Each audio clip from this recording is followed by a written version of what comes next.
style, and substance. In the GMC Sierra, or get zero.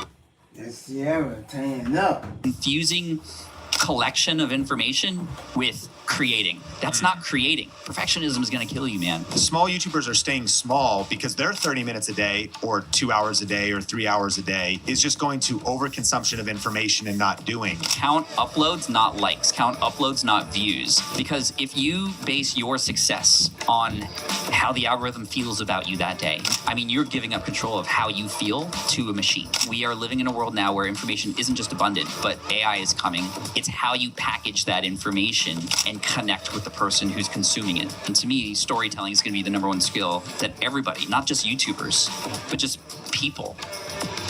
So you've probably seen that there's a lot of content out there about how to start and grow on YouTube. But in today's world, everything has changed. There's more information coming at us than ever before. There's more confusion and overwhelm that creators are feeling. Some people are plateaued and their views are down. And those that want to start channels, they really need a new approach. And so in this video, we're going to be learning from an expert who's built multiple successful YouTube channels, has succeeded with long form and shorts, has made a ton of mistakes, and we can learn from those mistakes and how we don't have to make the same mistakes ourselves.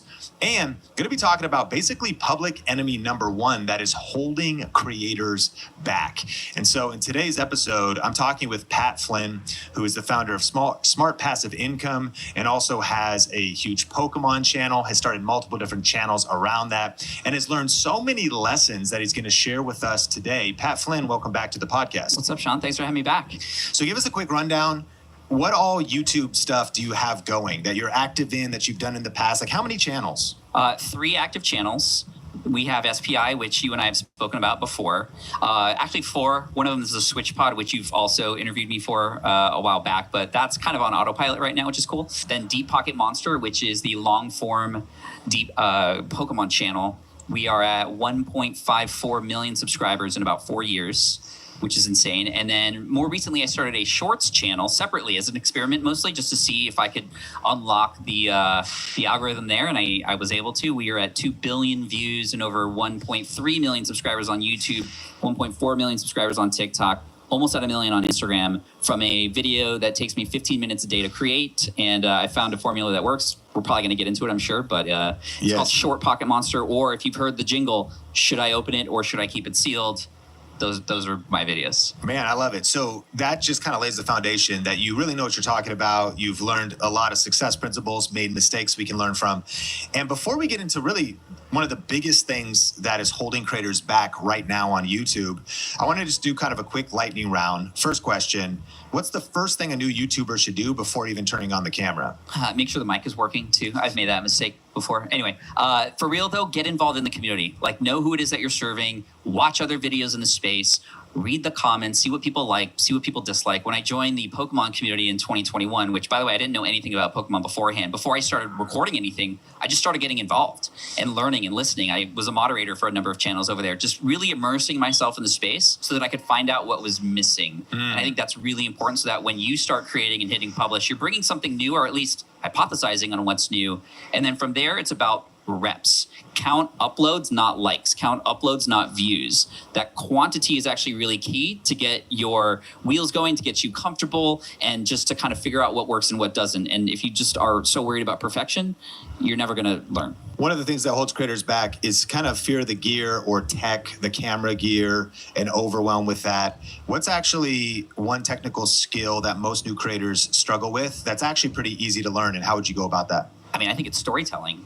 I mean, that's not quote unquote technical, but there's a YouTube channel called Brady Brandwood who got famous because he bought a lobster from the grocery store and raised it as a pet. Leon the Lobster, if you've ever heard of that. Rest in peace, by the way, because Leon just passed away. And there were millions of views on this video about a lobster who had passed away because he had built this relationship over time with his viewers. He just films on an iPhone. The story is locked in. Can I actually raise a grocery store lobster as a pet? And that first video that came out in, 2019 or so, had like 20 million views. Whereas all of his other videos were just kind of random, but it was the story that made people curious, and then the ongoing story that kept people watching.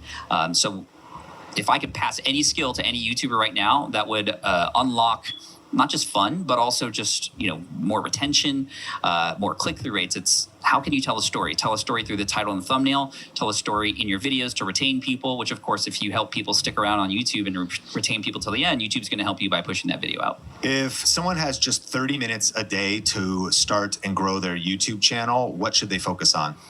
30 minutes a day. So let's go, I wouldn't film a video on day one.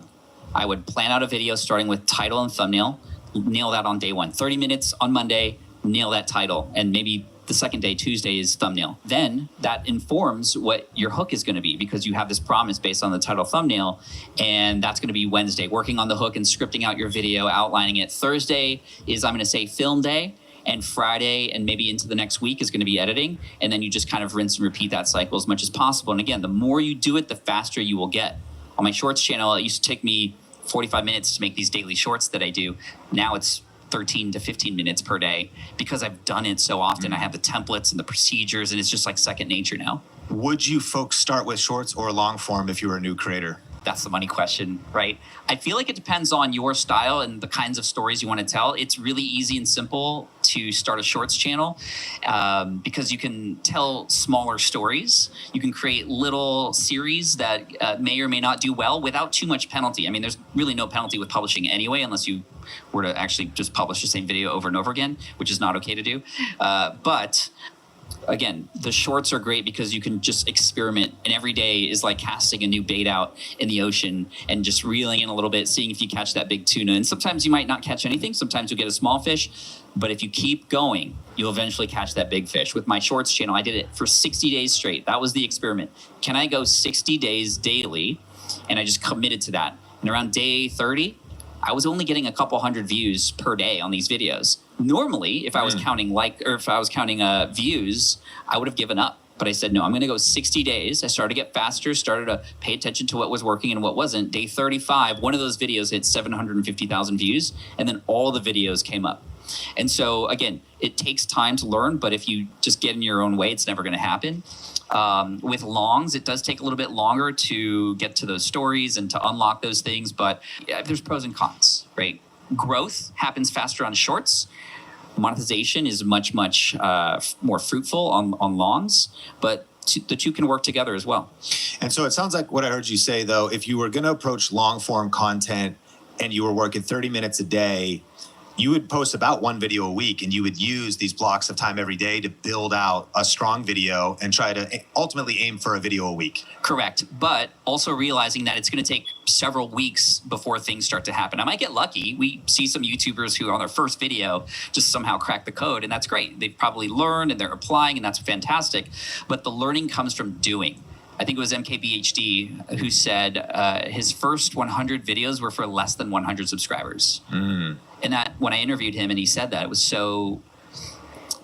like a breath of fresh air. Like, okay, I don't got to get it right on the first time. And it was after that 100th video that he had one that, like, my shorts channel surfaced and did really well for him. What is the biggest time waster that you see new people creating YouTube content fall into? I think overlearning.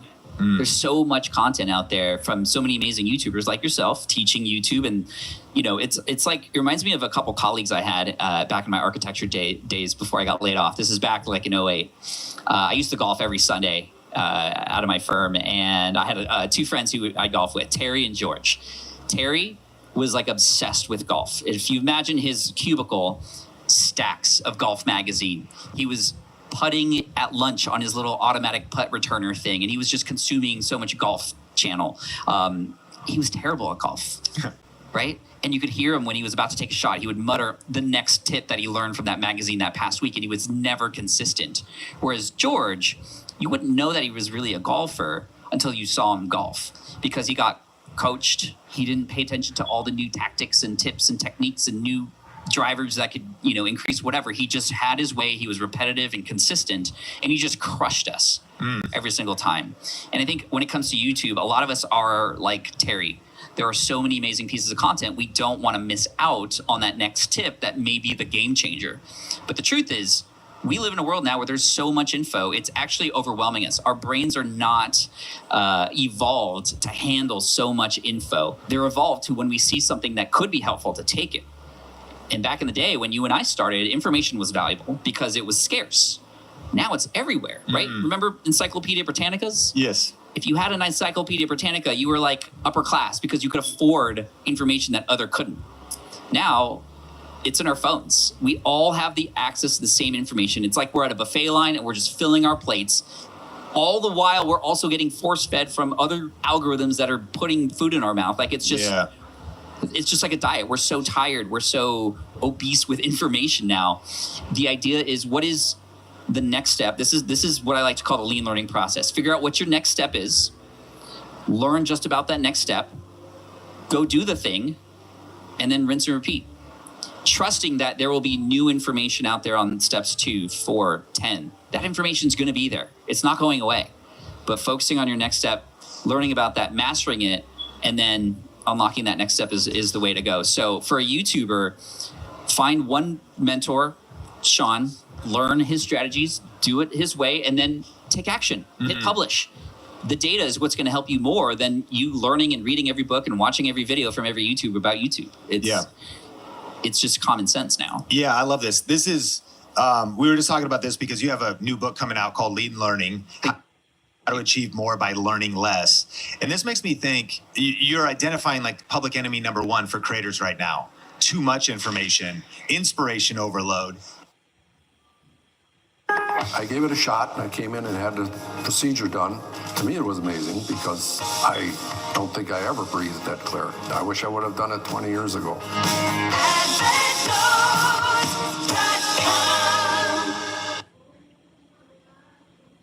Be courageous. Be bold.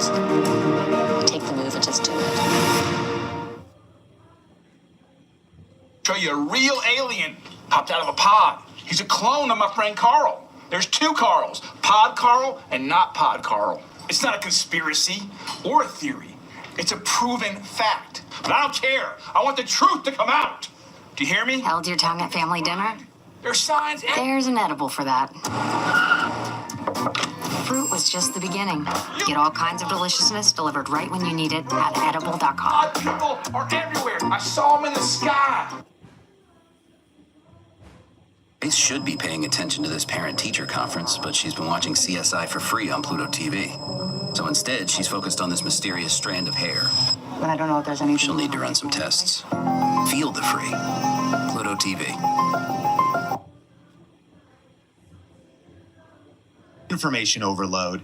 It reminds me when I went and got started in video, 2003 for my local church, the internet was just getting started with information. Online video and upload speeds wasn't super heavy. YouTube doesn't even start till 2005. We started a channel for my local church in 2007, and I never went to film school or anything. And so I was self-taught. I'm choosing the wrong frame rate. I'm trying to learn things. And I was ravenous for content on how to make video, how to edit, and none of it existed. I remember back in like around 2010, Tony Reale came out with this like 40-part YouTube series on how to shoot video with DSLRs.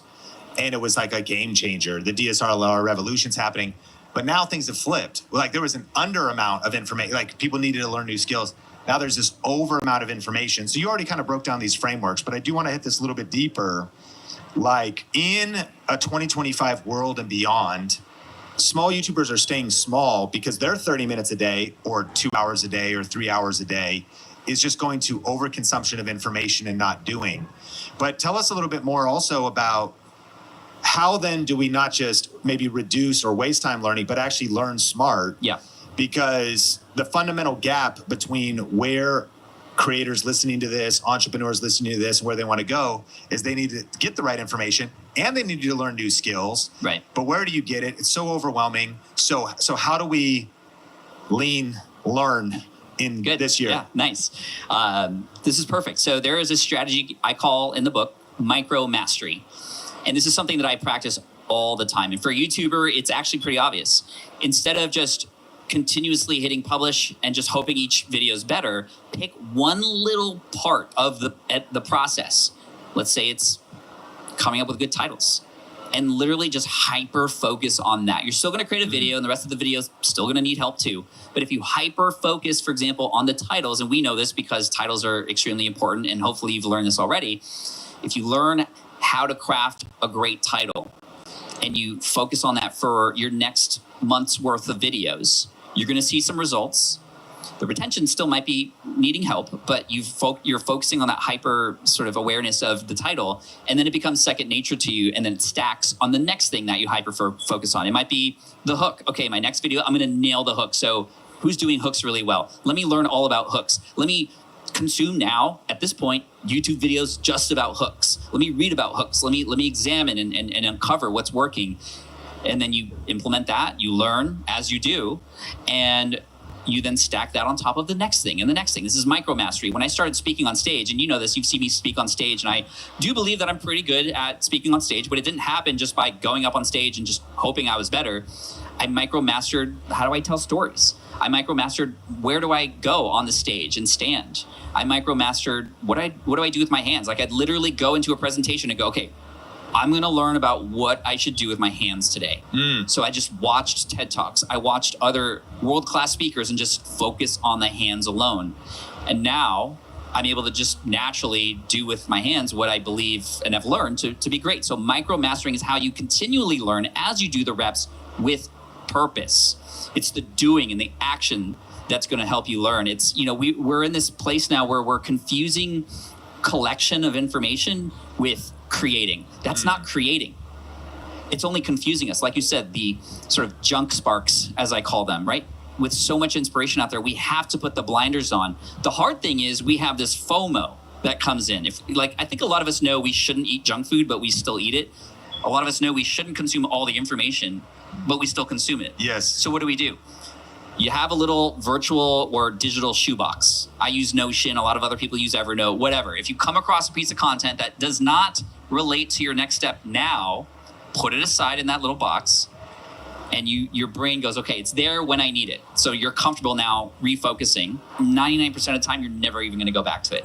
It's just a tactic to help you get rid of FOMO, and it's a way for you to reaffirm, almost opt back into the thing that you've already said yes to and committed to.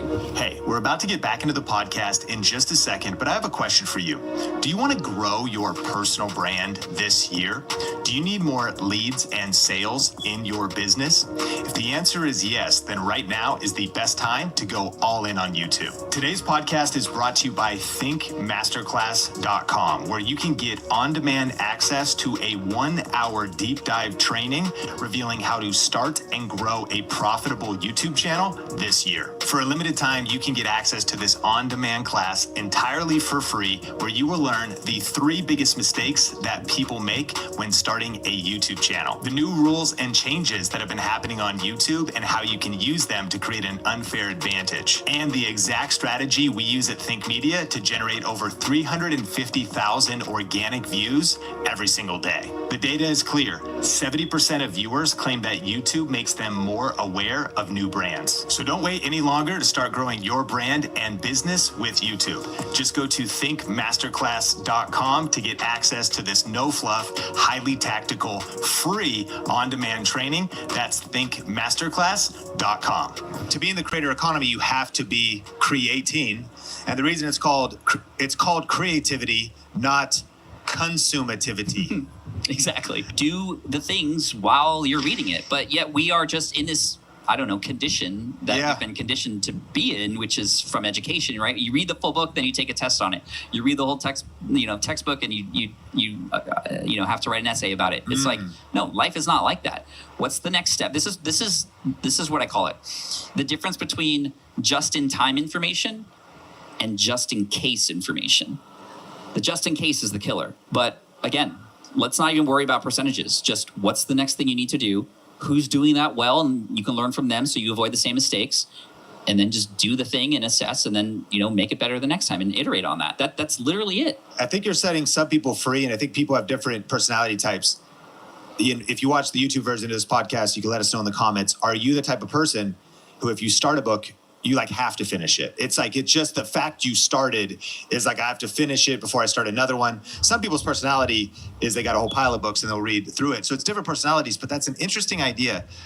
Once you got the information you need, you can set it aside. Once you have what you need and enough to take action on, you could actually stop learning entirely until you hit the next roadblock. Correct. But it's a mindset shift because we also do just want the just in case information. Let me finish the thing fully and take the test. But nothing's ultimately been created at that point. The hard part is like, oh, I don't know what's going to happen after. Right? Like, oh, I need to know the full plan before I go. But if you look at like a pie chart of all the things about anything, it's 100%. What you need to get started right now is like a 2% sliver of that. And now, because we live in this world where we know we have the ability to find these resources, you just have to trust that those will be there when the time is right. For example, when I launched my very first business, helping architects pass an exam, this website still exists, by the way, greenexamacademy.com. I wrote a study guide. I didn't know how I was going to sell it. I didn't know how to format it. I'd never written a book before, but I took it in steps. Step one, I just took out Microsoft Word and wrote it because I knew that I wouldn't even need to worry about selling the thing until I had the book done. So once I wrote the manuscript in Microsoft Word, I was like, okay, I have this thing. How do I make it look good? I don't know. Well, let's find people who've done it before. And this is back in 2008, before even all the information was available. I was still able to find out how to format a PDF file to make it look like a nice ebook. Okay, cool. I got the ebook now. How do I sell this thing? I don't know. Well, let's go to people who've sold things before. And I was in a mastermind group. It was very simple. Hey, I have this PDF file ready to sell it. How do I do this? Oh, PayPal, eJunkie.com. If you remember eJunkie. Yeah. Now there's like, Samcard, Gumroad, whatever. And then I got it done. And it's just like, the crazy thing about this is when I had that book and I didn't have the tools to sell it, I was determined to find the answer because every day that I didn't find the answer was like a day that this thing wasn't for sale. I was more driven because of this versus what most people do is let me learn about this whole process and oh my gosh, this is so overwhelming. There's no way I can do this. I have to do all these things. No, just do the next thing and do it well. Just like with the Switch Pod. We had never invented anything before, but we made a prototype out of cardboard because we knew we needed to get the shape right before anything. Then we 3D printed it. Then we gave it to you and Roberto Blake and a few others to hold it and tell us what was wrong with it or what they liked better. And we didn't know how to market it, and then we learned from people who'd done Kickstarter before. It's just, that's it. Like, you can build it as you go. Those resources are there, and it is a huge mindset shift. You have to let go of the fact that you don't need to know all the things down the road. Just what's on this next, turn, and how do you make sure you don't take the turn too fast or that there's not like a tiger hanging behind the bush over there. I don't know where you'd be with the tiger, but you know what I'm saying? Like, take it one step at a time, learn, go, repeat until you master that, and then move on to the next things. Having this massive, what I'm taking away is have a massive inclination towards taking action, messy action, good enough for today. One of my favorite quotes, General Patton said, a good plan violently executed today is much better than the perfect plan executed next week. And so good enough to put in some reps to get started. And the number one skill in a 2025 world and beyond when it comes to starting a YouTube channel, succeeding on YouTube, and then starting the next step, monetizing, building a business around it, all these different things, is not overthinking about a million steps, not getting a bunch of just in case information, but having just enough information to take action, implement it. You go, of course, into more details in your book, and we'll make sure everything's in the show notes. But I am curious, if you were to make a syllabus, knowing what you know now about YouTube, for the top skills that eventually make up, and I know it's kind of, I don't want it to be counterintuitive in this episode, like you don't go try to learn all these skills today, but if you're thinking about building out your skill tree, if we used a gamer analogy, and we want to level up, and as your skill tree is growing, what do you think is the skills/syllabus of a modern, successful content creator? I love this question. How many points do I get for the skill tree that I get to allocate? 10. 10 points. 0, yeah. If you're a 10 out of 10 or you're a 1 and then it builds out, yeah. I would put 8 points. Oh, okay. I was going to say 10 per point and it builds out. Like on a scale from 1 to 10, you need to be an 8 at this. You need to be so. No, I was thinking I have 10 skill points to distribute. Here's where I would put them. That's what I thought you meant. You have 25 skill points. Is that going to be hard math to do? No. Okay, 25 total skill points. You're going to weight them in different categories. Yeah. Okay. I would put 15 into storytelling. Woo! That's going to give you the maximum leverage. Yeah. You could have crappy video quality, at least hopefully have good audio quality. That's more important. Yeah. And if you tell a good story, there's the retention, there's the emotional connection and the relationship building. And here's why I say this today. We are living in a world now where information isn't just abundant, but AI is coming, and it's going to level the playing field for anybody who just has information alone. It's how you package that information and connect with the person who's consuming it. And to me, storytelling is going to be the number one skill that everybody, not just YouTubers, but just people. So can I go deeper on that though? If you're going to take 15 points, number one, I'm curious, would you broaden storytelling, charisma, communication skills, ability to connect, storytelling? What does that mean for someone that's just doing talking head videos? Or maybe you're suggesting that that's not good enough anymore, but for maybe also a lot of entrepreneurs, professionals, that of course AI is going to bring better practical information than even you could. But if you're still going to get on camera, teach, you want to get leads and sales for your business, what do you mean by storytelling? Because you're on your Pokemon channel, retention, Ryan Trahan, like some of these other channels. But if we also kind of lean on the much broader, the education space, how would you define storytelling? So I would say half of it is having a good idea. Okay. So coming up with a concept and an idea that has a start, middle, and end. It has a hero's journey, if you will. It has something that relates to the human, at the root level, a human need or want or desire, right? When you look at my Pokemon channels, it's like, oh, Pokemon, like how many people could be interested in that? Many of my comments are like, I don't even care about Pokemon. I will watch all these videos to the end because it's about a hunt. It's about finding treasure. It's about the struggles that come along with that and the internal struggles. I mean, we go deep in the storytelling. So half of it would be used for coming up with a good idea, one that's worth even paying attention to. So that's 7.5 points. Let's go 3.5 points. So this takes us to 11 out of the 15 on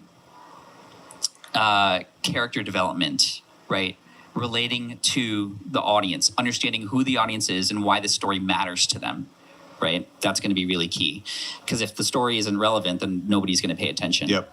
And then it's about the personality of yours coming through. That's what I would reserve the 4 remaining points for, is how can you bring you and what you uniquely have to offer into this story that you're telling, right? You don't have to be over-exaggerating like many other people might be. You just be you. But how can you find the best version of you to show up? So this might be like what you said earlier, charisma, but your charisma. Charisma doesn't always mean like suave or whatever. It just means like you're able to connect with people. And I think that all encompasses, as we break down, that 15 points for story. So I appreciate you getting into more detail about that. We're going to build out all 25 points of this skill tree. 15 points are storytelling, but the dynamics of that have to do with character development, your personality, and then also the big idea, the hero's journey, or like the story arc. And I'm curious, how would you apply this, though, even more practically to a SPI video? You've got your Pokemon channel. If someone's not even interested in Pokemon, they sometimes find your content and like it because the storytelling's so good or it's interesting or it grabs their attention. But if someone's going to look for like information about traditional loans versus FHA loans, or they're going to look for information about the housing market, taxes, growing their business, personal development, and you bring it into pure education kind of business content. How does Pat Flynn think about crafting an SPI video in today's world in light of this storytelling framework if you're just going to be doing a talking head video? Because you use your clients as the characters in this story. Right? I wish I had a soundboard. It sounded like a siren. So you agree with that? Yeah. I mean, you could just share the information. You need this money down. You need to do it in this amount of time, whatever. Or you can go, hey, this is Joe. He and his family have this. This is where they're coming from. And they're learning this about the San Diego housing market. It's not cheap. So I'm here to help serve them. So let's go on this journey together. I'm going to show them exactly what you need to know if you're coming and moving to San Diego, which areas have really good school districts, because I know that's important to these two. They got a 5 and a 2-year-old. They're about to go to school. So we want to make sure we plan for that. And They're planning on having another kid. Is it okay that I said that? Yeah, okay, cool. They're planning on having another one. I'm not going to get into too much detail about that, but we want to make sure there's enough space for their growing family. And if that sounds like you and you're interested, let's come on this journey. Wow.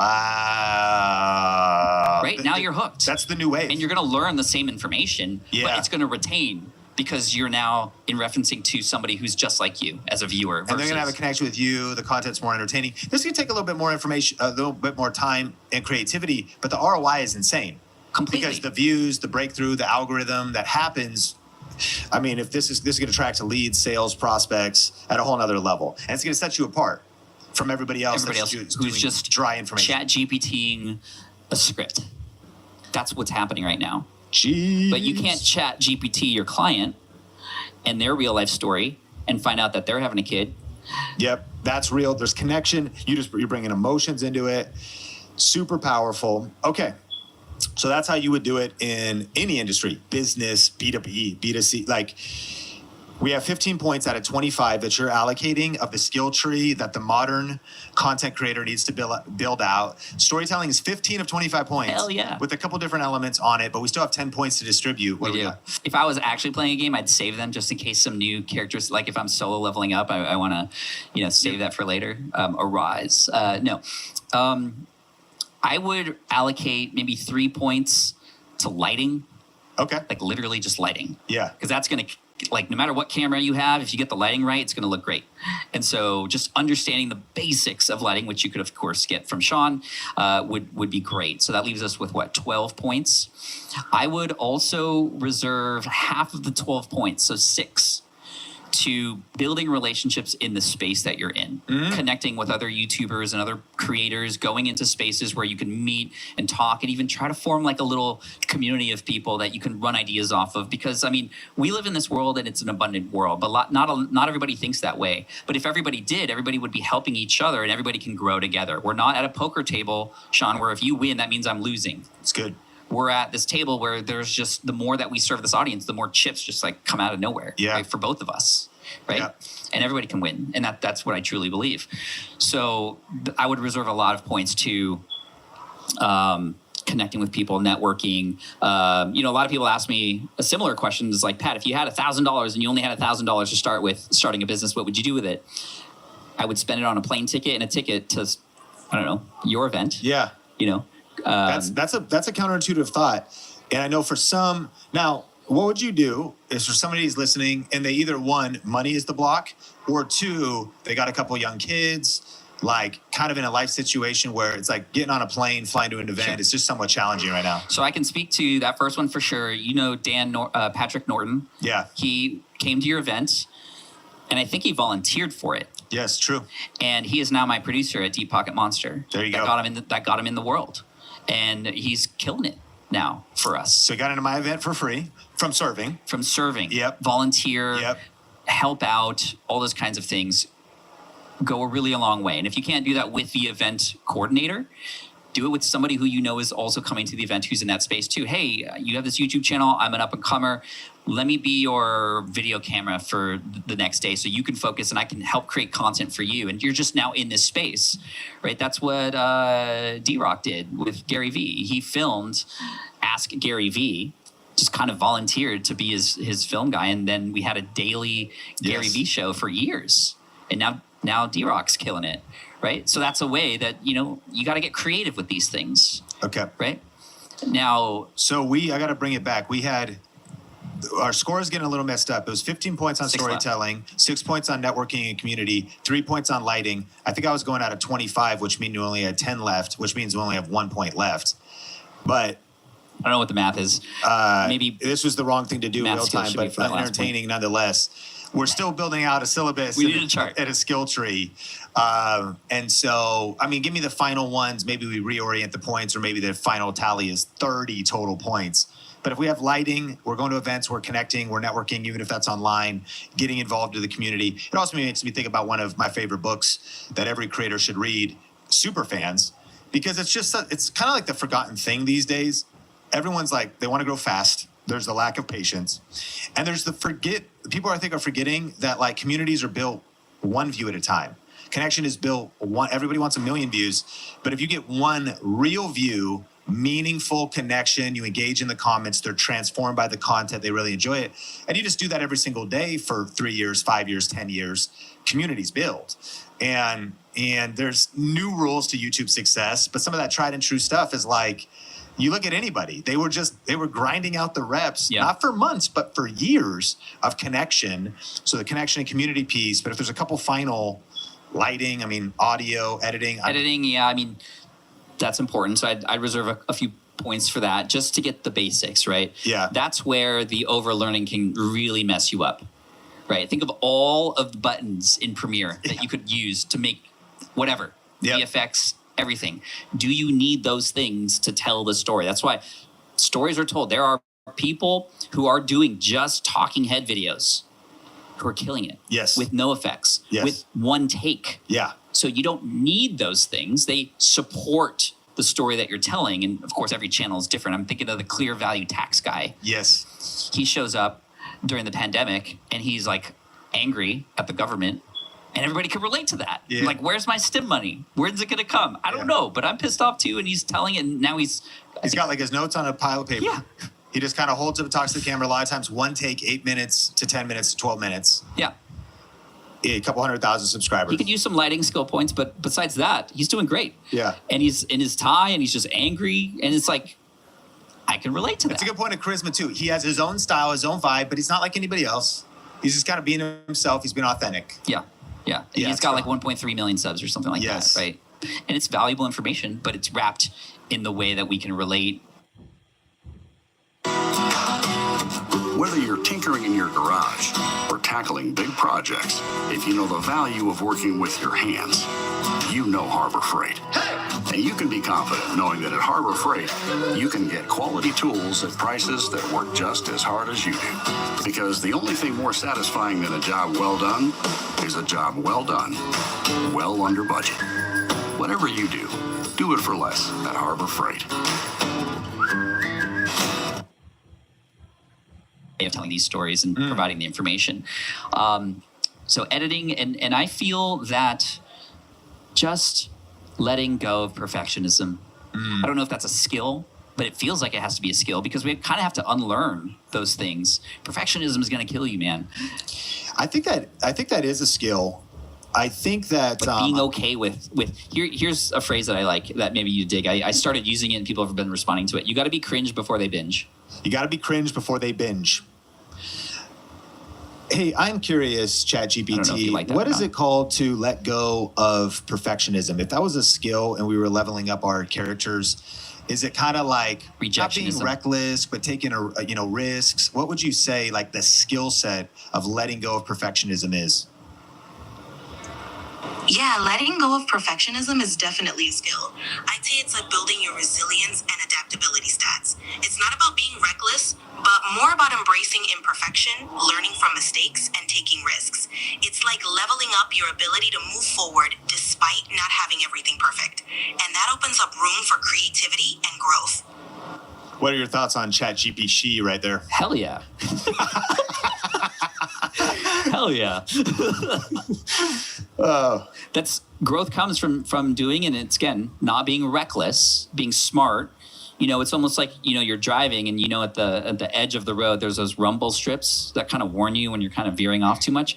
Make sure those are in your life, and you have people and guidelines, but find joy in the finding part of all this. Like you're going to find yourself through this, and your audience is going to find you only when you show up. Perfectionism is just an excuse. And trust me, I was a huge time perfectionist back in the day because that's how I was conditioned. I'd come home with a 94% on my math test, and I'd spend the next freaking 4 hours with my dad working on the 6% that I got wrong, always feeling like I was a failure. I love you, Dad, by the way, but I still remember those days. Not okay. Yeah. Just count uploads.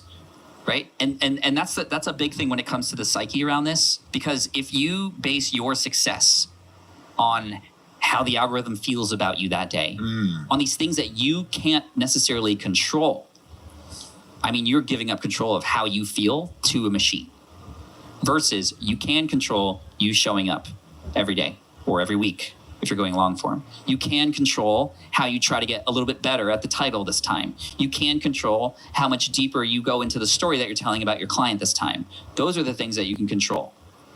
So if you do those things, let's say for 60 days, 90 days, 6 months, whatever, and you do them, you've won, no matter what the views say. And in most of the cases, because you've been encouraged to continue, you will start to see some results and lean into the things that do to get you even more. It's so strong. Count uploads, not views. Not views. Thank you, Alex Ketchum, for that. As we land the plane, I got a couple other questions for you. And one of them is you emphasize in the book the power of champions. How important is it when it comes to this journey of starting and growing a YouTube channel, starting and growing an online business, is finding the right mentors? I mean, I'm looking at one right now. It's so important. You've helped me so much along the way, and I hope that I've been able to return the favor. You know, have. There are three kinds of what I like to call champions in a person's life. Number one are your emotional champions. These are your friends, your spouse, your partner, your kids even can help. These are the people who may not know exactly what you're trying to do, but no matter what, they're there for you. It's important to have those in your life too. April, my wife, was so important in my life when I had gotten laid off. She was the one who helped me understand that no matter what, we were going to be okay and work through it together. And that was so important, right? So that emotional champion. Then you need your peers and colleagues. That's like you and I. You know, we're both in this thing together. We're helping each other out. We're in it for each other and the greater good. And having those kinds of people in your life, mastermind groups, right? Coming to events and networking with people who are in the same space. Those people are important too because they understand the language. They might not have the time to mentor you, but you guys can help each other out. And that's important.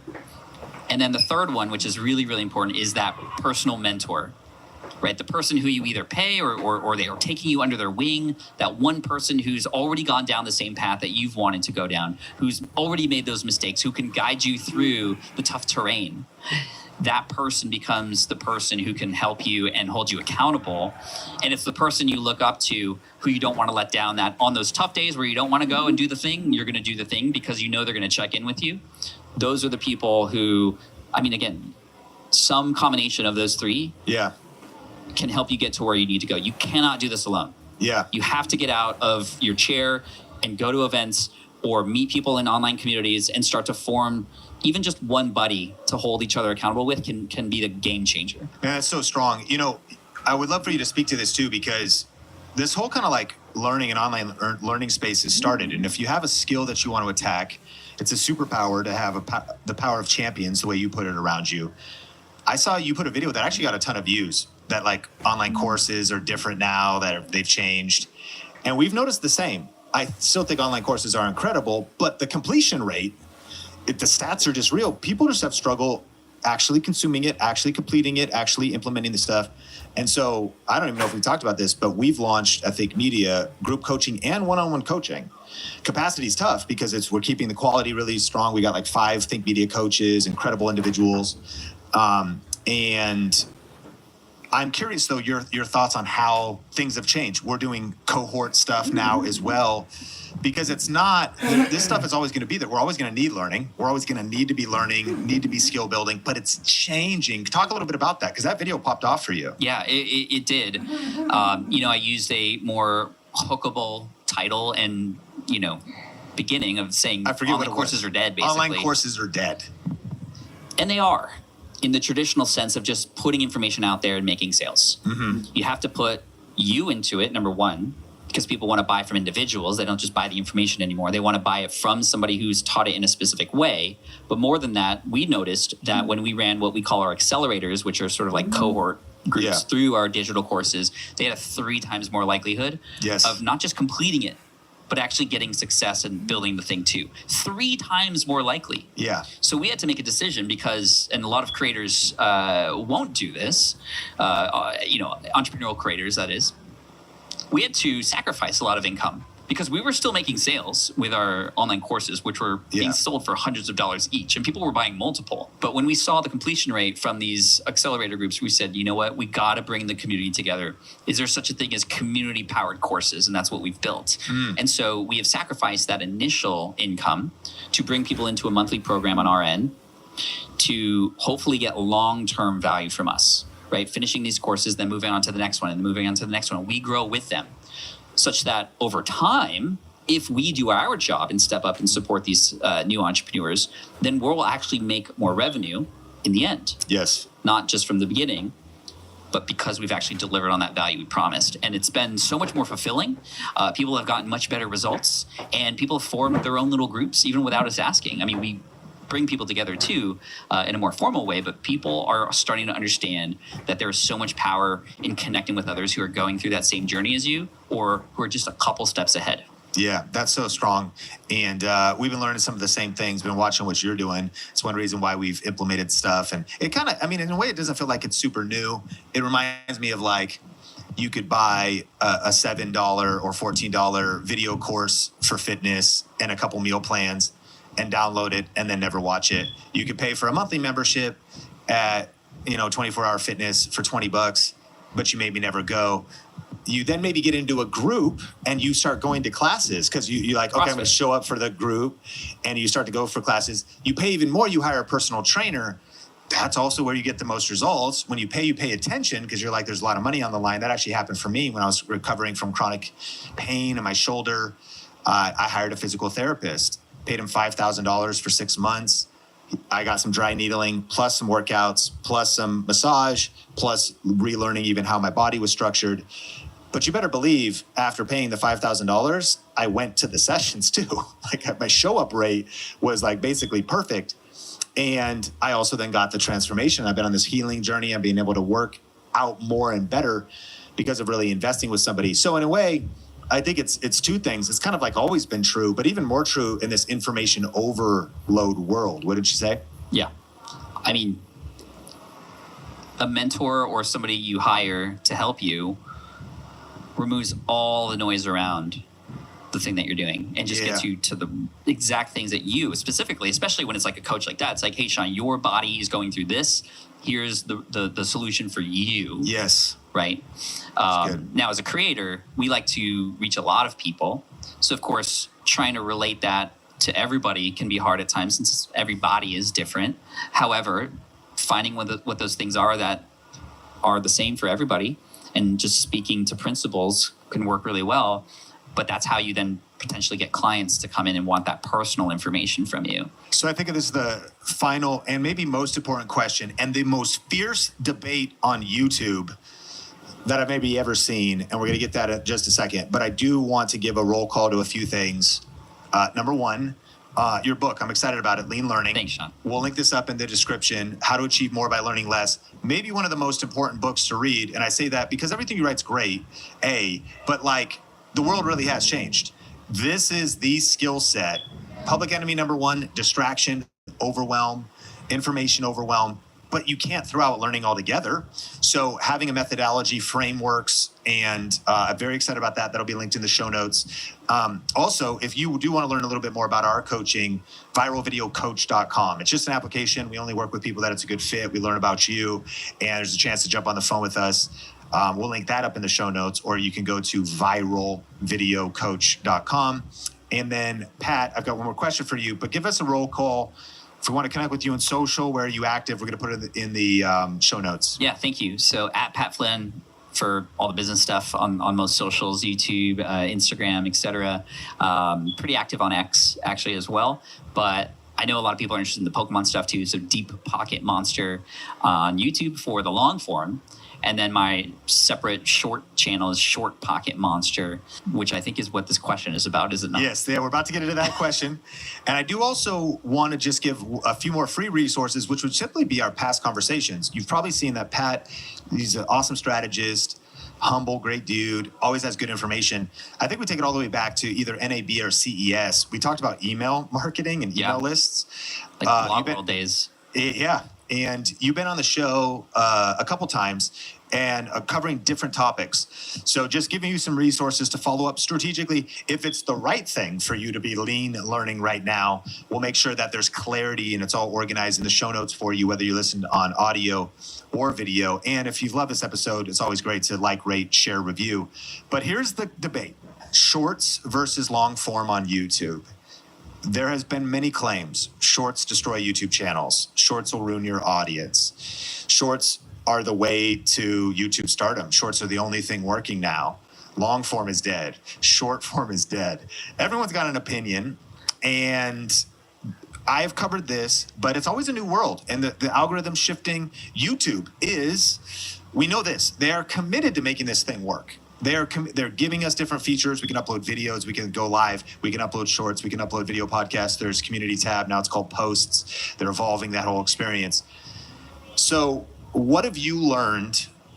We're recording time right now. It is March 2025. I'm sitting with a YouTube expert that's gotten over 2 billion shorts views, but also grown a long form channel to 1 million subscribers, multiple other channels to hundreds of thousands who got silver play buttons. So this isn't just fluff and theory, which a lot of people are out there just, some very minor experience. You're really deep. Shorts versus long form, Pat Flynn. What are your thoughts? Yes. Thank you so much, everybody. Have a great... And by that, I mean, they both work. Okay. But they're not going to work if you try both at the same time. Interesting. I think you need to focus on one, master it, and then you can kind of unlock the next one. Now, every channel is different. There are podcasts, for example, who have long form videos, who then chop them up and then make them short form videos. And they all live on the same channel, and that's great. And that, if we isolate that, this is sometimes where the debate comes in. That one is just a logical and clear format that it's that should be on the same channel because it's the same thing. Right. It's all the same, but there's different types of channels. So people are looking for a universal answer. But if you're a video podcaster and you have long form video podcasts, clips leading the podcast, it's a pretty well-known format. So you're hitting that, but expand because there's different types of channels listening to this. Right. So I'll use the Pokemon one, for example, right? We have Deep Pocket Monster, long form videos, challenges, trying to complete sets in 24 hours, 48 hours. Our videos are getting longer and longer. In fact, the one we published 3 days ago is 1 hour and 13 minutes. It's a movie. Basically. Yeah. And it was a month after our previous upload because it's taken time, about 150 hours of editing. And it's at 1 million views already after 3 days. You just broke down some gold, though, too. People are out there, not that you have to do that to get 1 million views, but you just got 1 million views. In how many days? 3. You got 1 million views in 3 days, but what went into it was how many days of shooting? It was 1 day of shooting. A full day of shooting, 1 day challenge. 150 hours of editing. How much cooking up? How many different titles do you think you brainstormed or thumbnails that you kind of packaged, even in experimenting before you dialed I love that you're dissecting this. This one, we have a format for these challenges, so the titles are generally the same. Okay. Complete set in 1 day or 48 hours or 24 hours or in 2 hours or lose it all. Okay, so proven format, though, because that also took some time. But now that you know it, you plug and play into a proven title format. Mm-hmm. And now we have the thumbnail, which is different. But did you split test 3? We split test 2. Okay. And we have a thumbnail person who we've hired to take photography. And in fact, this person lives in Canada. So we're on FaceTime. He's directing me what to do with the camera to get the right lighting. I have lighting at home and stuff. This is a little bit more advanced. I'm not going to, but he gets me in the right angle. I'm holding the binder up, making sure there's no reflections and all this stuff. We remove one of the cards out of the binder so he can put a question mark in there. I have a little ice light underneath me so it looks like the shelves from a card store are lighting my face. And then he superimposes a 3D kind of card shop. Yep. It's a lot. It's a lot. Yeah, it's great. But we're trying to be the best. And you hit 1 million views. And we hit 1 million views. And it's a movie. It is a movie. It's over an hour, but it's also not done yet.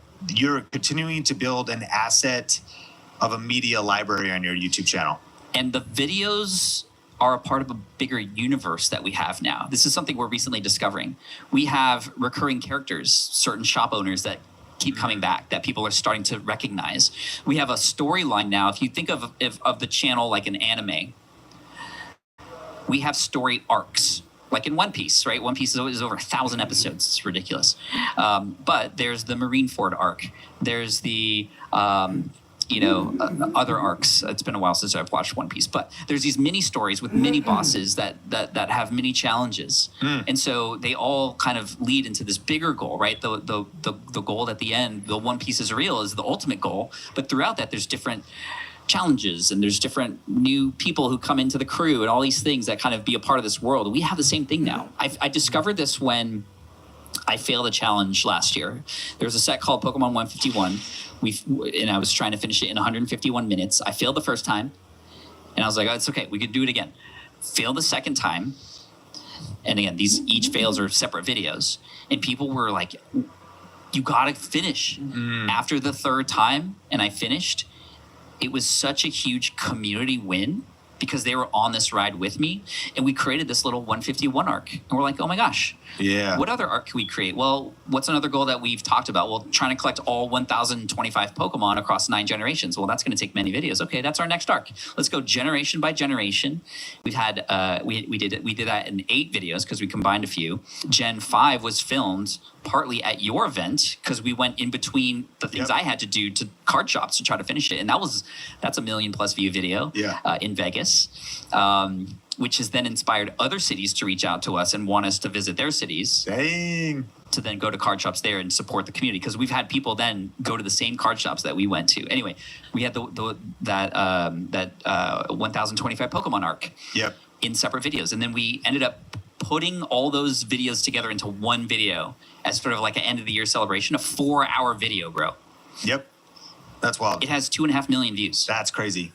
That's a Lord of the Rings extended cut. Yeah, and it is. And we cut out the middle parts to make it look like it was just all tying into each other, and we added a bonus ending that you had to kind of wait till the end for. And we even premiered it. And people were there for 4 hours watching with us straight during popcorn during Christmas break. Yes. With Sour Patch straws. 65% of our audience is watching on a television on that channel. Wow. So that's longs. So we're going to get back to, okay, so we're talking about shorts versus longs. But I actually want to highlight a point that every listener and content creator needs to know about in a 2025 world, and it's this idea of universe building. Now, I don't even know what that means, but it's one of the most important, I think, concepts in brand building right now.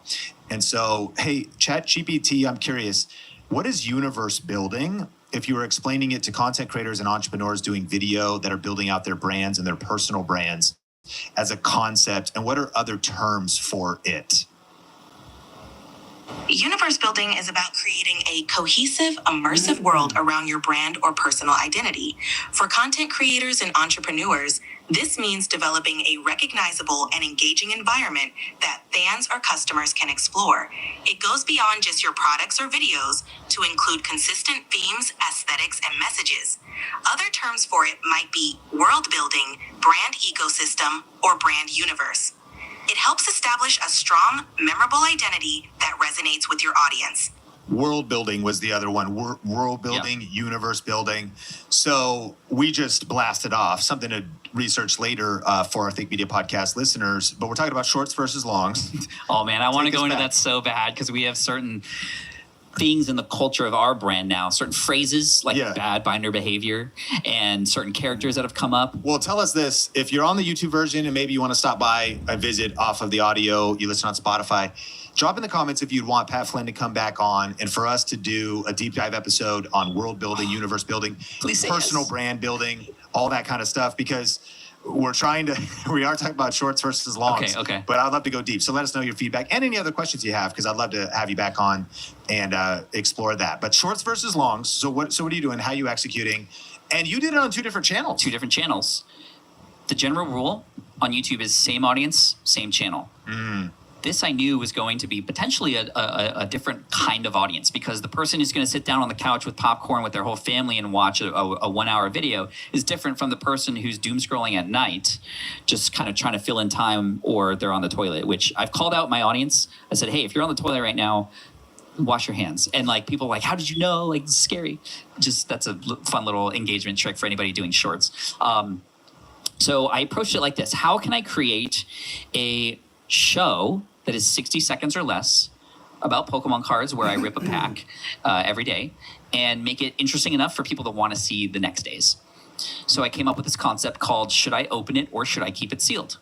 Now, what's nice about the Pokemon cards is that a pack inherently has a mystery in it, right? You're not sure if you're going to get the good card or the bad card. So, of course, people stick around and watch that. But I'm not the first person to do pack openings on YouTube. I wanted to do it different. How do I turn it into a show? How do I lean into this mystery a little bit more? So I hired my friends at Music Radio Creative to create a jingle. Should I open it or should I keep it sealed? Total earworm. I have the original audio file that I sent them that I will never share with the world because it's just. It was you, and they made it great. They made it great. I have to say, I just had a short recommended, actually either on Instagram Reels or YouTube Shorts, of a DJ at a set, like an EDM rave, with like thousands of people there who played your song. I was like, dude, that's your song? Yeah. And he had a pack on stage, and he was opening it on stage, and then that was going viral, which is all from you. Right. That's crazy. It's insane. And then at the end, to lean into the sort of reward at the end again, if it's a bad card, I have a bad jingle. Oh, no, you should have kept it sealed. Yeah. Or if it's a good one, it's like, wow, you actually got something good. And I've hired the same person from this company, Music Radio Creative. Her name's Kim, the voice actress, to just say a bunch of bad things. Yeah. And then say a bunch of good things. So and they're sort of different. I have this library now. And again, now everybody's like, what's it going to be today? And I drop new ones, and you're like, we unlocked a new voiceover today. And again, the sound effects that you see in these videos, they're just from a library. They took 45 minutes to create. I wanted to go daily for 60 days. I already told the story of how day 35, everything blew up. But it's the same template. And now it's 2 billion same views. fonts. 2 billion views across platform. How many subs? How many what? Subscribers. 1.35 on YouTube, 1.4 on TikTok. Did you already get another gold play button? I did. So you have two gold play buttons? 2 gold play buttons. Now this one, I got it in 199 days. You got a gold play button on YouTube in 199 days. From a brand new channel, and I did not link to it from the other channel either. Wow. I did not. I wanted to just see what would happen. Even though it was a Pokemon channel. Yes. I mean, there's people out there being like, don't share your YouTube channel with your mom or your friends because they're not your ideal audience. But like, you didn't share your shorts channel with a Pokemon Longs channel. Correct. Because I just wanted to see, could I have YouTube find those people for me, or all these other algorithms, TikTok. And you've looked in the demographics, and it is different. It is. That's interesting. It is. And it's just, you think about the consumption behavior. I mean, these are people who are doom scrolling through. Can I give them a little bit of something worth watching every single day? Now it's the same time every day. One of the most common comments I get now when I publish the shorts at 8:30 p.m. Pacific is, good night, everybody. So they're just waiting for it. It like is a part of their nightly routine. Wow. This has led to that DJ playing it. This has led to me getting invited by the Detroit Lions, who, by the way, their social media manager for TikTok is a big Pokemon fan. He connected with me. I got to fly out to Ford Field to watch the Vikings game on January 6th and open a pack on the field because of this. I got invited by the Major League Soccer team here in San Diego because a lot of their guys watch my videos. I just got a DM from one of the pro soccer football players from Team Argentina. Jeez.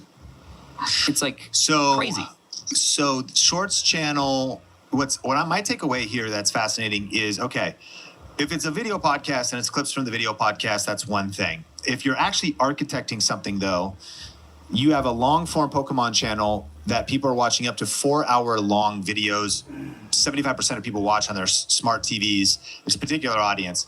You have a vision to make something new, but it's different. And I love the constraints. And I think it's a huge viewer takeaway.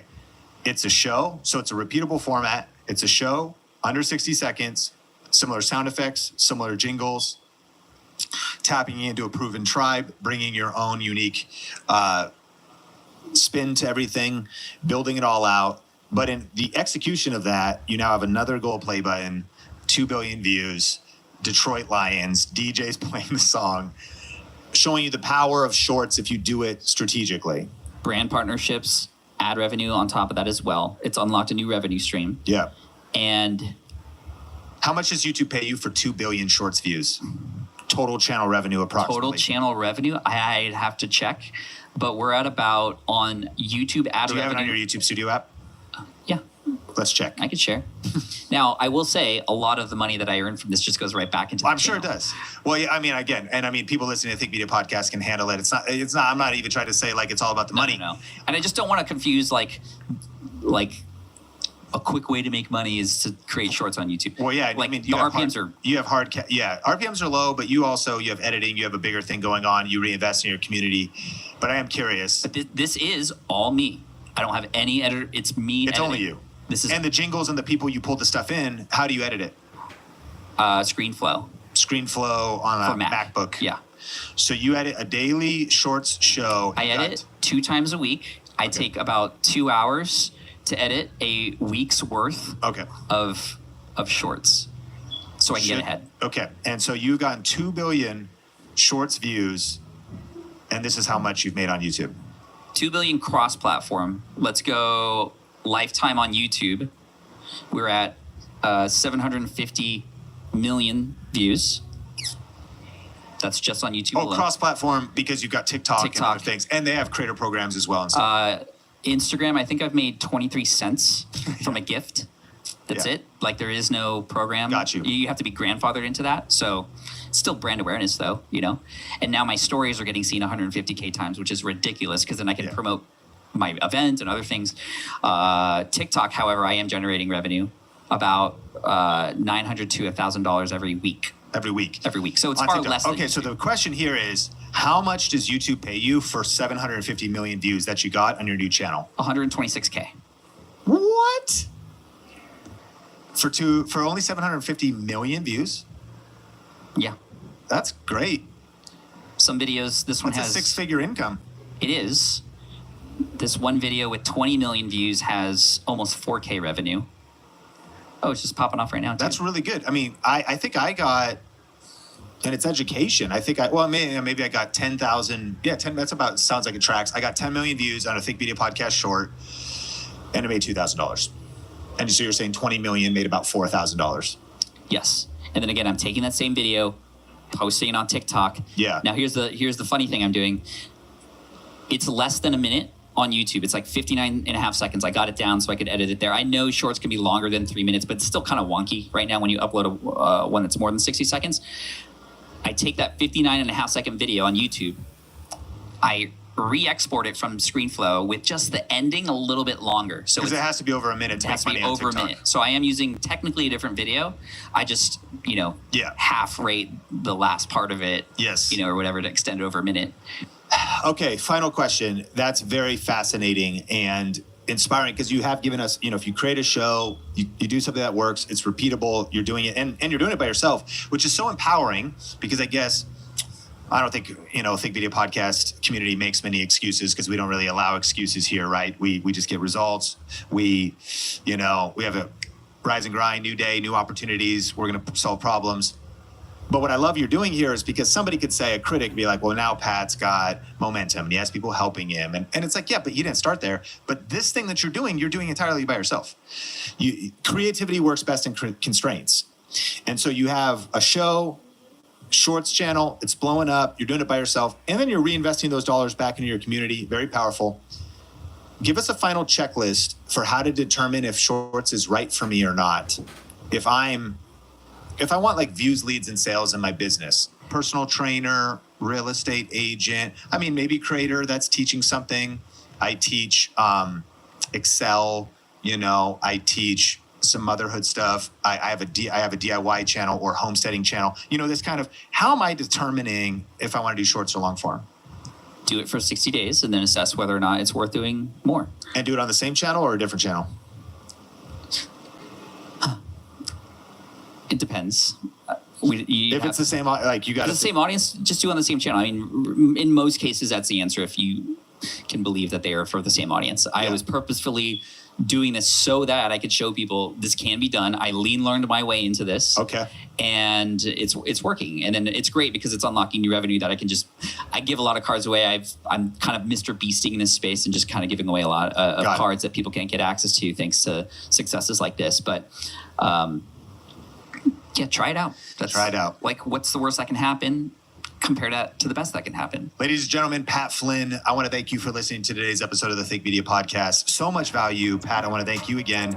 Like, rate, share, review, wherever you watch or listen. My name is Sean Cannell, your guide to building a profitable channel, and I cannot wait to connect with you in a future episode. So I want a new credit card to grow my credit. Now Experian can help me find credit cards with no ding decline. Now, these cards won't ding my credit if I'm not approved. No ding? No ding. No ding? Get the free Experian app today.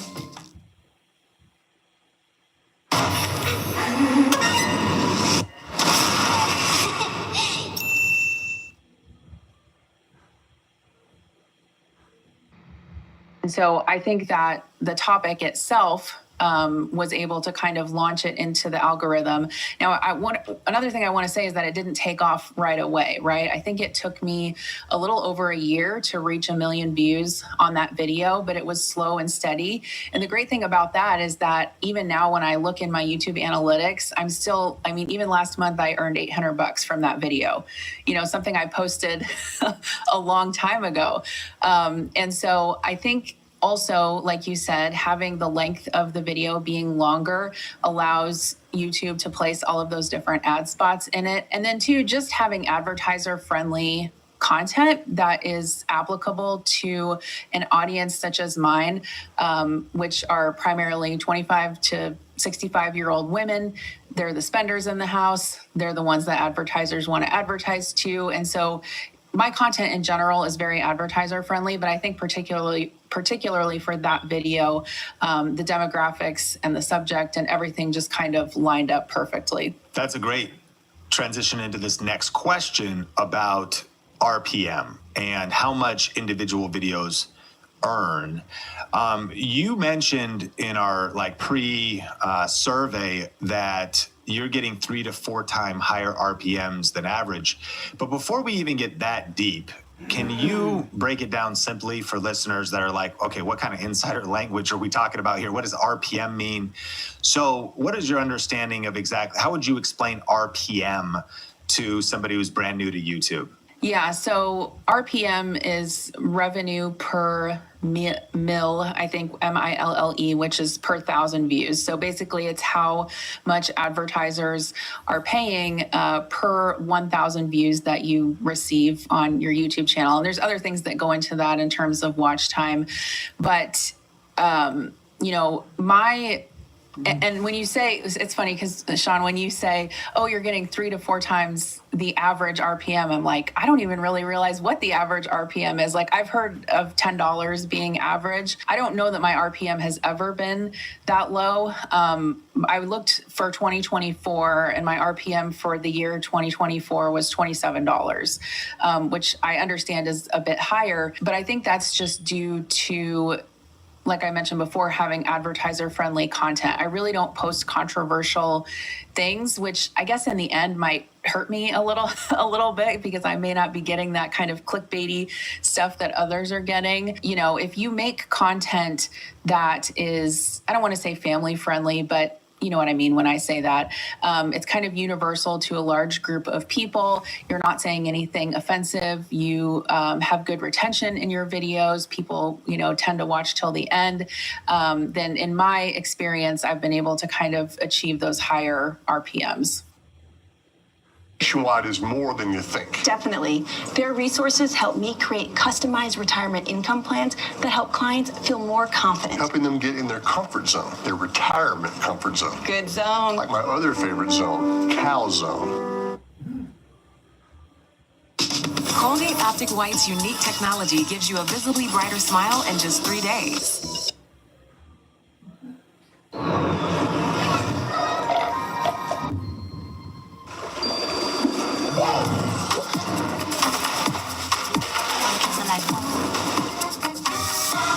Lifesavers gummies. Up the wow. Brushing your puppy's teeth can be hard, but Greenies for Puppies makes it a whole lot easier. You found an awesome job post, but your resume is outdated? No worries. With Adobe Acrobat Pro's super easy editing tools, you can quickly make updates right in the PDF without needing to find the original Word doc. Just click what you want to modify, and in seconds, you'll have a resume that you can feel confident in. Now go land that dream job with Adobe Acrobat. Start your free 7-day trial now. And that's incredible. And I think this is a good thing for listeners to be considering. I looked it up in Gemini, the AI that is owned by Google and YouTube, and it's all the same company. They say that the average RPM in the US is around $2 to $5 per 1,000 views. When you said 10, I was like, no, that's not average. 10 is really high. 10 is super good. If you're at 27, that's extraordinary. And I think that's a great strategy. Yes, when family friendly might sound like it could be such sanitized content, but it just means accessible to any audience. If you layer on stuff like profanity or violence or controversial topics, it's just going to limit how much advertisers want to advertise in your videos. You nailed it though. I think also when you spoke to like an age demographic and the spenders, because I think one of the best ways to think about RPM is simply that advertisers want to get in front of somebody who actually has the purchasing power and interest to spend money on their product. And so it's understandable too why RPMs are higher in the United States than maybe in a developing country that wouldn't have the same buying power, or there's not even the shipping of that product, the infrastructure to get the product to the person. And so if somebody was after luxury goods or baby boomers were after financial products for investments, that's an entirely different audience in terms of the advertiser's perspective. And so that's really incredible that you're getting that. And then so if you break that down compared to what you're also just saying, not only do you have higher RPM, but if you also then do a longer video and you marry those two things together, 3 hours long. Now, when you put ads on that compilation, do you just let YouTube do it? Do you just check the box that says let YouTube place the ads, or do you go in and actually manually place ads on something like that? On that particular video, I just let YouTube do it, and I do double check it before I make the video live. And when I went in there and looked at the timeline of the ads that YouTube had placed, it was like bing, bing, bing, bing, bing, all throughout the timeline. I saw there was a bunch of ads and I'm like, okay, I'm gonna leave it at that. And obviously it looks a little different because it's a 3-hour video kind of squashed into this little timeline. But yeah, I just let them do it for that particular video. Yeah, that's a great point. And so you said 1 million views, but even on 1 million views, right? It's a little over 1 million. Yeah, I think it's 1.1 now, or yeah. Yeah, $44,000 is an insane amount of money for most channels. Like again, a $2 RPM would be 2 million or 2,000. It would be $2,000 on a million viewed video. So to make $44,000 on a million viewed video speaks to also how high the RPM is, plus the length, plus the volume of ads. So man, we came out fast on this episode of the Think Video Podcast, thinking about some ways. So if you're listening, think about how could you improve maybe the length of your content, maybe the target audience of your content. Doesn't even mean you need to change your niche, but who are you speaking to? Are you speaking to maybe an older audience that has credit card in hand potentially and actually has buying power? And if your content is not for them, that's also maybe why you're earning less, and it could influence your future strategy in terms of how much you make in ad revenue, and definitely try out the compilation strategy. Well, take us through your content planning process while working full time. To this day, you're still working full time? Yeah, and I sort of feel like a unicorn in the YouTube space because I feel like everyone is wanting to get to that point where they can quit their job, and I financially, I've been making enough on YouTube now that I probably could have quit my job years ago, but I really have no interest in doing that. My career is really fulfilling to me, and I worked really hard for my education, and I get a lot of my fulfillment out of my job. And so it's something that's really important to me to keep. Also, I do like the structure of having a regular paycheck. I like a 401k. I like health insurance, all of those things that come with a traditional job. But yeah, it is difficult, right, to find time for content creation in sort of these fringe hours that you have, especially when you're working a full-time job. I want to say one thing that helps me is that my kids are older now. So I have a 15-year-old daughter and a 12-year-old son. Could I have done this when they were babies and toddlers? Scaled a YouTube channel while working full-time when I had a 2-year-old and a baby at home? Probably not, right?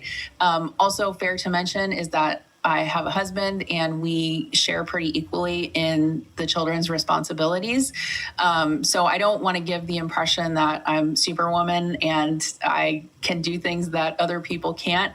But it is a matter of just deciding that you're going to succeed and then planning your time around that. This episode is brought to you by StreamYard. StreamYard is our go-to platform here at Think Media for live streaming to Facebook and YouTube and for recording our video podcast. It has an incredibly easy-to-use interface for built-in branding, transitions, text lower thirds, and seamlessly bringing on guests. And they just added an awesome new feature called local recording. This allows you to take the quality to another level by separating out your audio and video from your guests, giving you more control over your content for later use. This feature is perfect for video and podcast creators. And so to get a special deal on StreamYard right now and to see all the features that are included, just go to streamwiththink.com. That is streamwiththink.com. Man, it's an encouraging word. You know what's interesting is another Video Ranking Academy student that was just on the podcast wanted to keep Becky Park on Poshmark, wanted to keep her choir job, even though like YouTube actually, her job kind of became a side hustle and YouTube was kind of like the main thing. But what I love about that is while never want to even, YouTube takes a ton of hard work, patience, there is no guarantees. I love what you're saying. It's just possible. I think it's so possible to maintain your full-time job, love a full-time job, have some stability there, retirement there, but to also build this out on the side. Seasons of life, younger kids, maybe a little bit harder, but depending on your seasons of life, this is figure-outable.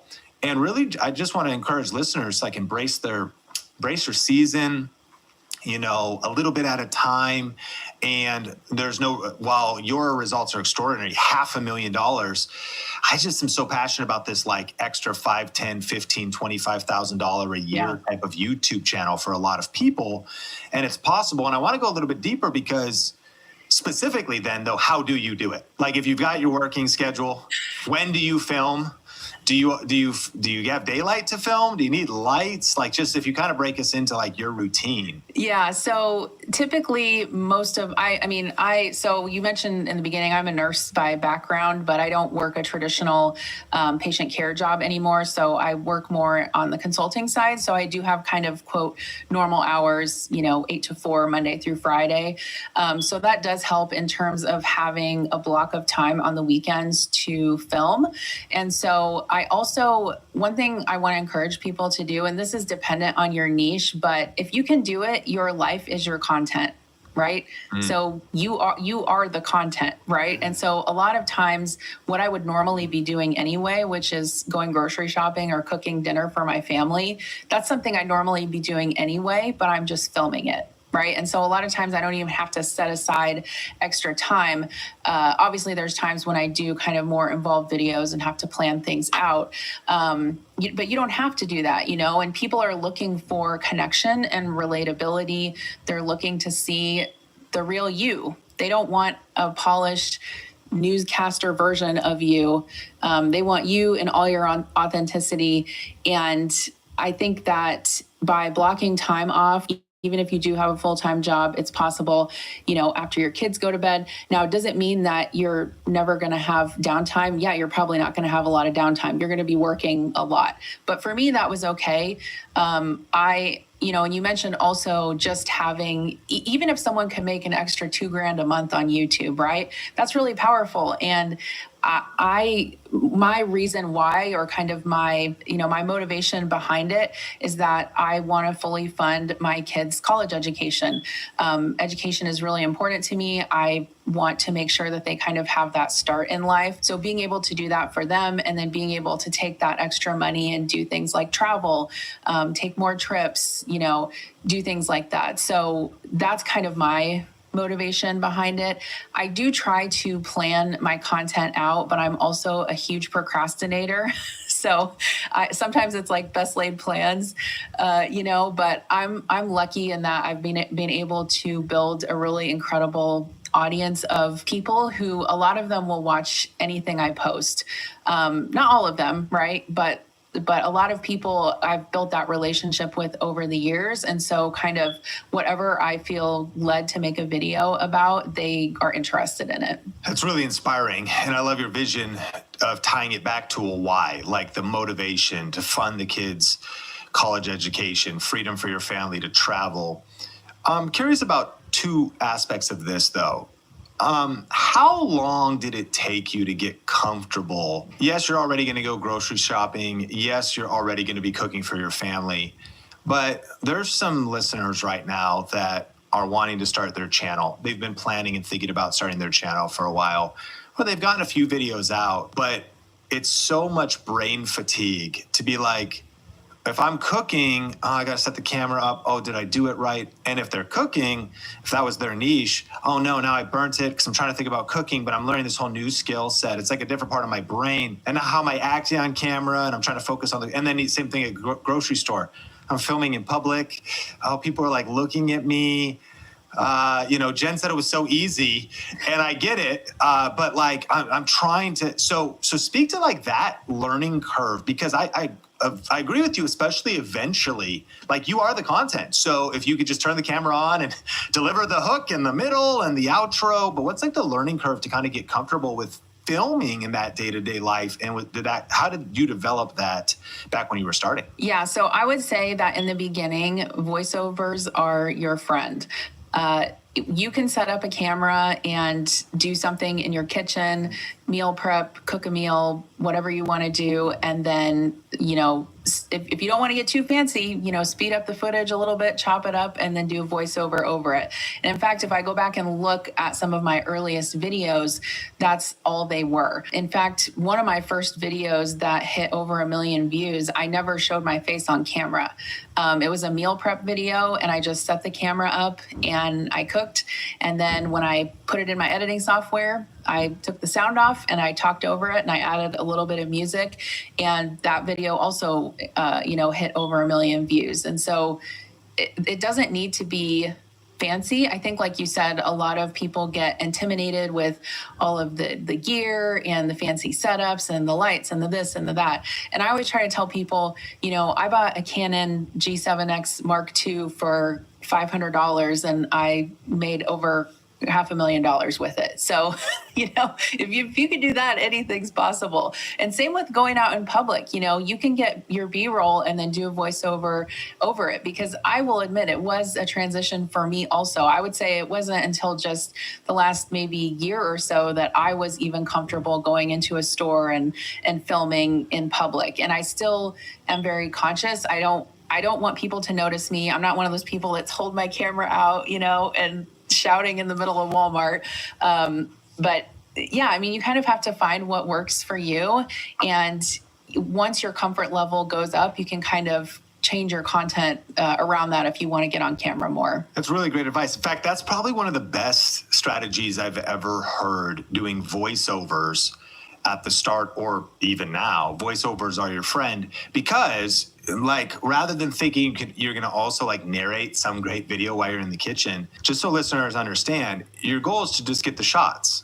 Now that you have the shots, you're showing yourself cooking, you're showing the ingredients, you're showing the eggs being broken, and then you throw that all into a timeline, and now you actually have a chance to take a breath, be focused, and you're also, kids might be asleep, it might be dark, you're trying to be quiet, but you're just in your office. So now you're kind of in a different zone as you're going to put the video together. And in doing so, it's such a great format. You got 1 million views off of that format. And so I love that idea. And I also want to talk about editing. You mentioned that you edited the compilation last year, but it's something different now. Did you eventually delegate editing, or are you still editing? So I actually just last month hired an editing service. So I'm kind of dipping my toe back into that. There have been times during my YouTube career that I have worked with an editor consistently. There was a time period of about 2 years that I worked pretty much, I was publishing a lot of content, like 3 to 4 videos a week. And so I had a dedicated editor that was helping me with that. It did become a little bit cost prohibitive. And so I stepped away from that. I don't know. I got to say, the editing thing is really something that I am struggling with right now in terms of like, I know I can do it myself, but I could be so much more prolific with my content if I didn't. And so that's why I'm, hired a service and I'm going more back towards that. But I really feel strongly that when you're first starting out on YouTube, I don't know how you feel, but I personally feel like you should learn to edit your own videos. I think it gives you so much more appreciation for the process, and it really, I don't know, it can be really enjoyable, right? So I still enjoy editing my own videos. I just don't know if it's the best use of my time right now. Yeah, that's some great advice. And I think people probably breathed a breath of fresh air hearing you to say you're struggling. I mean, you're so successful, and yet this is hard. And the seasons, you're juggling things. It takes work. Some people probably think, I wish I could afford an editor. But also even that's hard, because then it's working with them and it didn't work out, and then you feel like you wasted some money maybe. And so that could be a challenge. So then you pick it back up. And so thanks for sharing about just that. It's not just all smooth and unicorns and rainbows all the time. Sometimes there's challenges. And I would agree with you. The big idea around, if you are just starting and you learn to edit your own videos, kind of makes me feel like even an entrepreneur, I've heard advice from different mentors I've had that there's no way you could ever master every single thing in a business. It's nice if you've done it a little, which a lot of people do when they're starting. Like maybe your gift is not accounting and finances, but at least you've done it a little. Maybe your gift is not ultimately email marketing if your online business grows, but at least you understand open rates and you understand. And then same thing, maybe eventually you're going to delegate editing. But if you've never done it, it makes it easier to hire later, easier to understand, easier to know what you're looking for. And then for the storyteller, AKA the content creator, editing itself is kind of its art form. I think it helps you reinforce even how you communicate. I know listening to myself, I'm like, wow, I say a lot. Oh, wow. Okay. Yeah. And so by editing my content, I think improved as a communicator. And I think there's something about embracing the lessons that every season teaches us. It doesn't have to be that way forever, but when you're wearing all of the hats, there's a lot of learning that can come from those various seasons. Would you agree with that? Yeah, I totally agree with that. And I actually give that advice when I'm at work too. And I'm teaching kind of how to present and public speaking and facilitation. I tell people, I say, record your presentation and listen back to it. You're going to learn more doing that. And you can be critical of yourself and you might cringe a little bit, but in the end, like you said, it's going to make you a better communicator. So I actually do want to go back to the beginning of your story early on when you got monetized, some mindset shifts, talking about even negative comments and sometimes, dealing with criticism and how you've done that. But before we get there, one of the things you have done is you've made it a priority and you've been intentional about building an email list, and you also have a freebie strategy. Let's go high level. Why, as a very successful content creator as well, did you make it a priority to build an email list? A lot of creators think about, okay, I want to get monetized, I want to get views. Why did you build an email list? When did you start it? What software, and how did you even figure that out? And then we'll talk about the freebie strategy. Yeah, so I want to say I started kind of the email list building, maybe it was in around 2019. And I started with MailChimp, which I did not enjoy. It was very confusing to me. And once I got to a certain point where I was getting more and more subscribers, you get more subscribers on your email list and they charge you more. And so at that point, I started looking into other options in terms of platforms, because I knew at some point, I wanted to do digital products and online courses and have a website and all that. So I ended up going with Kajabi, which I've been with them for several years now. I was able to release a course a couple years ago and kind of host that on their platform along with my website where I can post recipes, and then I can have my email list integrated there as well, which I find it all super user friendly. But in terms of building an email list, I think it's really important to have diversity in terms of where your audience is. And personally, I've seen a couple of, I wouldn't say necessarily friends, but acquaintances in the YouTube space that have gotten their channel taken down with no warning for whatever reason, whether it's a false copyright strike or someone hacks your channel or something. And so if your channel you wake up one day and it's gone for whatever reason, how are you going to get in touch with your viewers? Are they following you on Instagram? Or, do you have an email list, things like that? And so that's kind of where I came from it, the angle that I came from it at. And then I also just wanted a way to be able to deliver free value to my viewers in terms of printed recipes. So a lot of times when people are watching a cooking video, what's the number one question they have? Where can I find these recipes? Where can I print these recipes? And so I knew that was a way to be able to kind of formalize that process in terms of like, okay, subscribe to my email list and I'll give you this free printable. I love the vision, very intentional to build like a online business that's more holistic. We have used Kajabi for years as well, and it's really nice to have the all-in-one. And that was actually my same trajectory. A lot of people start with MailChimp because it's a good free way to start. You start building it, but then as you start looking down the road and you start looking at things like, oh yeah, if I am going to have a website and if I do want digital products and I do want, how did you decide for your niche what digital product to create, and how was that experience? I ended up creating a meal planning course, which I think it was about 2 years ago now that I did that. And I knew that I wanted something that was low ticket. So I want to say I sold it for like $29. Is it my best work? No. But did it force me to kind of get out there and do something different and sell a product that was mine instead of working with a sponsor to sell their product? Yes, and I want to do more of that in the future. And I think it's just like anything, the more you do it, the better you get at it. And so it was kind of, again, a little bit of an experiment for me. But then I also wanted the ability for my viewers to get more content from me that wasn't just on my YouTube channel, right? So that meal prep or meal planning course I created was all separate from my YouTube channel. It's all different new content. And so I kind of have a lot of ideas swirling around in my head about digital products and courses and memberships and all of that. But, there's only so much time in the day to make those come to fruition. And to be clear, your freebie strategy, you mentioned it, but this is because you have recipes. The way that people can get the printable recipes is by joining your email list. Did I get that right? Correct. Yeah. I just set up a super simple landing page.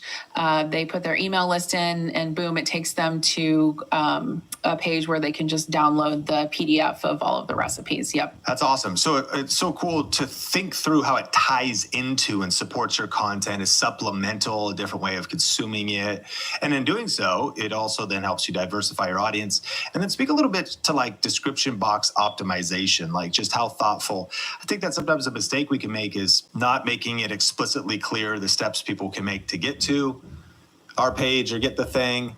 Or sometimes even worse is we try to do that. But when I'm doing channel reviews and like our communities and stuff, sometimes I'll click on links and I'll be like, this is a dead link. Or it goes, and you think something like, I'm not sure why my email list isn't growing. You're like, well, there's no link to it. And when I click the link you thought there was to it, the link doesn't work. I mean, that might be thing one to fix. So this stuff could be overwhelming. But if you think through that process of transitioning, and actually a lot of our listeners do want to get leads and they want to build an email list, and they may just think that people are going to magically get there, but there might be some steps. How do you think about it in terms of like articulating it in your video and helping people make it all the way on to being subscribed? Yeah, I mean, I think, and if you're just listening, you're not seeing me, but right now I'm holding up a cookbook, a printable cookbook. And if you can show this in your video and show kind of how you're using it, like, oh, this is the recipe. People are like, oh, I want that. I want that, because some people do, like myself personally, I'm an elder millennial who loves stuff on paper, right? Even if you don't like stuff on paper, you can still put the PDF on your iPad and use it there. So I think if people see you using the freebie in your video, you just direct them, go down to the description box, click on that link. The call to action, I think, and I think it depends a lot on your audience, but I feel like most of my viewers now are sort of familiar with the description box. I say a lot in my content, hey, I'm using this knife. I love it. I got it on Amazon. I'm going to link it in the description box below. I say that a lot in my videos, because if I don't, people will ask me in my comments for the links. I need the link for this. I need the link for this.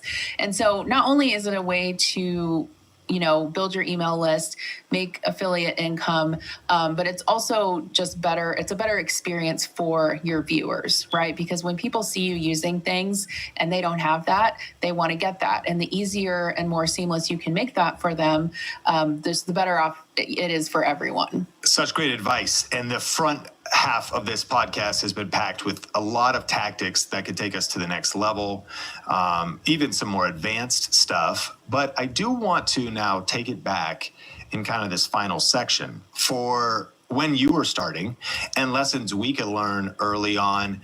Maybe we've already been doing this for years, but we're not monetized yet, or we're still having some challenges. If we go back to the beginning, you reached monetization in 9 months while working full time. What were some of maybe the early challenges and also the key decisions that accelerated your growth? So I think the first thing to remember is, or when I think about back to kind of those early days, I never started off wanting to even make $1,000 on YouTube. I really had no idea of how the monetization system worked. I mean, I knew that you could make money on YouTube. Did I even dream that I would be able to do that? Not really. I mean, in the beginning, I thought if I can make an extra $800 a month and pay for my family's groceries, how awesome would that be? Because it's like I have a hobby and I'm getting paid for my hobby and it's paying for my family's groceries. I was thinking like really small. And so when I started, it was really just out of passion. And that's what I always tell people is that if you're going to do YouTube, you're going to work probably for a while for free. And so you better be liking what you're doing. Don't go into a niche that you don't like or aren't passionate about just because you think it has a high RPM or something like that, right? It'd be like if I knew that, finance has, pays a lot. And so, no, I'm not passionate about finance, right? I don't want to teach people about finance. I don't want to relate to people about finance. And so I think choosing something that you're passionate about and also just experimenting, right? Especially take that time in the early days of your channel and try different things. You don't have to be laser focused, niche down right away. What really helped my channel is just experimenting with different kind of buckets within the home cooking space, right? So I started posting meal prep videos and those just took off, right? And so once I figured out kind of what was working and what people wanted to watch, then I doubled down on that content, right? Then I think, people want to watch meal prepping. I'm doing a meal prepping video every week. And so every week people know they're going to come back and they're going to get that meal prep video. People really like Costco hauls. Okay, I can do one of those a month, And so I think just kind of experimenting with different things and then also really knowing what the trends are at the time. When I was first starting out, the keto diet was like huge. It was keto, low carb was everywhere. And I was kind of doing it here and there. And so I started posting keto videos and those started taking off. So I think it's a combination of just experimenting, knowing what your audience wants to watch, and then also kind of what are the trendy topics that are being searched right now on YouTube. Some really powerful insights we can all apply. And one of the things you also mentioned was a mindset shift related to negative comments. What was your experience with that? Was it unexpected, worse than you expected?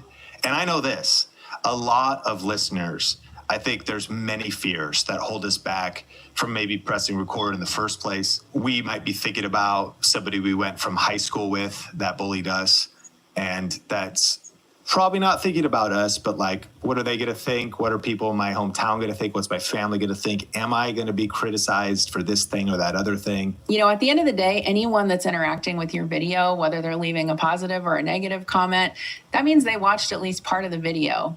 You know, they're putting views and money in your pocket. What's the thing you always say about going to the bank? Yeah, I always see them in the comments, but I never see them at the bank. Yeah. Yeah. And I think too, just being able to understand that if that person was standing right here in front of you, or you were sitting at a table with them having coffee, they would never say these things to you, right? The reason why some people say these things is because they can do it without any repercussions. They're an avatar, they're a username behind a screen. And that's all it is, right? They're not your friend, they're not your family, they're not your teacher, they're not your spouse, they're not anything to you, right? And so opinions are, I was probably going to say an inappropriate quote, but inappropriate quote, but I won't say it, but everyone has an opinion, right? And that doesn't mean it's right. But I think, you know, some of those, some people really will get to your insecurities. I actually ended up getting braces a couple of years ago because so many people commented on how my teeth were crooked, right? And so, I mean, I guess at the end of the day, I took my extra money that I made from YouTube and went to the orthodontist and... The hater paid for your braces. I guess. And I don't want to make it sound like it's all negative, right? Because the negativity can be really loud, but when you step back and objectively look at it, and I think about how many comments am I getting every day that are so positive? Thank you for your content. Thank you for being relatable. Thank you for being there. You know, I just had a lady tell me the other day that, you know, she had a really hard time in her life and my videos are what helped get her through it. You know, that kind of stuff, that's what matters, right? Not like the very vocal 1% that's, you know, critiquing you on whatever. Look at your like ratio, you know, it's probably 98%. And so I think it's a combination of just being true to yourself, knowing that you can't take those things personally because those people don't personally know you. And then just looking at it objectively, there's a lot more positive than negative. That's all really encouraging. And I mean, I know sometimes comments still get to me. It gets better, but like they still get to me. That's kind of like, you know, hazard pay, I suppose. Like different jobs have different things that just come with the territory. And the sheer nature of putting something out on the internet, trying to not take it personally, because you're exactly right. They don't know you personally. I actually heard one person say, if they can't text you the criticism, then ignore it. Ooh, I love that. That's great advice. It's really good. Yeah. It's like, I mean, we should be open to constructive criticism, especially if we're doing something that's, you know, harmful and like, so anyone who speaks the truth and love to us that's so powerful. But for them to actually have the context to know us, that's who we should be listening to. People are just zooming by on a snapshot. And to your point, we might see the haters in the comments, but we never see them at the bank. Like sometimes just the sheer nature of your content's being consumed is a positive thing. And the way that ad revenue works, you know, it just helps move everything forward. A couple final questions here. I'm curious what the biggest impact of this success has been on your family, but even how you've transformed personally. I think a lot about the fact that like silver play button, over 100,000 subscribers, $500,000 earned plus, like there's those achievements and accolades, which are incredible. I also think about you can't do YouTube at the level you've done it without experiencing some personal transformation. Like we really kind of have to become new people in the process. And I'm just wondering what that experience has been like and how it feels now as you reflect on your journey of the impact on your family and on you personally. Yeah, that's such a good question. Sometimes I just think to myself, I run a business. I have a business. I'm a CEO of a business, right? And so that in and of itself is just wild to me because like I told you when I first started, I thought, oh, if I can pay for my groceries, that's fine. But to run a multiple six-figure business it's mind-blowing, right? And I've learned so much about, not just about online business, but about taxes and payroll and, all of that stuff that you really don't want to learn about, but you kind of have to out of necessity. And I think just overall, it has really done a lot for my confidence to do something and do it successfully. And I have to remind myself not to compare myself to other people because sure, there's a lot of YouTubers who are way more successful than I am. I was just thinking the other day, well, I'm never going to get to 1 million subscribers. But then I thought, so what if I do? And what if I don't? Like, I can be happy in this current moment with what I have. And, I think owning a business, increasing my confidence. And then also I'm just really proud of the community that I've been able to kind of cultivate with my viewers. I really value authenticity. And so I don't ever sugarcoat anything. Like you were mentioning earlier about burning something in the kitchen. I show all that because that's going to happen. Right.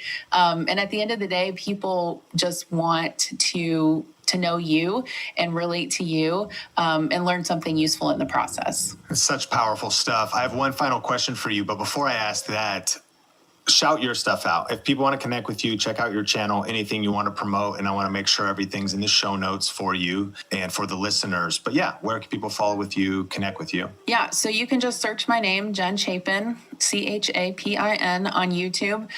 Funny story, there's actually another Jen Chapin who is Harry Chapin, who is a singer, his daughter. That's not me.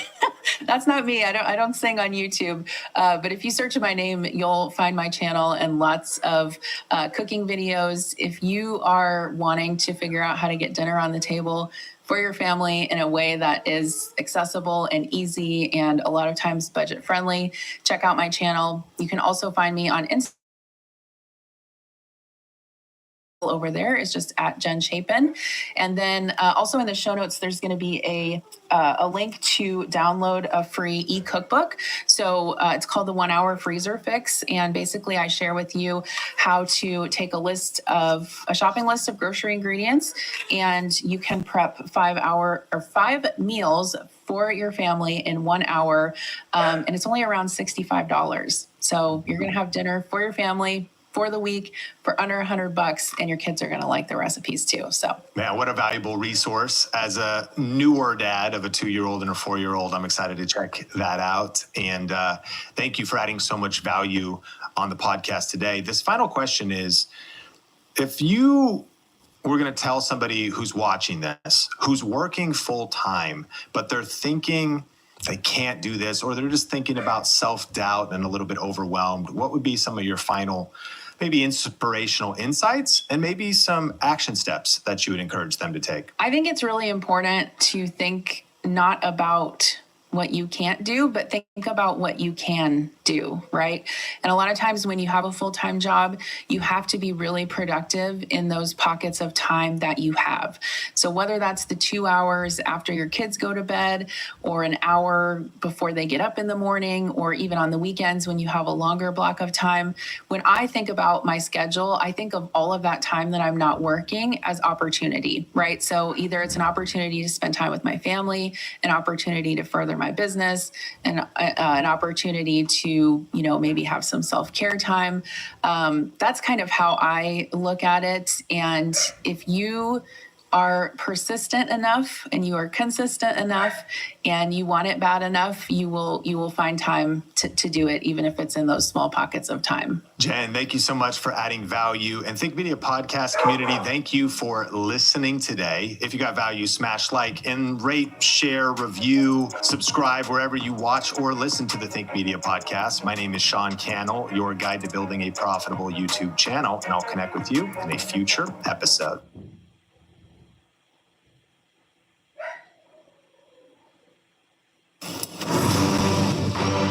With over 50 known flavors of McCormick Grill-Mates, expect innovation. McCormick Grill-Mates, flavor is gone. Try Crest 3D White. Finally, a daily whitening toothpaste for whiter teeth in one day.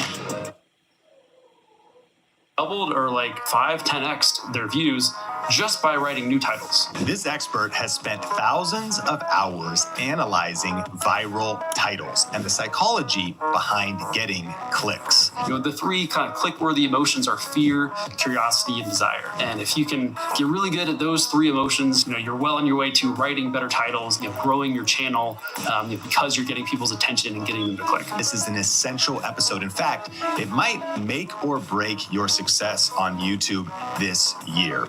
Our guest today is Jake Thomas, who is a YouTube title nerd.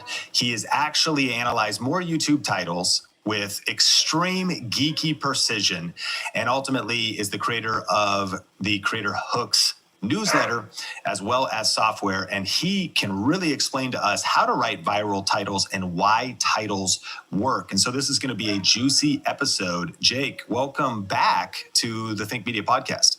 Sean, thanks for having me, man. That was an awesome intro. Well, I'm so grateful for you. Last time we talked at Social Media Marketing World, you were wearing YouTube shorts, physically shorts with YouTube logos on them. The most genius marketing idea I've ever seen, and very entertaining for me.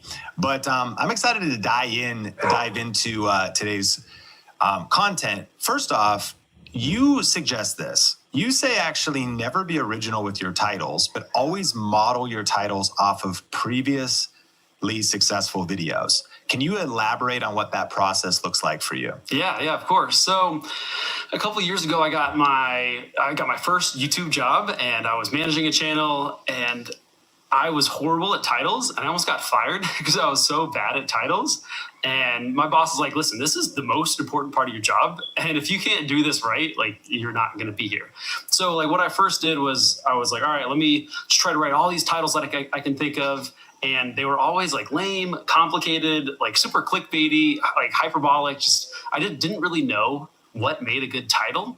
And the thing that clicked for me, and finally I actually got good at writing titles, and we tripled our subscribers, quadrupled our revenue, was I stopped trying to I got out of my own head. I stopped trying to be original. All I did was find another title that worked, that was kind of similar, and just rewrite that for my video. So like I said, I didn't know what made a good title, but then when you kind of copy good titles literally thousands of times, and you'll finally figure out what works. But just looking at kind of adjacent channels or similar videos and just modeling those taught me what actually makes a good title and what makes people click. So the big idea here was you could go to YouTube, and now there are all of these. YouTube is mature. There's such a huge library of content.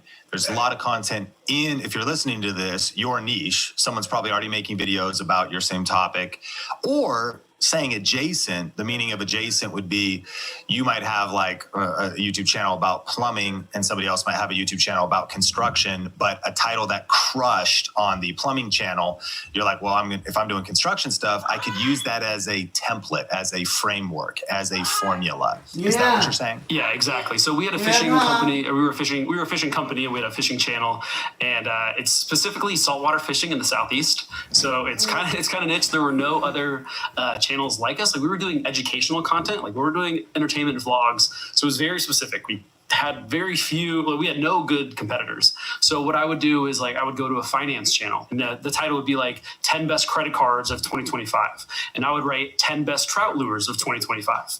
And that's all I would do, just kind of one for one.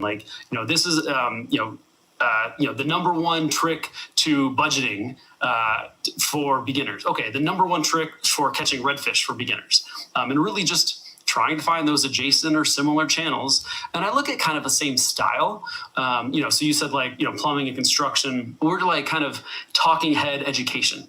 And so I would look for talking head educational videos, in finance, marketing, some makeup stuff, but really just channels, especially channels that are in competitive niches. So obviously if you have no competitors and your channel, your niche is really popular, you can get away with crummy titles. But if you're in a competitive niche, you have to be really good to get views. So by going to those big competitive niches, if a video has a lot of views in there, that's a pretty good sign that that's a good title and a good thumbnail. In your opinion, Do you think the average creator takes titles seriously enough? I don't, judging by the amount of people who tell me that they slap a title on, like right as they're uploading the video, I don't think so. What do you think is the difference in view potential that just the title alone could make? Potentially, hundreds, millions. Two like quick stories. So I wrote titles for it's like a real estate investing channel. And their content was kind of crummy. No offense to them, but it's real estate investing. Lots of money. They didn't need that many views. So before I started writing titles for them, they were getting about like 100 to like 500 views a video. I just started writing better titles, same exact content, like nothing changed about the content, just new titles. And we started getting like 1,000, like sometimes 5,000 views on a video. So like we doubled or like 5-10x'd their views just by writing new titles. So that was a very kind of simple win. And if you're a real estate investing channel and you double your views and you double your traffic, that's some serious money. And then another example, I had a kind of a faceless channel that was Little Experiment. It was in the dog niche, and I modeled another video that got about 1 million views. And it was the same topic, but I tried a new kind of title style, and that video got 7 million views. So, that was a difference of 6 million views for just a new title style. So for having better titles could be huge for your channel. And it's just 5 to 10 words, right? It's just titles. I think titles are probably the highest leverage skill you can have, in online business. I think you're exactly right. 99% of creators are underestimating how important titles are and missing out on exactly what you said. Without even improving or changing the content, they're missing out on 5x, 10x more views, 100 times more views just by mastering this skill. Hey, we're about to get back into the podcast in just a second, but I have a question for you. Do you want to grow your personal brand this year? Do you need more leads and sales in your business? If the answer is yes, then right now is the best time to go all in on YouTube. Today's podcast is brought to you by thinkmasterclass.com, where you can get on-demand access to a 1-hour deep dive training revealing how to start and grow a profitable YouTube channel this year. For a limited time, you can get access to this on-demand class entirely for free, where you will learn the 3 biggest mistakes that people make when starting a YouTube channel, the new rules and changes that have been happening on YouTube and how you can use them to create an unfair advantage, and the exact strategy we use at Think Media to generate over 350,000 organic views every single day. The data is clear. 70% of viewers claim that YouTube makes them more aware of new brands. So don't wait any longer to start growing your brand and business with YouTube. Just go to thinkmasterclass.com to get access to this no-fluff, highly tactical, free on-demand training. That's thinkmasterclass.com. So one of the things you recommend people do is they create a Dream 10 and a Model 10 list. Can you explain what those lists are and how they can help creators write better titles? Yeah, definitely. So the Dream 10 is just pretty much your competitors. And I don't, so a lot of people will be like, oh, I don't want to steal my competitor's stuff. And I 100% agree.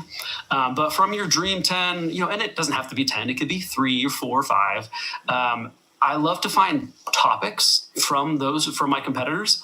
I'll look at what's working for my channel. I'll look at what's working, for my Dream 10, for my couple of competitors. And I'm just looking for topics. I'm not looking for titles. Just like, all right, if a video is about, for example, finance, credit cards, like that's a good topic. Budgeting might be a good topic. You're looking for outlier videos. So, if one of my competitors, every video gets 10,000, 5,000, 7,000, 12,000. Well, if one video gets 50,000, it's like, okay, that's an outlier, noted. I'll write that down and then I'll ask myself, what is that topic? So you go through all of your competitors and your own channel and you say, all right, what are the 5 to 10 topics that I see all the time? So boom, that's how you use your Dream 10, get your proven topics. And then for your Model 10, that's those adjacent channels that we looked at. It's just a list of channels that you look up to, that you like, and they're not your competitors. They're not talking about the same topic as you, but but they're kind of adjacent.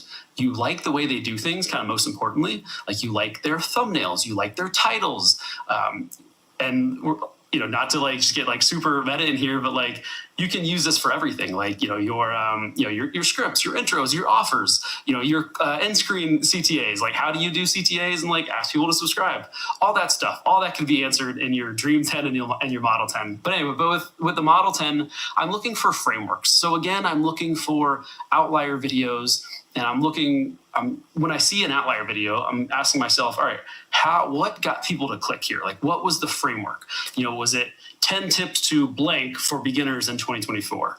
Or was it, the number one thing I wish I knew before blank? Those would be some examples of frameworks.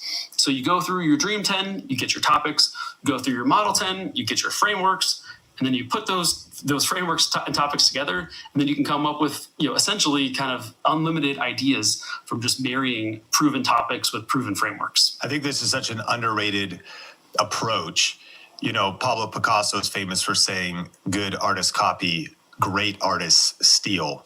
And even Steve Jobs was later captured saying, listen, we're absolutely going to look at competitors, adjacent industries to pull the best ideas. And I think the word choice you used, frameworks, is very powerful, because we're not talking about copying word for word, and we're not talking about just mirroring everything, but it's a template. If they've created a winning template, top 10 list, maybe even how it's introed, how the stakes are raised in the hook, there's just so many things you can learn. And then you're plugging your own unique self, your own unique style. And I think even a key word here would be your own unique spin or remix to a proven framework. And would you also say, and maybe another word for frameworks could also be formats? And I mean, Talking Head is a format, a live stream is a format, a vlog maybe is a format, Man on the Street is a format. Yeah, I would look for channels that they make content in the same format as me. They have the same content style. If you're looking at like spectacle channels and you're a Talking Head educational channel, it's not going to be that helpful. If you're looking at gaming videos and you're a makeup vlogger, it's just not. It's not as helpful. Got you. And so on the one hand, maybe you could be inspired by a format you haven't tried, because perhaps you could go to the city that would be actually borrowing a format and be like, I'm going to actually try a Man on the Street.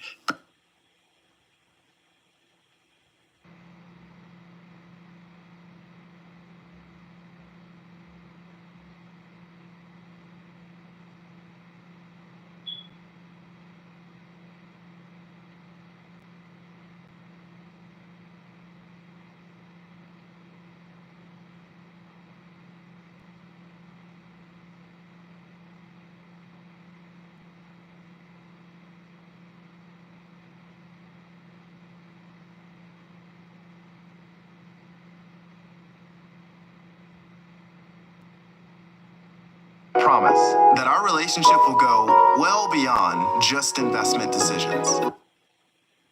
As a fiduciary, I promise to put your interest first, always. Visit findyourindependentadvisor.com. Actually borrowing a format and be like, I'm going to actually try a Man on the Street. But to your point, if you're like, wow, look at this spectacle YouTuber, they're getting all these views, let me try their title, their thumbnail, but you just sit in your office, there's nothing near that level of spectacle, then you're missing out on a key ingredient, which is the overall format and strategy of the video. That makes a lot of sense. You mentioned the importance of separating out traffic source when it comes to crafting your title. Can you help us, if we're new to how YouTube gives us views, maybe explain your favorite traffic sources, and then explain how titles can tie into whether your video shows up in search or whether it maybe is suggested by the YouTube algorithm? Yeah, so I have in the past kind of, it's a pendulum, right? I've gone on both sides of there. If you're going for search, there's fewer potential views typically. And like, especially if we're talking about like speed, like if you want to blow up a channel fast, ranking in search is often not the best way. However, if you want to make money, and if you get 10 views on your video, but you rank number 1 for best neighborhoods in Manhattan, you're probably going to make a ton of money, right? So it kind of depends on your business. Like, how do you monetize? Are you a faceless channel who's relying on AdSense? You probably don't want to make search videos because there's potentially fewer views. Or if you're a realtor, you might want to do a little bit more search, because if you can get in front of the right people who are searching for a new house, then that's a ton of money. So search versus browse depends on your business, and then also how you write titles, kind of like your traffic source dictates how you write titles. So for instance, if you're trying to rank in search, people aren't searching for, or typically aren't really searching for 10 mistakes. Like, it's usually all positivity and desire and benefits in search. However, if you go on the homepage and you see, 10 mistakes to this, fear of messing up or just fear in general, it does a great job at kind of grabbing your attention and getting you to click. So I love using fear if I'm trying to get on the YouTube homepage or the sidebar. But if I'm trying to do search, then it's usually just straight up benefits and really, understanding why my audience is searching. So, maybe if they're searching for best laptops, you're probably going to see 5 best laptops in 2024, or 5 best laptops for students in 2024. So kind of analyzing what the top search results are can kind of give you some insight into, all right, who is searching? Why are they searching? What's the core benefit here? What types of videos are working well? And then you can kind of bake that into your content and your title and your thumbnail. And then it's kind of a little bit of a free-for-all if you're trying to get on the YouTube homepage. You just need to grab somebody's attention. You need to go hard on curiosity. Like, you really need to nail curiosity if you're trying to get on YouTube's homepage. Or you can have a huge, big desire that a lot of people want, or fear. The 3 kind of click-worthy emotions are fear, curiosity, and desire. And if you can get really good at those 3 emotions, you're well on your way to writing better titles and growing your channel because you're getting people's attention and getting them to click. I want to drill down on this part. This is really powerful stuff. And if we're talking about getting discovered for search, what you're saying is if someone actually is quite literally going to type in a search term, they are about to purchase a new laptop, so they're researching laptops, or they're looking for top laptops of current year, best laptops, or how to lose weight, how to grow your YouTube channel. And they're probably not going to type, to your point. What are the biggest mistakes guys make when trying to talk to a girl for the first time? But now, if we step away from search and we step into browse, and they see a thumbnail and a title that says 7 mistakes that kill your chances of getting a second date, and they're like, oh man, that's fear. I want to get that second date. Or 7 mistakes content creators make that are killing their channel. Am I making these mistakes? And so it's less search-based, it's more desire-based. I'm curious, one of the things we've noticed is under browse, trying to get attention, is this idea of just total curiosity, total mystery, meaning this new YouTube feature is a game changer, and it has no revelation of what the new YouTube feature is. Now, that could be very powerful. We found that can work.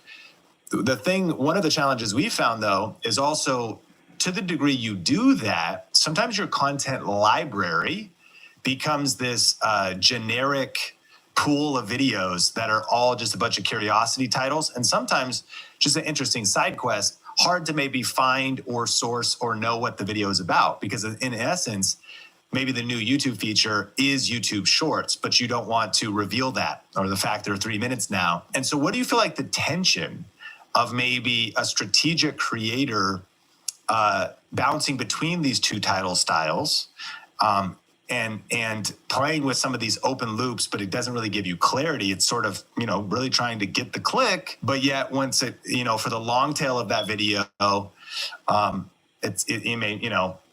it maybe doesn't make sense, and all of your videos could start sounding somewhat the same, or just a bunch of curiosity open loops. What are your thoughts about that tension? I think I have potentially a controversial take on that. I'm a big fan of focus on pretty much almost everything that you do. Okay. So I think that many channels would be well off if they only focused on one of those traffic sources. Like, are you a search channel? Then just go so hard on search. Are you browse? Go, make no search videos. And there's a couple of reasons that I kind of like that approach. Is one, just think about the type of user that you're attracting. So if I bring in somebody who's who's searching for something, they might not, they're on YouTube for a specific reason. They want to find their solution. So they might not be interested in some other things, but and YouTube wants you to binge, or wants people to binge your channel. So if you have kind of a mix of like search and discovery type videos, if I find you via a discovery video, like, this new YouTube feature is a game changer, and then I go to your channel and it's like, how to write end screen call to actions to grow your channel. It's like, okay, well, that's not what I'm looking for. I'm looking for YouTube growth. Or maybe it's just like this, how to, just a super in the weeds, video. I'm not going to click on that. It's not where my brain is at right now. So the type of user, might not be as likely to binge if there's, if there are different styles of videos. So, do you have any thoughts on that actually? Well, I know it's a super interesting take. Here's another question. What do you think about changing titles? Browse for the first week, 2 weeks, 3 weeks, but if the video plateaus out, and then repositioning it maybe for search later. Yeah, I think I like that. I like that strategy.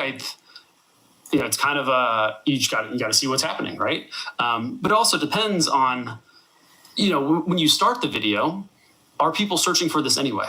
Because if people are not searching for that topic, then maybe it doesn't make sense to really write a searchable title, because they're not searching for it. So you might start off getting a ton of views, because it hit the algorithm and or hit all your subscribers' homepage, but then it fizzles out. So you change it to a search topic or a search title, but then nobody was searching for that. So either way, it's dead in the water, right? There's let's play a game. We talk about cameras, and we eventually maybe know the Sony ZV-E10 Mark II is going to be very searchable, and maybe the video is about the best camera for YouTube, and maybe a conviction is that is the answer. And eventually it would make sense, like best camera for YouTube this year, product name, pros, cons, something else. But during the launch of the video, perhaps we want to say, is this the best camera for YouTube? ? With a picture, with the thumbnail even being different with the camera and the question mark. So I would say this, it's going to be verifiably, there's going to be search later on, but perhaps for the launch of it, by revealing the product name and everything else, it'll do fine. But then people are like, yeah, I already know that, or I've been seeing about that, or I'll save to watch that later, as opposed to the sheer curiosity of what's on the other side of what is the best camera for YouTube. So in that particular case study, what are kind of your thoughts and strategies around that? Yeah, I like it. I will tell you, I think I got hints of this opinion from some other people, and I'm like, okay, I think I agree with that. And I was looking at a couple channels, and I'm like, I like this theory. And then I looked at Think Media's channel, and I'm like, okay, I think I might be wrong here. So I looked at some of your competitors, and you guys were getting way more views than they were. And it's like, you know what? I bet that Think Media just has a massive backlog of searchable videos. Mm-hmm. And that is how they're winning. That is how they're doing better, because they have really nailed search. And I kind of found myself, when I was looking up camera stuff, I landed on Think Media, and when I was kind of making my setups, I binged your channels, because it was, and I only binged kind of that, only YouTube Studio setup, kind of that cluster. So, so I don't know. You guys did an awesome job at refuting that example.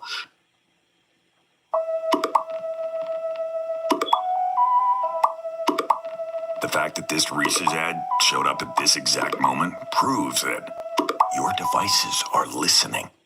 It also said, try caramel big cup.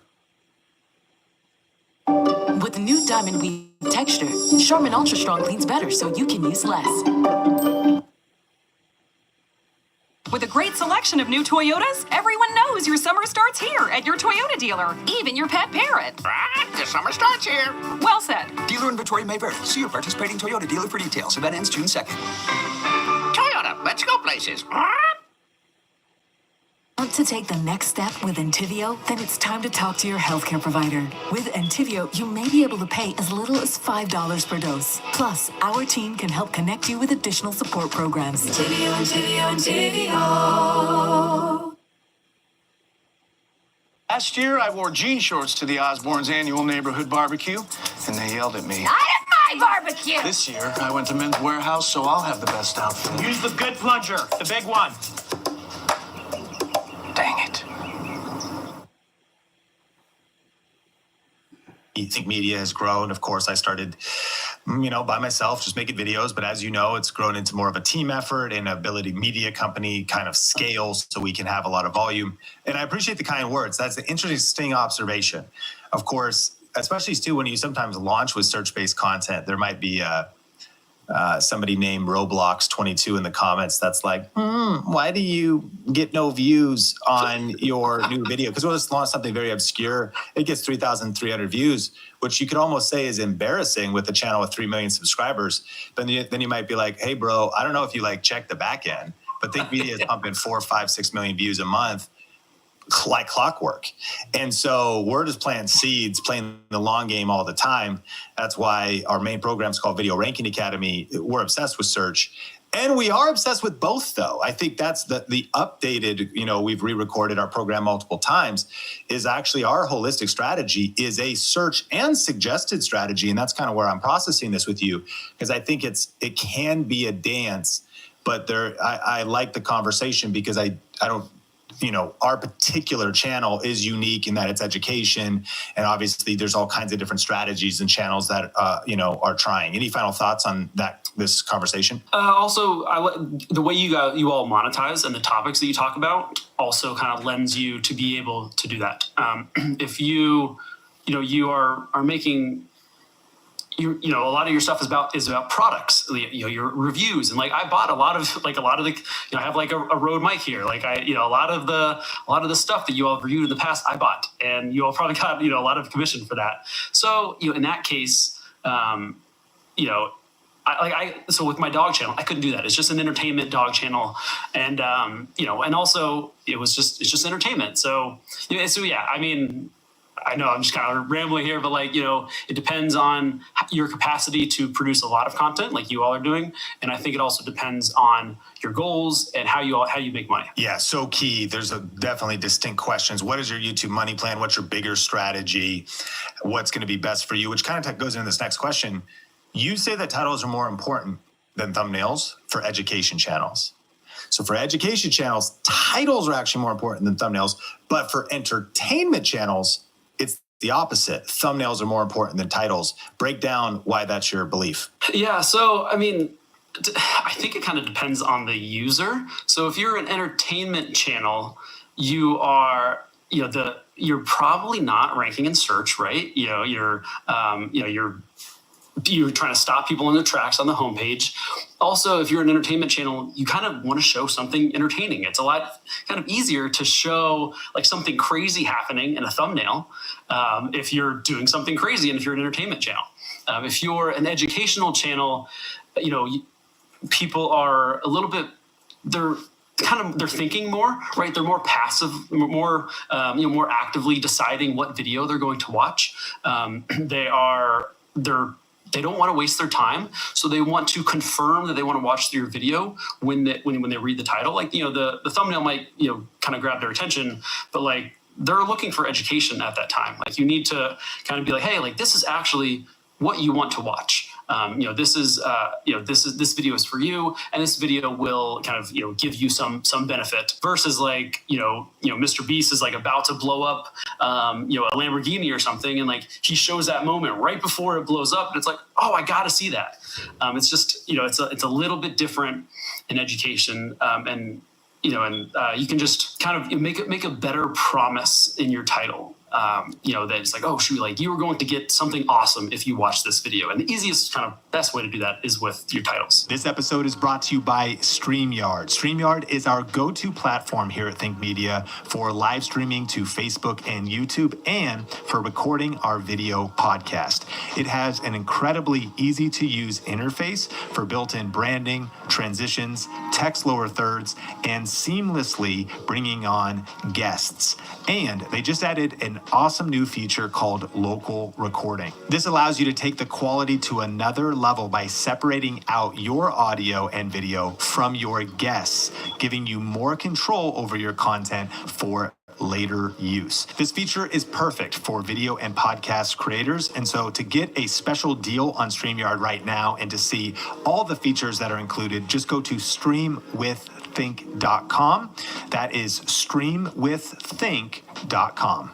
So the mindset of the viewer in entertainment, it's almost like you actually sit down on the couch, no clue what you want to watch. I'm just going to open the app and I'm looking for something to watch. So what grabs my attention? And you see this Whistling Diesel video with a Ferrari on fire in a cornfield. And you're like, what is that?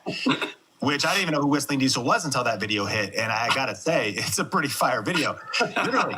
And I was like, and so that reached me, of course, because of algorithm of thumbnail, but it was a passive approach. That's me like trying to unwind, unplug. So it's an entirely different mindset. If I sit down, I'm thinking more, I'm actively deciding, I'm trying to solve a problem. If the title is actually maybe all 100 characters and it's like, comprehensive guide for how to set up this piece of software. And then it tells you maybe even some additional keywords. You're like, yeah, that's like what I want. I don't want to waste my time. I don't also necessarily, if you apply the entertainment principle to it, it's like, I don't want some hype-filled approach to even this software. Even if the person's monotonous, I just am looking to solve the problem. So it's a very interesting. Am I hitting what you're describing here? Yeah, I think so. You're proposing a solution in a solution, a benefit, a fear, a hope, whatever that is in your title. And you're promising like, hey, like this is what you're going to get out of this video, where, it's a little bit more like wordy. Whereas the Whistling Diesel video, like he's promising what he's going to get in this video with a Ferrari on fire. And that's, it's easier to do with entertainment because you have something crazy, and then it's easier to do, to make a big promise in education with your title, because you're describing what they're going to get. Thumbnails versus titles, or rather how they work together to create a compelling package. How do you feel in general about including words in your thumbnail? And is there too many? Can your thumbnail be too busy? So you might have to put this, on the screen. But when I think about titles and thumbnails, I think of that meme. I think it's D Wade throwing an alley-oop to LeBron, and like D Wade is like, oh, and like LeBron's in the background dunking. And it might be flopped, but I'm pretty sure it's D Wade to LeBron. And like that's how like titles and thumbnails like work together. Like it's a 1-2 punch. They're complementary. They're not the same. They're complementary. Working together to achieve a goal. So I love titles, but still like the thumbnail is incredibly important. I do love thumbnail text. I love complementary thumbnail text. Kind of thinking like the 1-2 punch. I like to kind of so I mentioned the three click-worthy emotions: curiosity, fear, and desire. I might have like fear in the thumbnail and then curiosity in the title, or like curiosity in the thumbnail and then desire in the title. So that's a kind of an easy way for you to think about different angles to, all right, what do I put in my thumbnail text? What do I put in my title? But yeah, love titles, or love thumbnail text. I like to keep it short. 3, 4, 5, 6 words. It also depends on your niche, really. Podcast channels, they can get away with like more words. Entertainment channels usually, do fewer words. So like we mentioned the Dream 100 or the Dream 10 earlier, go look at your Dream 10, see, are they using thumbnails and their, words in their thumbnails? How many words are they using? Is it mostly text? Is it like, what's their style? And also doing that for the Model 10 as well, just kind of give your answer because it depends on every different channel. I do love A/B testing. I've A/B tested thumbnail text, no thumbnail text. On the channels that I run, thumbnail text wins every single time. Thumbnails with text. So that's how I've got my answer. And if you want that answer for your channel, you can also run that same test and you'll get a great answer for your channel versus me just kind of, speaking here on a podcast. Yeah, and I would recommend split test for yourself. There is an interesting trend at this exact moment, which is this anti-thumbnail, a little bit of like underproduced. And so we'll sometimes do kind of a design thumbnail, a text thumbnail, and then just me like mid-sentence with like my hand up. And that in some cases paired with a really great title is outperforming. But the cool thing about the YouTube split test feature is you kind of never know. And there's different trends and there's so many variables. So actually doing the split test. Do you also split test titles ever? I do. I love split testing titles because like, yes, you can optimize a current video, but you can also, as a title nerd, I have a lot of theories about titles and I'll test my theories and be like, okay, I think that if I do this, then it will get more views. How do you do it? So, how do I A/B test? Thumbnailtest.com. Yeah. Okay. Yeah. And I've used TubeBuddy as well. They're kind of the same. Yeah.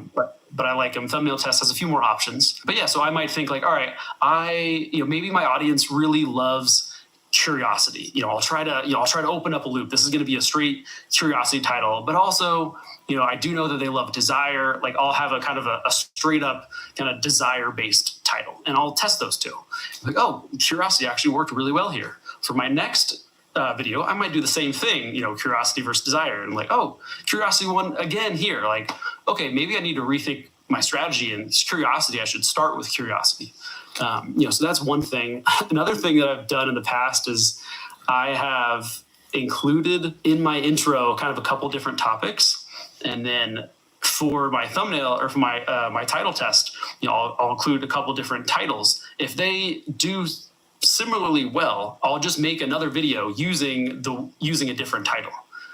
So that's a kind of a simple way for you to kind of pre-vet titles. Be like, okay, like I know that my audience will click this title. I'm gonna actually save this for another video, and I'm just gonna kind of include that. And maybe in like a month or two, I'm gonna do that again. And that's a kind of a fun way to de-risk your the odds that your video is gonna fail. Well, help me understand. So would that maybe be like, in this video, I'm going to help you learn how to get views and subscribers, and then split test titles for how to get more views or one for how to get more subscribers, and then whichever one wins, what would you do? Make another video? Whichever one wins, I'll probably keep that one on this video. But it's like, all right, so my winner got an 8% click-through rate. The other one got a 7.5% click-through rate. It's like, okay, well, most of my titles get 6% click-through rate. I'm definitely going to use this one that got a 7.5% click-through rate on another video. And so in a niche, like whether you're dog channel or something else, what would be an example of how you would hook that? Of like 3 different topics, but that without it being too broad in the overall video. So, so maybe it's a list. So in this specific example I'm talking about, it was a list. So let's say it's about like, basketball. It's like, the weirdest basketball plays that, the weirdest NBA plays in history, from, Michael Jordan getting his ankles broken to Larry Bird dunking on Kareem Abdul-Jabbar to blah, blah, blah. And, and I'll list a third one. So maybe there are kind of three, kind of previewing 3 of the things in the list. I might have 3 titles for each of those 3 things in the list, and they're in the video. But then like, if one of them does well, I'll keep that. If another one does pretty well, the second place video did pretty well, I might make a second video all about that second place thing. This is an advanced level conversation, and we're about to even go deeper. So I would recommend listeners stick with us because it's about to get, crazy. We're about to go even deeper in the matrix. But I also want to encourage listeners that like, there's kind of levels to the game, and just getting a little bit better at titles, just getting a little bit better before it's hard enough to write one, let alone software and split testing and multiple thumbnails and multiple different things. But this kind of just speaks to like how crazy YouTube gets. And on this question, I do want to bring up, I'm curious your thoughts and opinions. Diary of a CEO revealed that they split test 3 different thumbnail facial concepts. Usually it's the interview guest on the video podcast with about 25 different text on thumbnails per face. And I'm guessing they don't do that on YouTube. I'm guessing they maybe do it somewhere else with like a small ad budget or something, or maybe they do. I don't know how they would get that much data that quickly. I'm pretty sure I've seen their Facebook ad library, a screenshot of their Facebook ad library. So they're running Facebook ads to that. So, and already that's such a level. And I think Steve Bartlett revealed, he did an interview somewhere about how his $25 million a year empire, which frames that if you're not doing 7 figures, perhaps it's not that you would have to be doing that much, is the level of team and depth and help and whatever. The thing that's interesting though is the fact that you take a channel like that that's investing thousands, maybe millions of dollars in testing, and you can go to their channel and then see the results. So you can pull a lot of clues. Like one of the words I noticed on that channel is lying. Like they're lying to you. The government's lying to you. Doctors are lying to you. Your spouse is lying to you. You'll see lying. I mean, a lot of thumbnails as a quote pulled out of the interview, they highlight the word lying. To your point, there's maybe 3 to 5 words in each of the thumbnails. Another one we'll look at is like impact theory. And we saw the powerful word change. And we realized how that triggers the human brain. Because if we can't even help it as humans, we are scanning our environment to, if we wake up one day, if you take us back to more primitive times, we look around, we're like, okay, the kids are good. Look on the horizon. Well, it looks like it's going to be sunny. No big deal. Look around. Wife's okay. Cool. Now, if you wake up and you see footprints of a vicious beast that was in your camp, something changed. Okay, you look on the horizon and you see a storm coming. You're like, oh, it's that. What is that going to mean for me down the road? So when it's YouTube is changing, fitness is changing, changes are coming, and so I was like, man, they're using change in some of their most viewed videos. Changes are coming to the economy. We're about to get into some of your click triggers.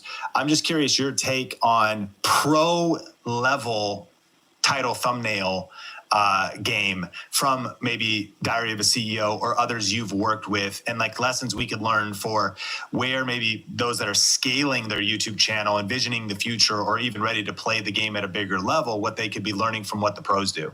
Yeah, I mean, I do love change as well. I've got a list of some of my power words up here. Change is number 2. Change is so cool because it's vague, right? It's so open-ended.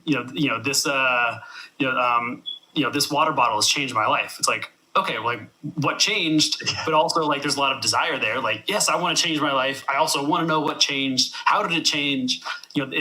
There's so much.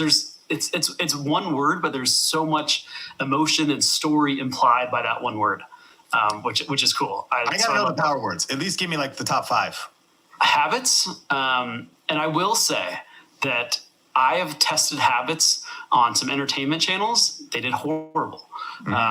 But habits might be one. So in Creator Hooked, my newsletter, I've got a database of like 1,100 viral videos, and habits is one of the power words I see all the time. People love habits. They're so tangible. You know exactly what a habit is, and we like our kind of culture is like obsessed with habits. So habits, change, stop. If you tell someone to stop doing a best practice, that's like, that uses negativity, curiosity, it's counterintuitive. Like, wait, why would I stop? Why would I stop doing this? It doesn't make any sense. It's also like a warning too. Always and every as well. Those just kind of make a video feel a little bit more epic. The one thing I always do before publishing a video, It's like, wait, okay, you always do this. Like, it must be pretty cool. Or like, I tried every YouTube idea software out there. Here's what I learned. It's like, okay, like this is a very comprehensive video. They tried every single one. So always and ever are two. And then only is also kind of the same thing. The only thing I do before publishing my YouTube videos. It's like, oh shoot, like, what is this? Only. And then like new and never. People love new things. Never also has a lot of emotion. The one thing I never do before publishing my YouTube video. It's like, why would he never do this? Am I missing out on something? Like, am I actually doing this thing? So those are a couple power words that that I've just been thinking about. I haven't made them official power words, but I'm on the lookout for them. They're on my watch list. And I take a note whenever I see them. This just might be one of the most valuable Think Media podcasts we've ever published. And if you are getting value, it always is helpful to rate and review the podcast or like and leave a comment if you'd want Jake to be coming back in the future. I do want to hit some of these click triggers. But you got me inspired because I know you are you're a student, you're a learner, and you've been deep in kind of online marketing, communication, and copywriting for a long time. I am curious if you have any favorite books. We'll link those up in the show notes. Favorite books. I know there are some classic books, kind of like Power Words is a book, but some of them also, they're written maybe for people that are writing persuasive marketing copy, which ties into this. Is there any that maybe creators could benefit from if they want to get extra geeky? And any books in general that YouTube creators should read that are some of your favorites? Yeah, I got 3 for you. The Adweek Guide to Copywriting. Okay. It's by Joe Sugarman. It's a really long title. It's Adweek Guide, it's something like that. But that's one of my favorite books. It's funny. I'm rereading it for I think maybe the 4th or 5th time, and he's talking about pretty much writing like editorials, ads, and I'm like, this is just YouTube. Like, he's like, you need to like, get right into it. Like, somebody's going to like they're going to flip the page because he's talking about, like ads and like catalogs, magazines. He's like, you need to grab their attention right away. You need to like, instill like seeds of curiosity to keep them going. You need to have an image that grabs their attention and a little, little blurb under that kind of like, piques their curiosity even more. And I'm like, this book was written in like the 70s or the 80s, and it's just the same psychology. And he, talks about kind of emotional things that grab people's attention. But yeah, that's one of my favorite books is that by Joe Sugarman, Cashvertising by Drew Whitman. It's another great book. And he talks about, emotions and just like the psychology of what gets people's attention. That's a pretty short book, but it's an awesome one. And then the other one is Age of Propaganda by Andre Protkanis and somebody else, but it's Age of Propaganda. And those 3 books, I've probably read them 3, 4, or 5 times, and it's just psychology, which is the thing that I like to nerd out about the most is psychology and persuasion and getting people's attention. And those 3 books are perfect for anybody who is excited about YouTube titles and psychology, really just content marketing in general. Those 3 books will help you. 3 books every YouTube content creator should read: Adweek Guide to Copywriting, Cashvertising, and Age of Propaganda. And we'll, of course, link those up in the show notes. I actually am going to want to turn this into 2 parts if you've got the time. So I want to subscribe if you wanted to listen to part 2, because we're already 46 minutes into the convo. And I do want, though, to give a shout out to your stuff. If people want to connect with you, you have one of the most valuable newsletters, and we can link to that. But go ahead and describe that, as well as your software, whatever else, and we'll link it up in the show notes. So break it down. Cool. Yeah. So you can find me on Twitter and LinkedIn at Jake Thomas. Just search Jake Thomas. You'll see a guy with a hat, a beard, and a golden retriever, and that is me. And then also creatorhooks.com. So we talked about like the Model 10 earlier, finding examples of successful titles outside of your niche. That's the newsletter is essentially like a done-for-you service of that. Like, I'll send you 5 viral videos that did really well every single Monday morning, and then I'll kind of explain why they did well, and I'll share examples of how you could use that for, I'll kind of break down that format or that framework, and then examples of how you could use it for your channel. So that's a newsletter. And then I have a Creator Hooks Pro, which is just like kind of an automated more personalized version of this. We've talked about click triggers and formats, and you can plug in your video topic and it will use all of those click triggers and formats to come up with video titles for you, to kind of help you kind of see things from a different angle and get the wheels spinning, and then see, oh cool, like this, these 10 titles are awesome for my video. I'm going to use this title for my, this one for my title, this one for my thumbnail text, and like this one's going to, inspire my intro and my subheads. So yeah, creativehooks.com is where you can learn about all that stuff. And your newsletter is free. Yes, newsletter's free. It's a great deal. So check out show notes and resources in the show notes of the podcast. Like, rate, subscribe, share wherever you watch or listen. And really grateful for you being a part of our community. My name is Sean Cannell, your guide to building a profitable YouTube channel. And I can't wait to connect with you in a future episode.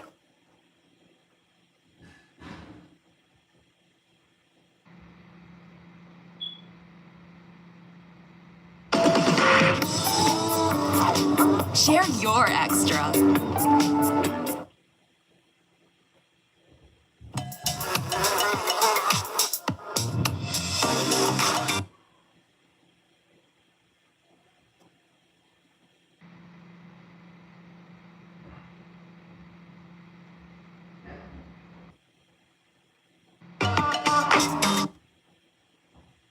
Hands down, that is the story of most of my clients. I watched some of your videos on YouTube. I liked you. I bought your course. Get the product out there, make some money. You can always improve upon it. You can watch all my videos on YouTube for free, and you'd probably become a really good guitar player, but it might take you 2 or 3 years. Or you could spend $297 in the next 6 months. You could do everything much quicker. The biggest thing I overlooked in the beginning was. So if you've been thinking about packaging what you know into an online course that actually sells and generates income, then you're going to want to listen to the end of this episode. My guest today on the Think Media podcast is Lauren Bateman, and she has generated over $3 million in online course sales. She transformed her guitar teaching into a multi-million dollar online education business. And she's going to be talking about the exact strategies that she has learned from building, launching, and scaling online courses with her YouTube channel that have served people, transformed lives, and have transformed her life in the process. And so, Lauren, I'm curious, what was your first ever online course offering? When did you have the aha moment that you're like, I think I want to do this? And what year was that? And how did that process come about? Yeah, I knew right from the get-go that I wanted to have some kind of product to offer people. So I uploaded my first video on YouTube. It was March 2017. I started filming my first course in July of that year. And I did most of the recording over the summer, and it was a smaller version of what my course is now. But I went to my studio, I recorded it, I came back, edited it, and I think I released it in November of that year. And I released it to 2 sales, which, hey, that was great for me at the time, but, it wasn't, a windfall of sales. But yeah, it was basically start YouTube, get a course, and start promoting it on the channel. And give us the context. You mentioned that you had a studio, but you had a brick and mortar guitar studio. And what was your vision behind maybe wanting to get out of the day-to-day grind of being able to coach people, but having to do it in person? Yeah. So, I originally started teaching 101, and then I opened a bunch of brick and mortar businesses and had employees, and I was still teaching at the schools. And I'm like, I really enjoy the teaching process. But I didn't want to have to be tied down to a specific location. Having that freedom and flexibility was very, very important to me. So I was like, how can I do that? And I had the bright idea, okay, let me try YouTube. I've released some videos, started getting some views, started getting some comments and some questions. And I said, I should put some of this stuff into a course, because I realized, YouTube's very haphazard, and people will watch a video and then YouTube will suggest a video, but they're not sure if that video is right for them. Maybe that's too advanced for them. So I'm like, what if I put everything in a course and I put it in a step-by-step system for them to learn and play guitar? And that's exactly what I did. Now, it might seem like you have an unfair advantage because you were already a guitar teacher. I would say that's a proven topic that people would want to actually pay for. But if someone's listening to this, they want to launch an online course, how would you encourage them to try to validate their idea so that they don't create a course or package something into a course that like won't actually sell or that people are not interested in actually paying for? Yeah, that's a big mistake that a lot of people make. They release a course and you know it's crickets. And part of the reason it was crickets for me was because I didn't have a giant audience yet. But what I would do, and this is what when I coach and I work with people, what I tell them to do is go find a Facebook group. Okay, go find a Facebook group, beginner guitar group, how to lose weight group, whatever your expertise is, and just go in the comments and see the questions people are asking. Because most of the time, there's going to be a theme, or the questions are going to be very, very similar. And you can start seeing what the common problems are that your client or your potential client would have. And then you'd ask yourself, well, can I create a course around this problem? So remember, courses is helping people get a transformation. You're taking them from point A to maybe point C or point D. You're trying to help them move through this problem and come out on the other side feeling like they've won. So that would be my biggest recommendation, is just do some research on what people are looking for. And what was the name of your original course? I think it was, beginner guitar course. Lauren Bateman's beginner guitar course. I wasn't good at making up names in the beginning. That's great. But I mean, that's amazing. That's where you started. You got it out there. As you mentioned, you got 2 sales, right? Yeah. And then you've scaled up to there. I'm curious how you determine the scope, the course development process. I think that listeners to this can feel overwhelmed.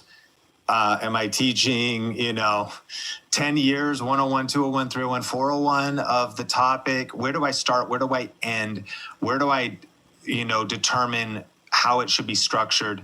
For you, what was your course development process early on? Yeah, so the first version of my course was basically what would I teach someone in the first 3 months of coming into my studio. So the goal was to teach them some simple chords, some simple strumming patterns, and get them to be able to play, a few songs on their guitar. And that was the original part of the course. And then, as people went through it, I saw they were asking more questions. And then I kind of added on to it and it became a bigger course.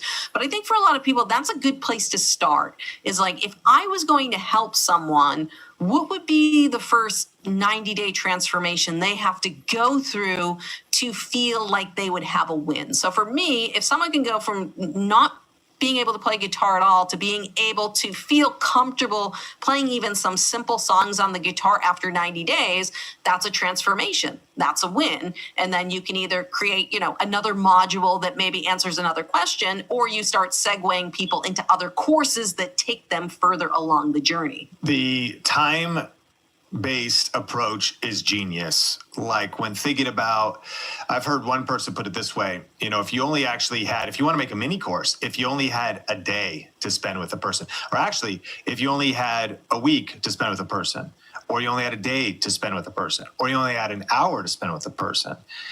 And one of the ways that you can market and sell a course is masterclass or webinars. We'll do those at Think Media. Maybe many listeners have watched one where I will take an hour to teach as much as I can in an hour. And that leads then to, well, I have a whole course on that, because what I would teach in an hour, maybe that's the free thing.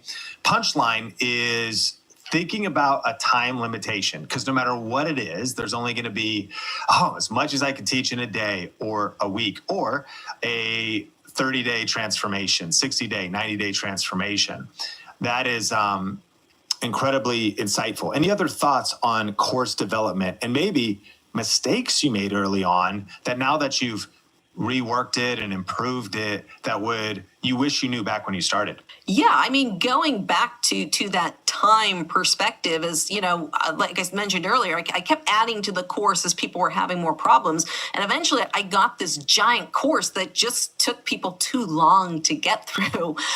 So we're actually going back and reworking the course so people can work through this a little bit quicker. We're kind of going to split it into two separate courses, kind of like the beginner and then like the late beginner course. So that was kind of a mistake. In the beginning, you're like, I have to give so much value, I have to give so much content, but there could be a point where you give too much. So keep that in mind. And that's why, speaking to what Sean said, the time limit thing is a very good framework to work inside of. And also understanding that, it's going to be frustrating the first time you make a course. And I love the idea of a mini course. That's what I tell people to do. I'm like, just make a course that's really short because, your mic's not going to work or your lighting's not going to be good or you're still learning your camera settings. Like you're going to make so many mistakes in those first 10 videos.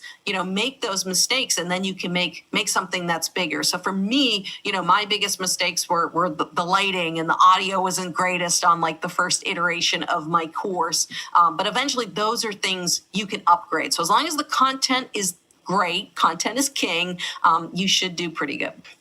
This also reminds me of what can hold a lot of us back, which is wanting the course to be perfect.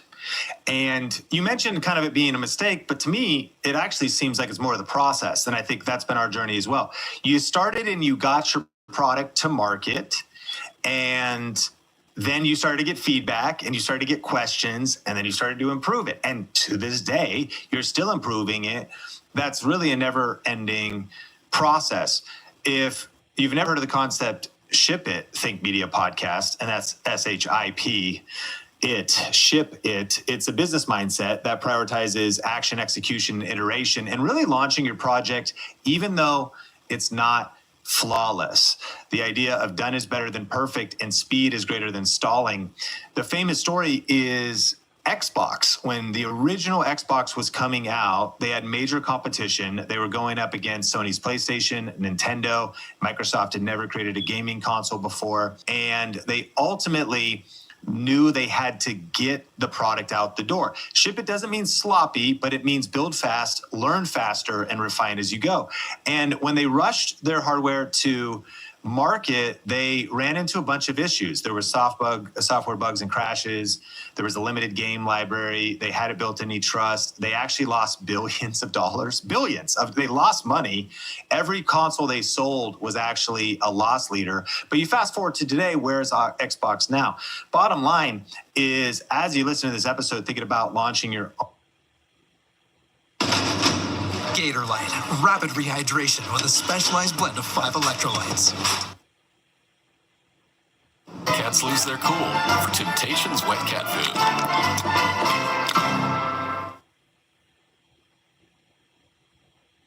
Kids can't hide anything from me. I'm home.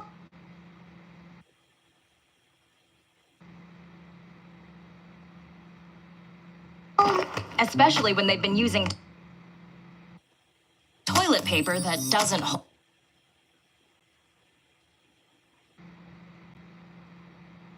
up. Charmin Ultra Strong has a diamond weave texture that's more durable. And it cleans better, so you can use less. Enjoy the go with Charmin. Built this? It was easy once I found the parts.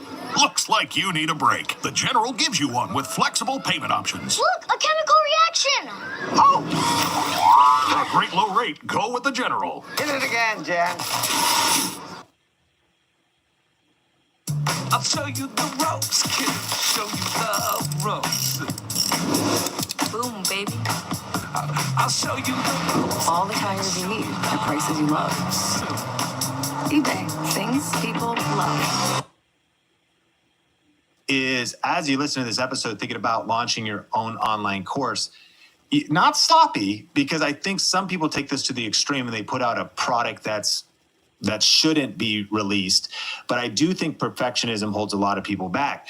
And the powerful thing about getting your product to market is then you can improve it, learn along the way, create different versions. Lauren, talk about that process. If there's any other thoughts you have on you've built a multi-million-dollar course selling business. What was your propensity to take massive action, but then improve all the different things along the way. And maybe not just the course, the systems, fulfillment, customer service. What have you had to learn along the way? Yeah, I mean, and speaking to not being a perfectionist, if you wait for the perfect product, it might take you so long to develop this product. It takes so long to actually make money off of it. So get the product out there, make some money. You can always improve upon it. And as you sell more and you get more customers, the bigger your business is, the bigger your problems get.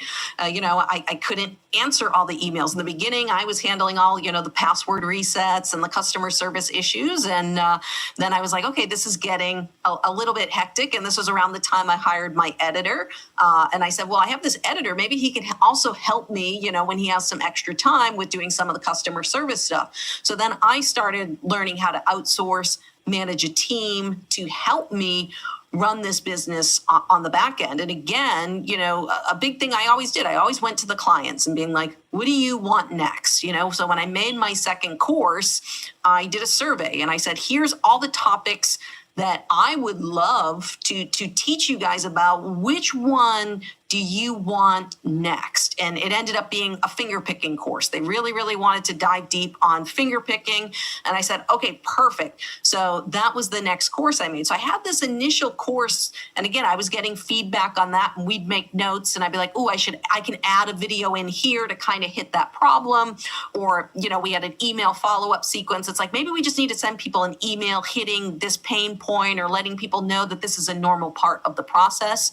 But we were really big on listening to what our clients want. So as we kind of build out our product suite, we weren't just randomly picking at this, well, I think this is what people will want. No, we just went to the customer and we said, what do you want next? So I think that's very important, is not only getting feedback on how you can improve a product, but also going to your clients and just being like, what do you want? And giving it to them. It makes the process a lot easier. What pricing strategies worked best for your course? And how did you decide what to price it initially? How have you figured out the process of maybe doing different payment plans or pricing in general? Are you ready to start your YouTube channel, but you don't know where to begin? Or have you been posting videos, but you're frustrated because you're just not getting the views and nobody is seeing them? For a limited time, you can get the #1 best-selling YouTube strategy book, YouTube Secrets, for free at ytsecrets.com. This book is the proven blueprint that has helped thousands of people go from 0 subscribers to a thriving channel. All I ask is that you pay shipping, and then I will mail you the brand new updated second edition of YouTube Secrets. And when you place your order today, there's a couple other super cool things that'll hook you up with. First, you're gonna get instant access to a free deep dive masterclass where I will break down the exact strategy I'm currently using to generate over 120,000 views per day, every single day on YouTube, and generate over $100,000 per month on the platform, as well as the 3 biggest mistakes that most creators make when starting and trying to grow their channel. That class is free to watch instantly when you pick up this special offer. Now, you're also going to get my video series called The Perfect Video Recipe. One of the updated chapters in the second edition is titled The Perfect Video Recipe. It's actually a formula for how to structure YouTube videos to get maximum views and how to break through in the YouTube algorithm. This is the exact formula that readers of the book and our students are using to generate millions of views. And again, that'll just be included when you jump on this limited offer. Third, you're going to get access to our 1,000 Subs Club email newsletter, which delivers actionable weekly tips to your email inbox that will help you get to 1,000 subscribers fast. And we also do really cool weekly giveaways that includes lighting and microphones and YouTube equipment, plus software that will help you on your creator journey. But here's the thing, supplies are limited on this free book promotion. So if you want to grab this offer, go to ytsecrets.com right now and just place your order covering shipping, and I'll get this book in the mail to you right away. I didn't know how to price a course. I didn't, I'd never made a course before. I didn't know, and this is speaking to competition. And I have lots of people in the guitar space who are selling guitar courses for $10, $20. And, I was like, man, I really don't want to sell my course for $20. There are a lot of people that had millions of subscribers, so they were playing the volume game. Well, I didn't have millions of subscribers. So I wanted to sell my course for substantially more than most people were charging charging for guitar courses. And I think I started off with the first iteration of my product was like $97, which was very cheap at the time. And we've kind of gone up and down on the pricing. For that flagship course now, we charge $297, which is a really nice sweet spot for a do-it-yourself course with not a lot of involvement from me. This means like they're not really interacting with me. There's not a lot of Q&A. And then eventually we started a community for people who wanted that Q&A, who wanted more of that interaction too, who wanted more access to me. So again, talking about as you grow your product suites, what do people want? Ways you can add different things. So yeah, it's just crazy how everything goes from being so simple and then it can explode. But pricing wise, we stay around $297, which is a great price point. It's not $20, which a lot of people will. I get emails from people all the time. Well, so and so's charging $20, and I'm like, well, go buy so and so's product and course. Like, here's the testimonials. This works for people. And for us, we found that $297 price point works really well, and we sell a lot of courses. And then you mentioned the community. Did you add that in, or do you have some kind of ongoing if they want to add on access to community? Yeah, so when they buy the course, they get a free trial to the community. Initially, we just included it as part of the thing, but I was like, this is so valuable. I think people would pay for it.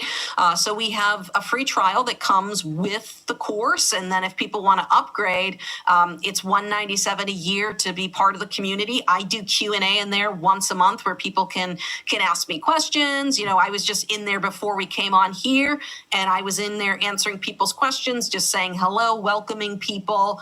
So there are some people who are going to want a little bit more than just, a do it on your own course. Yeah. And what's interesting is I think this might be one of the most important parts of the conversation is like price has a lot to do with mindset. It has a lot to do with pricing psychology. And I think we oftentimes project maybe low value on our own education or our own course or our own thing that we're going to create. And we actually, I think the wrong thing to do is to let the market define what your pricing is. Like you said, just because somebody else has a $20 course, okay, that's great. Walmart has a $20 shirt.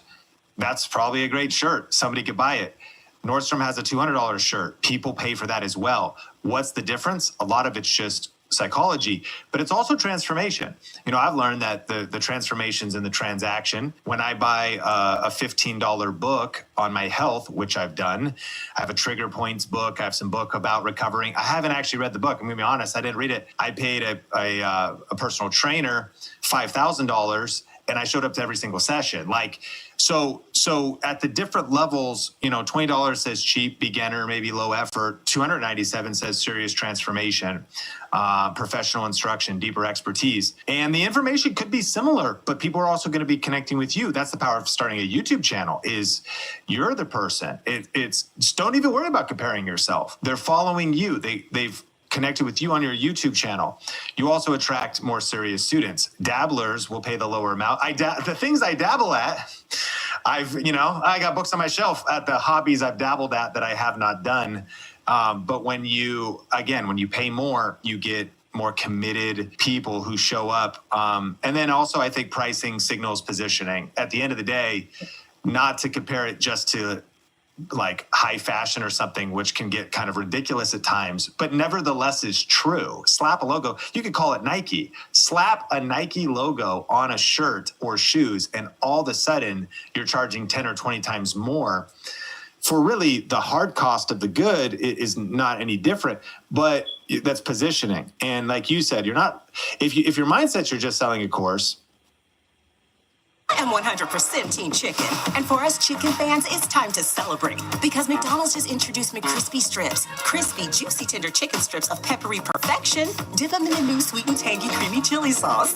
Now get a free medium frozen Coke, Fanta Blue Raspberry, or Hawaiian Punch with your purchase of a 3 or 4-piece McCrispy Strips. Only in the app. Ba-da-ba-ba-ba. Offer valid through 6/15/25 at participating McDonald's. Valid once a day. Must opt into rewards. Coca-Cola and Fanta are registered trademarks of the Coca-Cola Company. Hawaiian Punch is a registered trademark of Dr. Pepper 7 Up Inc. You said you're not, if your mindset you're just selling a course, I think you have a limited mindset. You're actually selling transformation. What would it be worth to transform from a casual, frustrated guitar player into a confident player? And people, I love that you said people, really what they want is outcomes, not hours. And we're learning that as well as we're reworking this next version of Video Reiki Academy. In today's world, with it being so busy, sometimes we also think, oh, I need to add more videos and more content and more to-dos.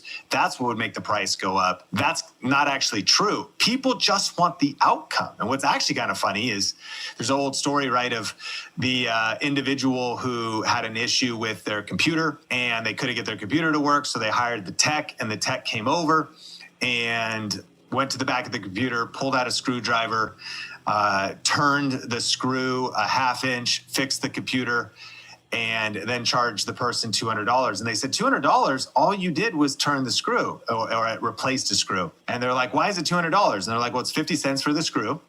And it's $199.50 for knowing which screw to turn. Funny story that's probably not even true, but it illustrates the point, right, of like, that specialized knowledge, but it's the result. If my computer doesn't work, I just had to do plumbing twice in a row in a week. I had to fix the toilet and then another leak. And my friend Anthony was like, yeah, a weekend of rolling up your sleeves and doing it yourself, you probably could have saved, I paid $1,200 to replace the toilet, and I could have done it myself for $200, although what my friend Anthony didn't know is I actually couldn't have done it myself because my skill, he's like, you could have done. I'm like, nah, bro, actually, I'm kind of handy, but like not really, not at that level. But here's the bottom line, like the specialization, if I would have done it, probably would have been leaking again. What am I after? Just wanting to encourage listeners that they probably should raise their prices. You probably should go up market, because when you charge even higher, you're going to attract better customers. You're going to get more commitment. It's going to lead to more results for the individuals. A lot of these things are pricing psychology. Lauren, any other thoughts on that one as we keep it moving? Yeah, and remember, sometimes, people will pay more money for just saving time. I mean, that's a big part of our marketing because a lot of our people are coming from YouTube.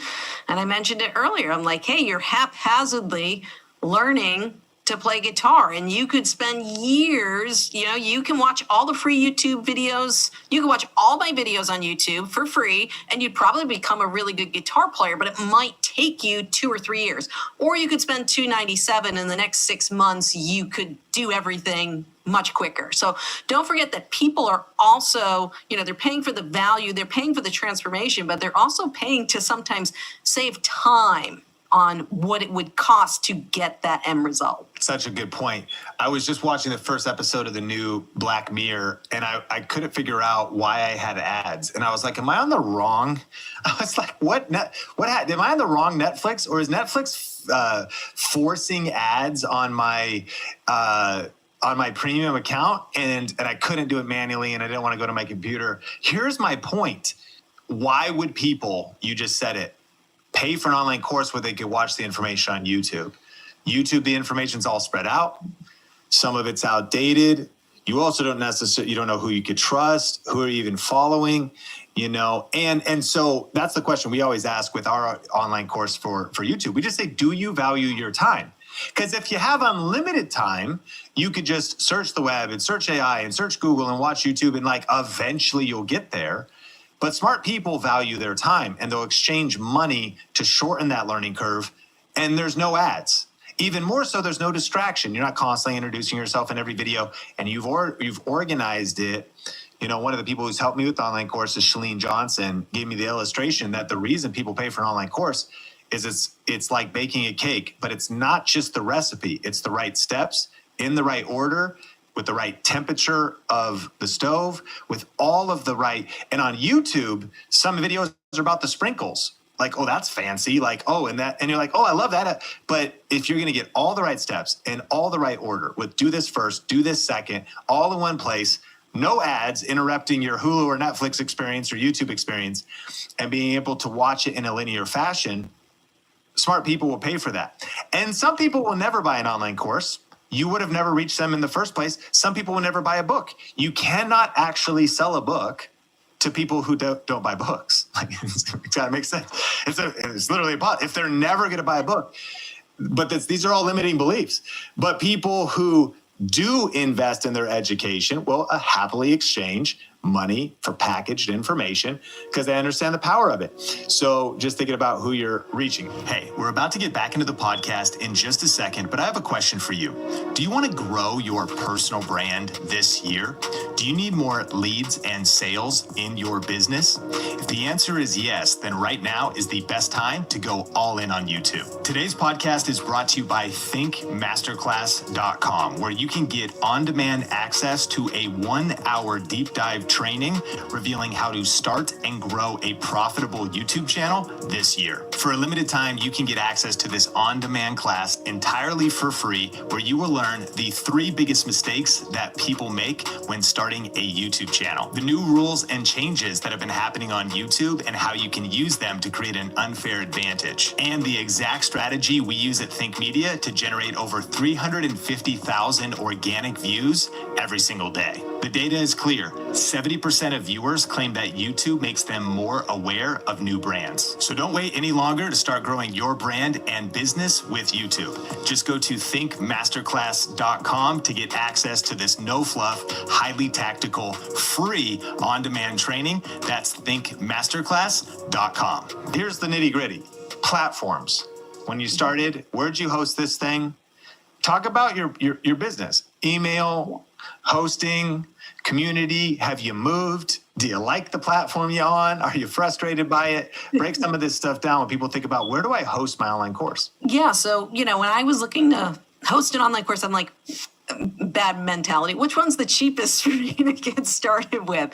And I ended up with Teachable because they had a very cheap starter package. But I didn't like their landing pages as much. The sales side and the marketing side of Teachable, I didn't enjoy as much. And, when I was taking courses, I started noticing, I'm like, I'm taking this course from this person. They're using Kajabi. I'm taking, I was taking a Grant Cardone course. I think he was using Kajabi. And I'm like, okay, if these big people are using Kajabi, I should probably also be using Kajabi. So then I had like 2 or 3 courses at the time. We rebuilt the platform in Kajabi. And the reason I like that, because I was using MailChimp. I had all these different things in different areas. And for me, simplicity in business is what I prefer. So I like having everything under one roof. My community is in Kajabi. And, let's hand it to Facebook. They're the kings of like attention, and their groups and their communities are really great. They really are interactive. But what I found was happening, a lot of people were following me on Facebook, and they were intruding a lot into my personal time. It's very easy on Facebook, to message a creator, find out their personal brand. I know they've updated a lot of things, but I took things off of Kajabi, one, because I could automate the payments. I could create a subscription plan and automate when people were in the community, or we could remove them if they canceled their subscription or they no longer wanted to be a member, instead of someone manually going in and doing this. The email is all in Kajabi. We tag people depending, did they come from the free crash course? Did they come from our webinar? Did they buy a course? Or have they not bought yet? So there's a lot of cool things you can do in Kajabi, and I really do like their landing pages. I do think they're nice and pretty, and I think their website builder is really great. I don't really like it as a website platform. I use WordPress now. When I first started my website business, I used Squarespace. Was simple enough to build, and then we were looking for a little bit more functionality, some global templates and stuff that we could do. So a couple years ago, I revamped the website, and I had someone professionally build it out in WordPress. So that's the one thing I think Kajabi is, for SEO reasons, and I'm big on SEO. I think WordPress is a much better platform for hosting a website. But in terms of hosting landing pages, selling your courses, having your community, your email list, like, you can go very, very far with the Kajabi platform. It's a really good recommendation, and I would affirm that, over the years recently we upgraded to HubSpot, which is ridiculous. And I mean, great, but it's a very expensive, just kind of higher level CRM, and absolutely not the right answer for a new creator or a starting creator. All things considered, and there's all, ClickFunnels has had highs and lows, and mostly lows lately. And High Level has come in, and there's Teachable and there's Thinkific. Really, Kajabi, I would agree with you, is such is just, if you overthink it, which 100% of people listening to this will overthink this. They'll research this for months, watch all these videos. Instead of overthinking it, pulling the trigger on Kajabi is a pretty smart move, and it will take you incredibly far. And I also like betting on companies that have a strong foundation, like a lot of developers, like, they're going to be here in the future. And I guess you don't know anything for sure, but Kajabi, I've met the newer CEO at VidCon, and I met the founders and originally, and we spent time and been at their offices, and I think they have new offices now. Their future is bright. And so anyways, if you're thinking about, like, pick one and pull the trigger. And one of my mentors says, scared money don't make money. So sometimes it's like, eventually you got to invest in these tools, and asking yourself what's the cheapest tool, I don't think is the best question. I think thinking about what tool is going to help you focus on what you need to focus on most, do the heavy lifting for you. So we'll link some resources in the description below for you. And I do believe through our link, you could get even 30 days free and some other perks and bonuses from Kajabi if you want to check that one out. And it can be all in one. But here's the other thing: it's painful to change, but that's just life. I think that holds too many people back in business. Like, what if someday I have to change? Oh, you probably will. But what if it's really painful? It will be. Well, what if I don't do the right thing today and eventually I have to remake my course? No, you will. That you cannot steer a parked car. You start in business, you move fast, you get things out, and then you just know that you want to make the best educated decision today. But then eventually it's going to be okay to pivot later. I want to hear any other thoughts you have on that. And then in this final section, I do want to talk about actually selling the course, the power of YouTube, course launches, lessons you've learned. But any other thoughts about delivery, platforms, logistics, and encouragement for listeners, because this is the kind of stuff that stresses. Summer is here, and it's time to plan your style staycation with Bob's Discount Furniture, where you can find everyday low prices on the hottest styles. The comfiest Consumer Reports recommended mattresses, fast, friendly delivery, and flexible financing to fit your budget. Go to mybobs.com for details. So stock up and score everyday low prices, delivered on time all summer long at your nearest store or at mybobs.com. Oh, my Bob! Bob's Discount Furniture. No, and even to speak what you were saying, what happens if I have to change it? Well, hopefully, if you're building a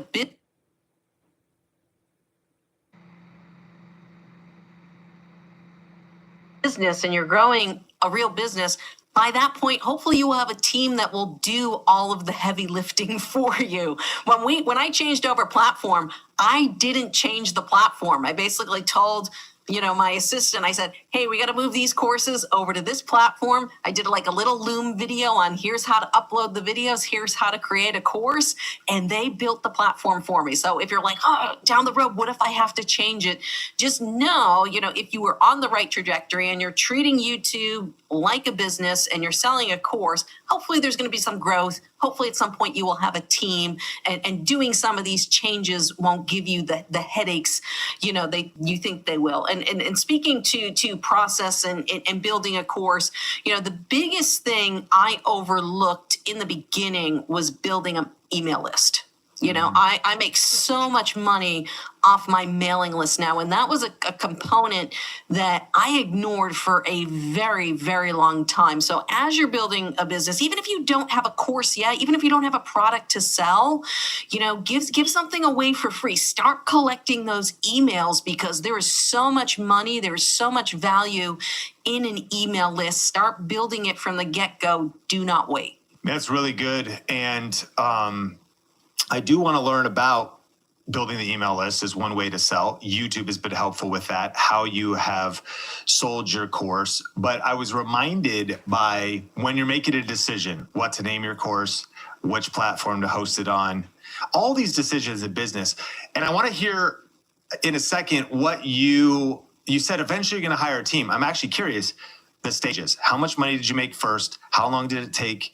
And then when did you delegate? Because this speaks to the fact where that might feel unbelievable to listeners, but it's that's the faith of being an entrepreneur. You're doing what you need to do today to get the thing moving, but then you got to level up. You got to delegate, you got to hire, and your life doesn't have to get crazy complex. It might be one VA, it might be an integrator that's helping you. It could be virtual. They might be all contractors. You could keep it lean. It doesn't have to, there's different ways of doing it. But I was reminded of the 70% rule from Jeff Bezos, and I think everybody listening could benefit from this. And it was this 70% is enough rule. And he actually shared this in his 2016 letter to Amazon shareholders. And most decisions should be made with about 70% of the information you wish you had. And what this means is that if you're waiting for feeling like it's perfect, the title's perfect, you pick the perfect software, you have the perfect outline, you'll never reach there. And if you wait until 90 to 100%, of all the info or feeling all the confidence, you're going to have paralysis by analysis, missed opportunities, and slow decision-making, which kills momentum in fast-moving industries. Your competitors will lap you because you're just taking too long to execute. So if you've got 70%, and some people round down to even 60%, then that's enough. And then you want to ask, is the decision reversible or is it irreversible? Can you change your software later? It's a reversible decision. Can you change the name of your course? You might not want to because it's nice to stick with the name. There's SEO, but you can change some of these. These are not life-threatening decisions. Can you hire somebody and could you fire them? Or if they don't work out after a 30-day, you're just clear about that. 30 days, 90 days is a trial. These are reversible decisions. Now, some decisions are, if they're truly irreversible, then you might want to take longer. But so much stuff in business is about get enough of the information, pull the trigger, and then realize speed is going to be the cost of indecision is oftentimes infinitely higher than the cost of even making the wrong decision, because you can make another one. You just pivot later. So I hope that encourages individuals. Before we get into sales, take us back when you first sold those first couple of courses, but then eventually you said, well, today I didn't even migrate, my stuff. I had somebody on my team do it. I'm curious about the gap. What happened in that gap of, did you make $10,000, 6 figures? How much money until you started hiring, reinvesting, and then realizing you needed help? Yeah, so I didn't make a change to hire someone. I think I've been doing YouTube for almost 3 years. Okay. I hired my first person in 2020. It was my editor, who I mentioned also did some customer service help for me as well at the time. And that was the first thing, because that was the most time-consuming process for me, was the editing. And if I could, because eventually I started spending more time editing, making things look nicer, putting in, picture-in-picture arrows, circles, diagrams to help people. It's a guitar video, so I wanted to make sure visually people could follow along with what I was doing on the screen. So my editing time did get longer as I got into my process of creating the YouTube videos. And that was a lot of time that I could reinvest myself into my business, either creating content, making more, courses for people to make more money, sending out some marketing emails. The best use of my time at that stage was not editing. And in terms of what was I making, I was probably only making a couple $1,000s consistently a month when I went to hire someone. So obviously we had the COVID month in April where I made $16,000 in a single month, which is the most money I'd ever made in my life up until that point. But then, people went back to work, and once the COVID bump was over, I went back to making, maybe $2,000, $3,000 a month. So I invested that into getting an editor for 20 hours a week. And that's what my business coach was like, hey, get an editor and you're going to hire them for 20 hours a week. And I was like, I don't know if I have 20 hours of work. And he's like, well, when you're paying someone for 20 hours, you will find 20 hours of work for them to do. And he was right. And my editor still works for me to this day, 5 years later. And he's never missed a day of work. I've never had a day where he didn't have something to work on. So I think that also speaks, one, you're outsourcing, you're reinvesting in your business is the first thing. And when you reinvest in your business, it frees up your time as a creator to do the things that help you make more money in your business so that, you can maybe go hire an admin person, or you can hire another team member to, manage your community or do other things. And that's what we have done. I have 3 people who work for me now. And, I have the person who handles a lot of customer service. I kind of have my main admin who helps with, sales and touching base with customers and helping out in the community. And I have my editor who basically at this point just edits video constantly or makes graphics for us when needed. So I think those are important things to think about. One, do I have the money to invest in someone? Because I know for a lot of people, when you start making that money, it's so hard. You want to take it for yourself. Like you're like, I'm finally making money. Even if it's only $1,000, $2,000, like those are life-changing dollar amounts for people. I don't want to underestimate that. But my recommendation, if you're really not struggling, you don't need that money, reinvest it in your business, because that's when you can put more of your time into doing the things that actually make more money for your business. Such valuable wisdom. And I'm excited to talk about now as we get into this final section. Okay, we've planned out a course, we've made a course, and there's obviously such granular detail to this, but we're also talking about getting it to market, getting feedback on it, pick, Kajabi, whatever, 70% of information is all you need, make a decision, and you can prove as you go. But how do you sell the course? How do you market the course? Would you agree that YouTube is by far the number one platform that every course creator should be on? Absolutely. And I can say that with 100% certainty because we survey every client who buys my courses and we say, hey, like, why did you buy now versus 3 months ago versus like, what influenced you to make a purchase today? And I will tell you, almost 100% of it's like, I watched you on YouTube and I really liked what you were doing on YouTube and I went. With Squarespace, you can do more than just build a website. You can build a business. Event planners and interior designers draft and send proposals to potential clients. Consultants and photographers create invoices to collect your well-earned payments. And make sure it looks just how you want with a design that's all your own. Done. Squarespace makes offering your services simple. Get started with offer code MAKEITREAL for 10% off your website or domain.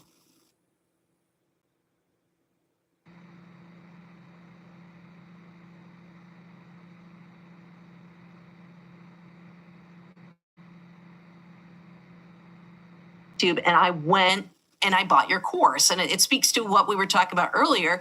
You have people who have a problem. They're searching in YouTube to try and find the answer to this problem. And then they see you in this video.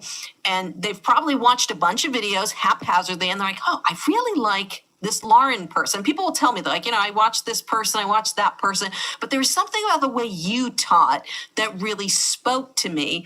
And I watched a couple more of your videos. And when I realized that, like, I really liked what you were doing, I went over to your website and I bought your course. And hands down, that is the story of most of my clients. I watched some of your videos on YouTube. I liked you. I bought your course. The mistake that 99% of course sellers make is they don't understand the 7-11-4 rule from Google. They run ads and they don't have any course sales. They make a few promotions, they get clicks through their website that sells their course or their landing page or their sales page, but they don't have any course sales.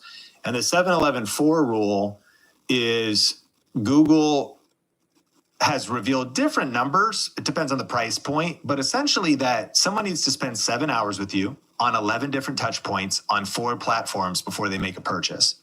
And that's why YouTube is so powerful, because 7 hours, one, that speaks to the fact that your videos are 10 to 15 minutes. That means I'm going to watch 20, 30, 40 videos from you.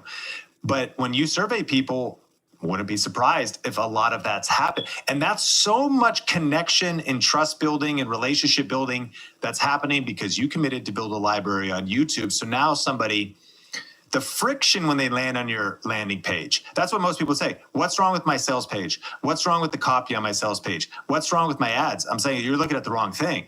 you haven't spent 7 hours with somebody before they even made it to your sales page.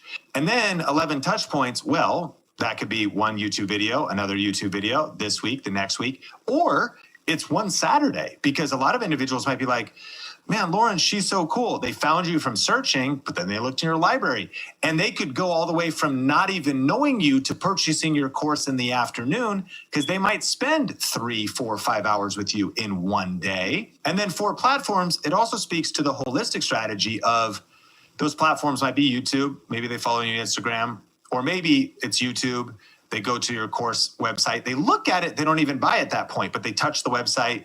They check out your main website. They get on your email list. They get a few emails.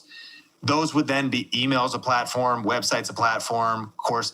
So Google 7-11-4 rule, the math doesn't have to be perfect, because again, if you had a mini course that was $7, well, there's a lot of people that's an impulse buy. That is literally like a checkout line at a grocery store where I'm like, oh yeah, I guess I want some mints and a magazine and some Cheetos, spicy Cheetos, like my son Sean Bradley likes right now, even though they have red 40 and I'm a bad parent for letting him eat those. But forgive me, RFK. Like ultimately, niche references. Ultimately, it's thinking about the fact, well, impulse buy might not take as much of a deep impact, but your course, $297, our main program, a $1,000 program. This is one of the reasons why people build trust and YouTube is at the center of it all. And may I attack one other thing? Vertical video is cool. Shorts are cool. Reels are cool.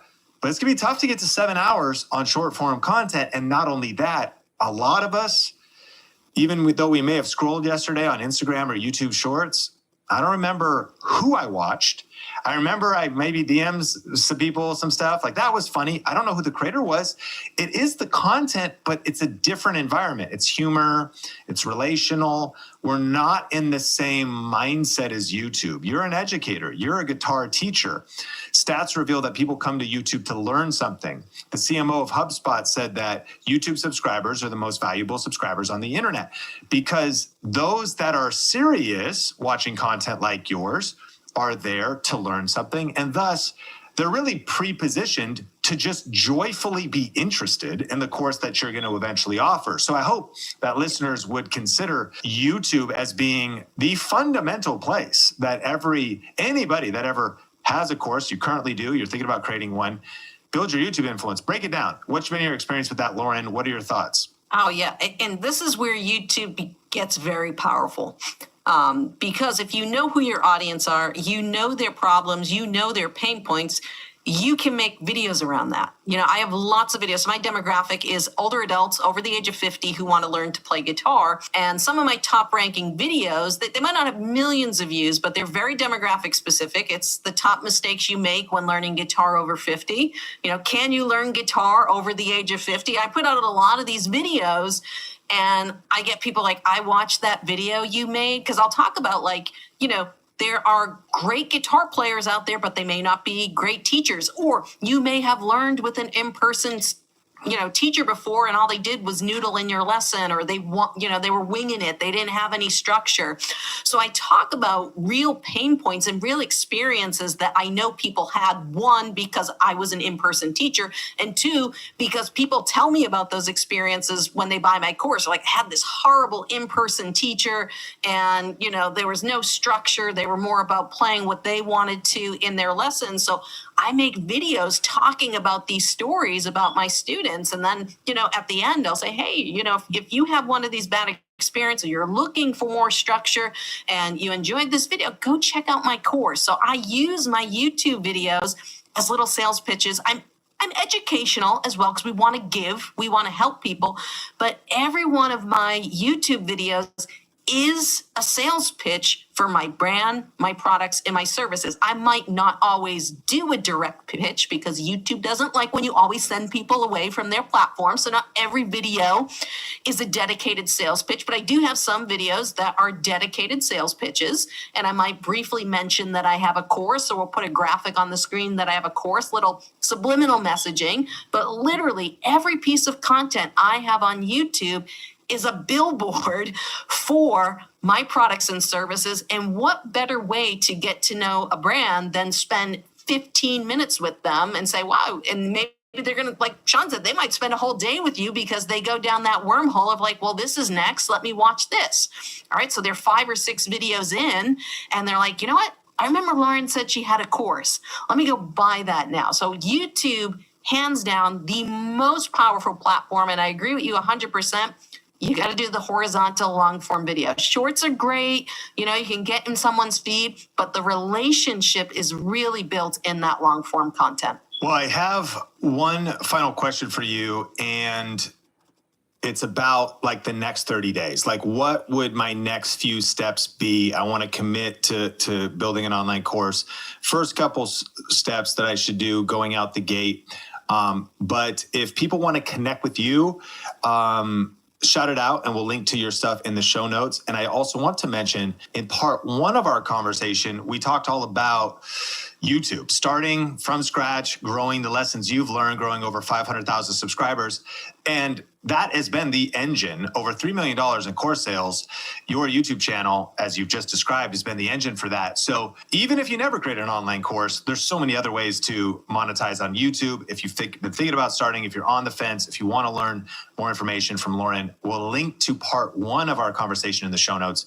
But Lauren, if you want to follow you, connect with you, where can they reach out? Yeah, the best place to, connect with me and chit chat is to head on over to Instagram. My handle is the Lauren Bateman, THE, the Lauren Bateman. Shoot me a DM and I'll definitely get back to you over there. Amazing. And my final question is, if we are, okay, I'm ready to create my first online course, what are my first couple steps? Like if it's you're starting from scratch with what you know today and you're thinking about making progress on that course in the next 30 days, what would you do? Yeah. So step 1, just do that simple research that I said. Go find a Facebook group, see what people are saying. What are the common questions? What are the common problems? And just write a list. You might not create a course to solve all of those problems. To solve all the problems is probably a bigger course in general, or it could be multiple courses.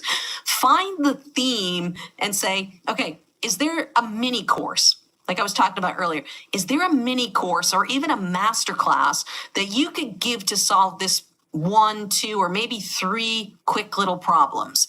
And then package it in a course and let people know, like, hey, are you trying to learn guitar on YouTube, but you're feeling frustrated? Can you kind of play songs here and there, but you can't play through an entire full song? Well, go check out my 14-day guitar success program where I'm going to show you how to go from point A to point B. And that's it. Keep it simple. Don't try to overcomplicate it. Do your research. Figure out, can I solve this problem in 5 to 10 videos? Don't go and make a 50, 60, 70 video course. You don't need that in the beginning, because now you got a course, you can test the market and you can get feedback from people so that you can make improvements and you can grow moving forward. Such brilliant advice. Think Media Podcast. If you've got additional questions about this topic, I know if you're on audio, you'll need to come over to the YouTube version so you could drop us a comment. I am curious, would you like to learn more about this topic? Do you have any specific questions about online courses? Drop those in the comments, because I'd love to do some follow-up episodes and help in any way that I can and we can. Also, like, rate, review, or share wherever you watch or listen. So grateful for this Think Media Podcast community. Want to send you love and respect today. And thank you for making it this far. If you're here, you're a real one. You know that. Either one, you're multitasking and you're on headphones and you're like, I actually would switch the episode, but I'm taking the laundry out and I'm folding it right now. And you're already skipped off if you're on YouTube. But I will say, grateful you're here. Thanks for the love. My name is Sean Cannell, your guide to building a profitable YouTube channel, and we'll connect with you in a future episode. If you've been thinking about starting a YouTube channel, I think that this episode will be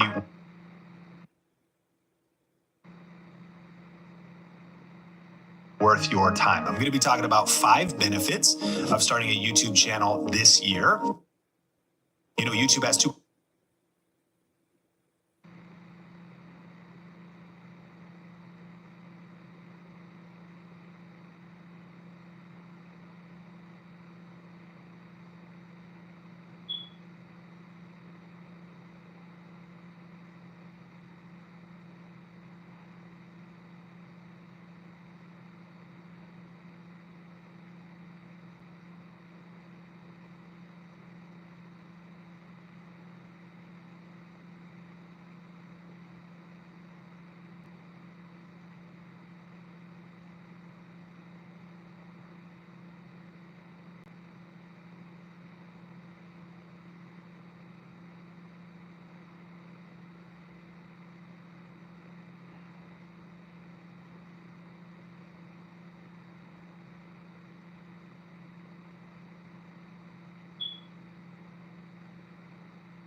Hey, Mark.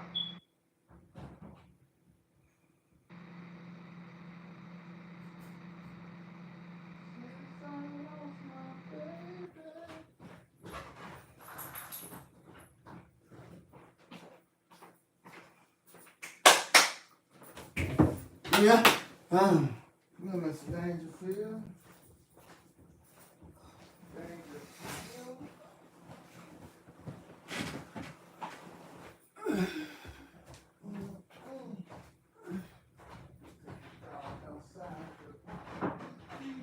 You know what? Oh, really? Good job on that yard, man. Yeah, thank you. So that up. Say you gonna tear it up, though. So that yard up, man. Yes, you did.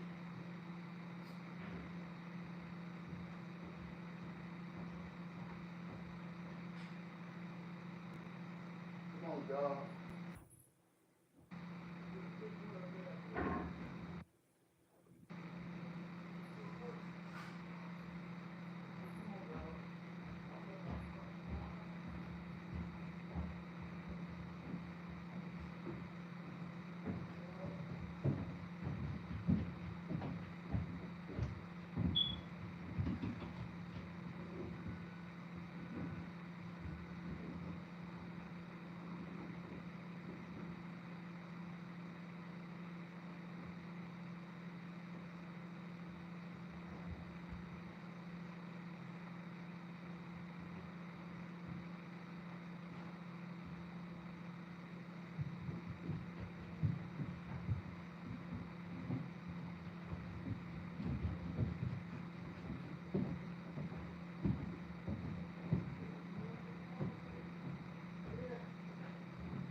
Oh, no, I'm good.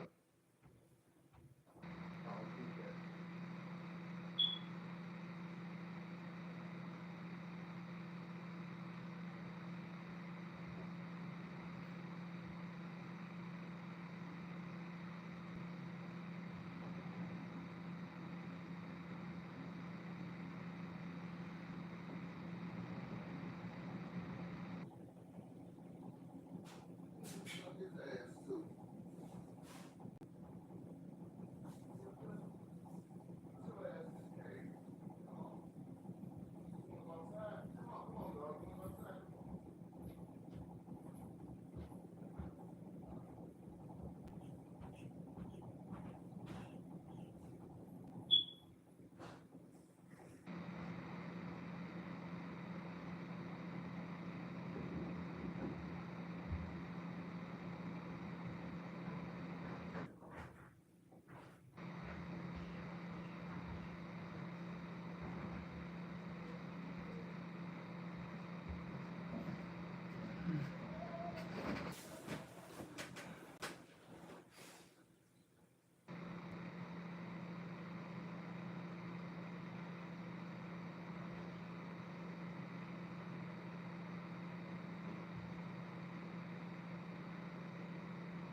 2.7 billion monthly active users right now, so there's a massive audience, and the creator economy is expanding and booming. There's a lot of opportunities to earn a side income, start an online business, but there's also a lot of challenges right now, and so we're going to be covering sort of what's the landscape of YouTube, what are some of the opportunities, and you know, personally, I have been doing YouTube for over 10 years. I've got 3 silver play buttons, a gold play button. I've made a lot of mistakes, and I've also had quite a few successes that I think will serve you and help you maybe make some decisions for what you want to do next when it comes to your YouTube journey. So let's dive in. So here are 5 reasons it's smart to start a YouTube channel in 2025. Number 1 is to get discovered and to attract a following. The first big idea is that the audience on YouTube is massive. Is there competition? For sure. And it actually gets a little bit more fierce every day. But when we look at the fact that there is 2.7 billion, with a B, people that consume YouTube every single month, it's an absolutely staggering number. And then you think about like the largest YouTuber. If you add up all of his channels, he has maybe 400 million subscribers, which is insane, but is also a drop in the bucket compared to the more macro global audience on YouTube. And then when you look at some of the famous articles like Kevin Kelly's 1,000 True Fans, and you realize if you have like 1,000 true fans, like not 1,000 subscribers, but like 1,000 people who like love what you do and support you. And if you monetize in the different ways, like that's the kind of thing that they're doing to support you, you could have a full-time income with a small audience. You only need maybe a few of the right leads for your business with a small channel. And so the numbers are huge. And one of the biggest questions that comes in is like, but Sean, isn't YouTube saturated now? And I can actually definitively, scientifically say YouTube is not saturated. I think that this made sense to me, you know, as a dad now with a 2-year-old and a 4-year-old. We have bath time and you have a sponge to clean your kids off. And if you put that sponge into the bath water, at some point it is completely saturated. It's full. You pull it out, it cannot contain and hold any more water and soap. So here's the question. Is YouTube full? Can it contain any more videos? Well, kind of a funny question. Like it's not full. Like people are still uploading videos. And then there's another question. Are people done watching videos? They're like, yep, you know, I've seen enough. Isn't that maybe actually true though? You know what I mean? But like still, we still watch more content. I've seen enough. I don't think I want any new videos. I'm just gonna watch the old ones. No, we love new stuff. We love novelty, new videos, current events. Like media is always expanding. YouTube is expanding. And who knows where YouTube's going to be in 5 years or 10 years or 20 years. But here and now, it's the #1 video platform. It's alive and well. It's the best. I think it was Washington Post that said it's the healthiest economy on the internet. Like out of the digital economies, YouTube is responsible for so many jobs directly and also indirectly through the creator economy and people like you that want to start channels. So it's not saturated. I'm not saying it's easy, but I am saying that it's possible and it's a great place to get discovered and to attract a following. But let's go a little bit deeper. Another aspect of this is the YouTube algorithm itself is designed to surface relevant content to viewers. So when you learn to make strategic content and you learn how the YouTube algorithm works, you'd be shocked about how brand new channels can start getting discovered and start building a following, even if they're starting right now in 2025. In fact, YouTube actually has a dedicated team to new and small channels to work on the algorithm to help give up-and-comers a shot. And this isn't like an altruistic, because they're just saints and they just care about creators. Ultimately, I do believe they care, but YouTube's a business and they're in it to make money. And the way they make money is advertising. And the only way they can advertise is if people keep watching content and people keep watching more content and they're satisfied with the different content they're watching about all kinds of weird hobbies and different stories and news and conspiracy theories and fitness and sports, everything. Like there's always this opportunity for people to get into niche, interesting veins. In fact, if you're watching the YouTube version of this, what's the weirdest thing you watch on YouTube? Would you be willing to share that in the comments? What's the weirdest rabbit hole you find yourself going down? Let me know in the comments. And so small creators have a chance to get discovered. That's content discovery, and the YouTube algorithm itself is a favorable algorithm to new channels, especially that learn strategy. Also, search. YouTube is a massive search engine. Now, one of the trendy phrases is YouTube is the second largest search engine in the world, which technically, defined by Gemini, which is the AI that Google owns, and YouTube is all owned by the same parent company, Alphabet. There's Gemini, there's Google, there's YouTube. And Gemini says, well, YouTube's actually not a search engine, but billions of people search on YouTube, and it's bigger than Bing and Yahoo and all the other search engines combined in and of itself. And so getting discovered and building a following, when you start to understand search-based content and creating content that ranks in search, that's a massive opportunity. And then you can go deeper. Google search. Google loves to surface, meaning promote, meaning when you type a search in Google, or these days, audio prompt, videos are part of the responses, and YouTube videos are part of the responses. So again, this first point is get discovered and build a following. This is figure outable. In fact, if you're new to our channel, hit subscribe, stick around. We'll show you how to do this stuff. And so even if you're starting from scratch in 2025, YouTube is still a great platform to build an audience, to get discovered, to build a following. And then finally, under number one, the long-term growth potential. There's a term of content, which is my favorite kind of content, and it's called evergreen content. There's kind of two big buckets, evergreen content and trending content. Trending content is maybe self-explanatory. A news story breaks, a celebrity is trending, you make a video, you tie into it. You might get a lot of views, but you get them for a few days, and then that video may never be viewed again.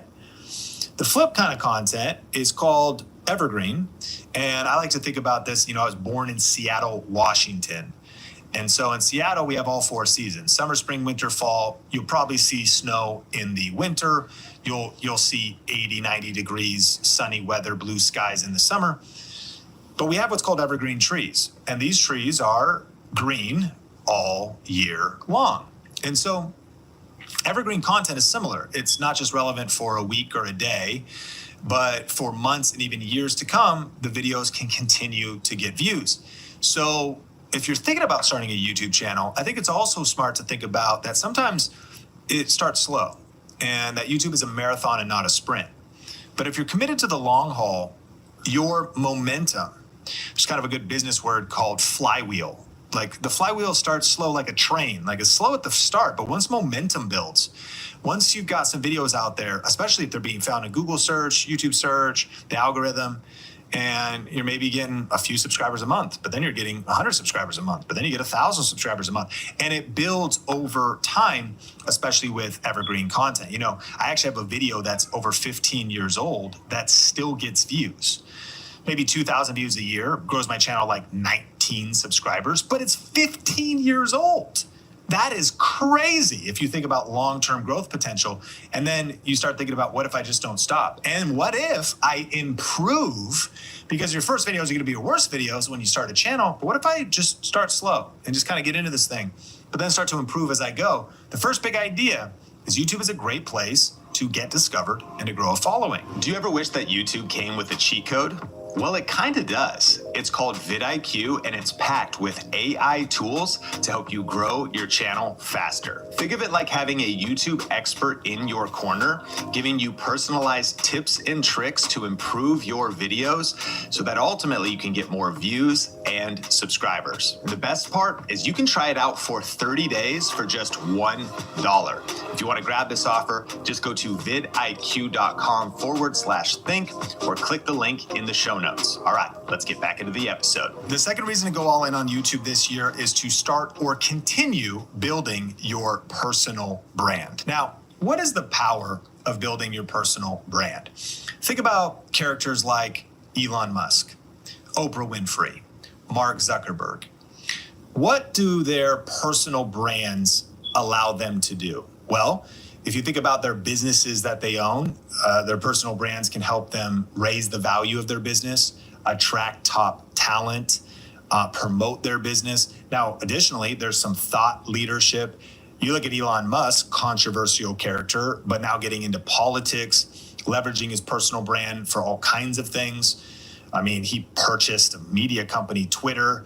And so there's all kinds of aspects of personal brand. You think about Oprah, pre-social media, she realized the power of media. As she's building a personal brand, she's able to grow any business that it wants to promote or talk about. She's able to have influence, have open doors of opportunity. Well, Mark Zuckerberg recently went through a whole rebrand. I mean, have you seen him lately? You know, he's got like a chain. I need to get a chain. He's got like, you know, he's all hip now. He's trying to rebrand the face and the vibe of Meta, but he's thinking about the value of the company. He's thinking about future. He's thinking about relationship and perception in the media and with their customers and the public. Okay, what's the point? Your personal brand is leverage for you, even on a small scale. Let's take it to regular everyday people like you and me. It's like, I'm a small town kid, college dropout, grew up in Arlington, Washington, an hour north of Seattle, went to Arlington High School, and grew up on 6 acres with some goats and horses. And I had no connections in Hollywood, no media connections. Nobody gave me an open door to start being able to do media, right? We're living in the creator economy. I started to post videos on the internet that I filmed in my bedroom. And today I run a small media company. You know, we got employees and it's weird. Things have gotten kind of official and publishing content, and I've had all kinds of open doors, been in Success Magazine or Forbes and been on stages and stuff. Like, why? You know, well, the power of personal branding. And even before all of that, I started a YouTube channel, and it led to me getting a promotion from a small town, moving to Las Vegas, getting a better job with a better salary, with health benefits, with also like more influence or a chance to learn from just a whole different level of the people I was working with, because I started a YouTube channel and I started to put my thought leadership out there and I started to build a personal brand. And so a couple reasons why it's a great idea to go all in starting a YouTube channel, even if it doesn't get huge, is to showcase your expertise and your passion. To start building a portfolio of your thought leadership, your passion. Who are you? That might grow and monetize and go full time. That might lead to job promotions. It might lead to open doors. It might lead to relationships, friendships. In fact, you can connect with a like-minded community. When you start posting content and kind of get into the content creation game, you must start meeting other people. And they often say your network, your net worth is up to your network, or your network is your net worth, which is kind of true. You need to expand your influence, your connections. And starting a YouTube channel, putting some things out into the conversation is one way to do that. Enhance your career prospects. In fact, listen to this stat. A strong personal brand can lead to 10 to 20% increase in income, according to a 2023 study by Career Builder. So even getting a raise at your current job, making a move to somewhere else on the other side of a personal brand. 92% of recruiters use social media to find candidates. And so it's a preemptive move even to start building your personal brand on your YouTube channel. Now, if you're a business owner or entrepreneur, you can increase the value of your business and drive sales. For entrepreneurs, 72% say personal branding has helped them acquire new customers. So personal branding, if you're, as a business owner, service provider, if you haven't stepped into that game yet, there's more revenue waiting on the other side. There's more leads, there's more prospects. You can attract opportunities. You can build a portfolio as a body of work. And I think the other powerful thing about having a personal brand is accelerating trust in an AI world. In 2025, AI is everywhere. And so check out this stat. 63% of Americans are more likely to buy from you if you have an established personal brand. And one of the things that you look at from Google, and this is a evaluator of quality content on websites that Google uses, and it's EEAT. And it stands for experience, expertise, authoritativeness, and trustworthiness. EEAT. This formula is the key to success on YouTube and the internet in 2025. Because we're going to see this massive rise of AI. We're already seeing it. We're going to see a massive rise of like lower quality content or like good information, but like it's AI. Like it's just going to be everywhere. It's like anybody can chat GPT that. Anybody can Gemini that. But you know what nobody can do? They can't be you. They can't have your stories. They can't have your experience. So what's interesting is Google is basically saying for websites, and Google owns YouTube, that we want to surface information that's not just from AI, that like all of that is common. We want to surface information, one, with experience. So what's your personal brand? Your experience, your stories, your struggles, your trauma, your ups, your down, your scars, your lessons. Your expertise. Okay. It's one thing to know facts, but expertise knows context, nuance. What have you lived through? You know, whatever you start your YouTube channel about, it's like you've birthed 5 kids, 10 kids. Have you birthed 10 kids? You know, you've raised them. You've had a couple businesses that you've grown and sold and that have failed and exit and bankruptcies and some things. Like, there's some lessons in there. There's some grit in there. You know, you've had the ups and downs. You made it through college. Like the different things that you can take and share online. Authoritativeness. You have credentials, experience, and then trustworthiness. And so this is what's cool about this is AI can't have these things. I love AI, and I think it can help content creators go faster. But being a real human on the internet, having a YouTube channel that's really you as a person and as a personal brand, like eventually everyone's gonna have an AI chatbot giving them information on their website. Cool. Where's that connection with you?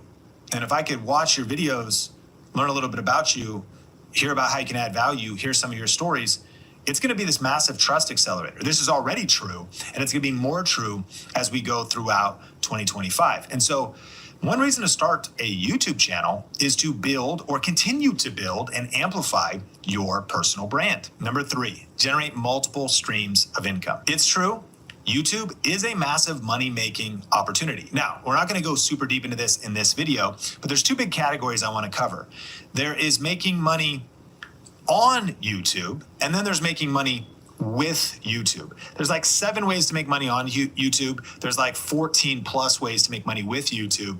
And I actually have a YouTube challenge coming up where we're going to be talking about that and other things. If you're thinking about starting a channel, wanting to get your first or next 1,000 subscribers, if you go to tube1kchallenge.com, you could register for that for free. But I'll hit a couple of them. So making money on YouTube is this idea that like you can make money on YouTube itself. Most people know this, but once you get approved for the YouTube Partner Program, you can get paid for views. But you can also do things like channel memberships. And you can also do things like super chats. If you're live, people can tip you. And then there's things like Brand Connect once you qualify, where you can get brand deals right through YouTube. YouTube Shopping is a massive wave right now. Affiliate marketing built right into YouTube. And we're seeing shopping on all kinds of the other vertical platforms. This is only going to be bigger as the future continues. In fact, this last few months, we earned a few $1,000s just doing tests and experiments with YouTube Shopping on our main YouTube channel, Think Media. So that's on YouTube. It's very interesting. You want to be thinking about your strategy. One, you might just want to start knowing like there's financial opportunity and I'll figure this out as I go. But there's this one path of making money on YouTube, and then there's this path of making money with YouTube. And the big idea there is like, you could make money with anything, meaning if you put a billboard up in your city, you could pay the money and perhaps somebody driving by takes action and goes to a website or calls the phone number. You could, use other social media platforms to try to get attention. But this would just be, the platform's more of a marketing channel to affiliate marketing. The platform's a marketing channel to your own merchandise or your own events or your own coaching, or it's a marketing channel. It brings awareness to leads and prospects. Again, maybe a business owner, you want to buy or sell houses as a real estate agent, meet prospects, maybe you're doing network marketing on YouTube versus with YouTube. And it's interesting, it makes me think of a story of why you don't need a huge channel if you've got the right financial strategy. And so one of our students named Jen DeVore Richter had 546 subscribers. And she sent us an email and said, I just had an $11,000 week thanks to your VRA program, which is our main YouTube education program. But here's the point. She made $11,000 in a week, not a month, because her small YouTube channel brought awareness to her services. Now, she actually had an agency that serves business owners, so that would mean you're making money with YouTube. YouTube becomes this way to drive awareness to your bigger financial strategy, your bigger economic strategy. But here's the good news. Even if you're like, I'm not even sure, I just kind of want to start making videos, well, it's still a great time to start knowing that there's so many future opportunities as you start to chart out your, what we would call a YouTube money plan, and that the ways continue to multiply. I mean, they truly do. YouTube has a dedicated force of a team that is trying to think about how creators can continue to earn in more ways. Whether that was not only adding YouTube Shorts, but then adding monetization to YouTube Shorts, recently adding YouTube Shopping, and then as it comes to making money on the internet in general, the ways continue to multiply as well. So generating multiple streams of income, I think the right mentality to have is this isn't like get rich quick. It's not like the day you start your YouTube channel, it's like you have multiple streams of income. But I think it's knowing, is there a reason to go all in on YouTube? Yeah, the financial opportunity is real. If I commit to this thing, if I'm diligent, disciplined, I skill up, and I'm also patient, there is a lot of money to be made down the road. Number 4, establish influential digital real estate and future-proof your brand. Now I'm excited to unpack this one because we're about to get deep and kind of a little bit more advanced, but establish influential digital real estate and future-proof your brand is kind of a whole different way of thinking of why it's worth investing in YouTube. Here's some categories. Create strategic business assets. So under this, I think about intellectual property, an archive of content, a base of subscribers, building an email list, and building a text message list. It's not that you have to do all of these things, but the power of starting a YouTube channel over time, and I just think looking back over my career now, like what is the value of the main channel Think Media? Well, even just in and of itself, it earns $380,000 to $500,000 to $450,000 a year in ad revenue.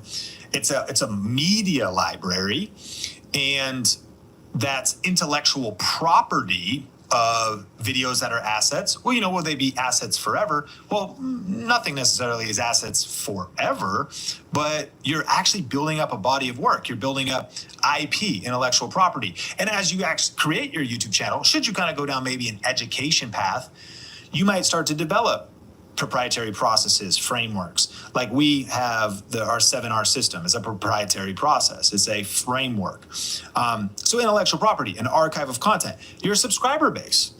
Now there's also, I mentioned email lists and text because it's also a good idea not to depend only on YouTube.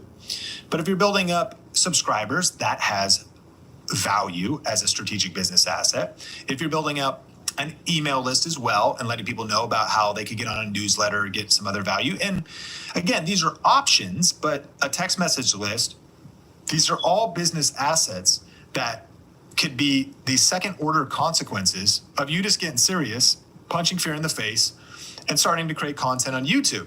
And like I mentioned, we're taking this to a pretty advanced level. I'm coming to you on almost the 10-year anniversary of Think Media, and I just mean from going full time. There was like 5 years before that when I just posted my first ever video like about, I don't even remember, how to stay informed in media. Maybe we have a clip of it.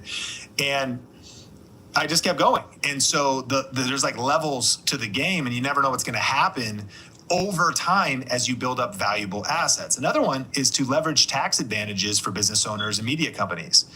One of the reasons to go all in on YouTube, you got a 9-to-5 right now. You've got your main job, your main income. Starting not a hobby, but starting an online business or a side business has great tax advantages. Now, I'm not a CPA, and so this is not financial advice. And I'm speaking to you from America and in the US, but this is real. And so you can do your research to realize like, okay, I am passionate about doing this. I would love to do this, but I'm not just going to make videos necessarily and treat it just as a hobby. I am going to go in with the intent of starting an online business. And in doing so, now I could write off my home office square footage. I could buy computers and cameras, and those become tax write-offs. I think about this. Consider, one of the main things I have done and do is I'm a tech reviewer. So I review cameras and gear. And so I remember when my friend Nick said, hey, do you want to go to Colorado and go skiing and snowboarding? And so I thought about it and I thought, okay, that'd be interesting. And I would always ask, like, how could this be a write-off? Check with my CPA. Could this be a write-off? Is it ordinary and necessary? Now, just a leisurely trip. maybe meet, he is one of our students, a business colleague. Could we do some meeting things? Yeah, but do we have to go there? Well, here was the interesting idea. Action cameras. Okay. I review action cameras, GoPros. At the time, there was a camera called the Yi 4K. And so I was like, well, is it ordinary and necessary, IRS terms, this is not financial advice, but to go test an action camera in a real environment, I got to get it in the snow, get it in the temperature, put the wear and tear of the wind, and it's meant for action. So now, is this a legitimate trip, filming every day with the camera, getting footage? That footage is edited into a video. And so now this trip has become a business trip. Okay. So then you have the meals on the trip because you got to eat. Those are 50% deduction at the time. And I know we're probably getting geeky and I just lost all audience retention at this point in the episode. But this is just a way of thinking. Okay, you want to go to cool events, cool cities, network with other creators, collaborate, film podcasts, do different things. Why not see if those things could become a way to save money on taxes? And there's always like the meme of like, oh, it's a write-off, so I don't have to pay for it. Well, no. Like, you still pay for it. You just are paying for it with pre-tax dollars.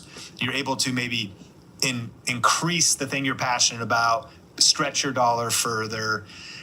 Something to look into. In fact, I'll link in the show notes to some episodes with some CPAs on how to leverage YouTube for tax advantages, other things business owners can do. And here's the big idea. You're not just starting a hobby YouTube channel, you're starting a media company. So something to think about. Now, evergreen content. YouTube videos can remain relevant for a year. We've kind of already touched this one.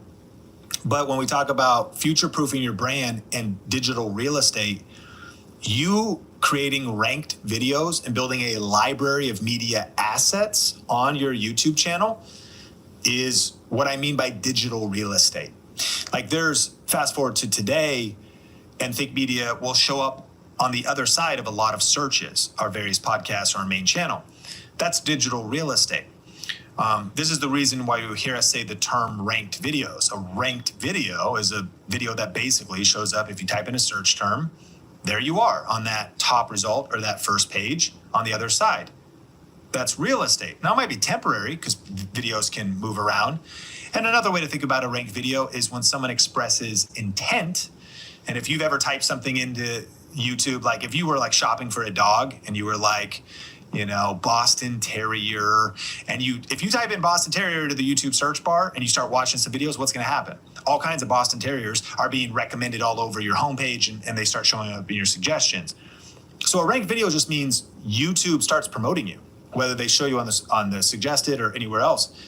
And so as you master this skill, by starting before you're ready, by ignoring the whole tax advice part at this point, because you don't need to necessarily worry about that first. There's a lot of things in this video you could even set to the side. It's like start before you're ready, start messy, ready is a lie, start poop your pants scared. You got to just go for it, But just knowing that over time, YouTube is like a fine wine. It gets better with age. And that's evergreen content that can grow in value. And then the last thing here is, this kind of ties into number 3 as well, personal branding, is think about Dwayne "The Rock" Johnson and how he's leveraged his personal brand for massive success, but then also how he's future-proofed his brand and continued to compound the value. So by doing a thing, and that might, in our case, again, I know we're starting a lot smaller, and I'm not saying we're going to become The Rock, but I think wrestling, right? I don't know if that was first, but I think he gets into wrestling, WWE, WWF, builds his body, builds his influence, but then he starts to do the acting thing. Then he starts to get a social media following. Then he starts to build his personal brand. Okay, what's that lead to? Okay, Terramana Tequila launches a business, breaks records. Zoa Energy, is that how you say it? ZOA energy drink. Project Rock, Under Armour. $7 Productions, XFL, his film projects. Future-proof your brand. Establish influential digital real estate. These two kind of compound. You just never know where you're going to be. And so bring this down to your local city. Don't you want to be if you want to be the number one real estate agent in your local city, or you want to be a couple hundred subscribers on your YouTube channel, as well as your influence in the community, the digital assets you're building, the online branding, your website ranking, the SEO. There's no reason why you can't be the rock of your county and have media assets, and it could lead you to deals and open doors and networking. And this is kind of all the points stacking. You want to start your YouTube channel today, because if you're going to be future-proofed for tomorrow, tomorrow's going to be too late. And so now's the time to do the work. Now's the time to press record, which brings us to number 5, which is fight evil, tyranny, misinformation, and lies, and generally bad advice on the internet. Now, I don't know what your ambitions are. You might be like, Sean, I'm just starting a gaming channel. Like, what the heck are you talking about? But I think that one of the coolest reasons to start YouTube is because of something you're passionate about and a cause you truly care about. And the fact is this: we have seen now YouTube disrupt elections. We have seen social media just flip political powers in countries. And I'm not trying to go too high level, right? It's like, are we going to do that with our small channels? I just want to encourage you. It's like, there's a quote that says, the only way that evil can triumph is if good men and women stay silent. Like, there's just something about you raising your voice and joining the conversation. We are seeing a disruption of traditional media and the rise of independent content creators. And I just think there's a massive opportunity. Now, I also understand that with great power comes great responsibility. And so I hope you're not spreading misinformation or lies or anything like that. But it's like when you hold yourself to a high character and a high ethic and high integrity, and there's probably some things that frankly kind of tick you off. You know, you like look around and you're like, man, this is happening in culture. This is happening in my city or my country. Like, we're living in a world where independent people can join the conversation, where the gatekeepers are gone. And my personal conviction is there's real evil in the world and there's real good. And we need more purpose-driven people raising their voice and starting meaningful YouTube channels. Even if that just means bringing more positive and values building and faith building content creatively to the platform, more people with high values and high ethic building educational YouTube channels. We have the opportunity to fight tyranny and to fight evil and to fight misinformation and to fight generally just bad advice that gets spread on YouTube. And I want to encourage at least one person watching this that the next generation needs mentors. Like, they need real wisdom. They need real life advice from people that have real experience. I think there's a massive opportunity right now for people in their 40s, people in their 50s, people in their 60s to start YouTube channels. There is too many 20-year-old life coaches, and there's too many 23-year-old business experts. Respect to the next generation that's doing some incredible things, and to the 1% of them that actually maybe have a legitimate business acumen that they've built at a very young age. Unfortunately, a lot of it's just smoke and mirrors and knowing how to game algorithms, rent cars, rent and lease jewelry or whatever, to just like front on social media to scam or mislead people. We just need people with real substance. And it doesn't mean you're going to have a huge audience or a viral audience, but who's waiting for you to show up and take your dreams and goals seriously on YouTube? Who could be waiting on the other side of you punching fear in the face and bringing valuable content from a life that you've lived, from the highs and the lows, the mistakes you've made, the wisdom you've gained? The world is flooded with information right now, but it's starving for wisdom. And so I hope that one or two people listening to this episode maybe thinks, okay, there's a money-making opportunity. I could build a personal brand. I could grow an audience. I could even see some future benefits here. But there's also a cause. Like, what fires you up? What gets you excited? If you just are going to create an entertaining channel, that's cool too. You might be like, I'm not exactly fighting tyranny, Sean. Like, relax. I understand. But I think there's something about digging to a deeper level of purpose. And we need good men and good women that are willing to get uncomfortable and start YouTube channels. Now, I'm curious, if you watch the YouTube version, which of these points did you like best? Is there any other reasons you could think about why now is a great time to start a YouTube channel? And if you want some more help, I'm actually hosting a 5-day challenge. It's entirely free. It's called the Tube 1K Challenge. I'll link to it in the show notes, or you can go to tube, the number 1K challenge.com. Every day we learn something. Every day you'll be challenged to do something, to get started, to plan out videos, even to film a video. There's some giveaways of cool tech and software, and it's a lot of fun. We only do it a couple times a year. So if you want to register for that for free, go to tube1kchallenge.com. My name is Sean Cannell, your guide to building a profitable YouTube channel. Like, rate, share, review wherever you listen to the podcast, and I will see you in a future episode.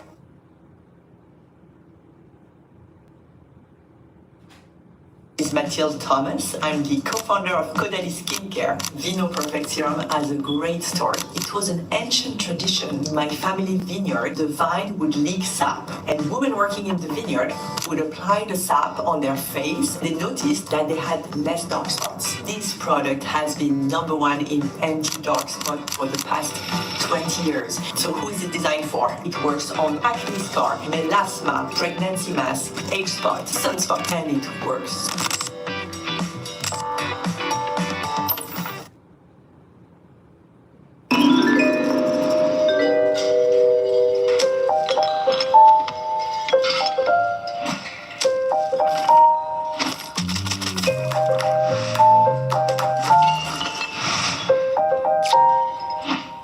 Only getting isolated results? Big gains come from AI that works across all your data and applications.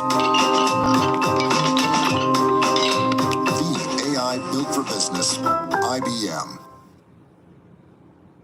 Really just no option. There's those who are going to embrace AI, and there's those who are going to get left behind. It doesn't just look at the closed caption file on YouTube. This is a multimodal model, vision model, which means it was trained to see and to read. What are some of the tools and opportunities that creators can be looking at if they want to be generating graphics with AI and YouTube thumbnails? I showed this to my team this morning and their minds were blown. In the AI world, who's going to be the next big player? And it's probably going to be one of these really big companies we're already familiar with because they're betting billions on it. We're actually going to see how you can start using AI immediately to save time, to boost the reach of your content, and ultimately to grow your overall creator business and online business and make more money. And so today I've got Michael Stelzner, the founder of Social Media Marketing World, Social Media Examiner, and a brand new AI brand and podcast as well. He's been researching this for the last 2 years. He's been in this online business and online marketing space for well over a decade and is one of the leading experts on this topic. And so we're going to explore these 3 ways to use AI as a content creator. Michael, welcome back to the show. Thanks for having me. I'm really excited to talk about this today. I want to make a note that this is part 2 of our conversation. And in part 1, we talked about 3 mega trends. And we kind of also talked about AI at a higher level. But now we're going to go super tactical. So number 1, review YouTube videos with Notebook LM by Google. This is the to-do. And Michael's going to break this down step by step right now. Okay, so first of all, let's just clarify what this thing is called Notebook LM. Google invented the technology called GPT, which ChatGPT used ultimately, and everybody knows what ChatGPT is, but Google is the one that invented the underlying technology. And Google introduced this thing called Notebook LM, mostly for educational institutions originally, to summarize documents or big, huge files in a way that was easy for universities and students. But recently they've kind of expanded it and it can now do lots of things. Some of the people watching or listening may have heard some of these AI voices where it's a guy and a gal talking to each other. Have you heard this before, Sean, where it sounds like a human, but it's not a human? Well, that's all from Notebook LM. So one of the cool things about Notebook LM is it is the only model as of today that can do what we're about to talk about. So what you can do with Notebook LM, and you go to notebooklm.google to ultimately get into it, you can go ahead and add any YouTube video to it. Now here's the trick. The video needs to be a few days old. It won't work if it's brand new video.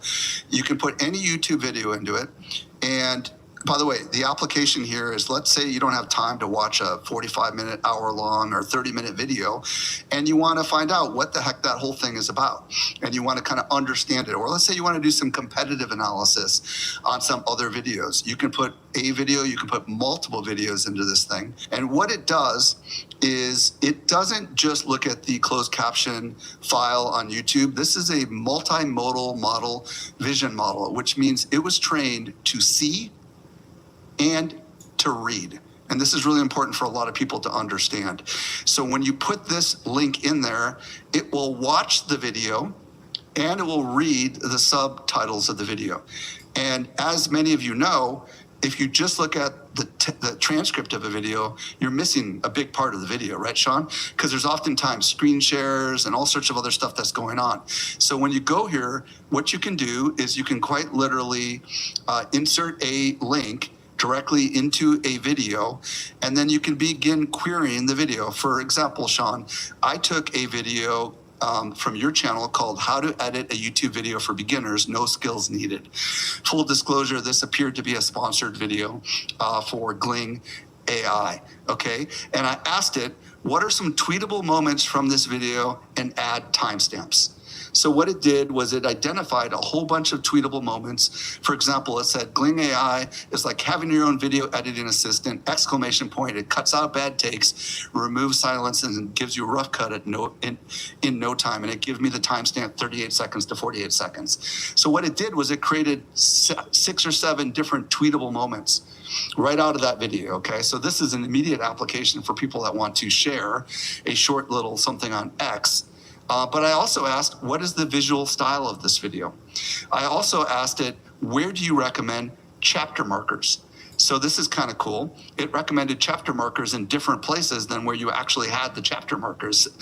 And I also said, if I were doing a similar video, what sections would you suggest removing? Or you could ask it, what sections would you suggest expanding on? Because many YouTube creators do this. They find a really popular video and they analyze it and they try to make something better. Well, you can now go into Notebook LM, you can put that link in there, and you can ask it to analyze the video to find opportunities.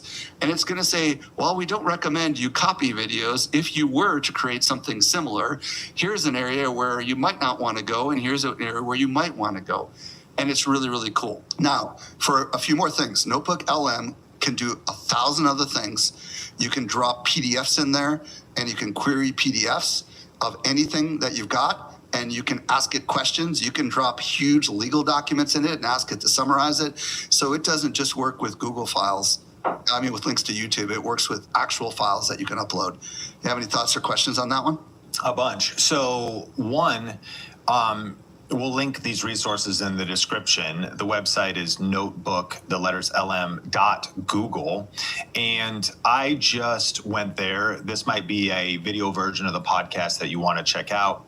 And I uploaded my conversation with the creator's attorney and was able to actually create like a quiz. So it actually had, if you were going to study the video, cool. It's got the questions, then it has the answer key based on the conversation. It has essay questions, and then it has a glossary of terms that it even defines. Did you do this literally while we were during the interview? I did this while we were doing it, trying to follow along, and I'm just now digging into this. Now, this is free, right? Is there a paid side of this? It's free. I think you just have to have a Google account to get into it. Yeah, so if you have a Google account, which you do if you have a YouTube channel, you could start using this.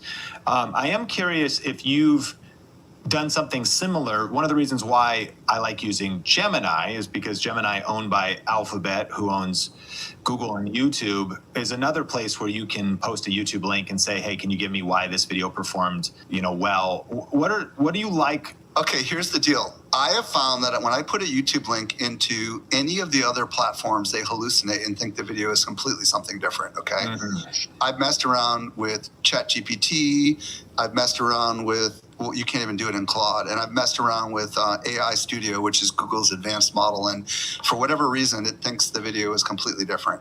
So I haven't really messed around specifically with Gemini, but here's what I like about Notebook. You can create notes, right? So whatever the answer is, you can save it as a note. You can create lots of notes. You can create as many of these notebooks as you want to, and it's just a really cool way to work with one thing. Does that make sense? It's like it's designed to be really easy. You can save it. You can reference it later. And you can create audio notes out of it as well, which is the cool thing. So you can create quite literally a podcast episode if you really wanted to with the click of a button. 3 minutes later, you'll get like a 10-minute audio version that are those two AI voices talking together about whatever the content is. Yeah, so when you say you could create notes, basically if you were to say, I want to pull a bunch of things from one YouTube video, I really want to study one video and look at it from this angle, that angle. That quiz, you could save it as a note and it'll be there forever is what I'm trying to say. Got it. And so you can query, whatever query you make, you hit save it as a note and it shows up there and it's there forever. Yeah, that's incredibly, and I mean, we're just one tool in and you're talking about, this is free. So this is the kind of disruption that is coming from Google and AI. And then also final tip on this one is one of your prompts you're suggesting is to say, if I was to do a similar video, what sections would you, do you have any other prompts like that? Well, I just made that up on the fly, but you could say, hey, this video, I made this video, is really popular. Help me recommend 3 or 4 other videos that you think are worthy to be made. And by the way, I don't know if it's going to work with an entire channel. I don't think so. I think it's designed to look at a single piece of content. But what the AI will do, and by the way, the AI is ridiculously good at this. What it will do is it will find the essence of whatever the content is, which is why Notebook LM has gone viral, because it's ridiculously good at with this podcast to kind of find the essence of what's important. And it's designed for educators, right? So it's really good at explaining things in very easy to understand terms. So you could say something like, what are the weaknesses of this video is kind of another way to say that. And sure. And then these are prompts now that you're typing in, and then you can save them as notes. So you really can learn here. So now I'm looking at, okay, what sources, weaknesses of the video content from, this is just one YouTube video that I've put in here. There's a bunch of stuff that it has added, and I can save that to note. And then I now have my collection of notes, the quiz. And it all stays within your notebook, yeah. Exactly. And it all stays within that notebook. And then I can start a brand new one and categorize them however I want. Well, right. Man, this is so powerful. And what a powerful tool, and entirely free, which brings us to the next one, which is ways to use AI to repurpose content strategically. What are your thoughts here? Okay, for this one, I'm going to recommend 2 tools that have free versions and paid versions, and I think you need to use the paid versions to do what I'm about to do. It's ChatGPT, which we've already talked about, and it's Claude.ai. Everybody probably knows ChatGPT. Have you tried Claude ever, Sean? I personally have been recommended Claude so much, and I have not made it that far yet. Okay. So, yeah. Backstory on Claude real quick is Amazon is a major investor in Claude, so it's been trained on everything Amazon owns. Remember what Amazon owns. They own a lot. They own Whole Foods.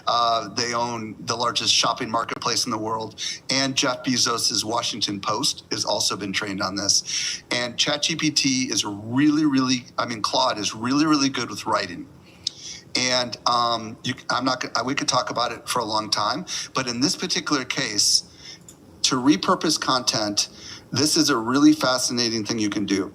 You can, with ChatGPT or Claude, upload a PDF, so you can go to a page, save it as a PDF, or you can copy and paste the content into either one of these. And what you can ask it to do is basically to say, hey, look at this content and help me figure out other creative types of content that I can make from this piece of content. And I'll give you an example. I recently did a live masterclass on AI for marketers. I wasn't even done with the deck yet. And I uploaded a PDF into each of these 2 tools, and I asked it to recommend to me what it could make from this content. And what's really cool about this, Sean, this is going to blow your mind. it didn't just look at the content, but it understood the content before it made the recommendations. And it said, hey, because you happen to host the AI Explored podcast, I think you should do a couple of special episodes on these topics that you talk about inside the webinar. So it's not just saying, hey, you can make a podcast out of this. It's saying, not only could you make a podcast about this, but you should make a podcast for your podcast because it knows what my podcast is, because I had a screenshot of my podcast in the deck. And then it said, here's a couple of special episodes you could do. And then I went on to say, well, can you outline it for me? And it came up with the script and everything in seconds. So any piece of content, including a video or a YouTube video, you could take the transcript, because right now you cannot upload videos right now into ChatGPT or Claude, but you could take the transcript, pop it in there, and you could say, what other types of content could I create from this? And it's going to come up with really strong recommendations based on the content that is there. Every day you want to start your YouTube channel is another day of missed opportunities and untapped potential. Here's the truth. YouTube reaches more 18 to 49-year-olds than all the cable networks combined. The opportunity is massive, and the Think Media team and I want to help you seize it. I'm excited to announce our YouTube 1K Challenge, a free 5-day event that will give you the exact blueprint to start and grow your YouTube channel in 2025. Whether you're an entrepreneur, business owner, or somebody ready to grow their personal brand, this challenge is your roadmap to success. To register, just go to tube1kchallenge.com. We're going to be doing one training session a day for 5 days, and you're going to learn how to get your first 1,000 subscribers and start earning real income. Insider strategies that make viewers want to click on your videos and keep watching. Multiple different ways to earn money from your YouTube channel, even if you have a small audience, and how to build an authentic personal brand that truly connects with people. But it gets even better. We are giving away prizes every single day of the challenge. You could win professional microphones, lighting kits, and premium content creation software. And during this challenge, you're getting access to the exact training that we offer in our $4,000 coaching program, but you're getting it completely for free, and you can start with just your smartphone. So if you're ready to turn 2025 into your YouTube breakthrough year, go to tube1kchallenge.com to register. That's tube1kchallenge.com, or click the link in the show notes or YouTube description to register for our upcoming challenge. If you want to get specific, you could say, help me create an email series based on this video. Maybe you want to have a welcome series, right, based on a 30-minute presentation that you've done. Anything that you do, you could do this. And another application here is I created a report that was like 38 pages long, full of mostly graphs and charts. And I uploaded the report into it. And then I basically asked it to help me create the outline for the masterclass based on some of the key findings of the report. So basically, I took a really technical document, it created an entire outline for a webinar for me. And then ultimately, I took that webinar back in it and asked it to come up with new ideas. So if you can just get creative and start letting that, your brain go a little bit here, there's a million things you can do by taking something that you know is already successful for you and figuring out other applications for it in other kinds of areas. So you can't use a YouTube link, correct? You can a little bit, because quite literally a few days ago, actually yesterday, we're recording this on November 1st. On October 31st, ChatGPT released what they call ChatGPT Search. And I was messing around with it this morning. I haven't done enough testing on it, but ChatGPT Search, it might be possible that you could use a YouTube link. But I think it's better if you can take an actual something like text or a PowerPoint or a PDF and upload the entire thing into it, because then the AI is going to be able to work with it a little better. My recommendation is to actually take the content, either paste it in there if it's text, or upload it in there, because I think you're going to get better results. A couple questions. How do you pull transcripts? Are you still paying for transcripts, or are you just exporting off of Google's closed captioning of your videos? I think the next tip is going to address this. Okay, so we'll get that tip in just a second. I signed up for Claude while you were talking. I might be the worst podcast host in the sense that, I take action. I take fast action. I'm there now. I'm verifying my text. Claude is absolutely amazing. You can do something called projects inside of Claude, and you can upload literally everything you've ever done. Okay, so imagine you take the transcripts of every video that's been your best performing video, or all of your best performing emails, or literally all the pages from your website. You make PDFs and you upload it in there. And then you say, you are the world's leading expert at writing persuasive emails. Okay, what I want you to do is model the context that's in here. And I want you to write me an email series. First, recommend how many emails I should have over a 2-week period. Go ahead and write the first one. It'll automatically write it. I mean, literally, and it will use just the training data that you've given it. It's going to blow your mind. So I will say this. Here's what I did is the way to get some data. I went to my Think Media Podcast YouTube channel. I'll even show this. I went to my YouTube channel. I went to real-time analytics. You could take a screenshot and put it in there. By the way, it will analyze that screenshot. Okay, it can actually see the screenshot. That's cool. So then I went to videos only, and I went to the best performing videos in the last 48 hours. So this is excluding shorts. And then I am clearly going to have some of your newest videos, of course, are best performing, but with the ethic of ranked videos. There's videos on here from 2023, videos on here from 2021. So it's a good snapshot. I copied the text on this entire page and I posted it into Claude saying, here's the prompt. These are my top performing videos in the last 48 hours. What video ideas should I follow up with that would perform well?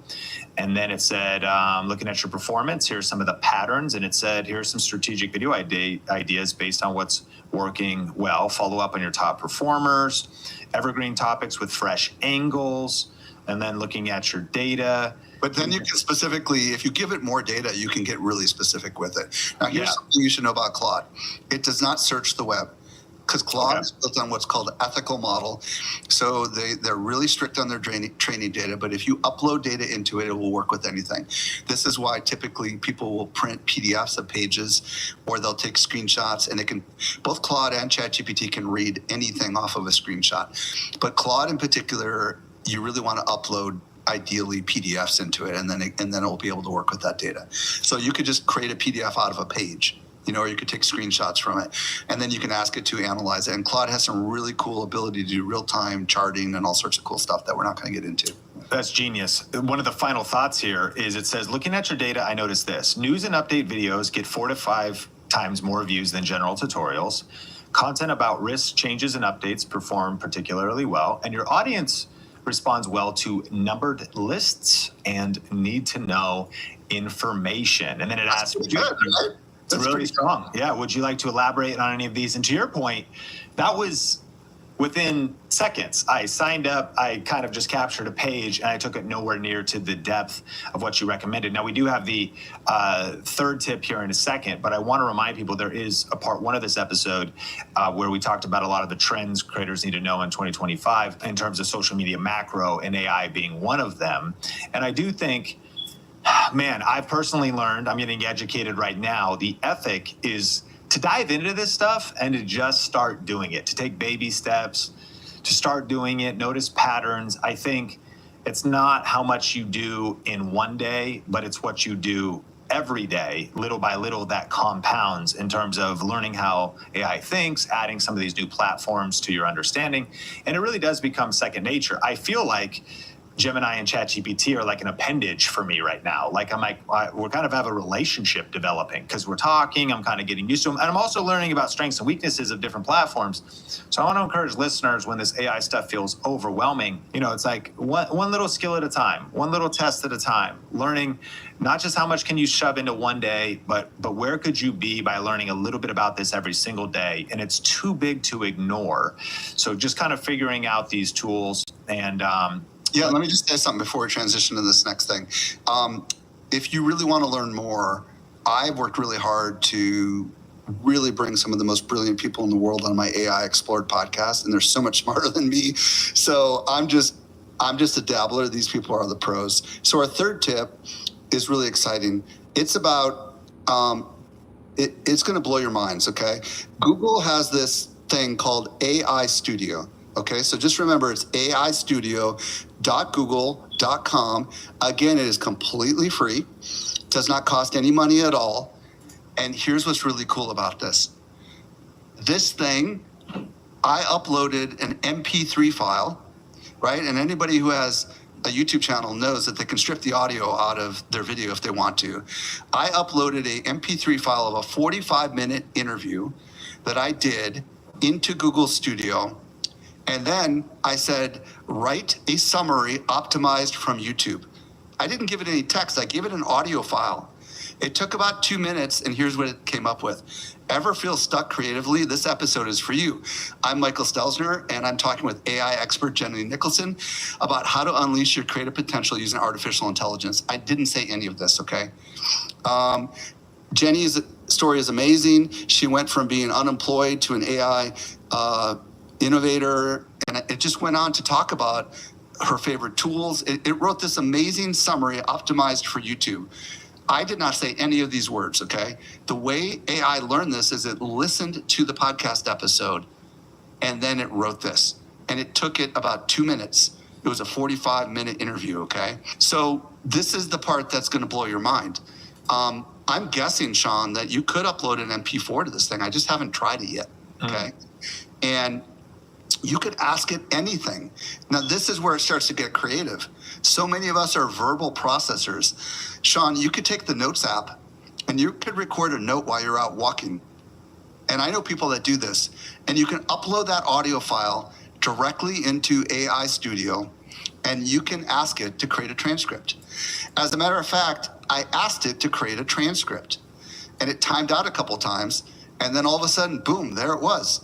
On the screen, I could see the transcript being written exactly word for word, everything that I said completely for free from a 45-minute audio file. Now, I should have been a little bit more precise and probably said, in the transcript, there are 2 guests. I want you to isolate the name of the guest because it's listening to it. It can tell the difference between my voice and my guest, Nikki. And if I did that, I'm very confident it would have said Michael Stelzner, and then it would have said my guest's name. Actually, Jenny Nicholson, I think is her name. And it would have done everything that I wanted. I would have gotten a free transcript out of it in a couple minutes. So this AI Studio is your power tool where you can, it's kind of a playground for lack of better words. It's a little bit more technical than Notebook LM. You can pick different models and you can quite literally upload files into it. And Sean, you could probably upload a video file if you happen to have one sitting around on your desk. But the way it works is down on the bottom, you're just gonna basically see a plus sign and you just upload the file. And you can upload images, you can upload audio. It doesn't say video in there, so I'm not sure it handles, but maybe it can do it. But right now, we're confident it'll handle images, audio, and files. So this is where it could get really cool because you don't need anything other than the audio. And I showed this to my team this morning and their minds were blown because this is one of the struggles we as video creators have is writing a really good summary of the video. Imagine just uploading the audio file when you're done with this interview and having it write a couple different variations for you. You don't have to get a transcript, you know? It literally will do it for you, which I think is kind of cool. This is incredible. Now, my question is, if we just talk about closed captions on YouTube, do you just let YouTube auto do those right now, or are you transcripting your podcast on your team? To be honest with you, I have a team and we've set up automations behind the scenes. So the way it works when I'm done with my podcast, I drop my podcast into a folder and automatically 4 different people in the company are emailed and automatically behind the scenes we're triggering AI captioning. And then when that's done, other people are triggered. So we've set up an entire AI automation sequence so that my team is pretty much got all the files and all the folders and Google Docs and ready to rock and roll. So what do you do for captions? They use, they're experimenting with this Google AI Studio thing because it has an API, but we also use Whisper. Whisper is by OpenAI. It's an API. The problem with Whisper, though, is sometimes it can hallucinate, and hallucinate means it can make stuff up. And there's been some professors at universities that have found the hallucination rate with OpenAI's Whisper is kind of higher than what they want, because if you're a scientist working at a university, you don't want any hallucinations. So, but Google, I think, is kind of the sleeping giant here. If there's one takeaway today, we've talked a lot about Google, And I want to tell everybody, don't discount Google. Even though ChatGPT is getting the limelight right now, they're a privately held company that's seeking a lot of money, and Google has more money than we can ever imagine. And they've got all the chips and all the technology and all the engineers behind the scenes. And Google's stuff right now is free. It's just not as sexy looking as some of these other things, but it's absolutely free. And I think it's kind of fun, and it should be your experimental playground. I am curious about your take on that in terms of if we are betting on these different horses in the AI race, Claude, ChatGPT, and Google. I don't know if you think there's any other content. Microsoft. Well, Microsoft is a lot. Meta, Facebook has Meta, which is their open source model, also known as Llama. So they're the other one in the race. So there's Facebook. Amazon is behind Anthropic. Google's got their own model. And Anthropic is Claude. Yes. Yeah. Anthropic is Claude, and then ChatGPT. So right now, all eyes are on ChatGPT. They're the predominant player right now. They're the ones that kicked off the generative AI revolution, and they're the ones that are innovating faster than anybody else. The secondary players is Anthropic. A lot of people believe Anthropic is a strong player. As a matter of fact, I'm constantly hearing in the AI world everyone talk about how they're using Claude by Anthropic more than they're using ChatGPT. So you know how this is. Once people find their tools and they love it, they have no reason to switch. But I strongly advocate putting these things head to head. Oftentimes I will use Claude to create something, and then I'll use ChatGPT to edit it. Because what ChatGPT is really good at is simple tasks like ideation and editing. And what Claude is really good at, when you train it right, is really good at creating output that is in your voice and your style. And I've had a lot of guests that have been on my AI Explored podcast that go really deep on this, if anybody wants to go deeper on that. So would you say that the AI revolution that we're in right now might kind of be like the search revolution, where Yahoo and Google and we'll probably say, remember ChatGPT. Remember when everybody was talking about ChatGPT, because Google was not the first search engine. Right. Alta Vista was the one everybody was talking about back then. Alta Vista, Yahoo, what is Microsoft's? Bing. Yeah, Bing. exactly. And then really they're eventually, what's interesting, right, is what maybe how markets work is Google just got so much market share, but yet the bottom 10% was still maybe had huge businesses, just tiny in comparison, because people still use Bing, people still use Yahoo to this day. And so this AI race is kind of a question of maybe who's going to be the next Google, and it might not be Google, is what your point is. Like it might. The AI, it could be ChatGPT, or it could be Anthropic. Yeah, I mean, in the AI world, who's going to be the next big player? And it's probably going to be one of these really big companies we're already familiar with, because they're betting billions on it. You know, it could be Apple, it could be Google, it could be Amazon, it could be one of the Magnificent Seven, Tesla, Elon Musk. They're all in a land race, okay? They're all, and that's great for consumers because there's all sorts of innovation happening right now. This episode is brought to you by StreamYard. StreamYard is our go-to platform here at Think Media for live streaming to Facebook and YouTube, and for recording our video podcast. It has an incredibly easy-to-use interface for built-in branding, transitions, text lower thirds, and seamlessly bringing on guests. And they just added an awesome new feature called local recording. This allows you to take the quality to another level by separating out your audio and video from your guests, giving you more control over your content for later use. This feature is perfect for video and podcast creators. And so to get a special deal on StreamYard right now and to see all the features that are included, just go to streamwiththink.com. That is streamwiththink.com. Interesting. Well, and kind of part two of this conversation, we're covering images, thumbnails, titles, descriptions. And so when it comes to creating graphics, and in the context of this podcast, maybe YouTube thumbnails, maybe slides if people are getting graphics for presentations. I know listeners and viewers know that I teach a lot from like PowerPoint decks or Keynote, and AI can generate images. What are some of the tools and opportunities that creators can be looking at if they want to be generating graphics with AI and YouTube thumbnails? Okay, there's a million little apps. ChatGPT has something built in called DALL-E 3, and I believe you need a paid version to do this, and it can create pretty good images. The problem with ChatGPT stuff is it starts to look all alike. And anytime it introduces text, it freaks out. It's not very good. That could be resolved in the future. But anybody who's created images in ChatGPT know how frustrating it is when you just try to get it to fix one thing and it does something completely different. So one little tip is you can export these files out of ChatGPT into Photoshop. And this is where you can get creative. Photoshop has all these cool technologies called generative fill. So you can quite literally highlight a section and then a prompt will pop up and you can tell it to fix it or to remove it or to replace it. And that's very, very basic stuff. If you want to go really, really far, Midjourney is the tool that the pros are using right now. Midjourney is kind of like Photoshop on steroids. It does photorealistic stuff that is so good looking that you cannot tell, generally speaking, that it is AI generated. Now, in between all of this, there is something called Flux. And the latest model today is called Flux 1.1 Pro, and that's probably going to change in the future. But if you have a X/Twitter account and you pay for your check mark like I do, this is free. And you can go in there and you can start asking it to generate images and they will look real. And it does a really good job with hands.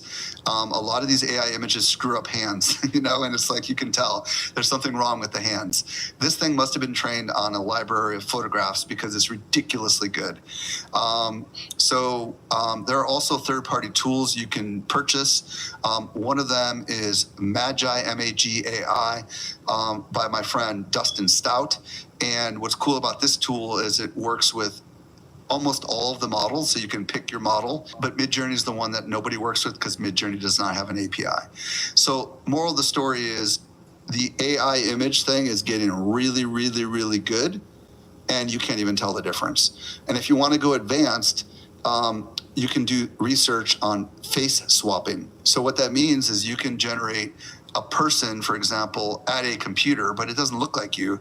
And then there's face swapping software where you can train it on photographs of you. And then essentially you can mold your face around that person. And all of a sudden that person looks like you. It's pretty stellar stuff. Man, I want to recommend in the show notes, we had Matt Wolf on the podcast, and his thumbnails are trained on him to do these AI images using Flux and some different things if you want to go a little bit deeper on that. But you just blew my mind because not only is AI becoming so great at generating images, and maybe it's at a computer, it's behind a camera or something. But then once you have that image, you're like, well, it's not me. It's just somebody else. And so if you then generate that image, face swap, now you're kind of combining tools, and the connection point here becomes your creativity and your understanding of what's possible. And you were showing me Magi, M-A-G-A-I, yesterday. Many patients want whiter, brighter teeth. But for patients with sensitivity, it can be a real issue. You can help patients restore the natural whiteness with a toothpaste that is enamel safe. Sensodyne Clinical White, one to recommend. Cholula's authentic blend of premium Mexican flavors makes your thing the best thing. Cholula, authentic Mexican flavor. Style and substance. In the GMC Sierra. Or get 0.9% APR on these Sierra models. Or get over $5,300 total value.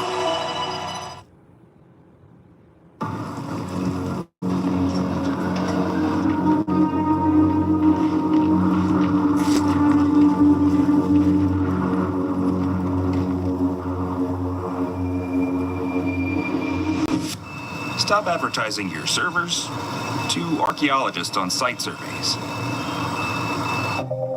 Start marketing to the right people by targeting industries and functions on LinkedIn ads.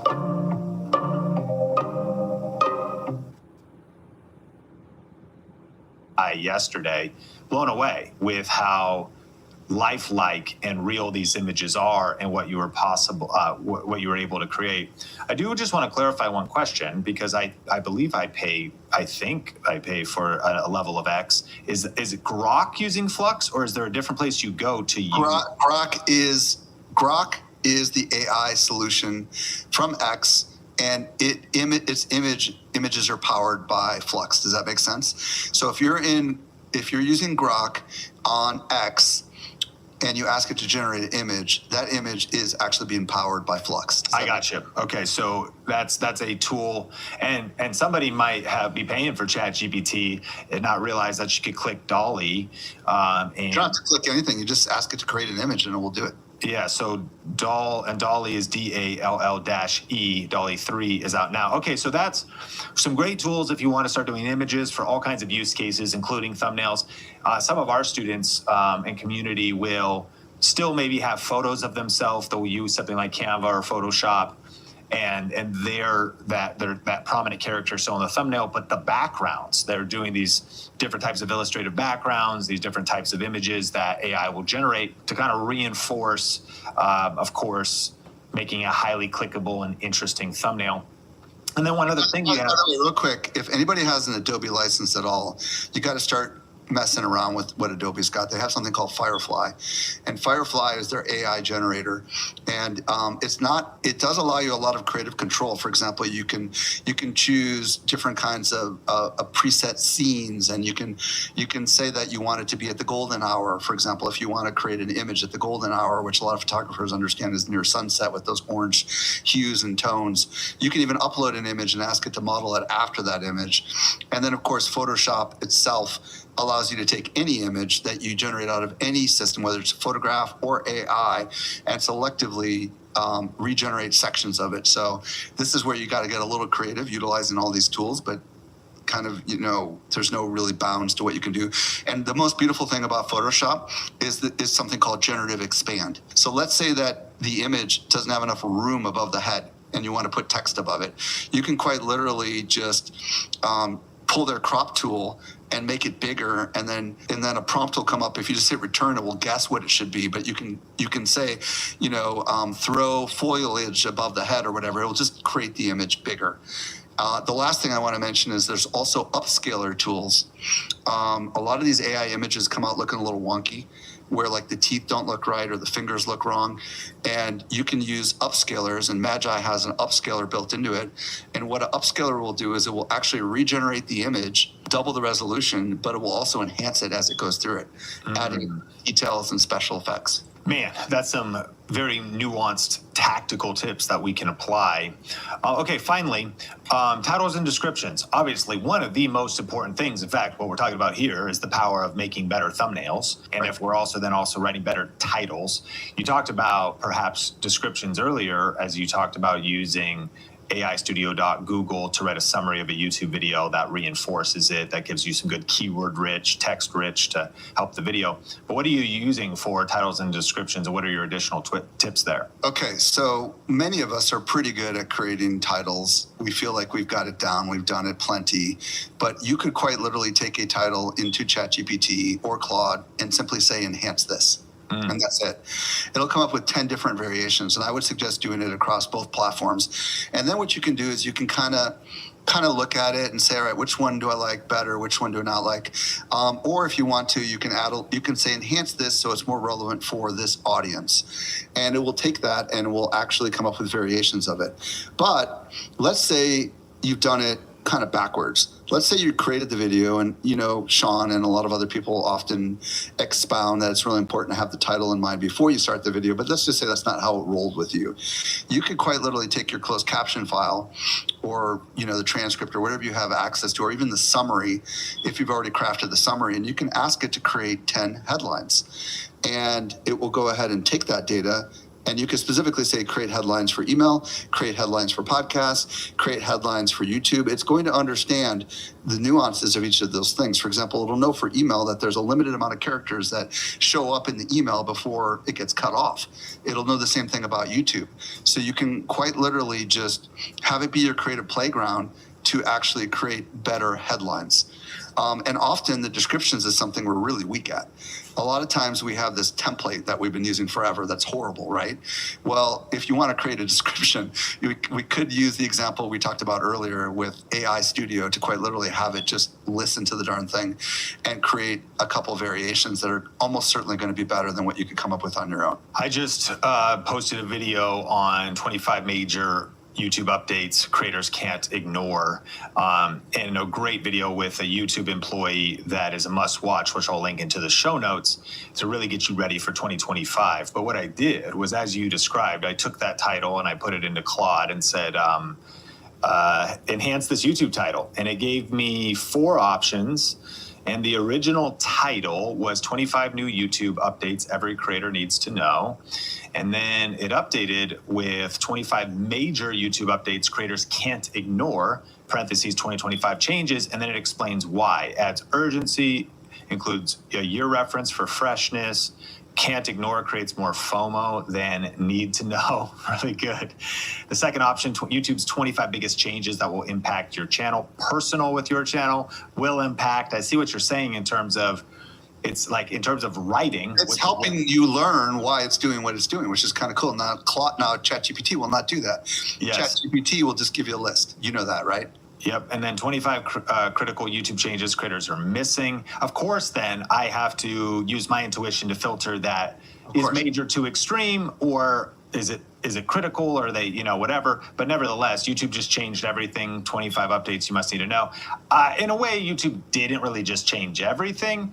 But if there can still be, there's a tension between, we call it that's where you would want to give it. That's where you would want to give it maybe more data, right? You only gave it the headline, right? Sure. So in ideal world, if you give it the description or even the entire transcript, it's going to give you better results. And then so your prompt then starts to include like, okay, that's a little bit too much clickbait, because really what these are about is maybe some practical updates. I still want as much urgency and clickability as possible. It's only going to be as good as the context you provide it.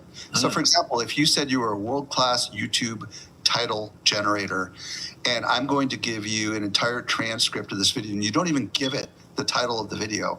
If you did that, and then I want you to do is come up with like 7, and I want you to rank them. I mean, however you want, and I want you to give me which one you think is going to have the greatest likelihood for this kind of audience. The more context you give it, the better it'll perform every single time. That's genius. And so, we talked about a lot of tools here, and I've been implementing these in real time. So I want to encourage listeners, that's the next move, is not to just consume information, but to not be afraid to punch fear in the face, punch getting uncomfortable in the face, and dive into these tools. Start using them. Start posting some stuff in there.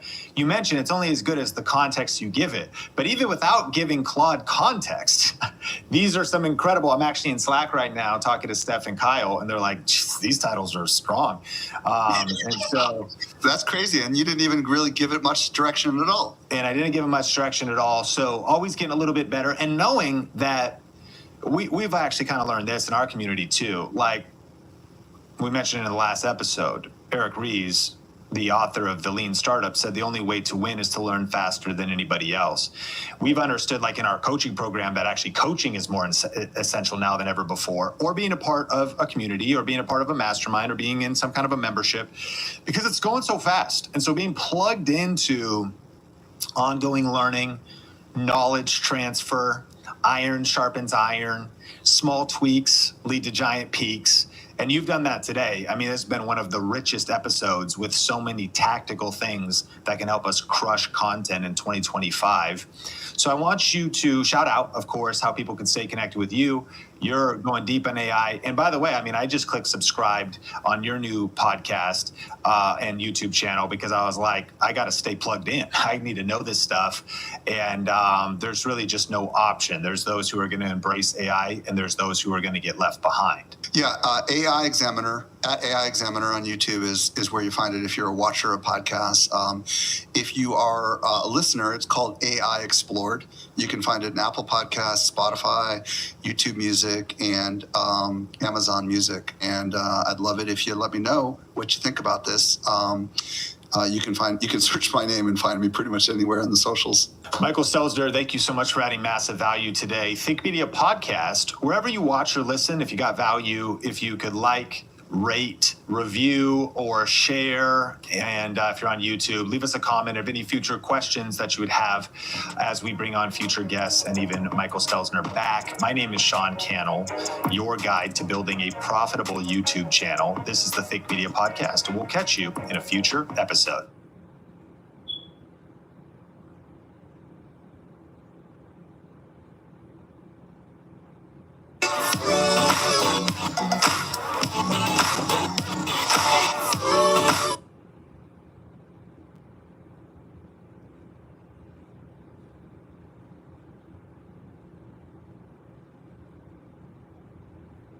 Winning the trip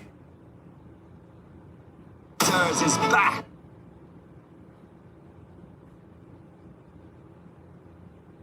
For an all-new season. Here we go again. This game is torturous. Dude, if I were them, I'd be scared. Oh, I've missed this. Would you tell your younger self, or is there anything you do different? The one thing I would do different is health. By 32, it had caught up to me. I'll never forget sitting in that hospital room for 6 days, freaked out, broke, but I really did feel God speak to me and say, like, man, you got to man up. You got to step up. You got to do something. You got to provide and fight for your family. I was just trying to cope and deal with pressure, leadership inadequacies. You felt unworthy at that time. And I got to a place, business was going pretty good, where I was like $400 a week in cannabis. The truth is, being a content creator and building a YouTube channel is hard. It's real pressure. And sometimes you might feel like you're going to break. The first thing you need to know is you're not alone. I know that I've been there many times. And this episode of the Think Media Podcast, I think, might be one of the most important episodes we've ever shared, because it actually comes from a conversation that I had with Ben Azadi from Keto Camp. And this episode's not just packed with YouTube strategies and tips for growth. We cover a lot of those, but we also cover topics like high levels of stress and overwhelm and burnout that can come from trying to grow an online business, trying to grow a YouTube channel, and actually my journey and struggle with chronic pain. If you haven't heard my story, I've dealt with up to 8 out of 10, 9 out of 10 levels of pain on a consistent basis in my neck and shoulders, arms, and hands. And we talk about that. We talk about some of my struggles with addiction and with trying to cope with the overwhelm and pressure that can come when trying to do anything, with the intersection of life, business, balancing your finances, relationships, challenges that we go through. And I think that there's going to be a lot of insights that will help you not just tactically on YouTube, but will also help you on your journey to YouTube and online business success. I talk about some victories and some of the biohacks and things that I do to stay energized and to be my best, not just to overcome pain, but also to perform at an elite level, because pumping out good content and doing the knowledge work that it takes on YouTube is a big challenge. And so I believe that your toolbox will be filled up with lots of insights and even some practical things that you can apply on your journey, because this podcast is all about helping you win on YouTube and with online business. Now, today's episode is brought to you by the Tube1KChallenge.com. This is our free 5-day challenge, and I'll tell you a little bit more about that later, but you can check out and register for that in the show notes. All right, let's dive into my conversation with Ben Azadi. We are here with the YouTube scientist himself, a friend, a mentor, Mr. YouTube Secrets, Sean Cannell. Welcome to the podcast, brother. Ben, I'm so fired up to be hanging out with you here in Miami. Grateful. We made it happen here in Miami. So we're not in Vegas, we're in Miami. That's where right. A hurricane just flew by us. How was that for you getting in here from Las Vegas? I was a little bit nervous. People were like, what are you doing? You're crazy. And I don't think it really affected our flight path. The pilot was like, it's all good. We're going to go up to Atlanta, fly down. But I hope everybody that's being affected is okay. Me too. Yeah, it looks like a big storm up in Tampa Bay area. Yeah. That's the life of a Floridian. It's like you get hurricanes, you deal with it. I don't think you guys have any natural disasters in Vegas, do you? Vegas is pretty immune. I mean, the big question, though, is are we going to just run out of water? And that's gonna... that would be a natural disaster. It would be. Well, Sean, I love what you're doing. I've learned so much from you, not just as how to be a YouTuber, but just how to be a man and a leader and a family man. And just I have a lot of respect for you. And you got into some biohacking stuff, which we're going to get into, but I want to rewind. And you've had some different seasons in your life, from pain to purpose to promise, right? So let's go back to how things started for you before you got into YouTube. What happened with your wife, Sonia, and how that pain turned into a promise for you and for your wife, and what evolved into Think Media. Yeah, in 2009, my wife Sonia almost died. And so we'd been married for a few years. We got married at 21, super young, especially in today's culture. Yeah. And we were working multiple jobs. She was actually earning a little bit more than me, working 3 jobs as a barista, waiting tables, nannying. And then we were both serving in ministry. So the way I got into video was just in a local church context, an hour north of Seattle, youth group, no technology at all, but just making like video announcements and all that stuff. And so in 2007 is when I started a first YouTube channel for that church. And that means I've been on YouTube for 16 years. I've been doing video for 20 years because I started doing video for that youth ministry before we even uploaded online. Like started doing it just to play video announcements Wednesday night, and taught me about consistency because I made videos every single week before social media started. But all that to say is in 2009, a few years before, my wife went on a trip to the Philippines. She got super sick, came back, but nobody knew what was going on. She was throwing up 10 to 15 times a day. Wow. And we kept going to doctors, and they just would say, why don't you eat a hamburger, like essentially calling her anorexic. And she felt, of course, very misunderstood and was very discouraged. And we just didn't know what to do because it's like, why am I eating and throwing up? And then eventually she had to get a feeding tube. And they put it through her nose first because she dropped to 82 pounds, got her kind of stabilized. And then they put a jejunum in the side of her stomach and her torso. And we went home and got all these boxes of cans of food and like the IV drip of it all in the machine and turned it on. And she started to panic and say, I don't know what's wrong, but I feel like my whole body's on fire. I'm in pain. And what had happened is they placed the jejunum tube wrong. And so the food wasn't going into her stomach. It was filling up her body cavity, which apparently that can suffocate your organs and kill you quick. So we turned it off and threw her in our Honda Civic and rushed to Everett, Washington. I drove her down to the hospital, and they stabilized her, called an ambulance to have to get her to Seattle for better care at a hospital down there and surgery. So that we spent 6 days in the hospital, and they had to cut her open, clean out everything, and then sew her up and like stabilize. But the providence of all of that was also getting a little bit more expertise, because I guess being somewhat rural, people just said, I don't know. They had no idea what was happening. And then we got near a gastroenterologist that goes, oh, it seems like you have slow digestion. You probably have gastroparesis. Mm-hmm. They have you eat radioactive eggs, and then they watch your digestion. Determined that was the case. And so fast forward to today, she's got a gastric stimulator that kind of like a heart has a pacemaker. It's for her stomach that has helped her digest food, not throw up, and kind of stabilize a little bit. But really where pain became purpose is I'll never forget sitting in that hospital room for 6 days, freaked out, broke, super worried because we had gotten crushed in the Big Short. So we were like losing our house, and the church we were part of, some senior leaders had a moral failure, stole some money. And so that was all falling apart. And so I've got all this on my mind. I'm like, what we've been investing in for 7 years, serving at this church, is falling apart. We're losing our house. My wife isn't working right now, and I feel really challenged in the hospital room. I feel worried, but I really did feel God speak to me and say, like, man, you got to man up. You got to step up. You got to do something. You got to provide and fight for your family. And I didn't really know what to do, but I started to look at what had happened. This is 2009. And I'd been doing YouTube for a couple years, doing video, and it's kind of like, in Exodus, God asked Moses, like, what's in your hand? And because he's like, I don't know what to do. And there's a staff in his hand. It's like using what's in your hand. Like for me, it was like a video camera. What's in your hand? And it was like, okay, what if I could, start earning money, and also not for like fame and fortune, but to pay medical bills, just to be able to also work from home. I was playing out scenarios like, I got to figure out how to take care of my wife. Will we have kids someday?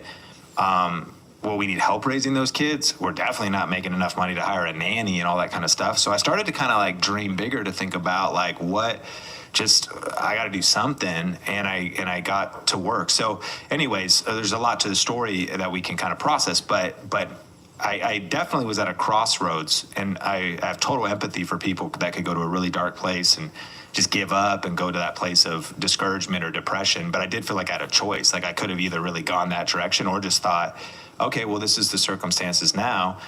And we married for sickness and in health. And so it's my responsibility as a man to step up and to really fight for my family. And so it was a bumpy road. It didn't start working right away, but that was like the genesis of deciding to go all in, kind of as an entrepreneur, figure out how to make money from home and build a business.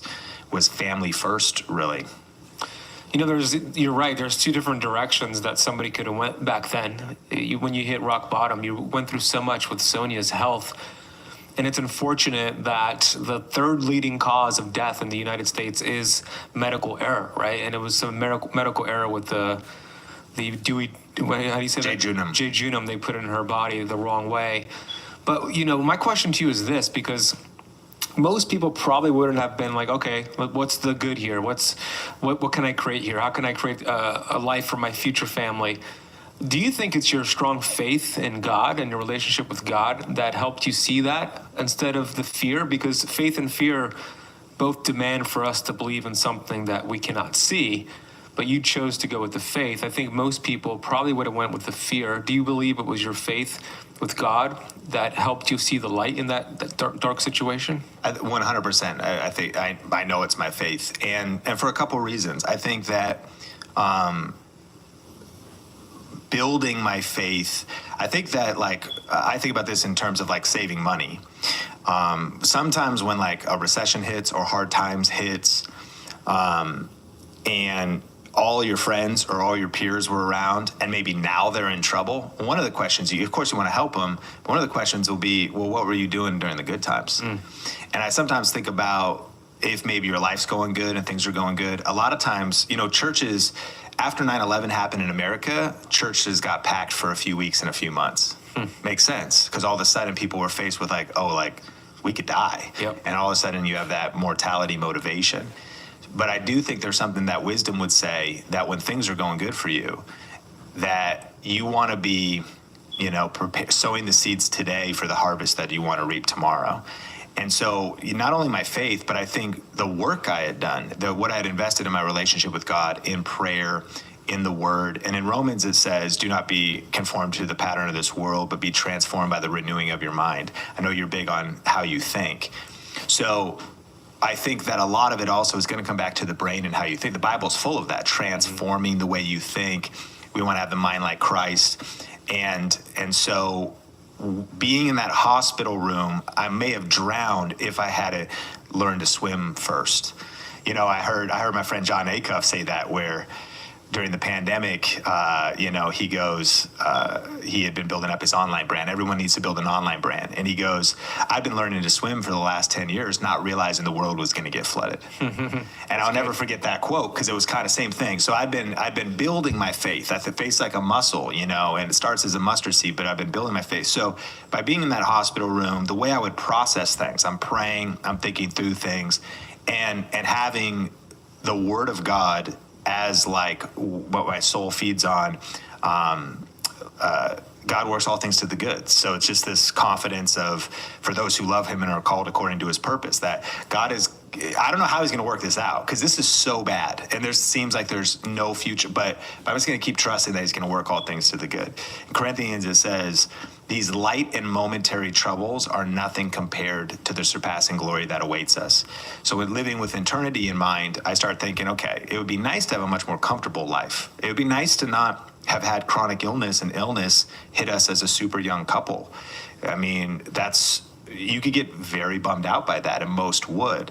But it kind of comes down to, and then taking kind of all these scriptures out, even my dad used to say, you got to play the hand you're dealt. So that's a mindset. It's something about like, okay, well, this is the hand I'm going to play. So this is the circumstances now.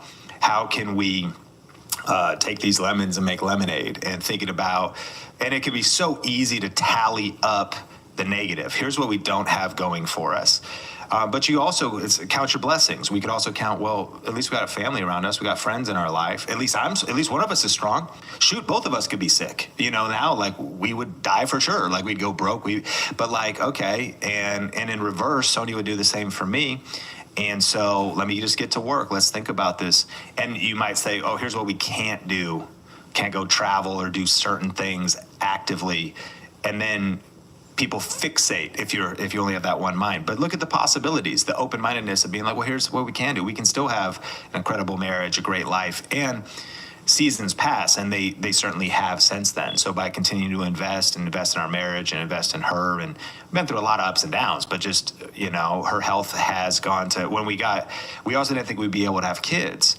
And that was one of the hardest things to carry because we did want to have kids. As soon as she got back from that trip, our stated plan was to like get pregnant, if God willing, and have kids. And then boom, all this starts to happen and delays that dream that was in our heart for about a decade. And it reminds me of the biblical story of Abraham, which again, having already those anchors of faith, he's the father of faith, that he at one point in his life said, God, here, you've blessed me in all these areas. I got wealth, I got a crew around me. I got, oxen, sheep, the way you'd measure wealth then.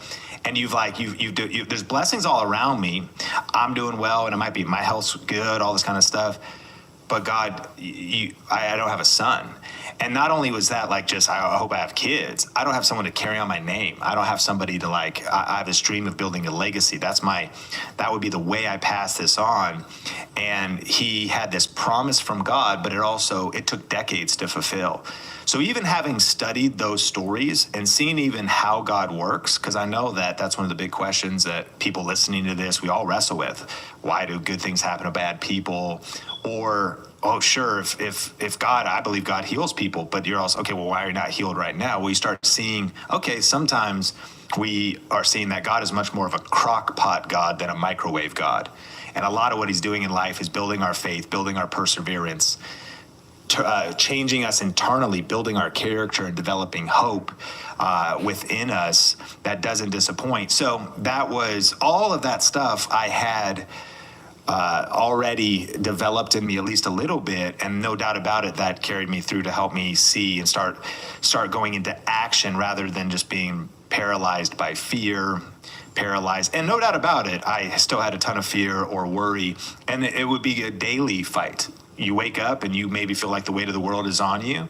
And it kind of makes me think of like the Miracle Morning book by, Hal Elrod, where during a season when he was super depressed, he had to realize like the work he needed to do in the morning just to get through the day, to go from kind of a disempowered state to an empowered state. That's been some of the things that I've had to deal with over the building routines into my life over the years during some of the hardest seasons with health and business and all of the above. Yeah, it's so true. It's a universal law, meaning a law of polarity. For every bad thing, there's an equally good thing. And for every good thing, there's an equally bad thing. So we could put our energy and our focus into all the things that are happening that are not working for you. Sonia getting sick, your business, whatever, not starting off the way you wanted to. And we can keep feeding the negativity, and the universal law states whatever you feed energy to expand. So you'll get more negativity to feed into. But you said count your blessings. You could count, okay, what's the good here? okay, I'm still healthy. You, Sean, you're still healthy. You can figure things out. You start to look at the law of polarity. So all this is negative. You start to count your blessings and look at, okay, what are the positives here? And then you shift your energy there. And then you just keep taking it one day at a time, right? And I love that you did that because it led to Think Media. It led to, your book, YouTube Secrets, which is behind you. It led to me discovering you and us developing a relationship. And it's because you chose you chose your future. And now you have 2 children, 2 boys. Yep, 2 boys. Congratulations. Yeah. How was wow. that? It's absolutely wild. And one of the most incredible things Sonia said, I think before we had the boys, is coming from her. We were talking, reflecting over our life, and she goes, "You know what, Sean? I wouldn't change this." And the level of like character and the profound, because I'm even in this moment, I'm like, I would. Because like seeing what you've been through or seeing but her saying that it's such a profound statement because of who it also made us. I sometimes think we measure success wrong. We measure it externally as like what we have or what we're doing as opposed to who we're becoming. And so who we've become and how it challenged us and matured us, humbled us, forced us to get closer together. Divorce skyrockets when chronic illness enters. Usually, it goes up, I think, to 75%. So obviously, that pressure can break many people. But I'm grateful that for both of us, our faith and persistence, it really helped us grow closer together. And also to exactly what it birthed in terms of Think Media and all this other stuff. But also, there was part of me where it's easy to feel invincible and have a big ego and be maybe lifting off in pride. And I think it's good to be humbled. I think I think it's beautiful.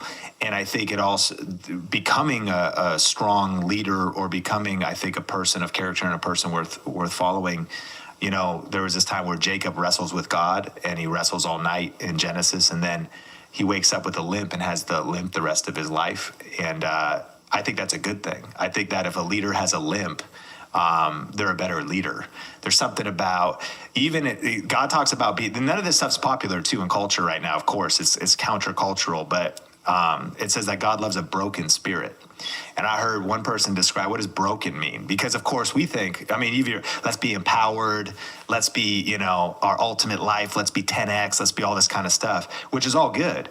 But what broken means is broken is like a horse. You break a horse, and why? So that if a horse goes through the process of being broken, when they're going into war, they don't flinch. They have true meekness, power under control. So when a man or a woman, I think, is broken, God loves a broken spirit. There's something about that calm. There's something about a peace, and there's something about a true humility and a trust in God, but also something about the ego unchecked. Y'all know, with all these entrepreneurs out here too. And I could have been on that same trajectory. So you flip it the other way. This never happens. My ego just continues to float off into the universe, and I don't become the man I really need to be character-wise, and I'm on a trip and I cheat on my wife and, do cocaine off strippers' breasts or something like that. You know what I mean? That happens. This happens all the time. All the time. And so, what's more important? Building some wealth and getting some followers and whatever, or actually becoming somebody and being somebody who could actually steward blessing. And inheritance gained too early won't be blessed in the end. So we also don't even know our full story. I love talking to you where we are totally people of faith and believe in prayer and miracles, and also God's gift of medicine and the wisdom that he gives doctors and experts. And that's why I'm obsessed with all this biohacking stuff, because it's also hitting it from both sides. A lot of times, even when we ask God for a miracle, he gives us an instruction. Throughout the Bible, it'd be like, hey, God, I need a miracle. And he would then tell the person. And I've found that out of times of prayer, it's been an instruction start working out. You're completely neglecting your health. Oh, you've got all this arm pain and stuff. We could talk about that. Well, what? You've overuse injury. You even saw this in the book of Philippians. Paul, who's experiencing miracles, there's a guy who almost died because of overwork. His name's Epaphroditus, and he said God spared him, but he was overworking, and that God doesn't bless you grinding your body down. So there's something about that supernatural side, and then there's something about the wisdom side. So anyways, when Sonia said that, and I really rabbit trailed off there, but back to, when we finally had these two boys, what was wild about that was, I know I'm talking a lot about faith stuff, but, I believe we were at this event and we got these prophetic words, meaning this couple came up to us at this event, and day one, and they said, hey, this is weird. It was me actually, and I had spoke, and he said, I normally wouldn't say this, but I saw a picture. God showed me a picture of you and your wife holding a baby boy by this event next year. Boy, this time next year, specific timeline. And I was like, wow, that's pretty weird and specific. And I go, I mean, it's my dream, and I believe it. You're gonna have to talk to my wife, but then no joke, the second day, a totally different person that had not communicated said they saw the same thing in a vision. Wow. So I told my wife, she laughed, and then God started to, and even what's happening in her body, because she'd been stronger, better, but we're still in it. And then sure enough, we get pregnant, and then I remember that COVID hit March, and we were on a date, and she filled 2 pads with blood, so we were freaking out, like, oh my gosh, miscarriage, like all this kind of stuff. And then we went to the hospital, had to wait like 4 hours because COVID was hitting, so it was packed. The whole thing was packed. Like, we couldn't get it. Finally, we got in. They go, this is weird. Sometimes happens, but the nurse says, you're okay, baby's okay. And then sure enough, before the deadline of that event the next year, Sean Bradley was born. And now we have another boy named John. So we have a 3-year-old and a 1-year-old. And so take all this. I mean, we're sharing this in moments on a podcast. But hindsight really is 2020, as they say, because what has it been, 14 years since she was originally in the hospital. And we're still have so many challenges, but we look back and we're like, wow, God, you're good. And like, you've really brought us through some things, but there's been a lot of perseverance and grit and dark nights of the soul along the way. But also, where could you be taking us next? And we know that there will be highs and lows, but though I walk through the valley of the shadow of death, I will fear no evil, for you are with me. Wow, what a story. And I'm so happy for you and Sonia and your 2 boys. You became an entrepreneur, you are an entrepreneur. And I'm curious, before we get into the biohacking stuff, how do you continuously set new standards and goals for yourself personally? Because I know for myself personally, I have goals and I hit the goals. And when I hit my goals, there's a celebration. But when I look back, I find that I'm like happier as I'm on my way to hitting the goal. And then the celebration of hitting the goal is very short-lived. Then I just set a new goal and I'm like, okay, what's next? I'm curious the way you go about setting goals. How do you continue to strive for new, better things for yourself and for your family? And do you celebrate your goals, or do you find more victory in the journey to get to the accomplishment of those goals? Well, the biggest mistake I actually keep making is, as soon as I hit a goal, not immediately setting another one. And why I say it's the biggest mistake is the times where I feel the most lost or anxious or discouraged is after hitting goals. And self-awareness wise, maybe the way that you and I are wired, I don't know if I'm an Enneagram 3, I don't know, people listening, if they follow that, but like, you're just kind of this type, I forget what my Myers-Briggs is. But no doubt, in answer to your question, it's the journey for sure. I don't do a good job of celebrating. I would say we probably don't really celebrate. Even like, hey, let's go to a dinner and just be like, hey, all right, I do think, like, we just hit 13 years. We just had the 13th year birthday of Think Media. Congratulations, I saw that. So the first video was uploaded on August 28th or something like that, 2010, and now 13 years later. And so even we've been getting a lot better. And when I say we, now the fact there's a team, and so we had like a Friday, we did a Kahoot game with our team. We're about 30 people on Think Media now, 20 W-2s. And Kahoot's like a quiz game. There's some music. And so it was like quizzes about what was the original Think Media, what Growth Video Live, and people like vote and then whatever. And then we gave a camera away to one of our team members and we spun the wheel and did all this kind of stuff. So we actually truly celebrated that. When we hit, one of my favorite things I think to do is social media milestone posts. I see a lot of people do that, but maybe a carousel. And we did a video at 2 million subscribers. So I kind of wrote a script, rewrote it, edited through it, pulled a lot of footage to really mark that 2 million journey. And then, by the way, that's also, maybe this is why, because we were so obsessed. It's not even as much a celebration. It's also kind of marketing. Yeah. It's also like, For sure. let's turn this into a post of sharing the journey, but also, of course, sharing the results and, and hopefully also encouragement, because it also says that this stuff doesn't happen overnight. But, summarizing, one, if I don't set another goal, if I don't, and I think that's not everyone's wired this way, but I think men in general, the ambitious, you always need to identify the next giant you need to slay. And to bring that biblical wisdom, when David, famous, there was, that whole song of the Hallelujah song written because, he's hanging out on his porch at his palace. And it says that in the Bible that in the summer, when kings go to war, David was chilling on the palace, on his porch, and he looked down and he saw Bathsheba bathing naked. And then he's like, okay, I'm the king. So he slept with her, and that set a series of events in his life where he ended up putting her husband on the front lines of battle. And so he made a really bad decision and ended up, one thing led to another thing, as it often does. You make one thing, you start trying to hide the mistake you made or whatever. Punchline. None of that happens if he was on the front lines of battle where he was supposed to be. I think that a lot of entrepreneurs, a lot of guys get in trouble if you don't stay engaged in the battle you're supposed to be fighting and you just have idle time. And because if you just have idle time, maybe you've had some success, you got money in the bank, you're bored, start scrolling on Instagram, people are sliding into your DMs. There's a lot of stuff that can happen. So I think, or you just get discouraged, you start drinking, you start whatever, because you don't even know what to do with yourself. To spend some money, and so it could go from anywhere to like small maybe mistakes to massive ones. So I state that lesson. I think find the new giant, and then as far as goal setting, for me, it's just blocking the time to do it. And that's why I do like being a part of masterminds and things like that. And an accountability group where somebody will remind you and challenge you to do it. How many masterminds are you in right now?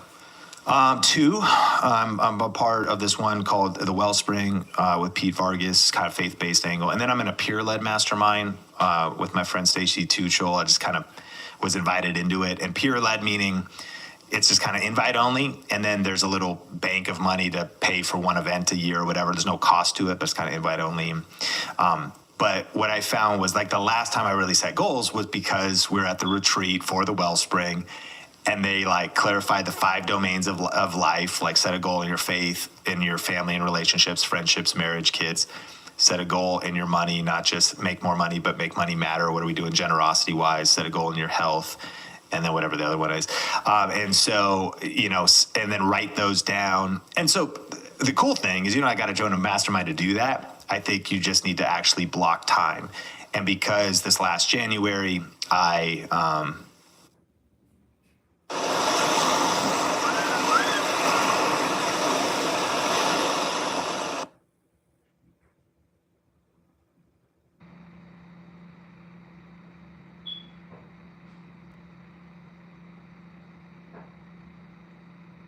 both done.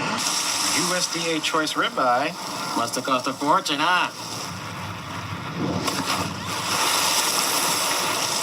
Oh, right. The lowest prices of any national grocery store. It's an Aldi thing. Bell Tire, we're out to change the entire tire business. We actually take care of our customers.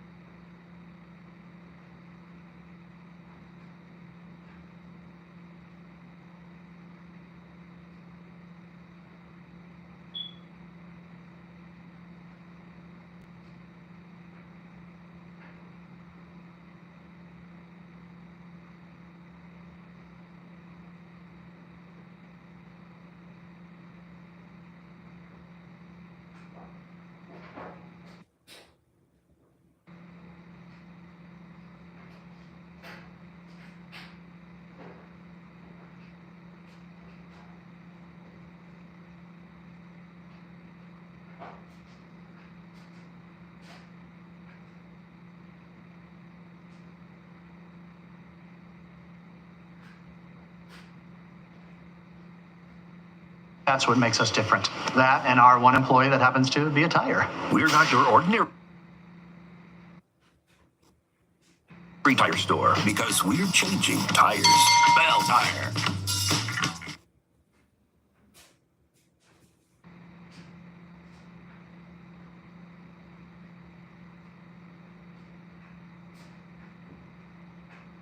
Hundreds of millions of renters on apartments.com. You can get a place rented faster than you can say condo. Bingo. Apartments.com, the place to list a place. Was a part of that group. It was on the schedule. It was on, so I got it done.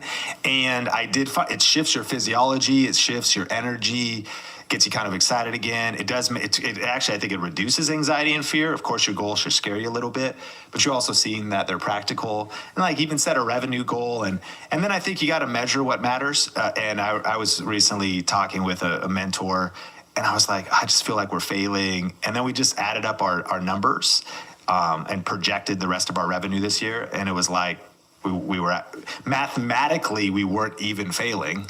We are just a little bit up, but it's great to be up. We're up like 400K top line revenue or something like that.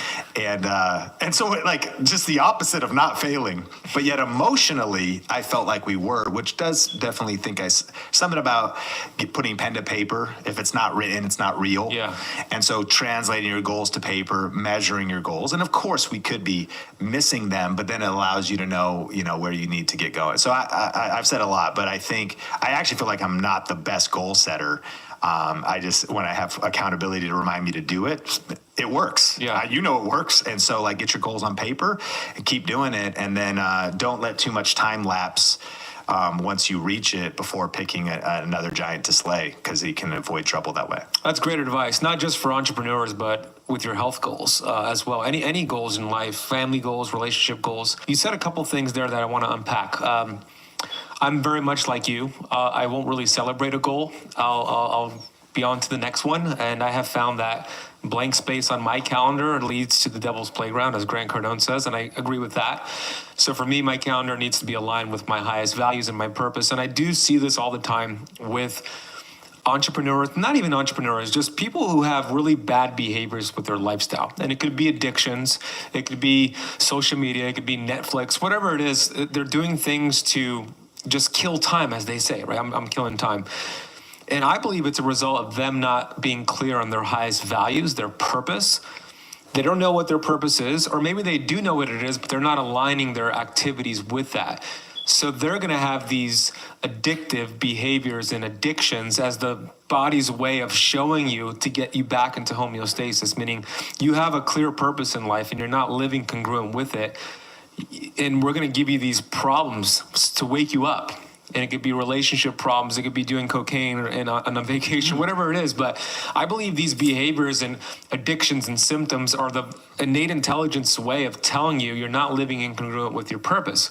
Because when I'm incongruent with my purpose, and I know you're the same way, if somebody tells me, let's go out and drink, 8-9 years ago, I gave up drinking because it wasn't aligned with my highest values. Like, it's an easy decision for me to say yes or no, because I match it to my highest values and my purpose.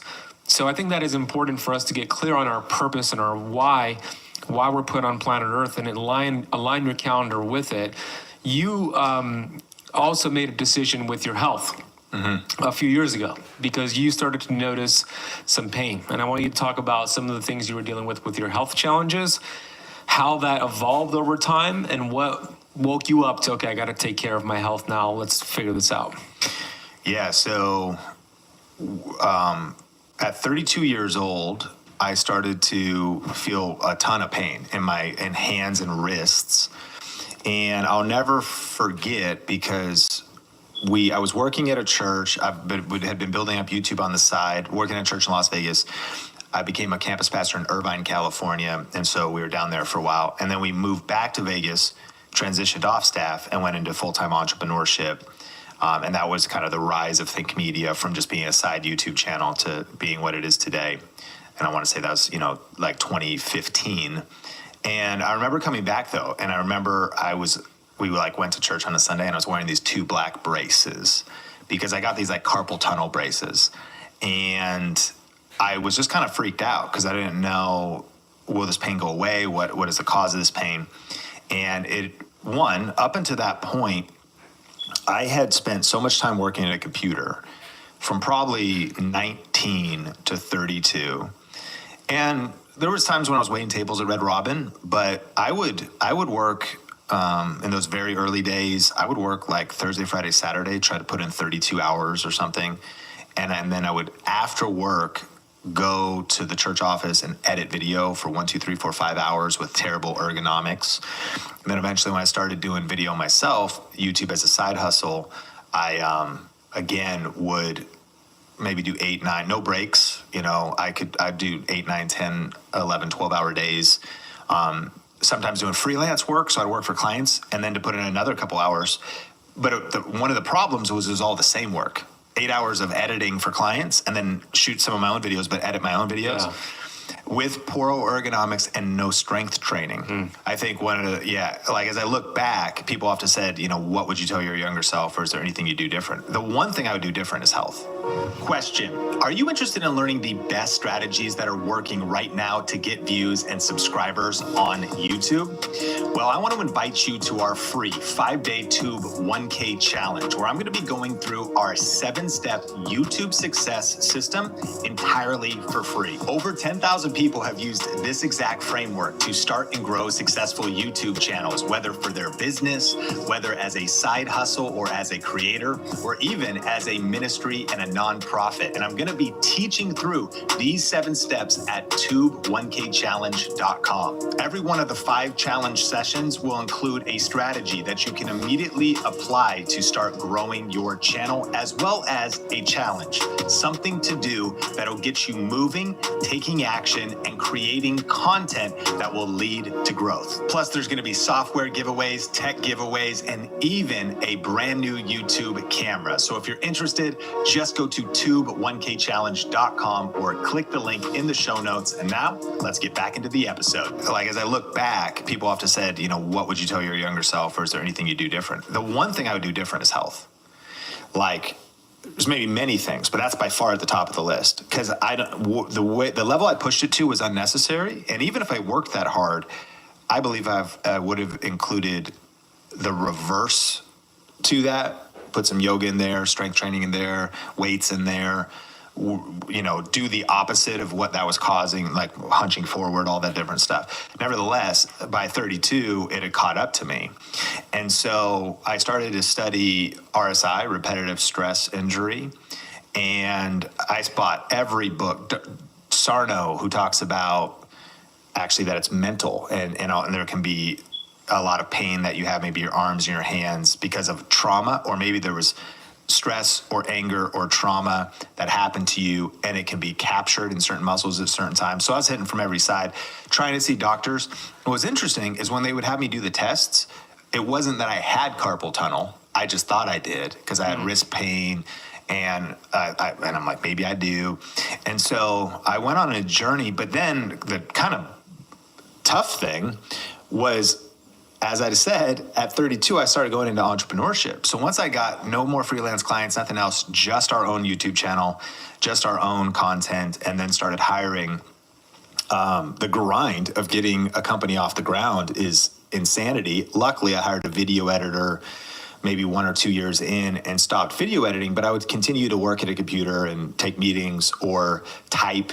And so I reduced it, and I started to get every brace known to man, the little tennis elbow braces that hold that area, I would wear different, wrist braces, started to get the little rad balls for myofascia release. Did that impact your confidence? Oh yeah. And I'd either be dealing with pain or chronic pain, fear of the future, but also just grinding through, maybe still have to pick up and edit a project. And so really dealing with from 32, I'm turning 40 in 65 days. And I just grinding through, sometimes working through intense levels of pain, popping Advil, popping Tylenol, and push it, like whatever it takes. And what can happen with RSI, we studied a lot of YouTube videos about it, different people's stories, is some people, computer programmers, gamers, around the world, they talk about where they would get to the place where if they touched a mouse, it's a very interesting phenomena. 5 minutes on a mouse, and they'd be like writhing in pain on the floor. Wow. And what's kind of interesting was maybe there's obviously some like parts of my brain that are probably like underdeveloped because of how psycho this all is. But I think this is also like the entrepreneurness of it, because some of this RSI studies I realized was people would take sick leave, they would take whatever from their computer programming job. Well, dude, I'm the driver, I'm the founder. So no doubt about it, I maybe could have slowed down or should have slowed down, but I didn't. And I also felt the pressure of I'm fighting for my family and then fighting for our team. And Heather, who's now at a different company, but she came in those early days, and I felt responsible, as the founder is and the leader is, to like show up and deliver. And so again, if I had a webinar to teach for 2 hours, and just to click around on my keyboard and click my mouse, I would never miss. I don't miss anything, like 100% of the time, whether I was in extreme levels of pain. And so there's much more we could talk about, but whether it was like everything I could find, if they recommended it for RSI, little tools, hand exercisers or stuff that I could research, I bought it, I did it. I didn't necessarily do everything, of course, to an elite level for the amount of time you need to do it, because I have a machine that is a golfer's elbow thing that has these little silver knobbles on it, and it goes. You could put it on both, either the golfer's elbow, tennis elbow, tendonitis, tendinosis, and it goes, it rubs through, and it tries to rub that out, and it can do the bottom one. And then there's also some cheap, that one's like $500. There's some cheaper ones. And I would be very faithful. I'd maybe sit down, watch TV. But I think there was, we could go down many paths, but mid journey, 2017, maybe 18, I think it probably was a lot of chronic pain. I think it was the way of handling stress and handling success, because business started to be very successful. I started to drink a lot, and then I started to smoke weed or consume cannabis in different ways, and the combination of the two. And I got to a place, business was going pretty good, where I was like $400 a week in cannabis. Were you drinking alcohol and smoking weed because of the stress? Yeah. Primarily? Yeah, I think... Yeah, totally. It just kind of, it went up and up. And this, I also, again, found my place where my, the success around me was bigger than the character inside of me. And I was just trying to cope and deal with pressure, leadership inadequacies. So you felt unworthy at that time. Yeah. And then stack on top of that, like my journey into cannabis was also chronic pain, because it was like, oh, there's medical. Yeah. And so kind of just trying to escape, and maybe working through pain and hustling all week and all the pressure and all of that. And then just trying to get back to baseline.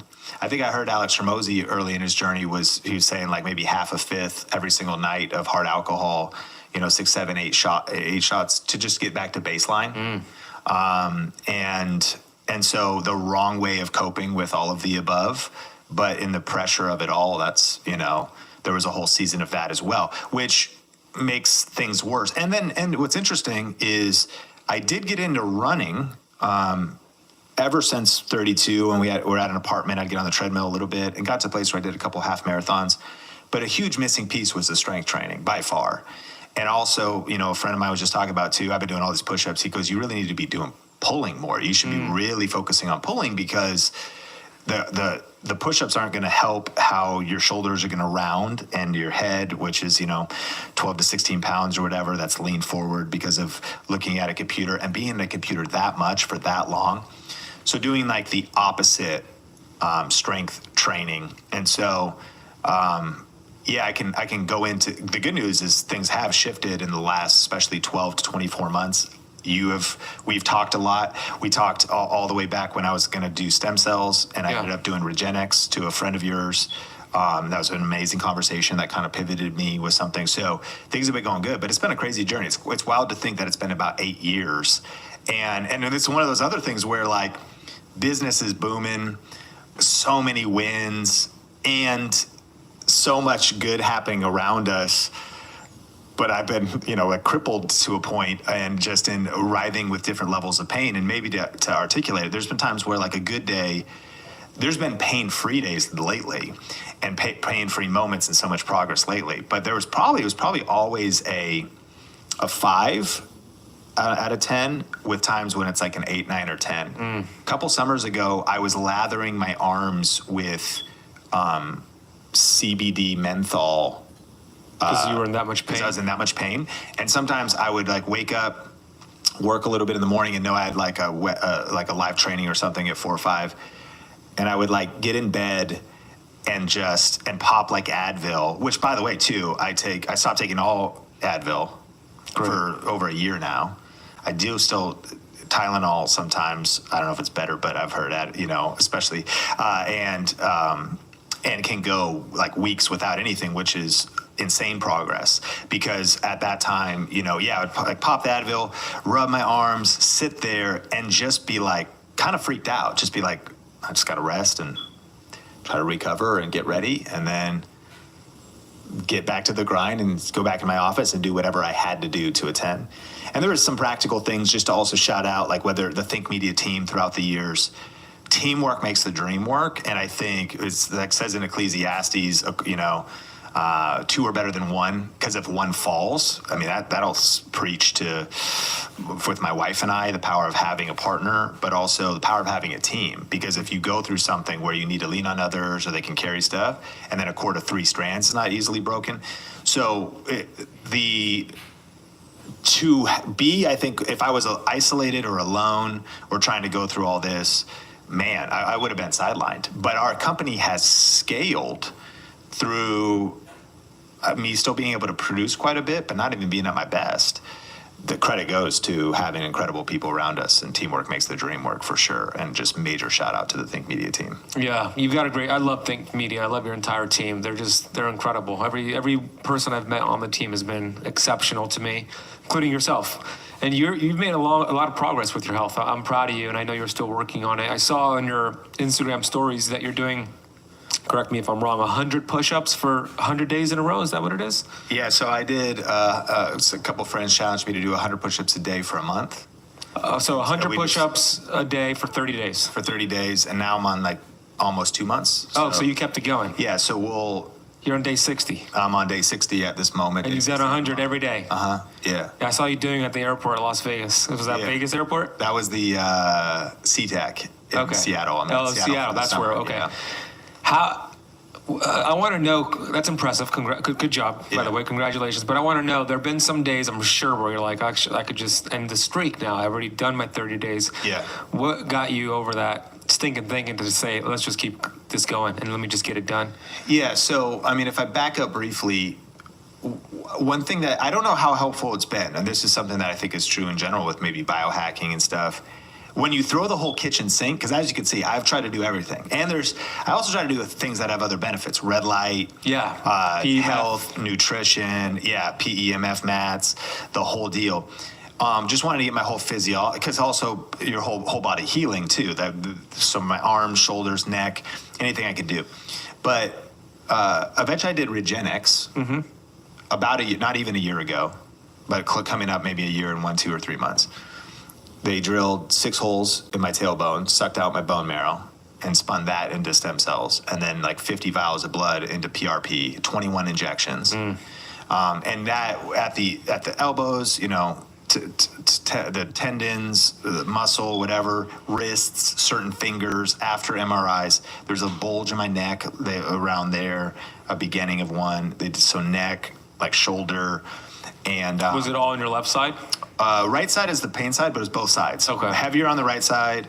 I actually got to release all that video footage and stuff too. So you documented it. Where would you post that? Not on Think Media. It would be on your personal YouTube? And someday I want to get my personal channel going. Yeah, you told me that. Yeah, for just all the stuff and so since Regenx, they also then hook you up with a physical therapist. And I called you and I said, hey, I want to work with like a physical therapist, and you said Kelly Starrett style. Yeah, like ask them questions like what Supple type. Leopard. Yeah, Kelly Starrett. Yeah. Yeah, what type of and the cool thing was the people connected to Regenx in Vegas, Erica Wong and Joe their PT had the book, the Supple Leopard in there. They're that was a good sign. Yeah, they're like, that's our, and I was like, right this is so cool.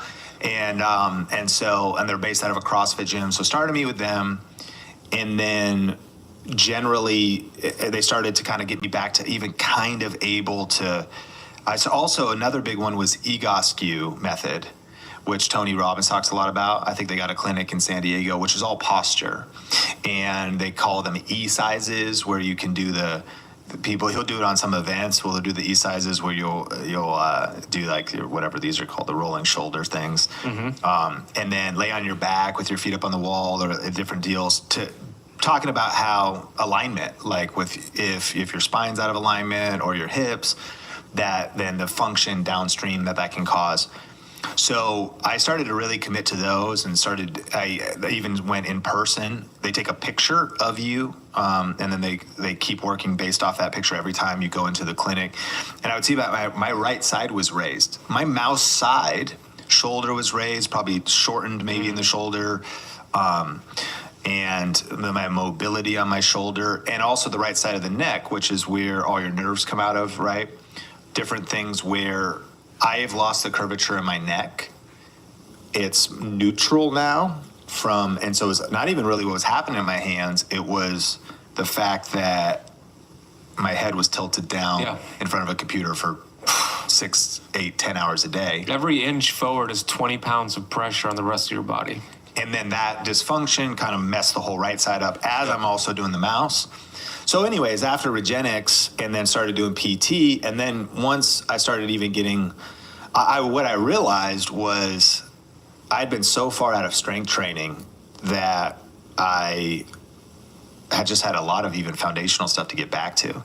And mind you, running was probably somewhat bad for me at this point because of the lack of strength and probably aspects of posture. Yeah. Maybe good to knock some calories off and keep me, especially when I was at my peak of drinking beer. Yeah. To make me just not float off into the. And then there's like some cardiovascular benefits to the running. Sure, but my heart and some. Yeah, things. but and the brain. But if you want to get the biggest bang for your buck, yes, strength training, putting on some muscle. So doing some of that now, I've got some of these cool dumbbells that click from 5 to 50 at home, and.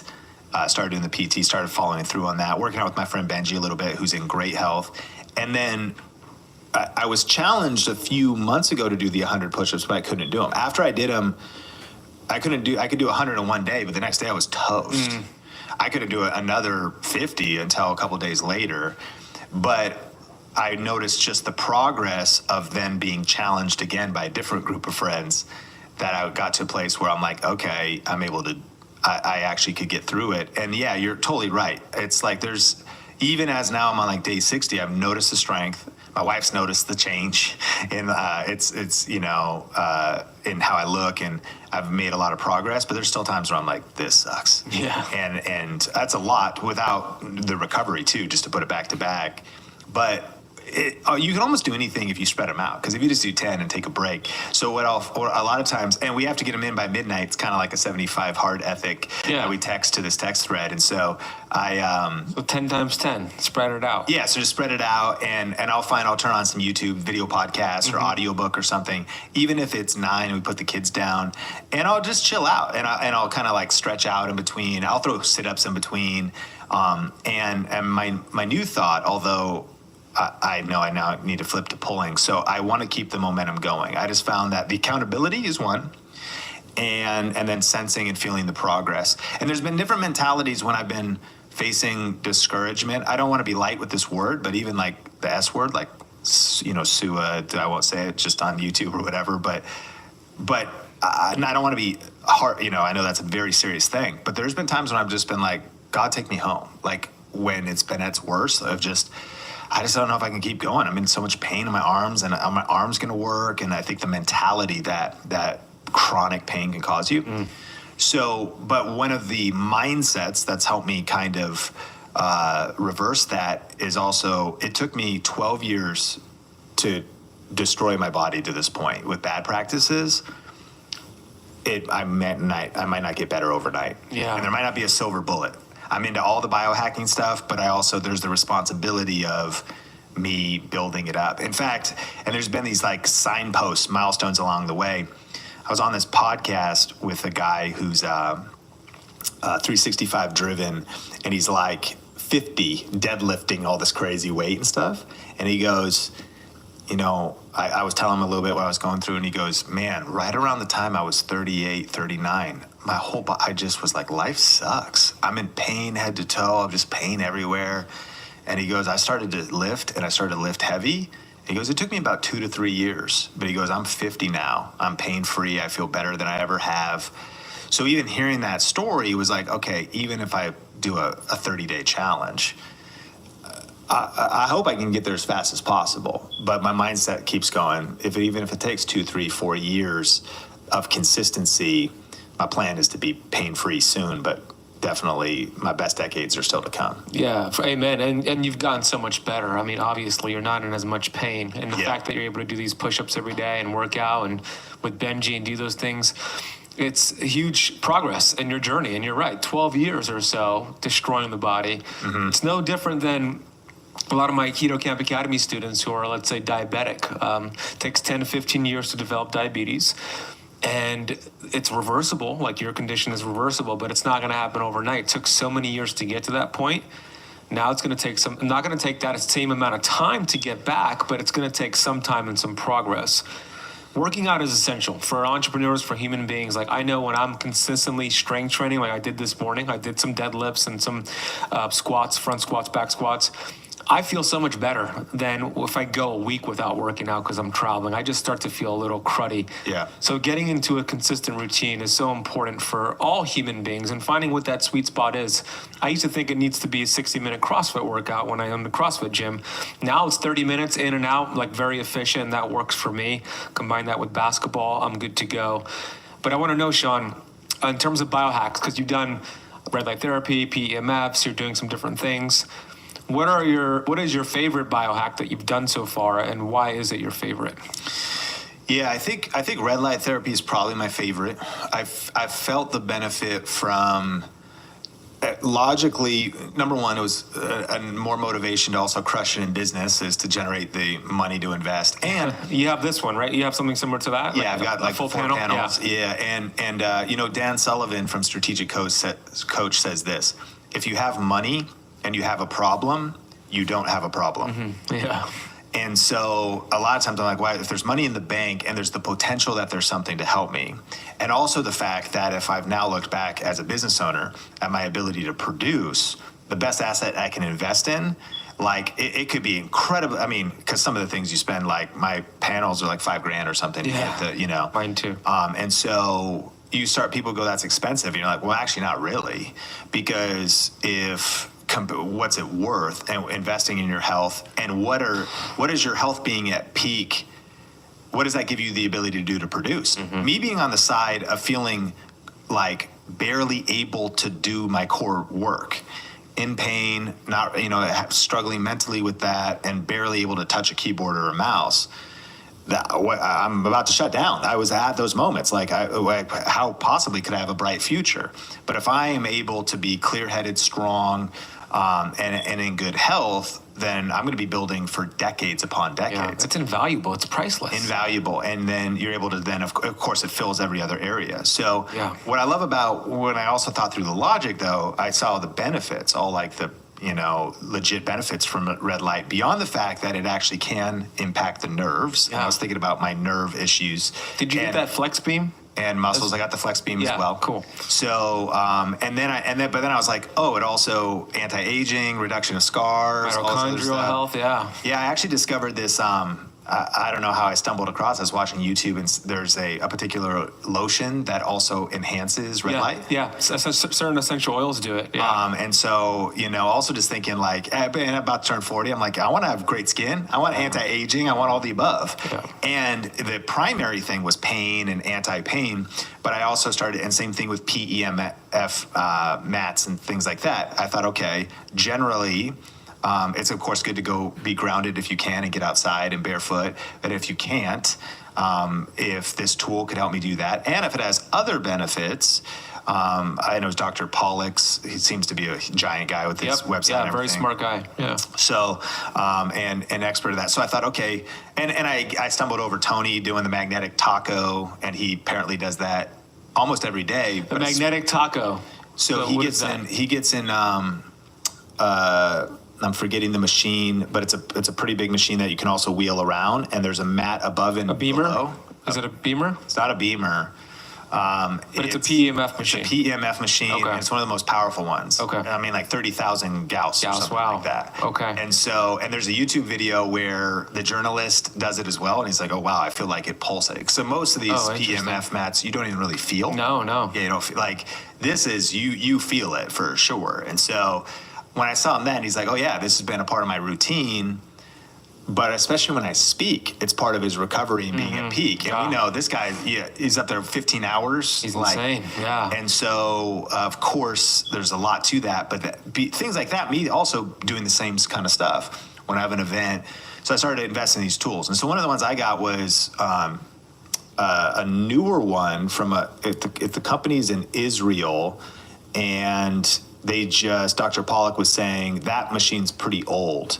The one that Tony uses, still good, but it's older technology. And so there's a newer one that also has two mats. So I have a mat above and below. Oh, nice. And it also goes to 30,000 Gauss or something. It talks about how there's also two different things. One is kind of more like, in a way, homeostasis and relaxation, what it's doing to your body. The other one's more curative. And he's smarter than me, obviously. But yeah, so investing in a tool like that, and then thinking about using it on my shoulder and whatever else, but thinking also about total body performance. So I would say red light, and then I love the what'd you call it again? The Flex. With the Flex Beam, I've been putting essential oils on whatever area I'm putting it topically, and then putting the Flex Beam on there, and it helps the red light penetrate deeper. So what essential oils?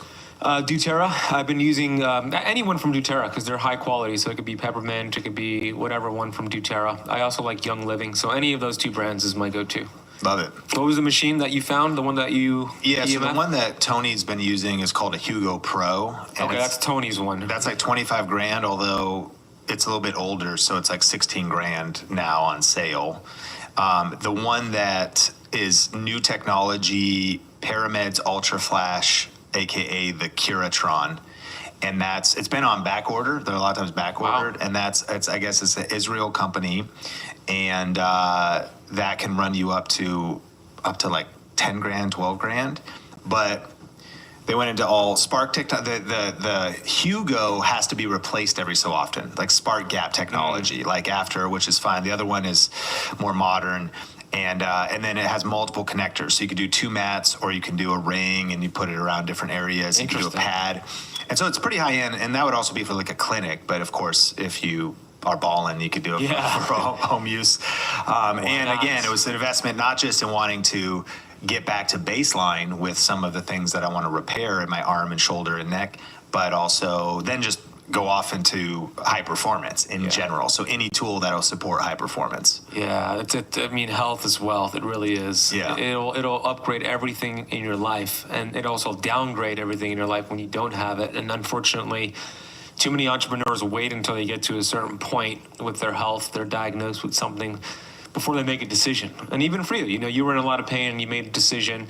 I was obese, I made a decision, but ideally we want to be proactive and not reactive. And that's hard. I mean, I think I heard John Maxwell always say that, like, most people don't change, right, until the pain is high enough. Yeah. And so, I think the highest level of wisdom and discipline would be to make that decision before you see the pain. Like, you probably don't start working on your relationship until you have a blowout fight and realize it's about to split, as opposed to just investing in it all the time. Correct. You just start working on your health until it breaks down. But what helps me is envisioning my life if it keeps going in this direction. Sure. So, like, just to give an example, I see a chiropractor who does trigger point therapy on my low back. Because my low back used to be in so much pain. I used to play basketball and I used to be out of commission for 3 days. She's the only person who's been able to fix it with trigger point therapy, breaking up the fascia, doing some red light. She doesn't adjust me like a regular chiropractor. She does it differently. So I know that my back has been in so much pain over the past few years, but all this year I've had no back pain, and I've been able to work out and play basketball. So the last week I was thinking, I haven't seen her in a few months, and I know that if I don't go in for maintenance, I might be in pain in the near future. So I kept thinking about, man, if I get in pain in the near future, I'm going to be out of commission. I don't want to be in that pain again. So I kind of just projected what my life would look like if I didn't go see her, and I made an appointment and I saw her, right? So I think envisioning your life in terms of the pain is a good way to do it. I also wanted to mention that also, number one, if you're not subscribed, they got to subscribe to your channel and do whatever you say, because I just always call you and figure out whatever. But even NAD Plus and the Mito Zen stuff that you've recommended. Yeah. I don't know how much. Suppositories? The suppositories. Yeah. Whenever I bring it up to other people, they're like, you do what? I'm like, my guy, Ben. Yeah. That's the best delivery for it, though. Yeah. When you use a suppository versus like an oral capsule, it pulls into your bloodstream, and then your cells that just absorb the nutrients for hours. It doesn't mix with stomach acid. It doesn't kill any of that. So it's the best delivery system. Yeah. So even thinking about like that, and on the one hand, like thinking NAD Plus, that I'm right at the age too, right? Where you might start seeing a big decline of that. Yeah. So that would be more thinking about future and then also the blue Lumitol or something like that you combine the methylene blue with red light. Yeah.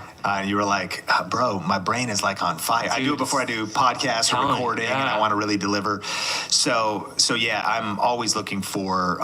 It's both sides. It'd be health, but also how do you get the edge for the entrepreneur? Or how do you also get? I've heard it said that your brain is the muscle that will fatigue you sometimes the most. It uses so much energy to do knowledge work at an elite level, to do deep work, focus, put out great content at a high, or batch produce and record 10 videos in a day or something. So important to protect it. To be very articulate, very sharp through all of that. I think that all of the above is a combination where I just want to stay at high performance as well in terms of my mind, my focus, my energy. Yeah, so important. The brain is 2% of the total body weight, but it uses 20% of the energy. Just an energy sucker. So when I am speaking on stage, like I spoke this past Saturday at an event in South Beach, I was speaking at 6 p.m. And I don't typically fast until that time, but I knew I was going to speak, and I wanted my brain to just be performing for that stage right there and have all this BDNF. So I fasted that whole day, and I ended up doing about a 30-hour fast, and I felt incredible. It's like my brain was just so focused. I wasn't using energy for digestion. I was using it to crush the lecture. Yeah. And we could do that with a podcast, et cetera, with things that we do. We could use that energy. Fasting is one of the best ways to harness that energy and really tap into the innate intelligence. I need to do that. People always, because sometimes I'll be speaking. If I speak in the afternoon, there's VIP lunch. Or whatever, and I'm invited. They're like, hey, and I'm... Yeah, then it's tough. And I sometimes do it anyways, and then try to overcompensate with coffee. But you're exactly right. The smarter move would be in that fasted state because you're razor sharp. Yeah, because the body wants to keep you alive. It doesn't know you're doing it to speak. Yeah. To have energy to speak. It thinks you're going through a famine, so it'll pump you full of energy to survive, but you're just going to use it to crush your day. Let's land the plane, as you always say, Sean, with YouTube. Hand me your book for a second. So this is the second edition of YouTube Secrets. I personally listened to it on Audible. My fiance Natasha, this is her copy of the paperback. Sean, you are what I call like a YouTube scientist. I like to dive deep into keto and cell biology and cell metabolism, and you're doing the same thing with YouTube. And the book is a great book because it breaks down the principles, the guidelines for YouTube, which is constantly changing, which you have a second edition here. And YouTube has changed my life. And because of you and Heather, who used to be a part of the team, but the entire Think Media team, YouTube has changed my life because it has helped me reach more people and impact more lives. Not just the business standpoint, which is incredible that I'm able to build a business primarily through YouTube with my academy, but the lives I've been able to reach. And I want to end the conversation with talking a little bit about YouTube, because I know there's a lot of people in my audience who are watching on YouTube or listening on the Keto Camp podcast, and they've gone through a health transformation. They've lost 100 pounds. They've reversed their diabetes. I know some people have reversed stage 4 cancer. Those are watching and listening right now have a story. And YouTube is one of the best ways to get that story out there. But sometimes it just stays in their head and it doesn't get out on camera. So what words of inspiration can you share with those who have this story that can go on YouTube, create a channel, and share their health transformation and touch more lives? What would you say to those individuals? Yeah, I mean, I think you're a purpose-driven leader. And so I know the listeners are that same way and they want to make a difference. They want to make an impact. I think what comes up, though, is that there's a lot of self-doubt. I think we have to slay some dragons, like the 4 horsemen of the apocalypse that come into our mind. That's like, well, who's going to listen or care what I have to say? Yeah. And I think the what's wild is people are looking for people that they can relate to. Not everybody, almost anybody can follow you or follow me, but they don't necessarily connect at the deepest level. We can't relate to have gone through something while also carrying a baby or being a woman or, whatever different, or being starting at age 50 or recovering from something at 60. So we a lot of times say your vibe attracts your tribe. I think the power of sharing your story, who's going to listen to you? People that are like you that can relate to you. And you not sharing your story. I think that when you're afraid to share your voice, if you think about the opposite, what would happen? Chances are people that start YouTube channels, they're not going to become the next Mr. Beast. But the chance to impact 1,000 people, 10,000 people is so practical. We see it all day long. You know about people in our community, and the chance to then, I think, secondly, build a business around that. So I think people are held back because who's going to listen to me? Well, there's you getting your story out there. Your unique story and your unique circumstances will connect with other people that need to hear it from you in your way. They won't listen to certain people because of ethnicity it's not that they won't listen, but you know what I mean? Like they won't connect until they hear, oh, you're in a immigrant family. You're in this type of scenario. So YouTube's wide open in that regard. I think that some people also think it's too late thinking about these mindsets. What's wild is YouTube is still the most generous algorithm on the internet. It's still possible for brand new channels to start creating content and to break out, especially if they just know a few tweaks of just how to position a video, what kind of topics to talk about, and how you can get your content out there. I think that then it's also the fear of the gear, but it's all figure outable. And the cool thing is now just having a smartphone with vertical video, YouTube Shorts, similar to TikTok or Instagram Reels, and this stuff does incredibly well. Those watching this, listening to this, have probably seen stories and video content come across their Instagram feed or on YouTube of transformation. Like that does incredible. That kind of really stuff. Well. You start documenting your journey, even if you don't publish it yet. You just take photos here, you take videos there, and then you stitch it together in these very simple apps. This is all figure outable. So you can overcome the fear. You just got to punch fear in the face and start knowing that someone's waiting for you. And maybe feeling a little bit of responsibility that you not sharing your story. I can't even imagine if you stayed in fear, if you never started keto camp, if you never thousands of people would not have your information or your transformation. I know what you went through with your dad, and now thinking about other people that are overcoming diabetes. What would happen if you didn't share? And I think that's a responsibility we need to feel to the world. Not everyone has to start a YouTube channel, but we all need to do something because God has given us a unique gift to serve our fellow man, to serve others. And so YouTube is a great vehicle to do that. Technology is easier than ever before. YouTube it's not too late. And ultimately, it's a matter of, I think, just getting clear on a few simple strategies and starting messy, because your first videos are going to be your worst videos.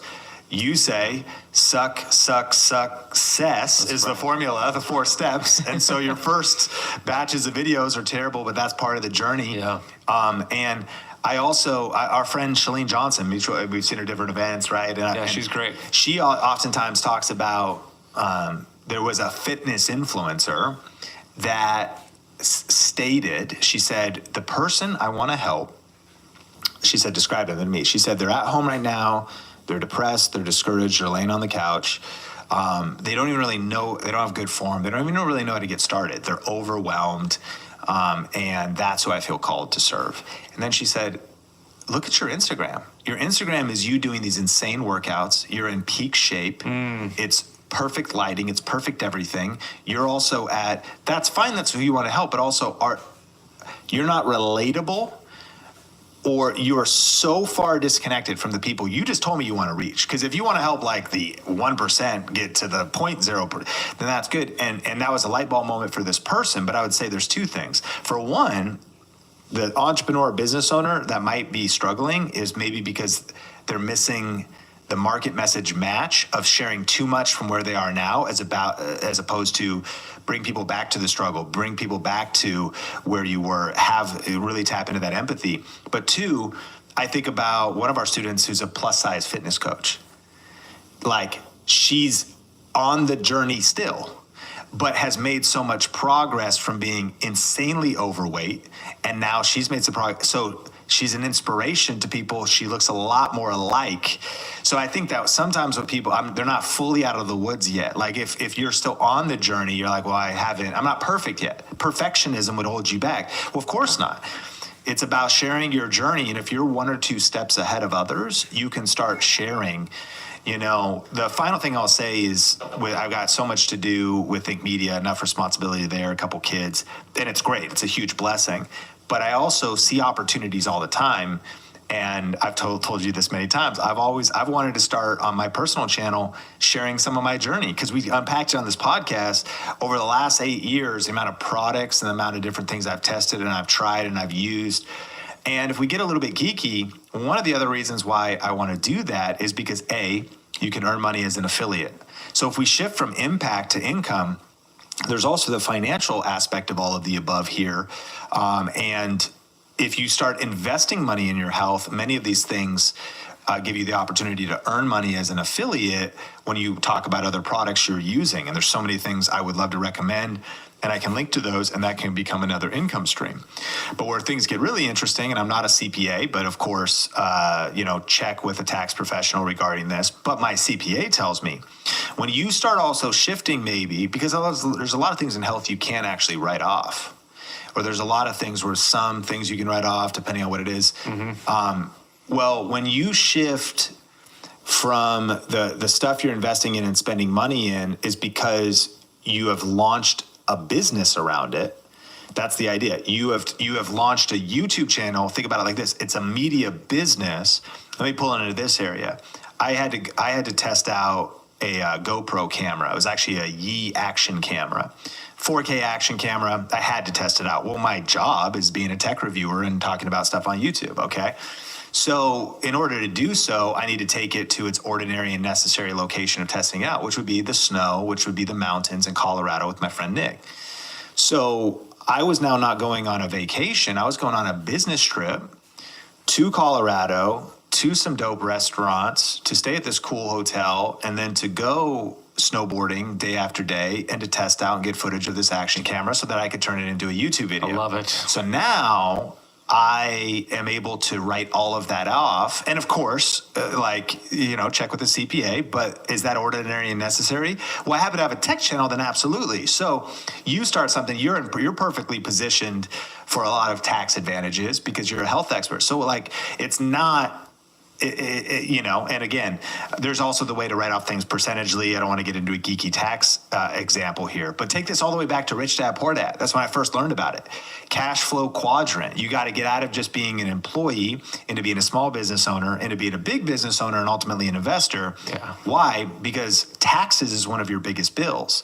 And so if you were to just start creating content, getting your message out there on YouTube, even if you don't make money in the first few years, it's not a hobby. When you have intent, is what the tax code says, to start a business. And even if you lose money for the first few years, your investment into your health could start being a write-off because you're documenting your journey on YouTube, a very legitimate side business or main business. And there's ways to write off, you incorporate or you just start itemizing your deductions, and you can reduce your W-2 liability by starting a small business. So bottom line is starting some kind of a size business is a must-do, I would argue, for everybody. There's many different kinds you could start, but I think one of the coolest ones to start is some kind of a media business, like a YouTube channel, social media content. And if you have intent to do it with a professional mindset, that's what the IRS would say. Now maybe it's just a portion of it, but you're writing off home office. So all the cameras, all the education, all the different gear, all the computer.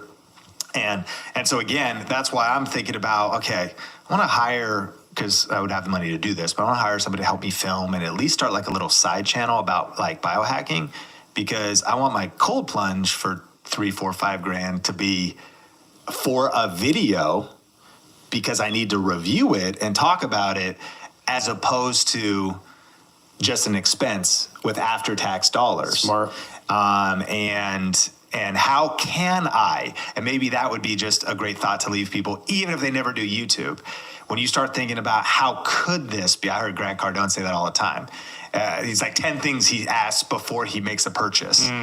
How, like, is this a write-off? Could this be a write-off? How could this be a write-off? And, if you're going to buy a suit, if you wanted to do it, it's not. You can't technically write off clothes, put your company logo on it. Now you can. There you go. And so different things like that. So you're like, okay, well, do I want that logo on there? Could I get a cool logo? Just different things. That's a thought process. And I think sometimes chasing all of that down could be sideways energy, because it could take, you're trying to save a little bit over here as opposed to scaling. Not worth it. Yeah. It's not worth it. But if it is something you're obsessed with and passionate about, then it is something to consider. And that's where I would be coming from. You've probably seen, that's why I love you so much and could, geek out with you for hours, because I genuinely am into the whole biohacking thing. Yeah, it isn't even just a tax tactic. No, it's an actual obsession. Yeah, you were happy in my kitchen earlier today with all the supplements and the coffee we had. And then back to purpose, back to impact.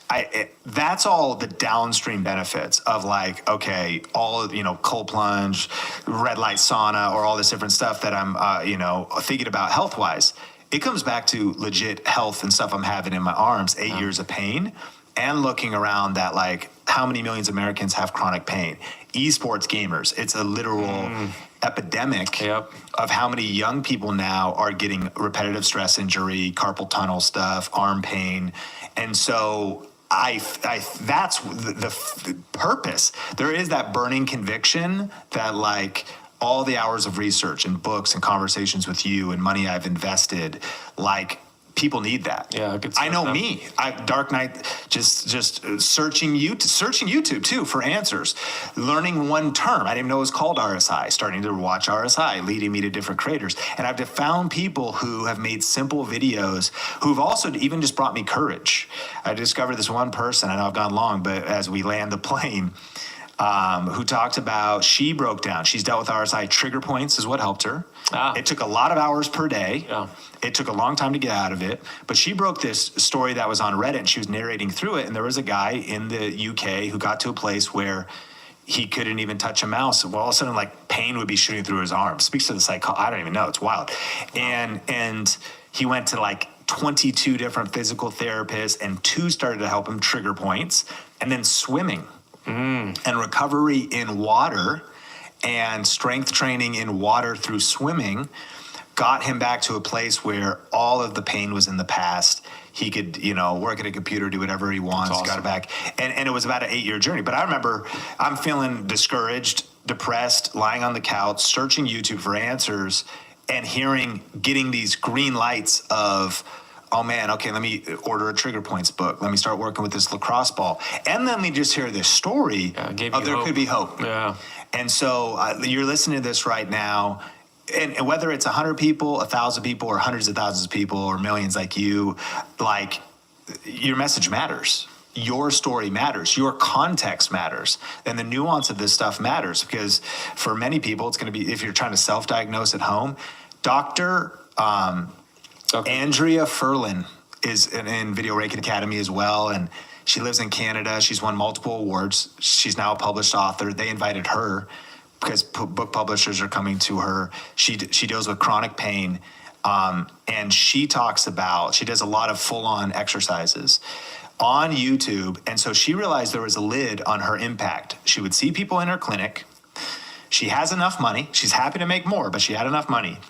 But she started to hear people say, what about this? What about that? She started to turn it into videos. And she also started to realize she could help people that were all around the world that did not have access to good health care or good information. And she started to put stuff out there. What do you use heat for? What do you use ice for? In fact, I knew her from our program, but then also knew her from studying. No, from searching YouTube in pain. Laying down and being like across her work. Shoulder extra, forearm release. And I was like, look, this is one of our, and that's exactly what we teach, because people are, as they start searching for a particular area of the body or different things. And so, and that's what she said. I've been able to scale my impact. I've been able to get more clients or get more business or book sales. And so, she's been able to, it's been very lucrative. But more than that, just like you, like me, ultimately it's about being mission driven and realizing, man, we can change other people's lives. And there's this tool that has 2.6 billion monthly active users on it, YouTube, that can help us get our message out to many people. I think everybody listening should consider. You got a smartphone. You could start messy. You could success your way to punching fear in the face and getting started. And who knows what might happen. You might be able to change a lot of lives and maybe start working from home or supplement your income, start taking better vacations, or pay for your biohacking habit because of the revenue you earn on YouTube or whatever it is. Sean, last question. Vitamin G is my favorite supplement, which is vitamin gratitude. That's right. The strongest, most powerful supplement in the world, brother. Yeah. What do you got vitamin G for today?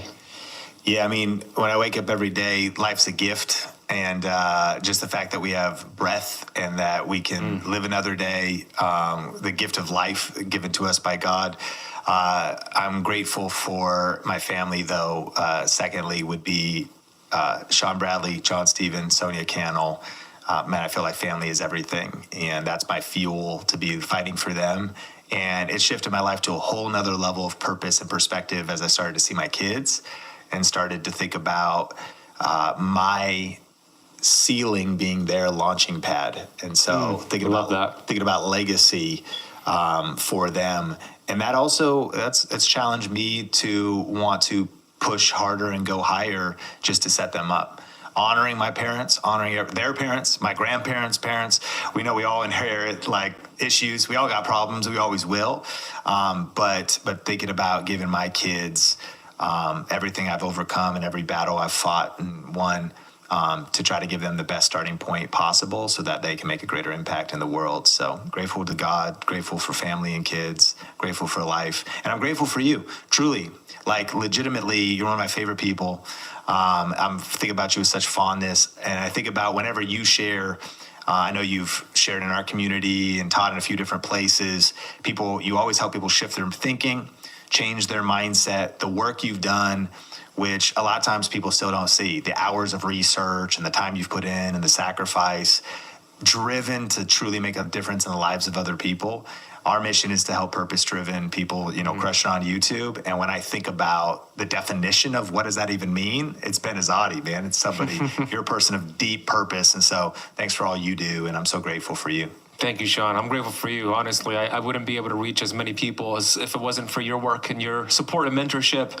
Love what you guys are doing. And what you shared reminded me of Michael Beckwith. He said, don't bring your big problems to God, bring your big God to your problems. And that's what you do, brother. Your faith outweighs the fear, and you show up and you do whatever it takes. So I'm grateful to know you. Everybody go get YouTube Secrets. Where's the best place to get it, Sean? Amazon. Audible as well, if people like audiobooks. Yep, I have it on Audible. There's a whole fresh edition for the second edition. I am uniquely curious about your feedback from this episode on the Think Media podcast. Now, you can only really comment on the YouTube version. And so if you're on audio, maybe you want to stop by the YouTube channel. Because I'm curious, would you like to know more about any of the things we talked about? Maybe about energy, about biohacking, or maybe aspects of my story and some of my failures and the mistakes I've made along the way and the challenges I've had to overcome. I just want to know what you like best, because maybe there's something that we could expand on in the future. Also want to shout out Ben Azadi, who's become such a great friend. And he's also one of our students. I remember when he sent me a picture of his silver play button, and he is one of the people that have been a part of our community, Video Ranking Academy, for years now. I think he's at 250,000 subscribers. And I'm humbled and honored that he calls me a mentor. And in fact, if you're you're interested in learning the 7-step system that Ben Azadi has applied to grow his YouTube channel and his empire, we're actually doing a free 5-day challenge. You've probably heard about it by now. And over 5 days, we're going to be going through our YouTube success system, as well as the latest data that's happening in the YouTube industry that you need to know, as well as some case studies and stories of people that are applying YouTube strategies that are getting views and making money in some unique ways right now. And it's a couple of days packed full of value, packed full of challenges to get you taking action and to get you out of your comfort zone so you can get massive results, as well as some cool things like giveaways. We're giving away a camera and all kinds of tech and software. So if you haven't registered, you can see the details at tube1kchallenge.com. There's a link in the description in the show notes as well. And I can't wait, if you're able to make it, to hang out with you live, as well as myself, the Think Media team. These are always incredible events where we learn, where we grow, and where we build massive momentum when it comes to starting and growing our YouTube channels. If you got value today, like, rate, review, share the podcast, maybe tag somebody in this episode specifically. I know I've read a lot of comments that have asked about my journey with chronic pain, and we have all kinds of people in our community that are facing challenges. And I want to encourage you. You know, we never really know what other people's stories are, but if you can find someone in the world that has the same setbacks as you, the same challenges as you, that have overcome them, they've found a way, they've prayed through it, they've gotten medical advice, medical support, they kept searching, they kept reading, they kept looking for answers, they kept looking for ways to solve, I think about my journey, physical therapy, like every single thing. Physical therapy, biohacks, seeing doctors, being frustrated because a lot of doctors weren't really helpful, talking to people like Ben, subscribing to the incredible people on YouTube, like some of our students, Dr. Andrea Furlan, who helps people with chronic pain. I've watched her videos and have made progress. Ben has given me so much advice through his videos and now through his friendship that have helped me make progress. I just want to encourage you. I don't know what you're going through right now, but I want to encourage you to keep going. Pace yourself. It's your race and your pace. You might have some challenges that other people don't have. So never compare yourself anyways, but don't compare yourself to what somebody else is doing. You got to stay in your lane and do what you can with the energy that you have today, with the focus that you have today. But I really believe the future is bright, and that through this powerful platform of YouTube, there are answers. I think about so many YouTube channels I've watched on the topic of RSI, repetitive stress injury, repetitive strain injury, and hearing even just stories of some people that battled with the pain I've dealt with for almost a decade. I remember one story of somebody that through swimming and through trigger points and through years of staying consistent with those things, they got to pain-free in that process. And so our ethos at Think Media is we never give up. We keep praying. I've heard the acronym PUSH. Pray until something happens.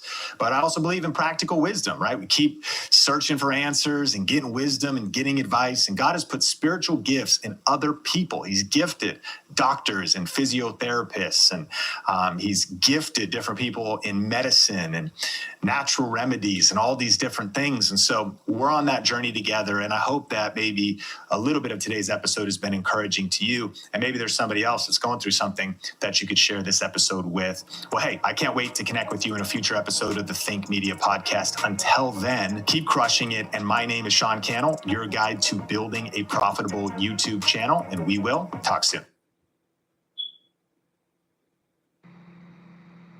Constant reminders of your moderate to severe Crohn's disease or ulcerative colitis can make it hard to be there when it matters most. If your symptoms aren't under control, it may be time to talk to your doctor about #1 prescribed Entyvio. Entyvio has helped many people achieve long-term relief and remission. Doctors have been prescribing Entyvio for more than 10 years. Entyvio offers 2 maintenance options, including the Entyvio pen.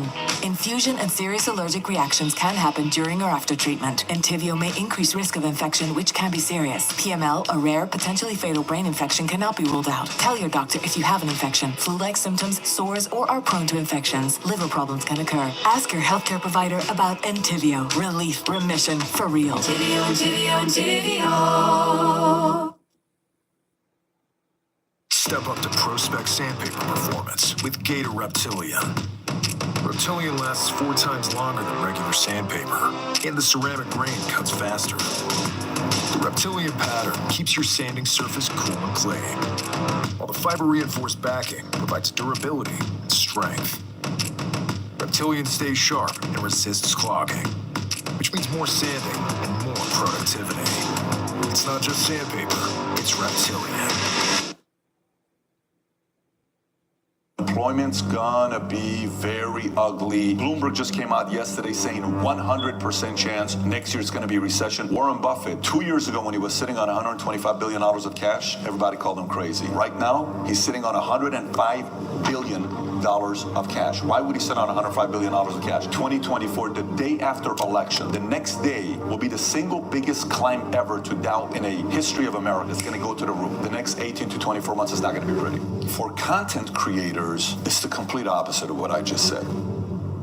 Thanks for coming back on the podcast. Fired up to get into the content. We got the economy to talk about macro economy, the creator economy, and I want to hear about content strategy, how you're thinking about content, how you're thinking about all of that stuff. But this is a special interview because today is your birthday. Yes, it is. And you're here at work. How do you feel about your mentality when it just comes to hustle, working on your birthday, being devoted to your vision? What's it mean to you in this moment on your birthday to be doing a podcast here at Valuetainment headquarters? I don't mean to, undermine it, but it means literally nothing. It's just another workday. But here's why. A long time ago, when I started building my business, I said, so if I'm somebody that takes vacation based on what the government tells me, then I'm just like everybody else. I said, I don't want the government to tell me when is a vacation. I don't want the traditional days to be vacation. I want me to choose when I want to go on vacation, whatever those days may be. So Christmas to me, extremely valuable. I spend for Christmas because it's my favorite holiday of the year. Birthdays, it's 44. I mean, it's Reggie Jackson's number 44, Jim Brown, you got Nolan Ryan, and 44 is a cool number, but it's nothing crazy about it. I think 45 will do a party. I'm probably not going to do anything from 46 to 49. And at 50, we're going to do something that's going to be pretty legendary. But yeah, in regards to today being a birthday and me being at work, this is very, very, if you ask my wife who's somewhere around here, we just had lunch, we went and looked at the other building real quick. This has been the story of my life. I'm the guy that ran sales meetings on Labor Day weekend where everybody's taking Monday off. I have a 6 a.m. sales meeting. I'm the guy that, December 31st, everybody's partying until late at night. January 1st, I got an 8 o'clock sales meeting. I'm that weird guy that ran those meetings because I just felt, if it's a psyche, if it's whatever you want to call it, I wanted to do what others don't want to do on certain days, and I want to teach willpower to myself and others. I thought that's what it took to win. And whether I'm right or wrong, it's worked out. I love it. So you spoke at our event, Grow With Video Live, and you came out swinging. You were about to talk about content, but you were like, listen, warning, you got to get ready for the next 24, 36 months. We could be facing the greatest economic crash, reset. And recently at your conference, The Vault, you had Robert Kiyosaki come on. And he spoke at your event and he said, we are about to face the biggest economic crash in history, and it's still coming. It's the everything bubble. My question for you is, have you updated your point of view over the last few months? Do you think things are going to be better, worse, in the middle? And even you made some predictions about housing, all of the above. What's kind of the current state of the economy from your perspective and some of the things you're personally doing? Housing's going to still take a massive hit. It's not over with. The luxury housing market dropped 28%, which that's a problem right there. And the way they define the luxury housing market is like the top 2% in any city. So, top 2% in New York could be a, $20 million home, but a top 2% in Toledo could be an $800,000 home. It doesn't matter. Imagine the luxury market dropped 28% in 6 months. So a $10 million house is a $7.8 million house. $1 million house is a $720,000 house, $7.2 million house. So that's a big number right there. Loan officers are leaving the industry by the droves. Realtors are leaving the industry by the droves. You're looking at licensing in the state of Texas is down. Licensing in the state of California is down. You're seeing what's going on with the economy right now, where it's kind of okay season right now. It's like, oh, it's good, it's recovery. It's not recovery. Powell's talked about the fact that they're going to raise interest rates until inflation hits 2%. Inflation is still 8%, which means rates are going to go. 30-year mortgage rates just cracked 7%. A year ago, you could have gotten a 30-year mortgage rate at 2.65, 2.85. That's a big difference when you think about the payment. So the only thing that happens when rates are high, value's down. When rates are low, values are up. The mortgage payment's the same thing. It doesn't matter. So the mortgage payment on $1 million home at 7% is the same as the mortgage of a, say, $1.3 million home at 2% or at 3%. So nothing's changing in regards to monthly payment that I can afford. Rates are going up, so value has to go down. So there's going to be a lot of people that are still sitting on their homes trying to sell it. They won't do it. By the way, I'll give you a personal story on how I lost $100,000 in a car the last 12 months. Okay, so my Ferrari was on sale a year ago. I didn't want to keep the Ferrari because I couldn't fit in it. A little less than a year ago. It's an SF90. It's a beautiful car. I put it in the market for $800,000. I got a $765 offer. I said, no, I'm not going to sell for $765. There's only a couple of these in the market. I'm going to get my $800. Personal experience I'm telling you about, right? Okay, Mr. Genius. So this $799 car that I turned down $765, 3 months later, I called the guy back and said, no, I'll give you $700. I said, no. So then I got a $720 offer I turned down. I got a $710 offer I turned down. I got a $700,000 offer I turned down. And I'm getting $685 offers I'm turning down. What do you think is going to end up happening? It's going down. But it's dropped itself $100,000, $120,000 just sitting on it. So from personal experience, this is not going to slow down. And what they're pushing for, the one number that they're still looking at that no one's, so, well, look at this. Unemployment is very strong. Unemployment's going to be very ugly. Q2 of next year, it is not going to be pretty. Bloomberg just came out yesterday saying 100% chance next year it's going to be recession. It was like 56% or 60%. They just bumped it up to 100%. Jamie Dimon said it's going to be pretty ugly. Everybody you talk to is not looking too pretty right now. As a matter of fact, while this is going on, a guy that many may recognize, his name is Warren Buffett. We all know who he is. David Rubenstein just wrote a book called How to Invest, phenomenal book. And he's interviewing everybody. Larry Fink, Ray Dalio, doesn't matter. He's interviewing all the great ones. And everybody gives credit to one guy, Warren Buffett. Well, Warren Buffett, right now, 2 years ago when he was sitting on $125 billion of cash, everybody called him crazy. Right now, he's sitting on $105 billion of cash. Why would he sit on $105 billion of cash? He knows opportunity is going to come up. He's going to buy companies on pennies on a dollar. Then the legendary, Bridgewater, you're talking Ray Dalio, who 5 years ago was saying cash is trash, just came out and says cash is no longer trash. Cash is valuable today. You got to have cash because opportunities are coming along. So it's going to be everything that I said that I believe it was going to happen. It was going to happen. Now, Dave Ramsey, who's beloved by a lot of different people, and he's very big in the Christian community, and a lot of people follow him. I went to a church that we would go take a Dave Ramsey course. That's kind of what you did if you went to a church that wanted to have somebody with credibility talk about money, and he would always give the basic, how to pay off your debt, buy term, invest the difference, all the basic principles. He said, don't buy into this fear porn that everyone's talking about. Real estate's going to drop. He said this 6 or 9 months ago. I don't think he's saying that right now because real estate has taken a hit and it's not going to be slowing down.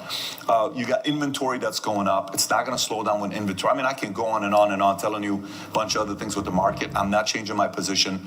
I think 2022 is going to be ugly, but not that ugly. I think 2023 is going to be very, very weird year for a lot of people. 2024, the day after election, the day we vote, whatever the day is, 2024, November 3rd, whatever that Tuesday is, the day we vote, my prediction, the next day will be the single biggest climb ever to Dow in a history of America, history of the market. It's going to go to the roof. My prediction, I could be wrong. I believe 25, 26, Dow's going to get somewhere around 50 to 60,000, but the next 18 to 24 months is not going to be pretty. So in light of your predictions, what is your advice for entrepreneurs, content creators right now, those that want to prepare and position themselves? What are a few moves they can make to be very serious about right now? I mean, for content creators, it's the complete opposite of what I just said. COVID and the shutdown was great for content creators. Meet Kevin came out of nowhere, and all of a sudden he had 1.5 million. Graham Stephan went from, I don't know, he was at 400,000 or 500,000 subs. I think he's at 4 million subs now. You got a bunch of people that blew up during COVID because when people are afraid, they listen. So when people are afraid, they need to be entertained. So when a person's stressed out, sometimes they just want to watch a comedy film. They have no desire to watch a overly, scary, let me tell you what's going on with the market. Like, dude, I just want a break. Just make me laugh. So you notice when COVID hit, what went to the roof? Alcohol went to the roof. Beer companies went to the roof. Liquor went to the roof. Entertainment went to the roof. Tiger King became a celebrity where he's running for office not to be a president. Who would have thought we're going to watch Tiger King? 64 million people are going to log on to Netflix in the first 3 weeks and watch Tiger King. Who's Tiger King? I was in Tiger King 2. I don't even know I was in Tiger King 2. I'm getting calls saying, Pat, you realize you're in Tiger King 2 because I interviewed one of the individuals from Tiger King 2. Now Joe Exotic is in jail. Him and I message each other and he follows the content. But you didn't know what was going to happen. So for content creators, if they position themselves right in areas that people want, I think it's going to be a very good season for content creators who position themselves the right way. If I personalize this a little bit, we're so inspired by what you've done with Valuetainment. You've bought this incredible building. Your podcast is in a vault. It's the Vault Podcast. It's a former bank, right? And we're about to tour it. Excited for that. We want to buy a building in Las Vegas. And my wife and I also, our current house is so positioned to be an amazing rental. It will cash flow incredible. The mortgage is under 3%. And we have more kids. We want to expand. If you're me, are you buying, what would be your timing on pursuing buying commercial and buying a home? I happen to be in the market of Vegas. It's a hot spot. It swings high, swings low. And then we maybe broaden that advice. Maybe somebody can relate to thinking about expanding their business. You just bought a new building. And so maybe dueling mindsets of, do we shrink back? Do we lean in? Or what are some of the factors of measuring these things? Yeah, so I'm going to say something. Some people are going to not like it, but it is what it is. I think it's a perfect season right now to make disrespectful offers. Let me say that one more time. It's a perfect season right now to make disrespectful offers. A year and a half ago, nobody had the right to make disrespectful offers. And nobody cared if you made disrespectful offers. A person who made a disrespectful offer a year and a half ago looked like an idiot. Today, a disrespectful offer gets an attention. So let's qualify. What is a disrespectful offer? Say I'm in a market for buying a $3 million home, okay? And rather than looking at 3.1s and making a $2.9 million offer right now, I'm going to look at the 4s. I'm going to look at the 3.8s. I'm going to look at 3.7s, and I'm going to make a 2.6 offer right now. I'm going to make a 2.7 offer right now. And I'm going to say 2.6, 2.7 cash offer. Here's what I got. There's a penthouse in Miami I wanted to buy, 57 for a beautiful place. 2 years ago, that place is a $40, $50 million property. I made a very disrespectful offer, and I was right on my offer, but they didn't accept my offer. Well, the property sold for $19 million a month and a half ago, okay? That's a 40, 50. That property will sell for $50 million in the next 2 years, 3 years, 26 is what, 4 years from now? But today, somebody got it for $19 million. This is a building with all the major celebrities live in. It's a very beautiful building, 1,000 Biscayne. If you put the picture so the audience can see it, it looks like a, woman's body. The designer was a woman who designed it, and then she passed away. It's a beautiful, amazing property, right? Property value dropped immensely. So watches today. Someone's got a $200,000 watch. They're trying to sell it. Hey, I want $180 for it. Offer $95. Again, people are going to get offended. Someone's got $3 million worth of cards and they can't sell it. They're afraid to put it on an auction because they don't think it's going to sell on an auction. Make a 1.7 offer today. Let them react. All they have to say is, no, if you got cash, cash is king. If you're trying to buy commercial property today and all you have to look at is the days of listing, it's been there for 9.5 months and they're trying to sell it. Hey, they want $3 million for the building, offer 2.1. Worst thing they're going to tell you is what? No. But it could start the conversation. Like I said, today, you can get away with a disrespectful offer. I'm getting disrespectful offers right now. If you only saw the offers I'm getting on some of the stuff, and you know what I say to the person making me a disrespectful offer? I understand. I would too. But the difference is I'm not desperate for the sale. So I'm going to sit on the asset. I don't have to sell it. But if I'm somebody that's selling today, you have to assume most people are gradually running out of cash. They had some dry powder, they had some powder, but they're doing okay with some, savings and cash they had, that's going away. And every month that goes by, there's only so much you can act. If the average person was a great actor, they'd be in Hollywood, but they're not in Hollywood because they don't know how to act. Which means they may seem confident today on Instagram, maybe a month from now, maybe 3 months from now, maybe 6 months from now, But if all of a sudden cash goes from having a few million in the bank to $1 million to 600,000 to 400,000, now you're sitting there saying, I only have 9 more months left. You're a little bit quick. The first reaction is, get rid of. I don't care, just sell it. I don't care, just sell it. I don't care, just sell that property. I don't care. And when people get into that mode of, I don't care, just sell it, people are getting things at a discounted rate. So my recommendation to you is make some disrespectful offers. In a Christian way, but make some disrespectful offers. I love it. Let's talk about content. And you just gave an interesting tension between other industries and content in these next few years, especially even in recession. We actually personally, as soon as the lockdown started, Think Media's views doubled. Our entire YouTube channel, we didn't do a thing different. It makes sense. People were at home, they started searching for things. And so I do think this is going to be an incredible season for content creators. And you yourself have bet on content big. You've gone all in with valuetainment. You're starting shows. You're starting new personalities are being recruited. You already have this massively influential, I believe, the #1 channel on YouTube for entrepreneurs, and not just by the numbers, but by the quality of the content. Why are you betting so big on content? Why am I betting so big on content? So first of all, you know, when you're saying your content grew, it didn't grow just because you were creating content. You were creating good content, right? You know, people think just because they create content, they're going to get a hit. You're not. It's got to be good content. You got to know which audience you want to attract. You have to figure out a way to differentiate yourself. It's got to be less acting, more you. It's got to be authentic. Either you're giving me value, you're making me laugh, you're making me aware, you're steering the pot, you're controversial, you're doing something to get attention, and there's many ways of doing it. But today, you know, years ago, Steve Jobs, when he wanted to make a statement about what Apple's doing, he'd call Hugh Hefner from Playboy magazine. He would say, call your editor-in-chief, I want to talk to him. He would call him up and he would say, I want you to interview me. I want you to do a hit piece on me and this story. But he would call Playboy because that was his audience, okay? Steve Jobs, Playboy's his audience. That's what he would do. Okay. Today, he doesn't have to do that. Today, he simply goes like James Corden, right?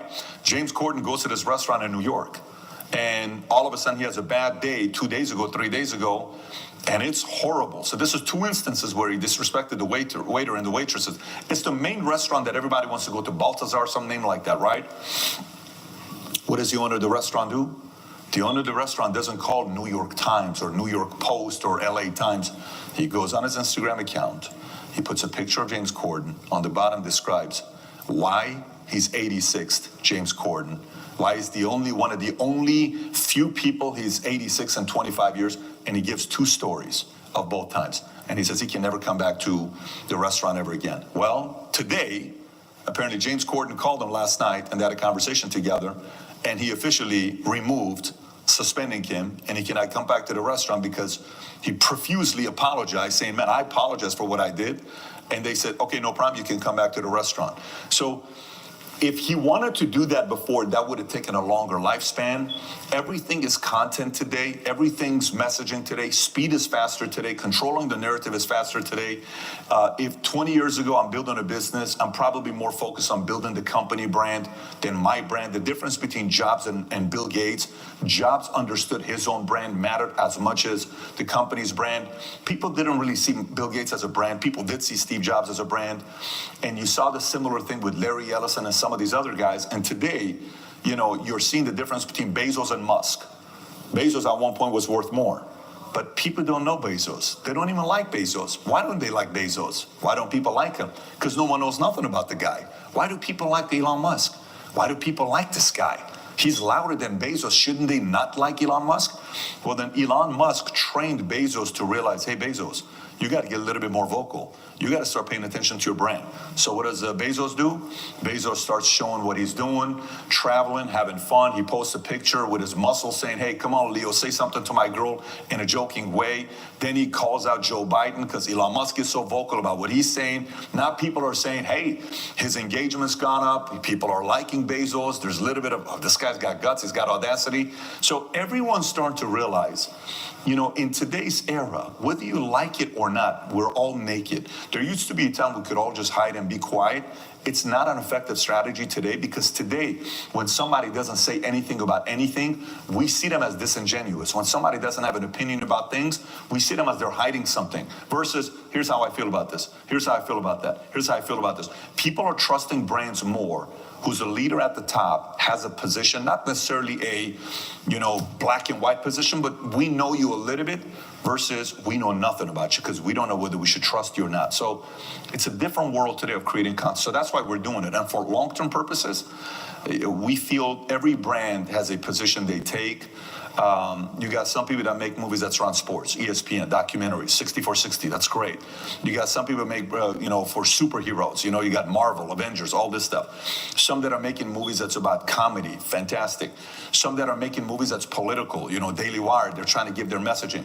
We're going to be making movies for the rest of our lives with Vitamin Media Company around stories of an entrepreneur and the other underdog. We're going to inject the spirit of capitalism to people around the world because without that system, I'd be a regular guy today. You're starting multiple shows and you're recruiting personalities. What's your vision? Is there an unlimited cap? How many podcasts do you want to start? How many shows do you want to start? Is it an organic development or a highly strategic, like you're trying to hit certain numbers like Starbucks opening new stores? That's a great question. So we just made an offer on an 11-acre land 3 weeks ago, which is about 5 miles away from here. We're going to build a campus to fit 2,000 people because we're going to create sets, shows, like a Johnny Carson, Jimmy Kimmel, Jimmy Fallon type of a set where people can rotate. Right now, I just bought a building over here that we created. By the way, after this, somebody should take you there for you to see it. You should go see it and kind of get some B-roll of it.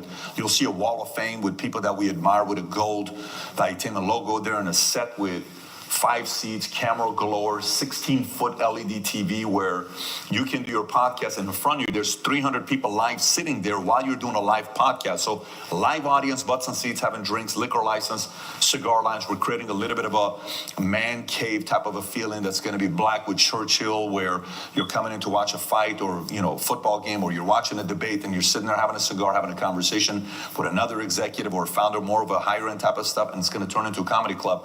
But the 11-acre land that we're making an offer on, it's going to be like DreamWorks, Warner Brothers. It's a campus.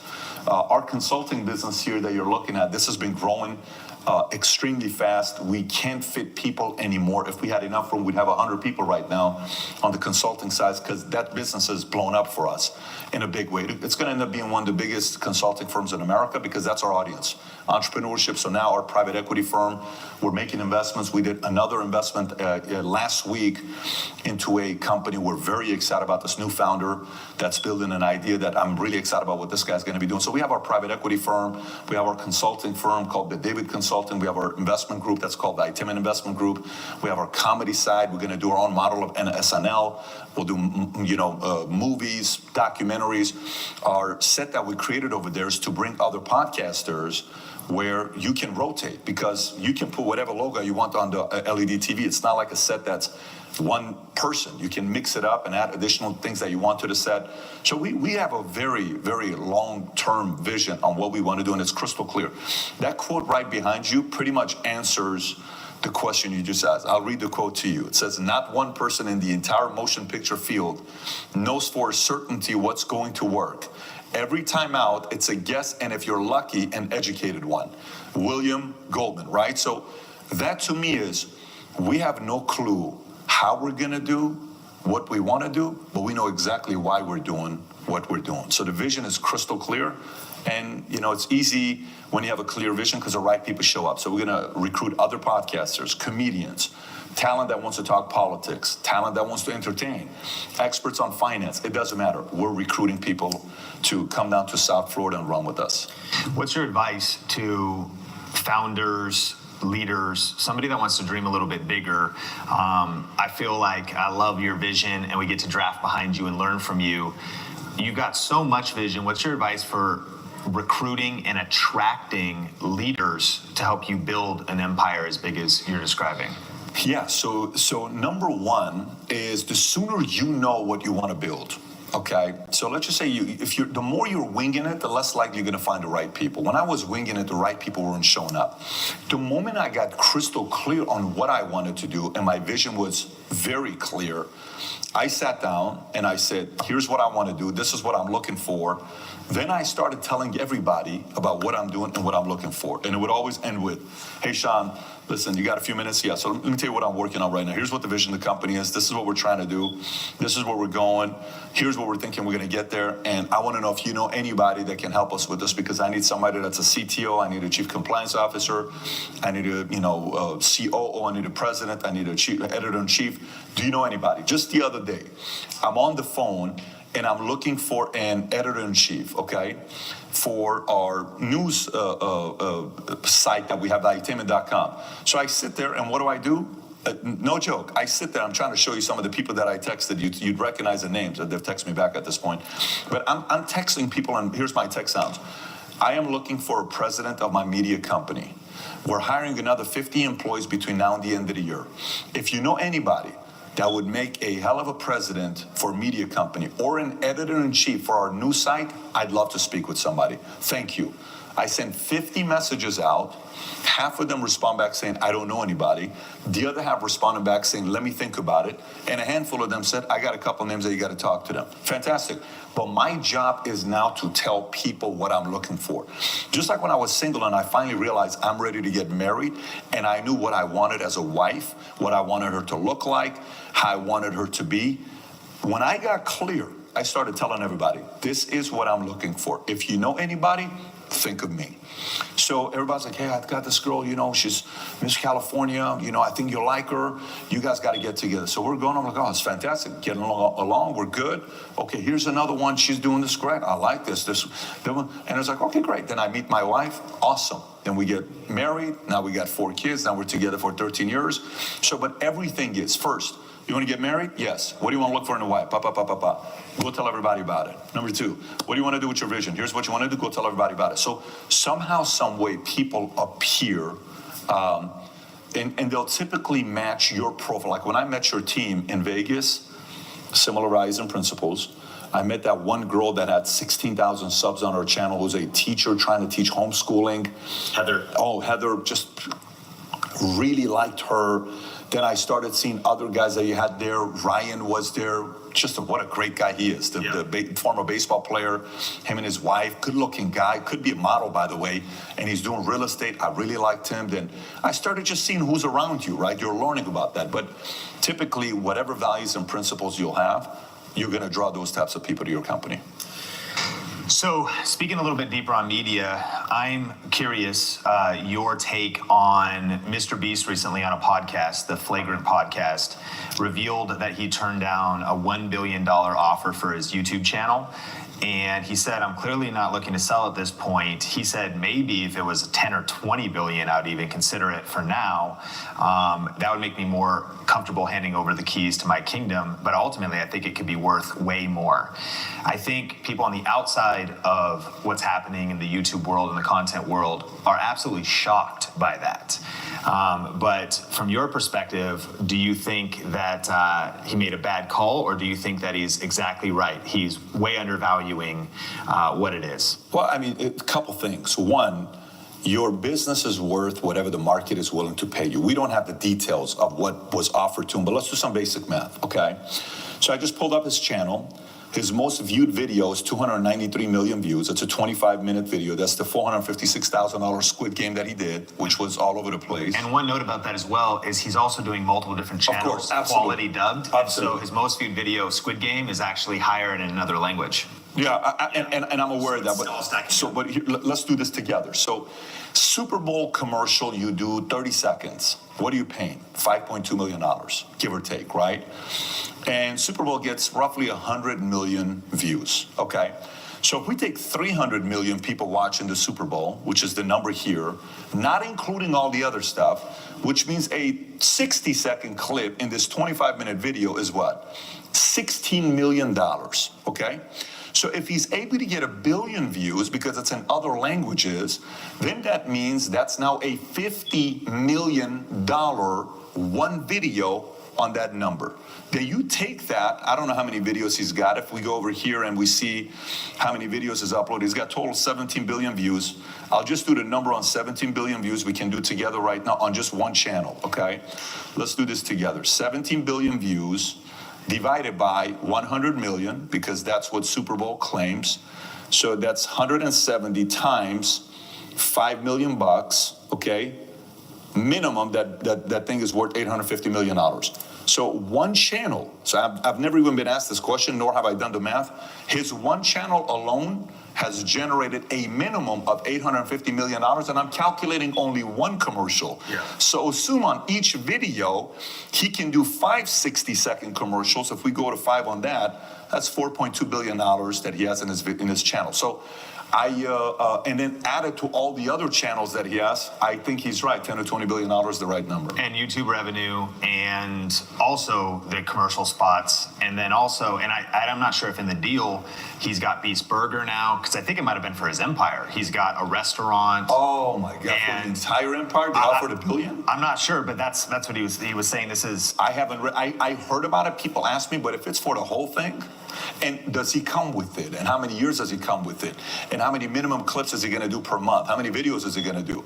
If all of that comes together, I think he's right. It's a $10 billion. No, I wouldn't be selling it less than $10 billion. Yeah, and he has a chocolate bar, and that's already in Walmart now. Yeah. And so even off the momentum of his brand, I mean, of course, there'd be diminishing results, but that's fascinating. So what do you think that speaks to in terms of, do you think that there's still a big disconnect between the old media world and the new media world respecting a content creator like Mr. Beast, and traditional media still being the weights are not balanced in terms of maybe understanding what this is worth, or do you think it is accurate? So I mean, but none of that is anything new. Meaning, I'm Armenian and I'm a Syrian, born and raised in Iran, right? I've done very well for myself. I've made a few $100 million, okay? But if I go sit down with my mom who's Armenian, she'll talk about one of her friend's daughters that got a 4-year degree, and I don't have a 4-year degree. So to her, success is a 4-year degree. To her, success is being a doctor. I don't have a PhD. I will never have any plans of getting a PhD or a master's or a bachelor's. So that doesn't change. You know, what is the difference between a person who goes to Harvard and gets a degree from Harvard, where on the wall it says Harvard, but they're making $130 a year, versus a person who went to a community college, graduated from a small school, and built a business that sells it for $1.2 billion. In the eyes of an educator, Harvard gets more credibility. In the eyes of a doer, Forbes 400, you know, all the other stuff, of course you're going to look at the guy that's generated revenue. But media is getting a black eye, and people like him are not slowing down. And this is just the beginning, by the way. What he's been able to build, and it's going to be interesting as he ages and turns 30 or 35 or 40. Is he going to duplicate himself and bring other people to get others to do what he does? Because he has a personality, but he doesn't have Jimmy Fallon's personality. He doesn't have Logan Paul's personality. He doesn't have Jake Paul's personality, meaning his model is duplicatable. Logan Paul is not duplicatable. Jake Paul is not duplicatable. Tate, not duplicatable. Rock, not duplicatable. Mr. Beast, very duplicatable. So imagine if this guy goes and recruits 20, 30, 40 other 16-year-old, 18-year-olds, and he owns 80% of the company, and he teaches them how to do it, and then they go take off. Could this guy in the next 20 years be worth $500 billion? It could very likely happen to a guy like him. And he's 24. He's 24, exactly. When you look at media right now, what are your most important platforms in order for you strategically? For me strategically, obviously it's YouTube at the top for me. Why? Because I'm long form, because I'm, I do my clips in a way where I have multiple channels I'm building it on. So we got Valuetainment, we got Valuetainment short clips, we got PBD podcast, we got VT Money, we got Valuetainment Russian, we got Jedediah Bila.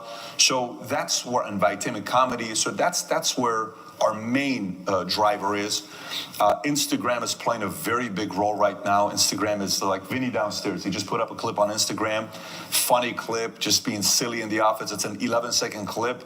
It's got 6.9 million views on Instagram. Okay, great. That's number 2 for you? Right, Instagram. I would say Instagram would be there.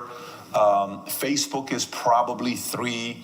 TikTok is good for a lot of people. We were growing very rapidly on TikTok, and every other video would be 100,000 views, 200,000 views. The last time we had 100,000 views was 350 videos ago, so we don't know what's going on there. And we even bumped up the quality of clips. So the same clips we put on TikTok gets 2,000 views, but we'll put it on Instagram and it gets 2 million views, 8 million views, 6 million views. So TikTok to us, it's a little bit tricky. I don't want to get into what that could be. Some of the content I talk about is not politically correct. I call out, I challenge. So some places it may or may not perform very well, but I would put those would be the list. If we do dig a little bit deeper on TikTok, what are some of your predictions? They're going into e-commerce and they're opening warehouses. They're opening warehouses in Amazon's backyard to expand e-commerce. They are now doing still photos. They're doing longer form clips, still photos like Instagram. And Washington Post just did a big deep dive. In 5 years, the app, once written off as a silly dance video fad, has become one of the most prominent, discussed, distrusted, technically sophisticated, and geopolitically complicated juggernauts on the internet, a phenomenon that has secured an unrivaled grasp on culture and everyday life and intensified the conflict between the world's biggest superpower. No app has grown faster, past 1 billion users, and more than 100 million of them are in the United States, roughly a third of the country. So what are your opinions on TikTok? I wonder if demographics come into play, maybe certainly politics come into play, but if we do actually dive into the world of TikTok, it's a force. It's coming really strong. You've got Trump wants to shut it down, and it's very controversial, but it's also absolutely massive as a strategist and as a predictor of culture. What's your view on TikTok? So, for example, I'll give you 3 different point of views. What phone do you use? iPhone. What do I have? iPhone. What do you have? iPhone. Okay, so that's not good. One of my guys, I just called him right now, Jose, I was on the phone with him, and I said, I called him back. He says, hey, where are you at? I'm at T-Mobile. Why are you at T-Mobile? Because my phone shut down yesterday. He has an iPhone. Where he was with Droid for 15 years. He barely switched over to iPhone, right? We need competition. And iPhone doesn't have competition. That's not good for you and me. Google's phone is not strong enough. Droid's getting crushed right now. BlackBerry's been dead. We need somebody that comes out and competes with this. Or else they're very, very close to monopoly here, the way they're growing right now. And that's not a good thing for the market at all, right? So that's 1. 2, if that happens, what's Instagram's competition if TikTok's out? Nobody. So you need Instagram to have a competition. Would you say Snapchat? Their stock is on 85%. Snapchat is not Instagram. It's a very different model than Instagram is. So it wouldn't work out. Who's going to compete against Instagram? Facebook? It's the same company owned by Meta. So LinkedIn's not going to compete. Twitter's not going to compete. They try to do stories and they kind of went away from it. They have it a little bit, but they're not really advertising it to try to compete with Instagram. So I want a competitor to Instagram. Everybody wins because TikTok forces Instagram to get your views up, more audience seeing it. But if TikTok goes away, Instagram's going to say lower back down to 7% and charge people, let them do ads so they can make money. So TikTok's the reason why Facebook's values dropped, where Mark Zuckerberg's lost $60 billion in net worth just this year. TikTok's getting in his way. So let's see what this is going to look like. So that's that part. Capitalism kind of needs to work, and TikTok helps. TikTok is the least trusted app in America by a lot of people politically, left, right, middle, doesn't matter. They do not trust TikTok. Of course, people don't like Zuckerberg, or they don't like Dorsey, or they don't like some of these names because they're names and they have control of these organizations. But the challenge with TikTok is, with the way they're going, they're 1 or 2 presidents away from being banned for 4 years. Trump almost did it, and DeSantis could do it. I don't think anybody from the other side would do it, but I think Trump or DeSantis, would you be surprised if DeSantis becomes president and says, hey, we looked at the numbers, unless if you give us this report, you're banned until you give us these reports. So then what's going to happen when he does that? The media on the other side is going to get the youth to be complaining about hating Trump to lose that vote, but the youth doesn't vote anyway, so they're not going to care about that. They're just loud, but they don't vote. India banned 100 apps from their country, TikTok being one of them. TikTok is not allowed in India. You can't go use TikTok in India, and China hates India, and India does not trust China, and India was able to stand up towards China. So, yeah, these guys are one or two presidents away from being banned in America. They're getting as much intel as they can right now. But even when the CEO of TikTok USA was asked questions that, are you reporting back to China? He wouldn't answer the question 3, 4, 5 different times, but eventually had to say, yes, we have to, is it ByteDance or whatever the company's name's called, Byte something. They have to report all the data back over to them because that's the company that they report to. So they're one or two presidents away from being banned by 2024, 2025. For you, are you hesitant to invest in TikTok? One of the interesting things that they're also building out is search functionality. And apparently Gen Z is using TikTok as a preferred search engine over Google. And that SEO aspects of TikTok are rising. And so in light of them maybe completely getting banned, also, if your results are not happening there, it may just be a strategy to say, we're just going to test everywhere. But for you, do you see any reason to invest more into that because of maybe reaching the next generation? Or are you neutral, anti, or seeing strategy to lean in? I would, because my philosophy is to convert or change the way of thinking, right? For you to say, never thought about it that way. Yeah, you know what? I'll be an entrepreneur. Never thought about it that way. I guess capitalism is not as bad as I thought it was. Never thought about it that way. Rich people are not that bad. Never thought about it that way. I should go learn how to sell. Never thought. So that's my approach to get anybody to say, never thought about it, give some perspective. So I want to be on all platforms to be able to get the audience and help them out with that. My own motive that I have, just like everybody has. But you have to realize, just 5 years ago, we had a phone company competing in America, and it was a $100 billion phone company. Do you remember that phone company's name? Huawei. Oh, yeah. When's the last time you heard the name Huawei? They got shut down. Not in a long time. Yeah. Got a CFO, they told him not to do business with Iran, and the CFO, the daughter of the owner of the company, was in Canada, and she did some dealings with Iran, and it's like, hey, you're done. Guess what? Huawei's out of the States. And you were starting to see people having Huawei phones because Huawei was tapping into and trying to get intel like this. It's gone. So listen, do whatever you can to get a lot of eyeballs, but don't forget, people were addicted to Vine. Where is Vine? It's been replaced by TikTok. It's been replaced by Instagram. Everything's going to be replaced by something new. It's all going to be fine. But what they're trying to do to get the intel and, you know, the dirty plays that TikTok is doing, it's going to catch up to them. It's just a matter of time. As we land the plane, Adobe did a study called the Future of Creativity Study, and it revealed that 165 million content creators have joined the creator economy since 2020. So there's a massive wave in aspiring content creators. Young people's greatest aspiration, they're saying, is not to be an astronaut, but it's to be a YouTuber. What is the good, the bad, and the ugly of social media? I hear your vision on the good of you can reach people and get a good message to them. But in your deep dive conversation, even with Andrew Tate, I think he mentioned, I'm not sure if you agree, about the harmful nature of social media, just scrolling, shortening attention spans, and just kind of the good, the bad, and the ugly for conflicted parents, for business owners who are wanting to maybe do good, but also have these red flags that social media presents. So, you know, historically, people have done a lot to get 15 seconds of fame, right? A lot to do 15 seconds of fame, whether it's taking out a president or, you know, getting out there and hurting somebody or fire or doing something to a building. There's just a lot of things that people will do for fame. For whatever reason, that big screen for people to say, I saw you on TV. I saw you on a video. I saw you on this video that went viral. Oh, you saw me? Am I famous? Oh my God, this feels amazing. I'm noticed, right? And when you walk into some place, oh, hey, Sean, how are you? Oh, hi, I watch your content. I love your content. I appreciate what you're doing. Oh, hey, this. So that feeling is a form of a high, right, that you get. You are being noticed, you're contributing, there's some fame, there's some accolades.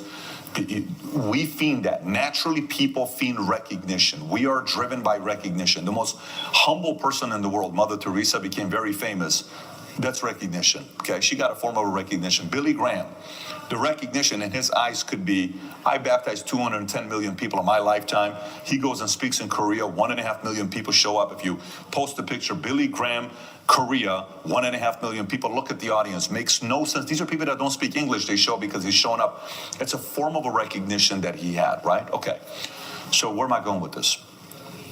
This is my concern.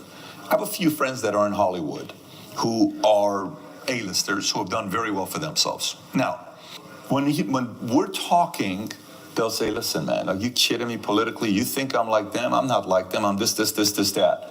So how about that person? He's also thinks like this. But how come he supports publicly this person and that person? He says, yeah, for obvious reasons. You know, he is not going to get the jobs. He's not going to get the eyeballs. He's not going to keep getting those big movies if he's aligned with those guys. Look what happened to, not Clint Eastwood. He has no money, so he doesn't give a shit. But look what happened to Mel Gibson. Look what happened to this person. Look what happened to that person. They never. Look what happened to Vince Vaughn. Vince Vaughn did one thing with Ron Paul. What happened to him afterwards? You used to see Vince Vaughn in every single thing. Vince Vaughn's one of the loved, favorite actors. What happened to him? He all of a sudden disappeared when they go into this box of how they feel, right? And then Netflix changed the game, and all these other guys, OTTs, were like, listen, screw you. I don't need to beg, Weinstein anymore. I don't need to beg all these guys. But this is where I'm going with it. Sometimes being so concerned about eyeballs forces you to put eyeballs over what you stand for, where it's recognition more than true values and principles. If you can manage that and still stay true to your character and your values and principles and not compromise that, no matter how many eyeballs you get, good for you. But if we're gonna go in the direction where 164 million, what the number you said, 165 million content creators, and your goal is to measure success based on subscribership, based on AdSense, based on views, well, what does that really mean? Does that mean you're going to have to compromise to do anything to get the eyeballs and subscribers? So that's the only thing that concerns me a little bit, that if that's recognition, there's anything I can do to get 15 seconds of fame, are you willing to go that far? I'm not willing to do it, because now you're lying. Now you're being somebody you're not, just to protect the agency that's representing you. You're with WME, and WME, if they find that you said this, oh my God, you're going to lose that sponsorship with Sprite and that sponsorship. I don't know. So, that's my only concern about it. I don't think it's anything new where people are afraid of saying what they say because somebody's in their pocket that they're paying them, so they don't want to say anything bad about them. So does it produce more fake people or real people? We won't find out for another 10, 20, 30 years. But if you were to ask me, that'd be my number one concern. Last question. On your 44th birthday, if you could look back at a young entrepreneur, call it in their 20s, building a company, and especially for our community, a lot of people, we're calling them content entrepreneurs. It's the idea that you can build a media business as a solopreneur, so many different ways to make revenue. What are just some of the advice and maybe this reflective day that you would just give to a young entrepreneur 10, 15 years back? For a contentpreneur or an entrepreneur running a real business as an operator? Let's go content let's do that. Okay, so content entrepreneur. So if it's content entrepreneur, it would be one word, and it's alignment. Let me explain what I mean by this alignment. So if you can be yourself and create content, so you're not acting, I think you're winning. But if you have to play somebody else to get eyeballs where you're acting, and that's what gets the eyeballs, where the you won't get the real eyeballs, I think that's a conflict. That's a little bit of a conflict. So everything to me is what happens. For example, let's just say I'm telling you, you got to live by these 10 rules. These are the 10 values and principles. Sean, you got to live by this. And I'm your dad, and I'm telling you this. And I don't live by that. Deep down inside, I have conflict. And I have internal conflict, which is a worse kind of conflict. Forget about the conflict I have with you. I have internal conflict. Because when there's internal conflict, everybody around you feels it, right? Because you're not living an aligned life. When I was creating content and I'm trying to be something I'm not, I'm like, not only am I not enjoying it, but it's not also doing good. So I don't care to be that. Listen, I can't help myself. I love talking about politics. I'm going to keep doing that. I love capitalism. I'm going to keep doing that. I love entrepreneurship. I'm going to talk about that. I love, interviewing people who are in certain industries that I have interest over. I'm going to keep pursuing that topic. And then if there's an audience for it, fantastic. If there's not, it's all good. But trying to compromise who you are on the big screen to get eyeballs versus, my biggest suggestion would be try to match these two together. And then listen, it doesn't mean you don't get creative. You want to get creative. Have a board here. We'll sit down and I had a meeting with a couple of my content creators on talent, and I'm sitting there talking to one of them. I'm saying, listen, why are you still talking about this? Well, because it's what I stand for. There's no way I cannot talk about this. I said, listen, that's 9 months ago. People have moved on. It's over. What other interests do you have? So I sat and had a 2-hour meeting with one of my content creators, and I said, what bothers you? We wrote it down, 20 things. What do you love? We wrote it down. What do you hate? We wrote it down. When you were a kid, what interests did you have? What do you know a lot about that I don't know? Do you know a lot about the Yankees? Do you know a lot about the history of animals? Do you like lions? Did you grow up tell me what do you know about Middle East? Did you study theology? Do you know a lot about politics? Do you know a lot about the law? What do you know a lot about? Yesterday, I'm sitting with my son, my 10-year-old son tells me, he says, Daddy, do you know that there's certain sea bass that you eat that has a poison that if you eat the sea bass, hot becomes cold and cold becomes hot, that you can't even have ice in your drinks because your mouth will feel like you're on fire. I'm like, what are you talking about? He says, no, I'm telling you. Like, this guy's trying to pull a prank. So I go and I research. I'm like, this kid is right. There's a poison where did you learn about this? I read it in a book. So my son loves reading the 5,000 fact books, right? So if he wanted to create content, he can create a fact thing. He can do different things. So, if you can figure out a way to improve yourself as a content creator where, talking to another guy yesterday who's got 950,000 subs. And he's been around that number for about 6 months. You know how frustrating it is to be at 950? Sure. Very annoying because you're kind of like, dude, I'm right there at 1 million, but I'm annoyed, right? And he's reached the limit of his content.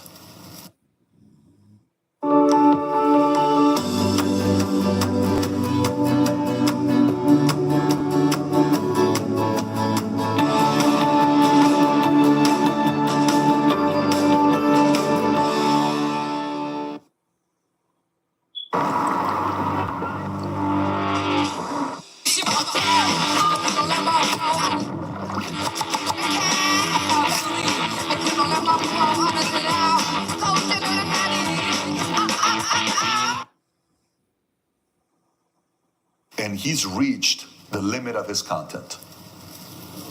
He's reached where his audience, they don't have interest on the same things he talked about for the last 2 years because his content is limited based on life experiences, and he no longer has any life experiences to share that's new. They've heard all of it in 200 episodes. So now what does he do? He has to figure out a way, because the audience is like, we got everything from you already. Now you're trying to give us something new. If he doesn't adjust, he's going to be a YouTube channel that got 1 million subs based on the videos he did, not any more interest on anything new. It's a very emotional place to be when you're there because you're no longer getting that attention. So it is an emotional job. It is tough. It is draining. Your insecurity is going to come out. You're going to be going on streaks where you feel like nobody cares anymore. You're forgotten about. But if you constantly try to recreate yourself while still staying true to your values and principles, new audience will constantly show up. Patrick Bet-David, we thank you for your time today. Where can people go and learn more about what you're doing? I want to recommend Next 5 Moves. The business planning workshop had a huge impact in our business, but social media as we end. I would say I just launched a new app called Minect. And the reason why I launched Minect, the app, is because one time a lawyer and I had a 7-minute call together. He billed me for 30 minutes. I'm like, why am I paying you for 30 minutes? I called him. I said, I don't want to pay you for 30 minutes. It was a 7-minute call. He says, Pat, minutes roll up. I said, I want to pay you by the minute. He says, no lawyer charges by the minute.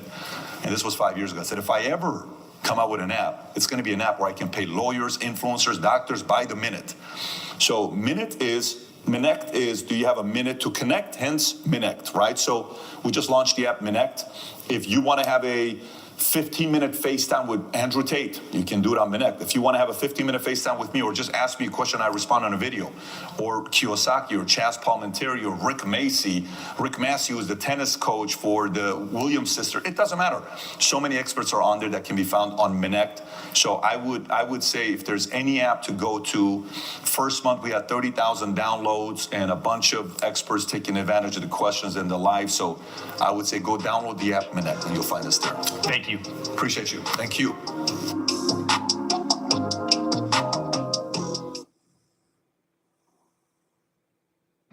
reasons you should go all in on YouTube right now. Whether you want to start a side hustle, whether you're a business owner, whether you're a speaker, coach, course creator, and you want to build your personal brand and generate more leads and customers and sales, or whether you just want to launch a hobby and express your creativity, I really believe that right now is the best time to go all in on YouTube. And actually, in this two-part series on the podcast, we're going to be talking about the first 5 reasons to go all in on YouTube, which are actually internal benefits. Now, stick around until the end because really nobody talks about these. And this is actually why starting a YouTube channel will actually transform your life.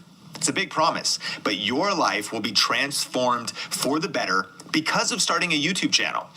And then in part 2, we're going to talk about the second 5 benefits, which are actually external benefits. And we're going to be talking about how starting a YouTube channel will grow your income, your business, and impact your world. So let's jump into number 1.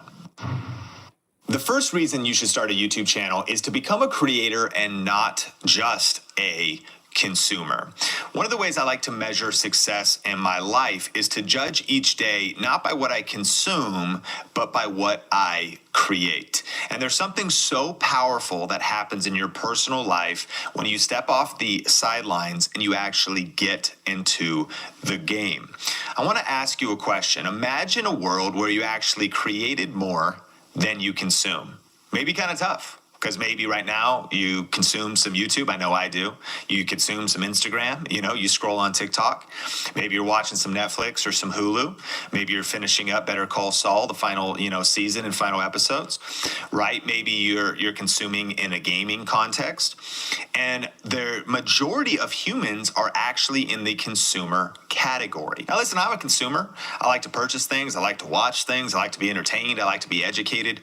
But something dynamically changes when you become a creator and not just a consumer. And imagine if you set a goal of creating more than you consumed, of getting off the sidelines where a lot of times the armchair critics like to critique those that are actually playing the game, and to get into the game yourself. When you start to create, that's where the action is.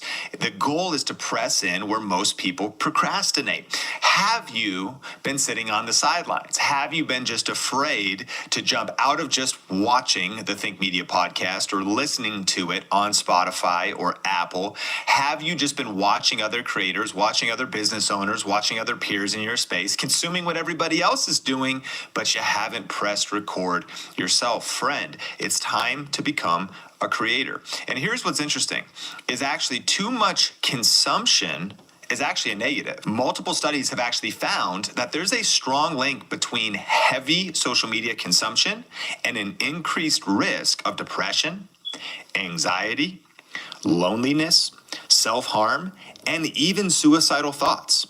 In fact, social media may promote negative experiences such as inadequacy about your life or your appearance. Wow. So that's the plight of the consumer in the extreme case. But now listen to this. If you find yourself growing weary and anxious about the future, scientific research indicates that regardless of your artistic experience or your talent, just a 45-minute session of focused creative activity significantly lowers your cortisol levels in your body and thus reduces your overall stress. Friend, Oscar Mayer wieners are 100% tasty.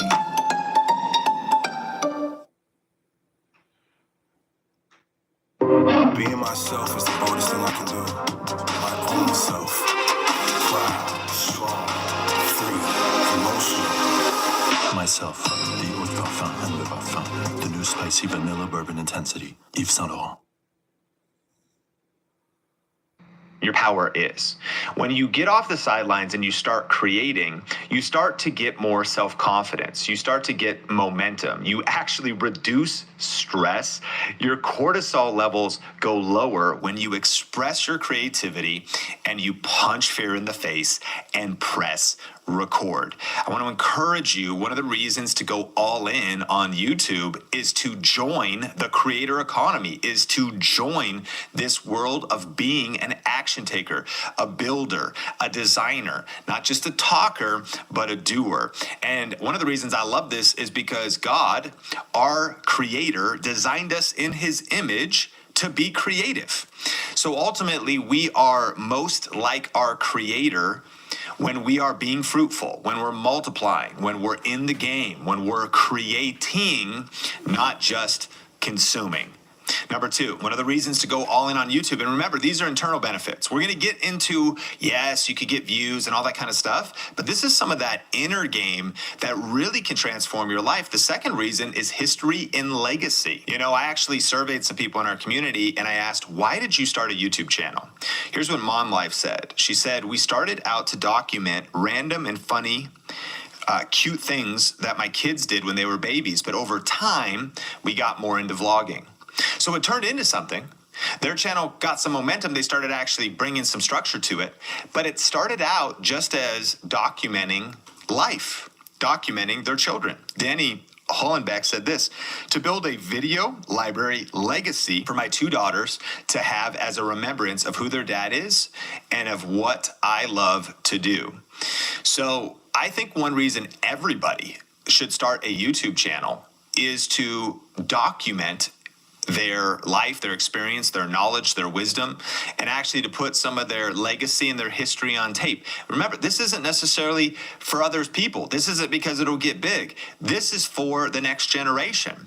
One of the things that gives me a lot of confidence is that should today be my very last day, I am grateful that my sons have an archive of their dad with some of my ideas, my thoughts, who I was. In fact, with as many videos as I've created, they really could get to know me and actually have quite an experience with their dad if I was, God forbid, to pass away at this very moment. And I'm actually intentionally building this, and I have so much bubbling within me. I have so much I want to share in regards to my vision, my values, lessons, like 10 things I want my son to know. This is some different videos that I want to create. I actually am reminded of my cousin who actually sat down and interviewed many of our family members and many of his parents, his aunts, his uncles.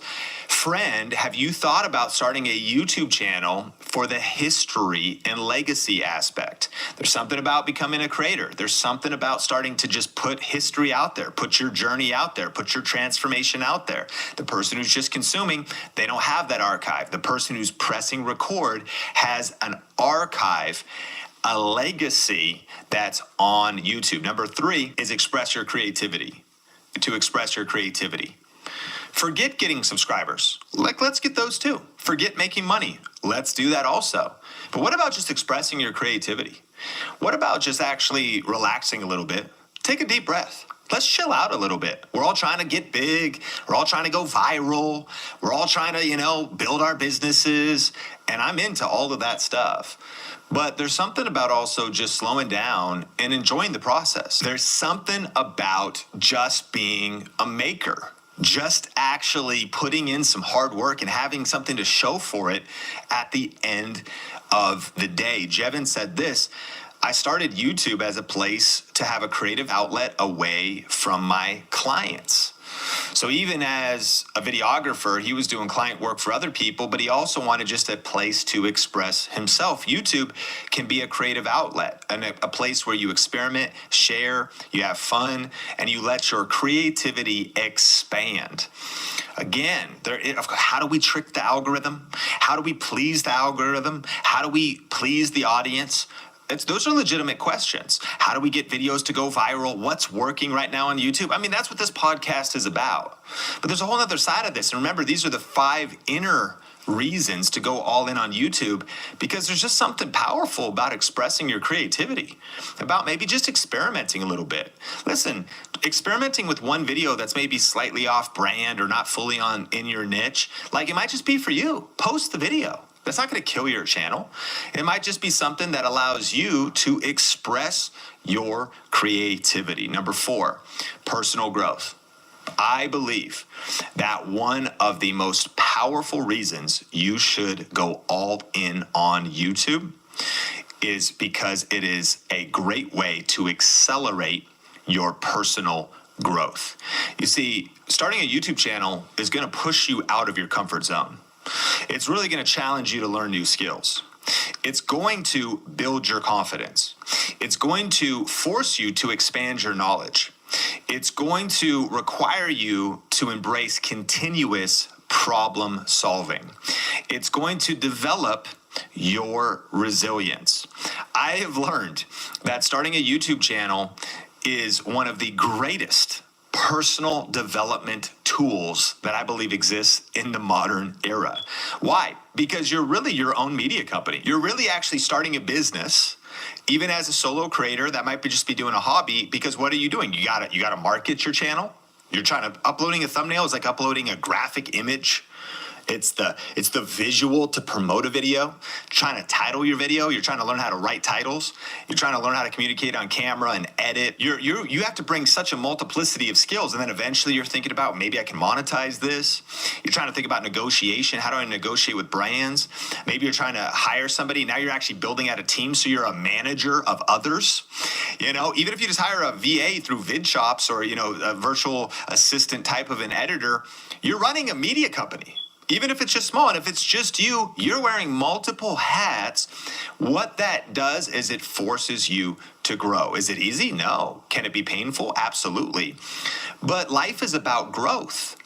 When we sit still, we actually lose ground. But when we press into our future and we challenge ourselves and learn new skills, one of the best ways to challenge yourself to grow is, again, to stop consuming, to start creating, and you're just going to see a lot of growth. And it's not going to be without pressure. Like, you might feel like quitting. You might feel like it's heavy. You might feel overwhelmed. You might feel like there's a lot to learn. And that's all true. Hi, I'm checking in. Oh my gosh, I'm a huge fan. Oh, thank you. I love Skinny Pop. Oh. Anyway, what's your name? Jennifer. Aniston. Skinny Pop, popular for a reason. Toss. Wash. Wow. Smell. Unstoppable. And that's all true. But friend, remember, pressure creates diamonds.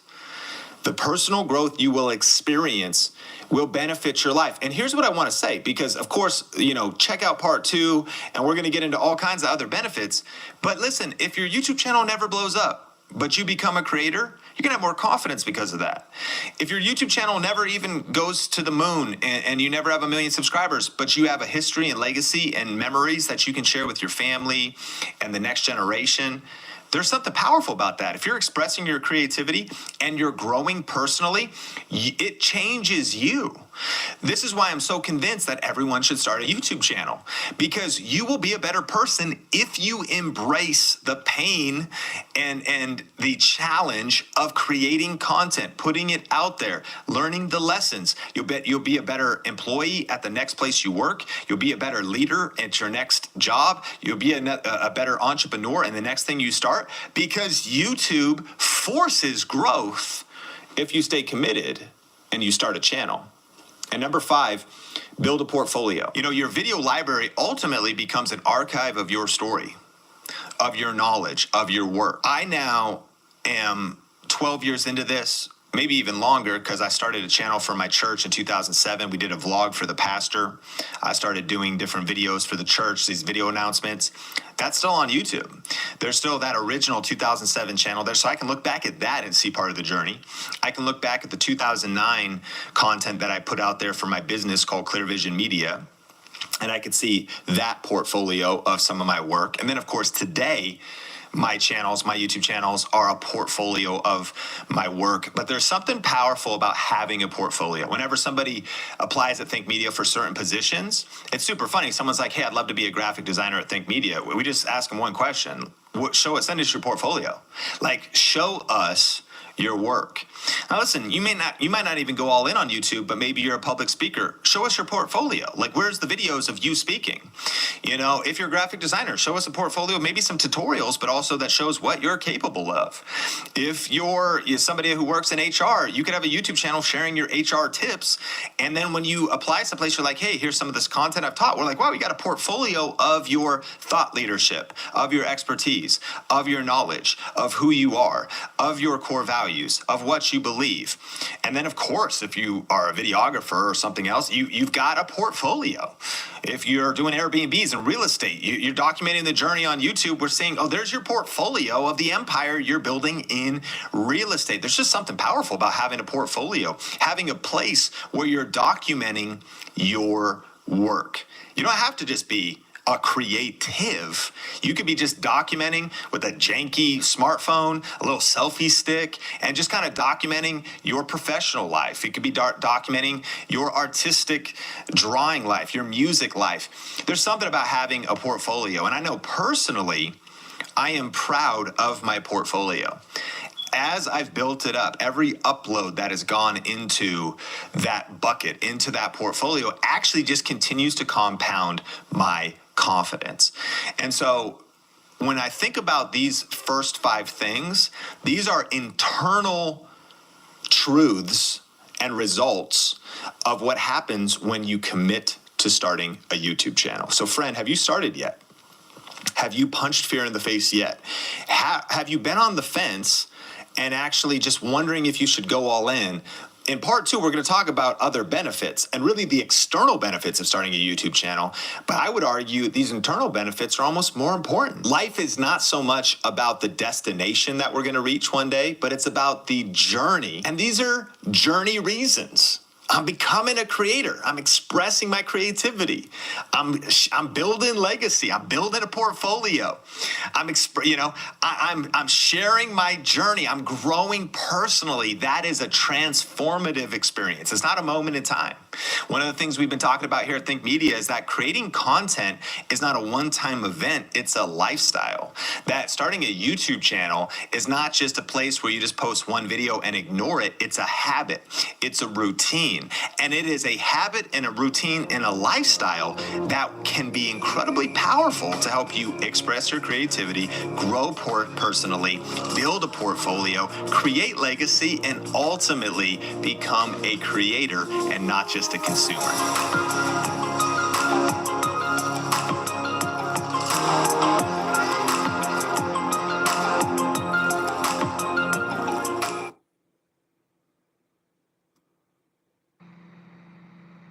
How to achieve snacking perfection. Take sweet, introduce salty, and you create new Rice Krispies Treats Bliss. Textbook snacking perfection.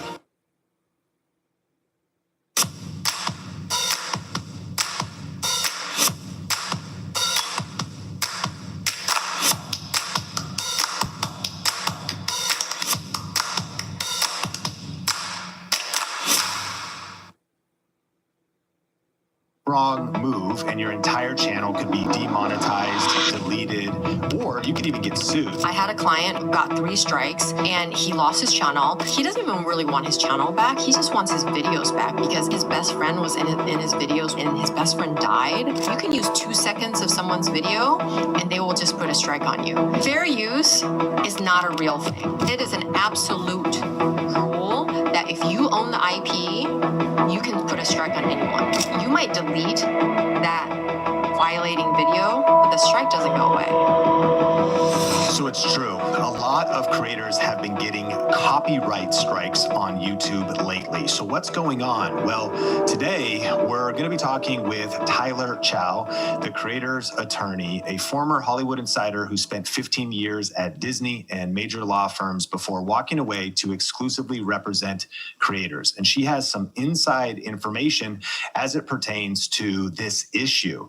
You know, one wrong move and your entire channel could be demonetized, deleted, or or you could even get sued. So Tyler's here to break down why copyright and community strikes are actually exploding right now and what you must know to stay safe. Tyler, first of all, could you define what is a copyright strike versus a community strike? Hi, Sean. Thanks for having me. So yes, I have, in my everyday work, just seen an explosion of creators coming to me panicked and frantic because they have these strikes and they're worried about losing their channels. So a copyright strike is someone is saying that your video contains some IP that belongs to them. So that could be a B-roll, right? You clip someone's video, and even if it's 2 seconds or 1 second, that IP holder can put a strike on you.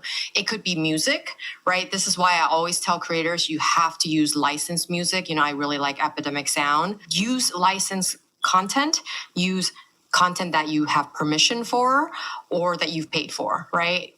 Both on a video and music. That's a copyright strike.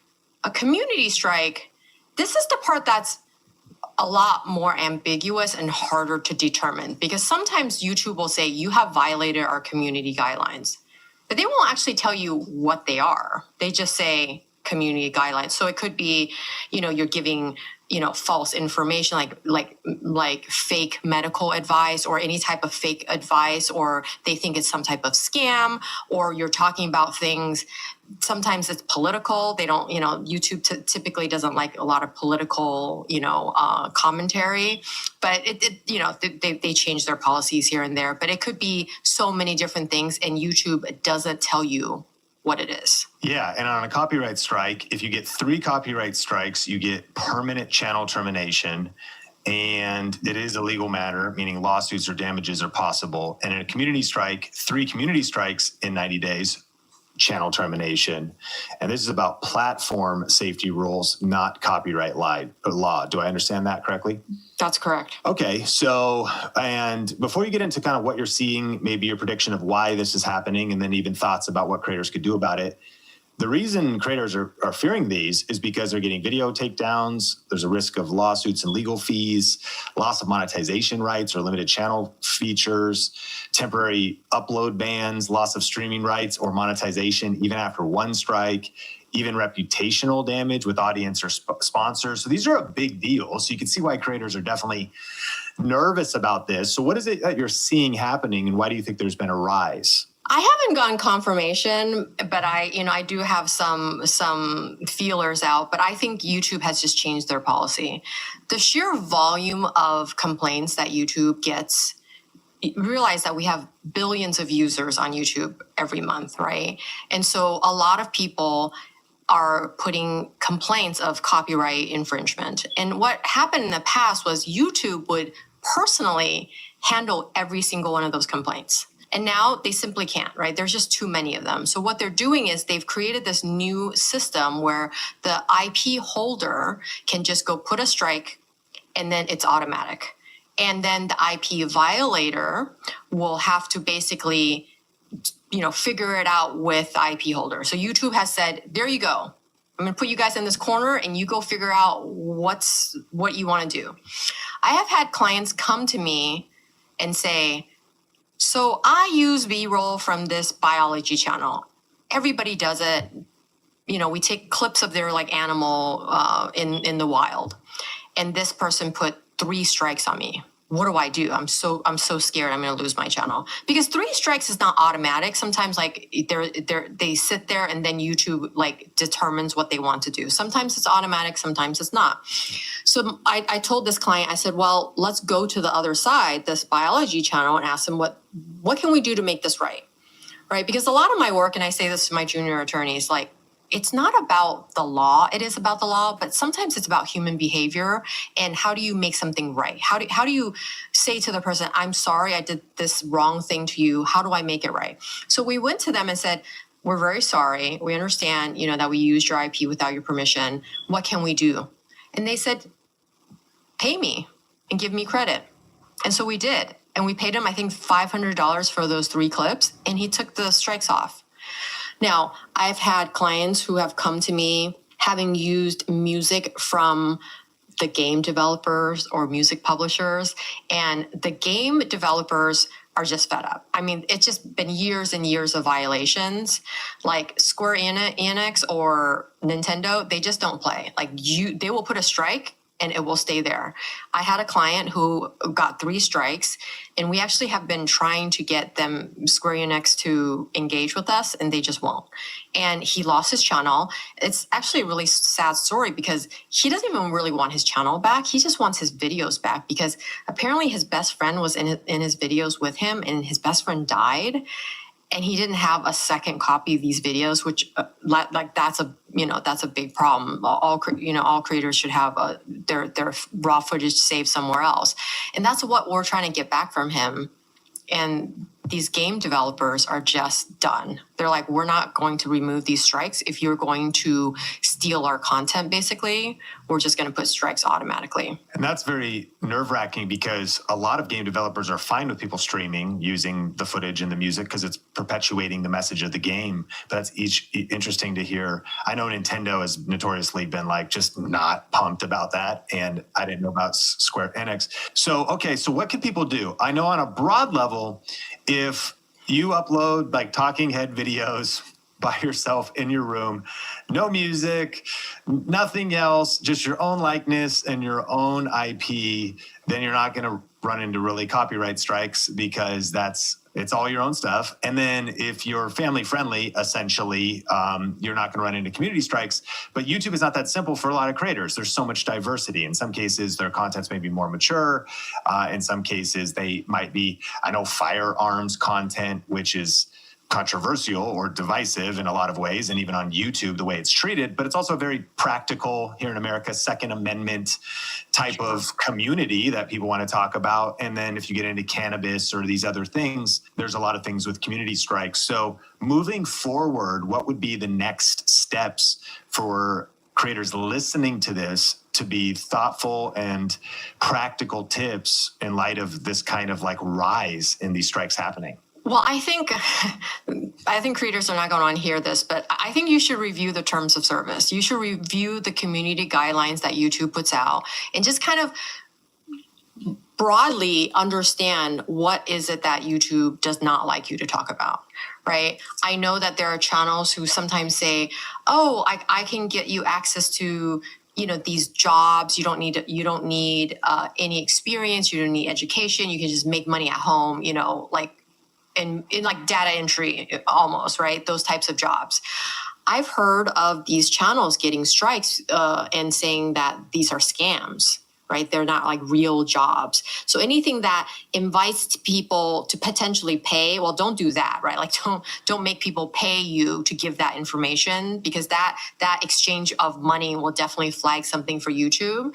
But I've also heard of channels that are just doing that freely because they want to help people, have work from home jobs. I've heard of strikes, community strikes happening there. Can you double down on that? Because it's interesting what you're saying, but some people might be, wait a minute, I can't sell my product or service on YouTube because it'll be an exchange of money, versus what you're describing in terms of like being paid directly. What would be the difference if a freelancer just wants to be hired themselves, or if they're saying it's maybe a make money opportunity and it could be viewed as a scam? Can you clarify? I think if there's language in there that just sounds too good to be true, like, oh yeah, you can make $50 an hour at home. You don't need any experience. You don't need any education. Like, YouTube has, their content ID system, and they will put in certain code or certain keywords that they will flag that they will deem that to be a scam, even if it's not, right? I think it's very different when you're selling a product. Like if you're a creator and you're selling, I don't know, a template or a community, that's not a scam, right? But you have to just be careful with your language, that you're not like overselling it or making it the too good to be true, I think, is a good threshold. Like if it sounds too good to be true, like, oh, like I will give you this free template and you'll make $10,000 this month. What's the catch, right? Like if somebody's thinking what's the catch, then that will most likely flag it in the YouTube content ID or their codes that they put in. That makes sense. And if it's a guarantee of income, like you can make $50 an hour from home with no experience. I hope this video doesn't get flagged.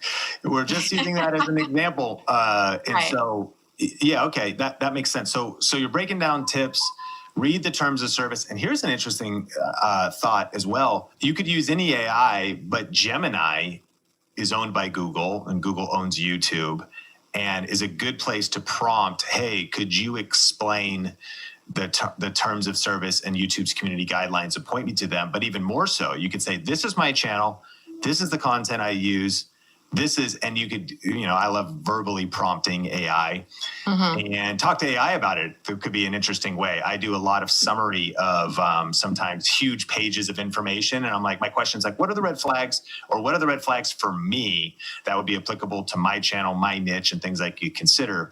And so consider using AI to review the terms of service, YouTube's community guidelines.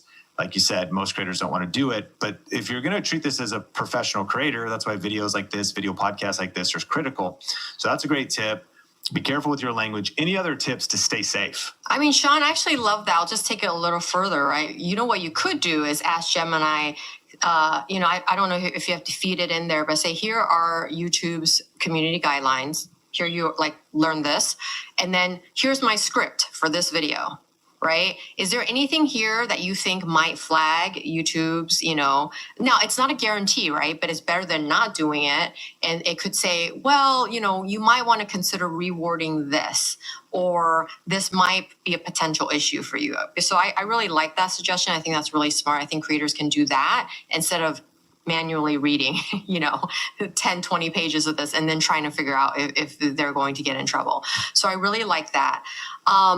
What are other things that you can do? I mean, if you're giving advice, right? If you're giving medical advice or legal advice or financial advice, making sure to say, this is my own opinion. This is for educational purposes only. This is not formal advice. Please talk to your own doctor, for personalized care, like things like that. I do a lot of that for a lot of doctors or lawyers who want to start their channels. They ask me to write a disclaimer for them, to potential releases for guests that they have come on, because you just want to have that language in there that protects you, that makes YouTube realize that you're thinking about this and that you're not being thoughtless or careless, in how you approach your videos. I think that's very important. But we could also do everything perfectly and you might still get a strike. And so I think what to do is, the moment you get a strike, you have to try to act on it immediately. Because what you don't want is for that second strike to happen, and then, the worst would be for the third strike to happen. Because each strike stays on your channel for 90 days. And what people don't realize, that creators don't know, is you might delete that violating video, but the strike doesn't go away. I think maybe a long time ago it did. And so people have this fallacy, I'll just delete the video and then it'll be fine. No, the strike actually doesn't go away until, if it's a copyright strike, then the copyright holder has to remove it. Or if it's a community strike, then YouTube has to remove it. But one of the things you're also saying is that these are appealable. You can appeal these. Yes. But can I share a story with you? It's going to blow your mind. So I had a client come to me with a community strike. She had 2 on her channel. And, we did all of our research. We actually drafted the appeals language for her. And I care very deeply about my clients. So I said to her, I want to do this with you. So we're gonna Zoom live. You're gonna share your screen, and I want to see you do it. Because she said the first time she did it, the system glitched on her and she couldn't put the language in. And so I was like, okay, this one I'm gonna do it with you. So she pulls up the appeals, page, and there's a little empty box, right? You're supposed to write in there. So we go click on start the appeal, and she said, I'm just going to type it in. I don't even want to cut and paste because I'm worried it'll do something weird. So she clicks the button, and then it went away, Sean. It said, thank you so much for submitting your appeal. We'll be in touch soon. We didn't even get a chance to put in anything. And then, do you want to hear what happened an hour later? Please. YouTube says your strike has been removed. And we're like, what are you talking about? And so now we just don't know, right? It's so arbitrary. The first one, this happened to her. It didn't get removed. So now I'm writing an official letter to YouTube to try to get that first strike removed. But I'm actually going to talk to some of the executives at YouTube and ask them, I mean, I have the video, right? I recorded the whole thing. Like, why is this happening? Like, you won't even allow a person to put the appeal in. There's a problem here. There's a glitch here. But this is also sort of terrifying, right? Now, it's terrifying and maybe good, right? Because the strike got removed, but you have no rhyme or reason, right? What terrifies humans the most is not knowing, right? We don't know what caused the strike, and we don't know how to appeal the strike or how to remove it. So why did that happen with the second strike, but not with the first, right? Because if both of them got removed, that would be great. But it's the second one that got removed. So it's very weird. I mean, this client, and there was something weird too. They do lives every day, but the lives, what they say in the lives actually don't get any strikes put on them, but it's when they upload the video. And I think it's because, you know, when we upload our videos, YouTube has more time to actually read it, right? They read and they check the content, you know, that's why I say it takes, they're checking, right? Remember, I was like checks for a while. I think they're checking for keywords and potential violations in that upload. But for the lives, this is not official advice, but like from what I'm seeing, it seems like the lives are a little less stringent, the content ID there. I don't know. That's what it seems like. It does make sense because whenever you upload, there's multiple pages now where you're also self-scoring your content, basically. You're self-saying it does not include these things or leaving a human element there. And you don't do any of that for live. You just go live. So that is a hot take. So there's been some great tips, and I want to recommend that there might be some additional questions you have. There is a series now that we've been doing with Tyler, and we'll link to the playlist in the description in the show notes of the video podcast, because you might want to go deeper on some of these things. But there's also just a few tips that I wrote down here to consider. And Tyler, you might give us a final note on some of these of how to stay safe on YouTube with copyright and community protection, community strike protection. So use your own content when possible or license the content. That'll keep you safe, or check for commercial rights and attribution rules. Of course, you can create such channels. I watch show recaps, ending explained of movies and TV shows. And in this case, people are using photos and video clips of these shows. And a lot of times they are okay because they understand fair use, but they don't rely on it blindly. Fair use is legally defensible, but it's not a shield, right? So, I want to talk about fair use, Sean, if we can. I think it's the biggest misconception that creators have. Okay, so fair use is not a real thing. If you're ready to get serious about starting and growing a successful YouTube channel, then you're going to love vrapodcast.com. For a limited time, we have a special sale happening on our YouTube course and coaching membership that includes the online course, the 80-page workbook, and access to the private community. Inside of this program, you have everything you need for starting a successful YouTube channel all in one place. You get access to checklists and resources that will save you time, reduce stress, and help you reach your YouTube goals faster. But also, the most powerful part is the community. It's not just other creators and entrepreneurs that are ambitious and reaching for their goals, but it's also the Think Media faculty that's in your corner, answering your questions and helping you stay motivated on your journey to YouTube success. And for a limited time, we are running a big sale at vrapodcast.com. So if you want to check it out, just click the link in the show notes or go to vrapodcast.com. All right, let's get back into the episode. I mean, it is a real thing, but it's a real thing in court, right? So if you get sued for infringing on someone's copyright and you go to court, you say, judge or jury, you know, my usage of this content falls under fair use because of these 4-prong tests, right? One is it transformed? The second is, you know, is there a market value, meaning like, are you making money from it, right? And then you've heard if it's, you know, if it's a commentary, if it's a critique, you know, these different things. And a lot of times, I mean, you don't have to hit all 4, or like, it's not like if you fail one, it's a balance test, right? They will say, well, if it's completely transformed, then maybe it's fine. But what creators misunderstand is they think, well, I can just go use this clip and then just put fair use on screen, and then I'm protected like a bulletproof vest, right? And that's not true at all. And especially based on what we were saying, YouTube now allows. You deserve a better burger. The Sonic Smasher. Live free, eat Sonic. If you've got talent, anything's possible.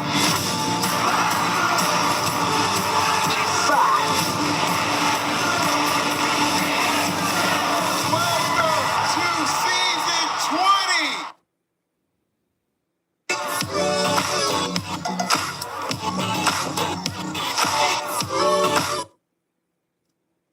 Scalp needs a little extra love, so I'm trying Head and Shoulders Bare.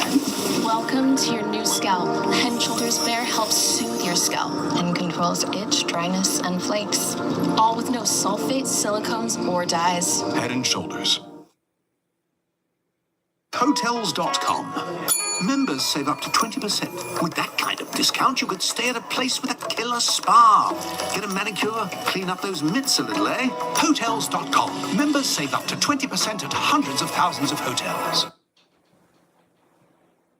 The copyright holder to just put a strike. You can use 2 seconds of someone's video and they will just put a strike on you. And you can't say to that person, but it's fair use. Like, that's not a real thing, right? It is an absolute rule that if you own the IP, you can put a strike on anyone. And this is what people don't understand, because they see the show recaps or the movie critiques. And let me explain to you sort of what is happening there. I worked at Disney, for several years. And this was the policy at Disney at least 10 years ago. I don't know what the policy is now.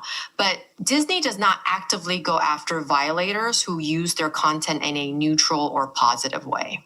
Now, if you use somebody's content in a negative way, then they will come after you. But for the film studios and the TV networks, showing a small clip of their film or TV is actually like good marketing for them, because it will remind someone, oh, no, I want to go watch that movie now. It's when you show the whole movie or the majority of the show, they don't like that, because then you're taking away their market share, right? Or someone signing up to watch their show on their streaming platform. So, but that's not every studio, right? Like, some studios are not okay with it. Like, I did a deep fake video last year, and I put a bunch of clips of movies, do you know that Tom Cruise guy, that guy that looks like Tom Cruise? He does like all those deep fakes. I actually used some of his videos, and when I was uploading it, YouTube flagged it and said, you can't use this content, because it was like slightly over 5 seconds. And I think creators know how to play the system a little bit. If it's like 2 to 3 seconds, it tends to be okay. But when it goes to five or more seconds, it flags it for them. So you just have to be careful. If you're not using licensed content, you don't have permission, you can get that strike. And you can't fight it by saying, but this is fair use, because that's not a real thing. A fair use is a defense in litigation. And I think most creators don't understand that. They think, well, I used, it was a parody, right? But you're still making money from it. Most YouTubers, their channels are monetized, so your videos are monetized. And so that's a hard argument to say, well, I'm just using this for commentary. And so I think it's a fallacy that most creators have to just realize. You can't use fair use as a shield, basically. And such an important distinction. And again, some creators might be listening to this like, am I vulnerable when I just, use all my own footage? Well, no, you wouldn't be. But there is a huge industry with the opportunity to do commentary, criticism, and parody. And so you do want to know this information. There's going to be a level of risk, to your point, Tyler, as soon as you use somebody else's content. But these recap tips, and you may have a few other thoughts here. 1, only use content you own or license. 2, understand fair use, but don't rely on it blindly. 3, use YouTube's copyright tools, or make sure you're using royalty-free music. So YouTube does have a free audio library for free musics and sounds.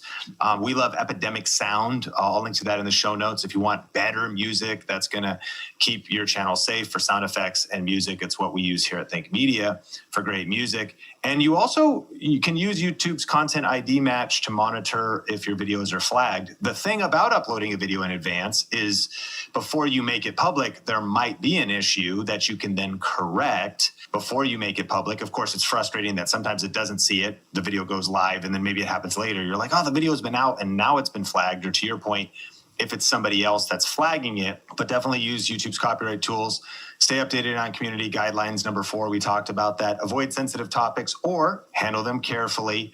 And we do have a couple episodes coming up, so subscribe to the Think Media podcast for more on some of this stuff. Don't spam with misleading titles, thumbnails, or tags. 7, appeal smartly, not emotionally. Appeal to your... If you get flagged, one of the things that we had my friend Ruslan on the podcast, he did a lot of commentary on the Joe Rogan show, and he did it very transformative. He was just doing clips. He was commentating, and he got multiple strikes all at once. And he did appeal them, and the whole thing turned around. And actually, it turned out that it was like a third party, not even Joe Rogan himself. And Joe Rogan didn't care. He even knew somebody over there. And there was some other times where he will react to a lot of public media, and he just does his appeal very professionally. And I do think AI can help you with that. And then, of course, if people want to go to a deeper level, they can hire somebody like you to think about structuring the appeal, using Gemini, using ChatGPT, using facts and not frustration. Typing in emotional stuff to the appeal is not really going to help you, but solid evidence that it's your stuff or fair use arguments. And I think sometimes too, YouTube is not doing all human monitoring. There's no way. The scale of YouTube is so crazy. Right. So I would imagine if you submitted an appeal that had strong legal language because you beefed it up with AI with fair use arguments, right, that might let the AI, review process, I'm assuming they have, trigger it without a human revealing it. Any thoughts on some of these points, Tyler? I think yes. I've certainly sent emails that, or my clients have that said, under the advice of my attorney, this is where we believe we stand with our appeal. I have seen those to be a little more effective than when people do it themselves. I think you're totally right. Like, don't be emotional. Don't be like angry and say, oh my God, you're ruining my life. How could you do this? Like, none of that is helpful. Just present the facts, right? These are the same videos I've been making for years. I'm not doing anything differently. Can you please let me know what it is that is violating the community guidelines? I have reviewed the community guidelines. I believe it could be these 2 points, but I'm not sure. Could you guide me more? I think those are good tips. If we could, Sean, we haven't talked about copyright claims. I think it's important to break that down for people because that's something different that sometimes happens to people and creators freak out. They're like, oh my God, I have a copyright claim. I'm going to lose my channel. Okay, so copyright claim is something very different. A copyright claim is an IP holder saying, okay, I know you're using my content. I'm going to let you, but I'm going to share in the AdSense of that video. I have a client, Andy Morris, who's a huge pianist on YouTube. He's like the guy in the college cafeteria who would play, and these like songs, like really famous songs would start playing, and then the whole cafeteria would stop because when you hear like a Coldplay song or like a Imagine Dragons song, like everyone pays attention. But what happens with these music publishers is they will automatically put a claim on the videos, and my client knows this and is totally fine with it. He's fine giving up 30 or 50% of the AdSense because he knows that he's covering someone else's music. He knows he doesn't own it, but he knows by covering these very famous songs, he's going to get millions of views.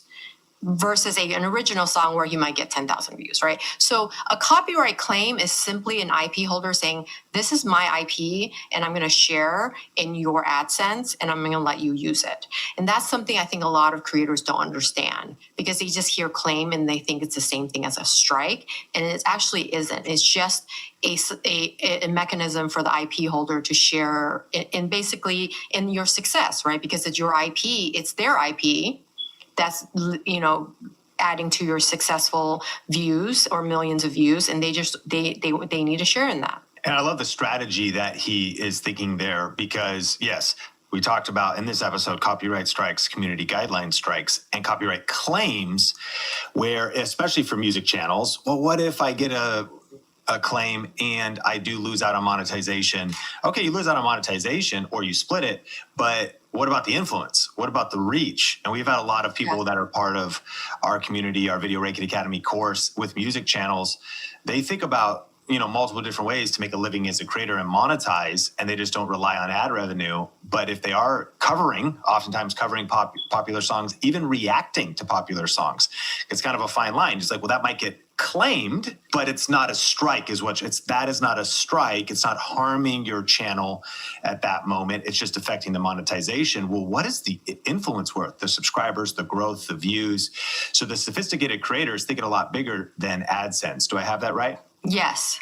And for me, I'm a fractional CEO to some of the biggest YouTubers in the world. I want creators to think way beyond AdSense and brand deals, right? I want them to think about newsletters and communities and launching a physical product beyond merch, right? I want them to think about equity and affiliates. Like, I want them to grow out so that they have 10 or 12 revenue streams, because I believe that YouTube creators are the next studio heads. I mean, you look at Jimmy, you look at Mr. Beast, you look at Darman, you look at Good Mythical Morning. I mean, these are all channels that are studios. We're going to have like 50 small studios going forward versus like the traditional media of 6 studios. But you need to grow your IP portfolios and be smart about it.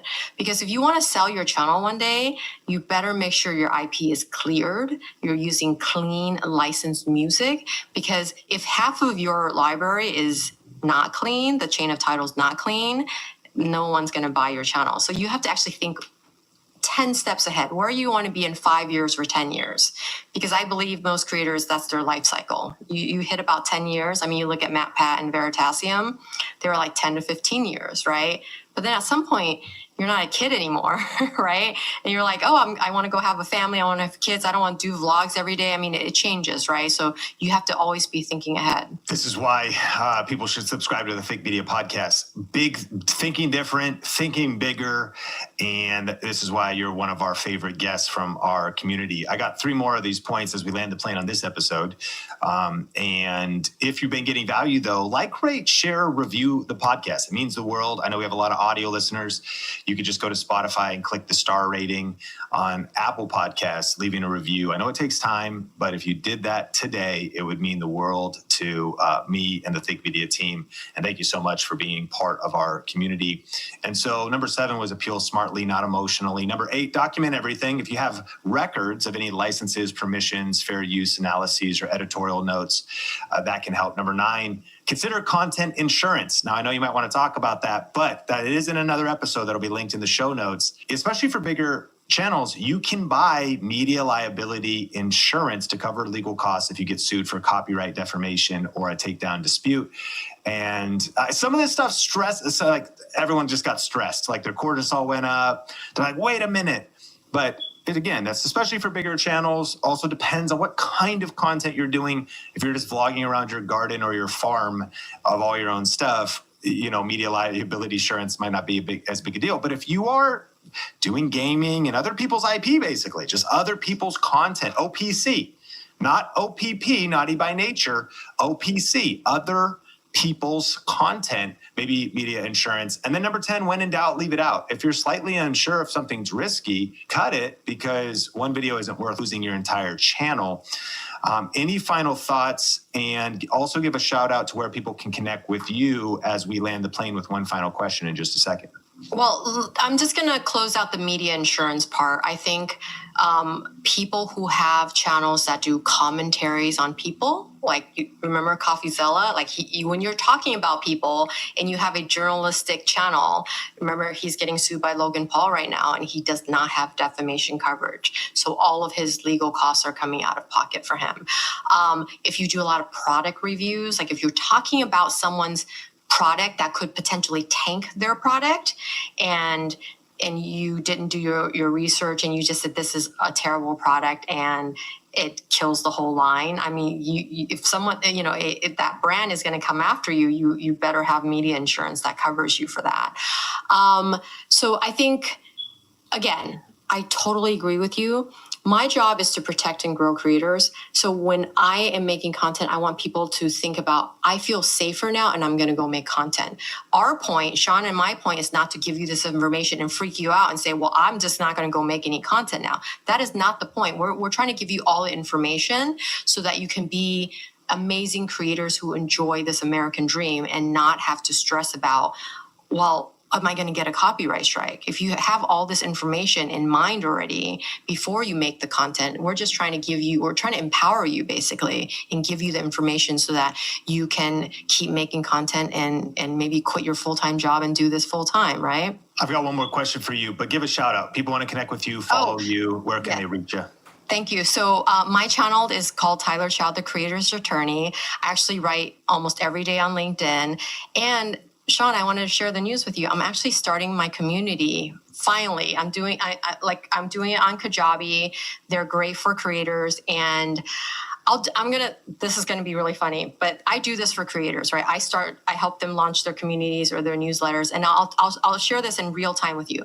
I have been having the hardest time naming my community. Like I'm literally down to 3 names. So I'll share it with you and maybe you can give me some insight and maybe the audience can tell me what sounds better, right? So at first I thought I was going to do the Creators Attorney Collective, or maybe it's like the Creators Law Collective or Creators Law House, like the German spelling. I'm very torn right now I thought maybe the Creators Court, like a royalty court, but then some people are like, well, does that denote going to court? I know that you'd be in court and you're going to be judged as opposed to, I know. So, but the point is I am starting a community and it's a way for creators to come together. I'll do lives twice a month and people can come bring their questions and I'll do case studies with creators solving their problems in real time. And I have a wait list of 1,000 people and I'll drop the wait list here for you, if you can share it with your audience, and I would love to see them there. 100%. And if you are on the YouTube version or want to head over to the YouTube version of the episode, give Tyler some feedback. Which of those names for her community did you like best, or do you have any other names? The Creators Court, the Creators Community, different community names. Would love your feedback. Okay, final question, Tyler. You just have a unique perspective of seeing the growth, the opportunity, an inside look at what's happening in the creator economy. In 2025, how do you feel about the future of the creator economy and the opportunity for those that are even just starting or early on in their journey? Oh my God. We have arrived, Sean. I mean, you are a pioneer because you've been doing this for so much longer. But I was at NAB 2 weeks ago and I was invited to this private dinner and it was the most insane dinner. So it was the head of Lionsgate, Amazon, Warner Brother Discovery, Fremantle, BBC, Bloomberg. And then the other half of the room were it was me and Jim Louderback and all the creator. And then Epidemic Sound was there, 11 Labs was there. So all the people in the creator space and all the legacy companies were just trying, we were the shiny pets, basically. They wanted to learn from us. They want to know how to get into the space. They want to know what do we do with our billion minutes of content, our library? And I said, put it on YouTube. That's literally free AdSense that you're going to make, right? But they're not even thinking that. But what I'm seeing is, look, NAB had one stage last year for Creator Lab. This year it tripled to 3. Next year we're going to be on the main stage. This is the progression we're seeing, the focus on the digital creator space and how much money is pouring into this space. Unilever just said that they're going to spend 50% more this year on influencer marketing than they did last year. And we're talking about probably hundreds of millions of dollars, right? Because we know Unilever. And everyone's focus is on creators now. You look at Mr. Beast's show on Amazon, that will become normal.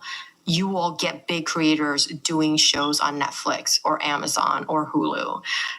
The future is very, very bright for creators. So if you're thinking about starting your YouTube channel, there's no better time than now.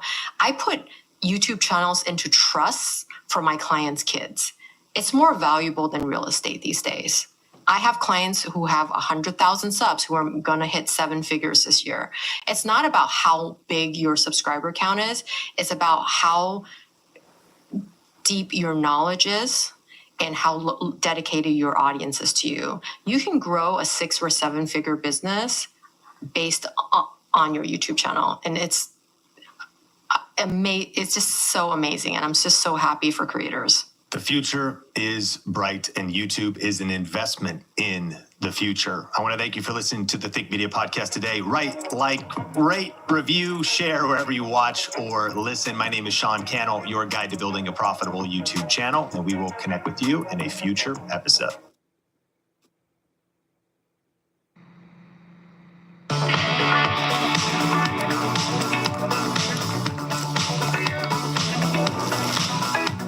Wait, there's a peanut inside me? Nice. M&M's. It's more fun together. It's refreshing when things fit just right, like your auto insurance.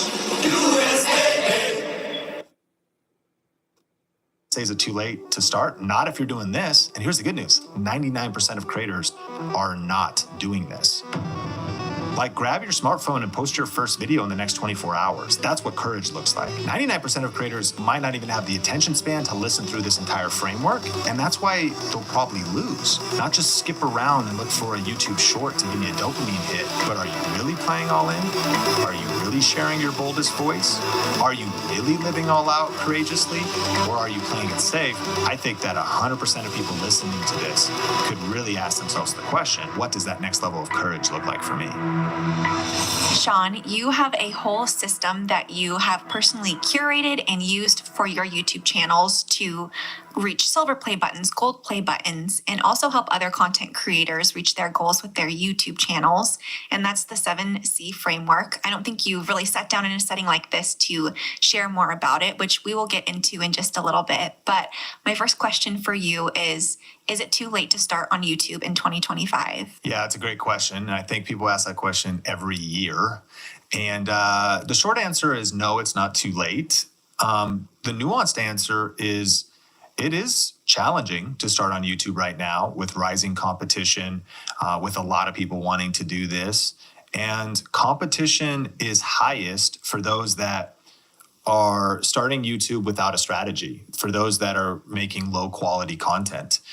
But I would say that if you have the right mindset, the right strategy, and we'll go through all steps in our system in this video and this podcast. But also, I do think there's a lot of good news in 2025. One is YouTube's really promoting small and new channels. We've seen this over and over again, that on people's homepages and their suggested feeds from our surveys, from our own experience, that maybe 1 out of every 4 videos recommended. You might see a big YouTuber, an established creator. They have 1 million subscribers. This person's getting 1 million views. But then you'll see a video recommended to you that has under 1,000 subscribers, that has videos that have 56 views and they're showing up on your homepage or in your suggested feed. The YouTube algorithm and YouTube employees confirm this is they want the YouTube ecosystem to succeed. And that's not really a selfless ambition from them. They make money by running ads on people's videos. They need the creators and the creator economy to flourish so that their business model flourishes as well. So it's in their interest for creators to start new channels and succeed in 2025. That's good news because they want to find ways to help creators win, help creators get discovered. And we're seeing that's how the algorithm works. So especially with some of the changes that are happening on YouTube and with this framework, I think that it's still a great time to start a channel. And these are the way I would approach a brand new channel right now. That's awesome. That's very encouraging too, even compared to 2024 and 2023. Starting out, it seems like they're almost at a better foothold in 2025. So I would love to dive into your 7C framework and what that looks like for a content creator jumping into YouTube. What is the first C of your framework? And I guess I should ask you first, what is your framework? Why did you create it? What has it done for you? Yeah, so wrote a book called YouTube Secrets with my friend Benji Travis. And actually, if people want the physical book of this, we're doing something cool this year, which we're giving away free. We'll mail it to you if you cover shipping.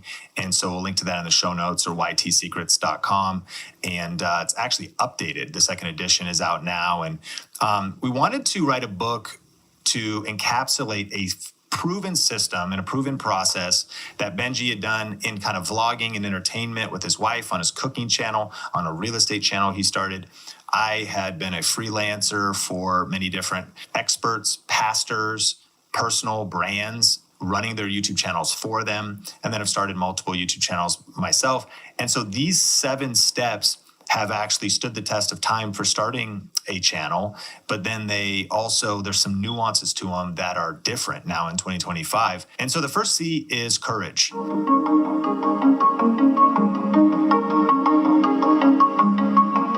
You know, we'll get tactical in a second, but there's a big part of YouTube that's mindset.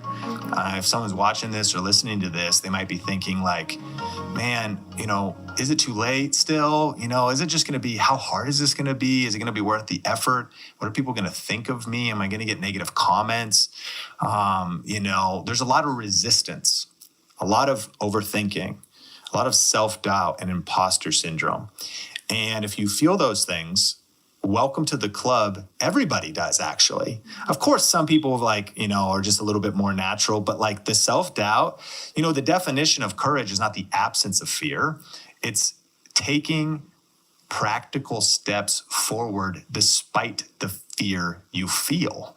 So if you're wondering, is it weird that I'm feeling fear? This other person that started, they must not have felt that. Maybe the difference is they felt it, but they did it anyways. So for this C, it's really just making that decision that you're going to press record. You're going to start poop your pants scared. Your armpits might be sweaty. You might be running all these scenarios. Like I wasn't in high school. I was kind of an outcast. I wasn't, one of the popular kids, especially freshman year, Arlington High School. I was really sucked at sports, and it seemed like the football team, like they were the, really popular kids, whatever. And so I just also remember thinking that I had a lot of insecurity. Like I never quite fit in.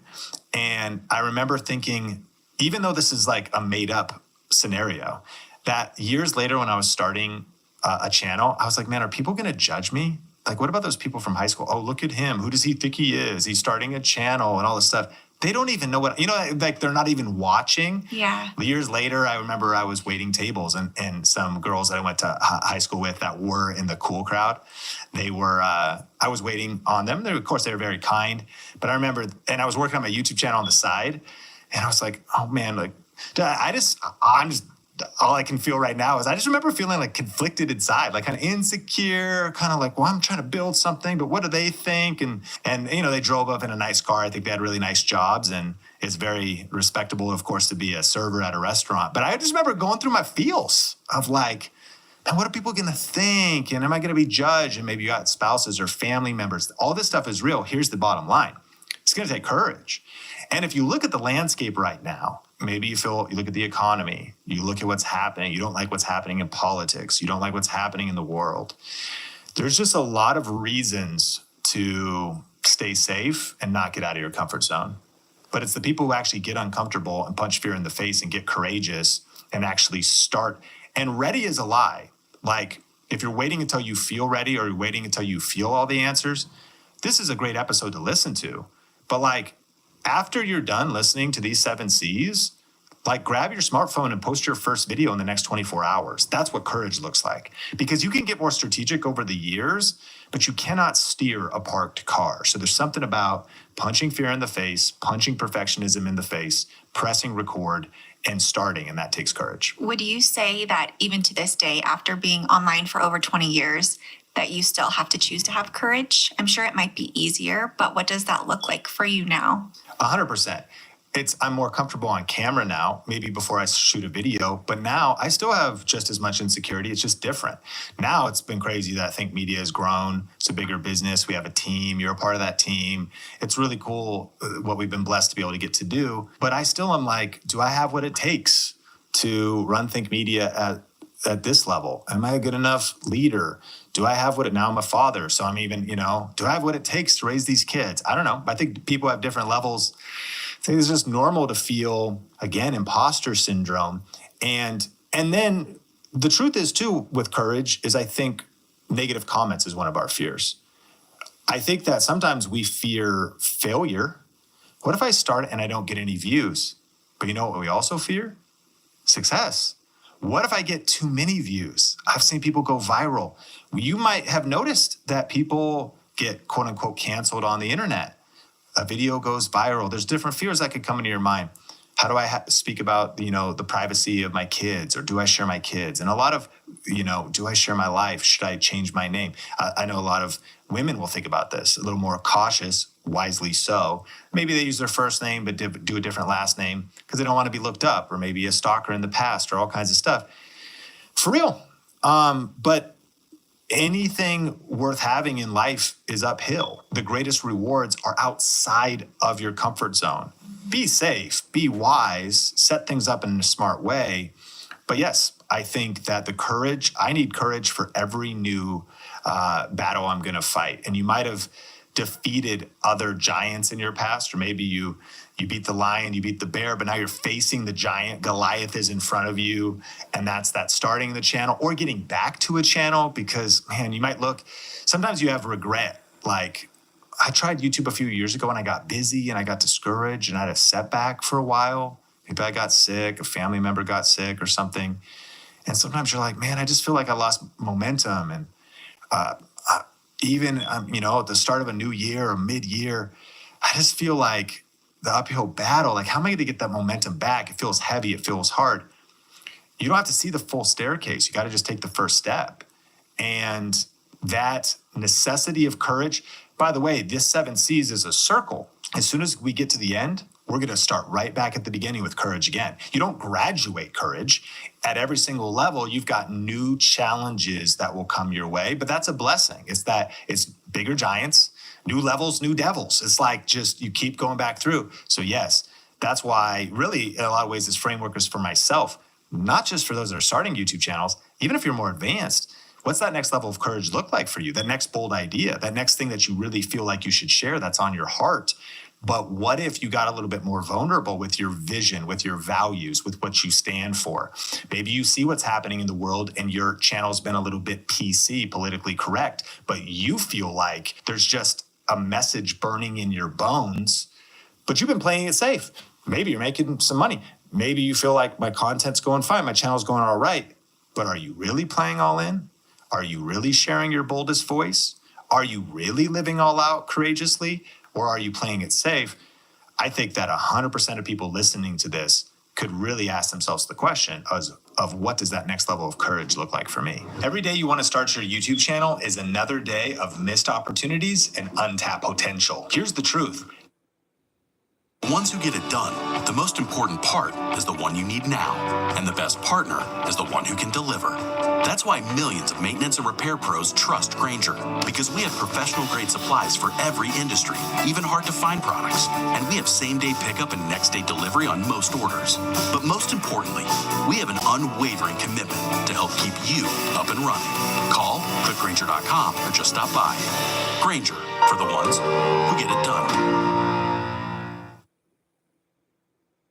Truth. YouTube reaches more 18 to 49-year-olds than all the cable networks combined. The opportunity is massive, and the Think Media team and I want to help you seize it. I'm excited to announce our YouTube 1K Challenge, a free 5-day event that will give you the exact blueprint to start and grow your YouTube channel in 2025. Whether you're an entrepreneur, business owner, or somebody ready to grow their personal brand, this challenge is your roadmap to success. To register, just go to tube1kchallenge.com. We're going to be doing one training session a day for 5 days, and you're going to learn how to get your first 1,000 subscribers and start earning real income. Insider strategies that make viewers want to click on your videos and keep watching. Multiple different ways to earn money from your YouTube channel, even if you have a small audience, and how to build an authentic personal brand that truly connects with people. But it gets even better. We are giving away prizes every single day of the challenge. You could win professional microphones, lighting kits, and premium content creation software. And during this challenge, you're getting access to the exact training that we offer in our $4,000 coaching program, but you're getting it completely for free. And you can start with just your smartphone. So if you're ready to turn 2025 into your YouTube breakthrough year, go to tube1kchallenge.com to register. That's tube1kchallenge.com, or click the link in the show notes or YouTube description to register for our upcoming challenge. Had you not started your YouTube channel, you wouldn't be where you were, but you chose to have courage. And then it's something that builds. You're building that muscle of courage. The first C being courage. What is the second C of the framework? So then the second C is clarity.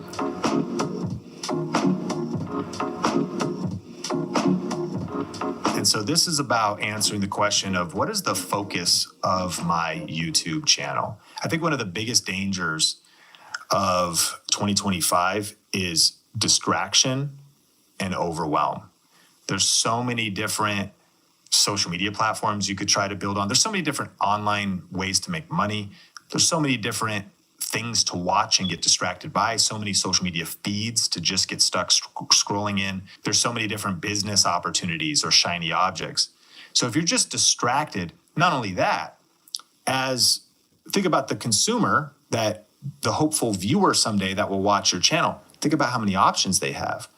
So if your channel is not clear, if you don't find a way to stand out in the sea of sameness, there's a quote from Zig Ziglar that says, you don't want to be a wandering generality, you want to be a meaningful specific.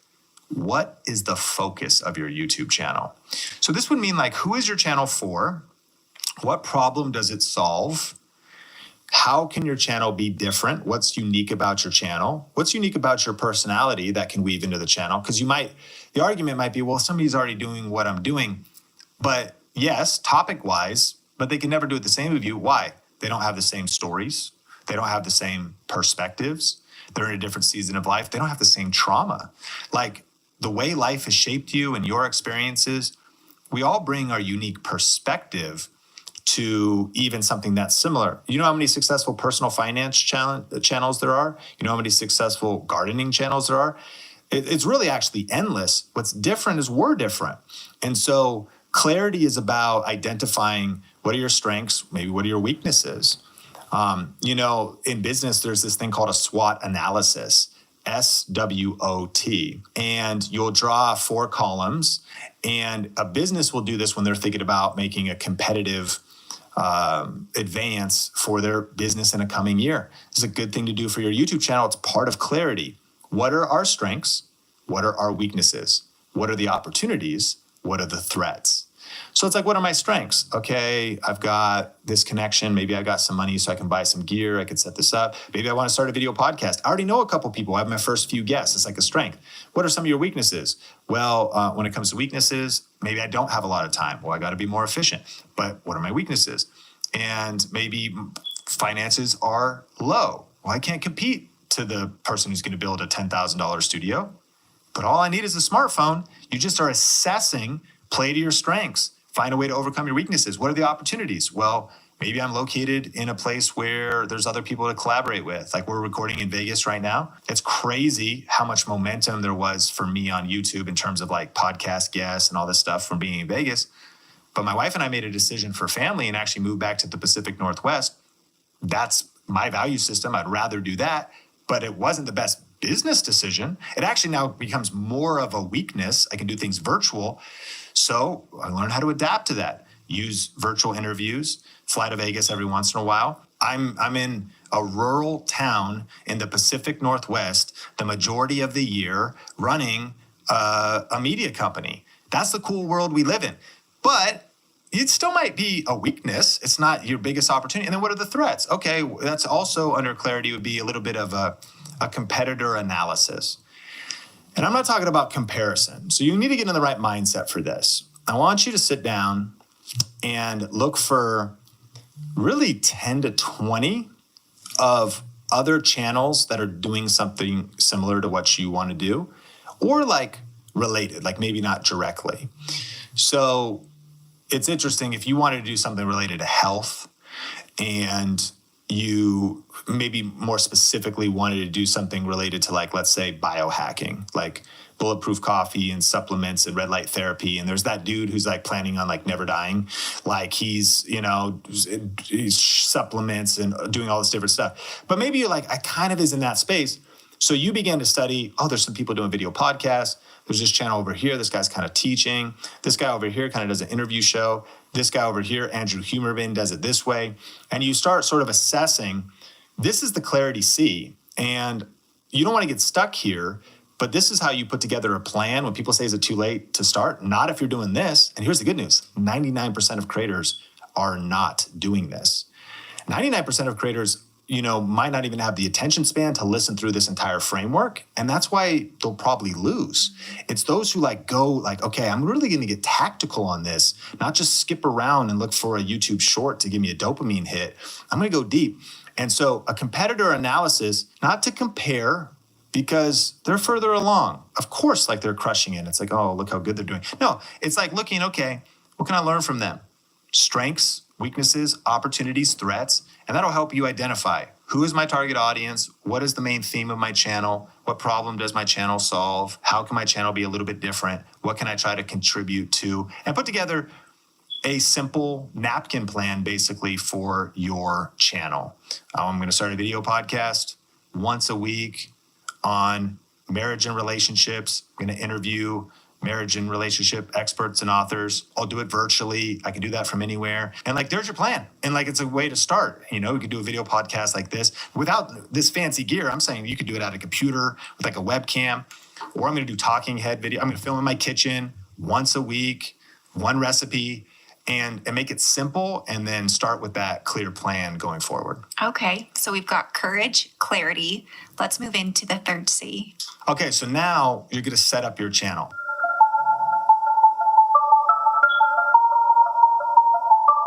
Now, you might have already started your YouTube channel, but it's the fact that you actually need to start a YouTube channel to have a YouTube channel.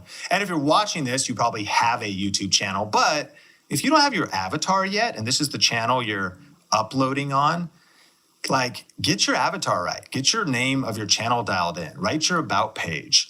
Get your email on there so that brands could reach out to you. Well, I'm just starting. Why would brands reach out to me?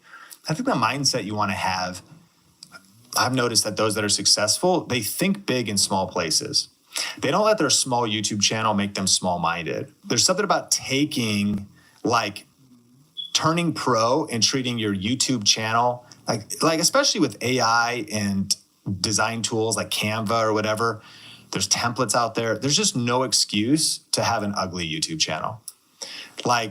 Yes, truth. There just isn't. Hard truth.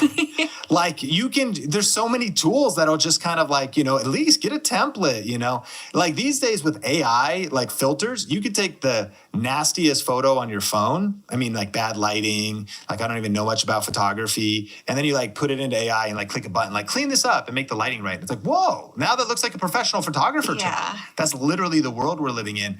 And so I just mean you can have a crispy looking avatar. Now, you don't have to be on camera. There's that option. You don't have to have your face on the channel. It could be a logo. You can do screen share videos, faceless videos. We don't have to get into all of that. But the bottom line with channel is get your channel right. And it's kind of like a channel, like in the book, we have a channel checklist. And it's essentially the way YouTube channels work. Name, avatar picture, get the links. There's also some things on the back end. Eventually, there's going to be 4 things that you want to make sure are in compliance with your channel. You've uploaded at least a couple of videos. You've attached a phone number and done 2-factor authentication, or they verified your identity. You've got and those compliance things become the bedrock for getting monetized eventually and unlocking all of the features if you want to be able to upload longer videos or go live and all of this stuff.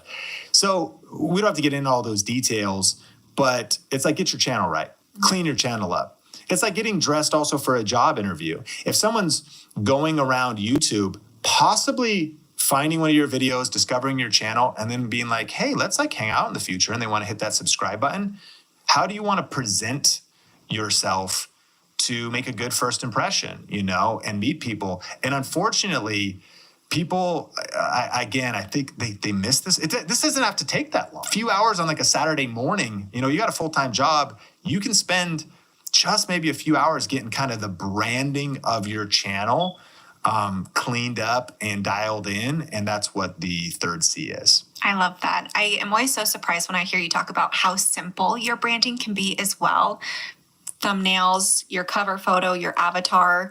I think sometimes it's hard to get out of your own skill set, maybe when you don't have one right off the bat. So I also love that ties back in to clarity and doing some competitor analysis, even if you're comparing your thumbnail to somebody else's, not to degrade yourself, but just to pick out points that you might be able to apply as well. I know that really resonates with me.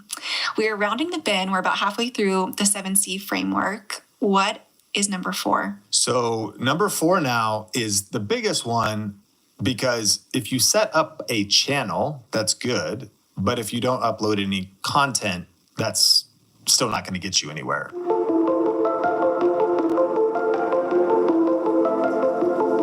So the 4th C is content. And by content, we're talking videos. Now, what is interesting in 2025, this might sound overwhelming, but just so we're exhaustive, is if you go on someone's channel and they're doing all of the things, it's kind of wild. That you could get on their homepage, that's like the main part of their channel, but then there's tabs. You go over one and it's videos, long form videos on YouTube. That's one thing you get upload. Then it's shorts. Okay, those are up to 3-minute long vertical videos that people could upload as well. Then you could go over another one and it's live streams. Okay, I could live stream on YouTube if I want.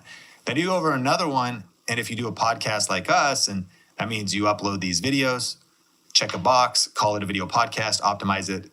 Then there's a whole podcast tab.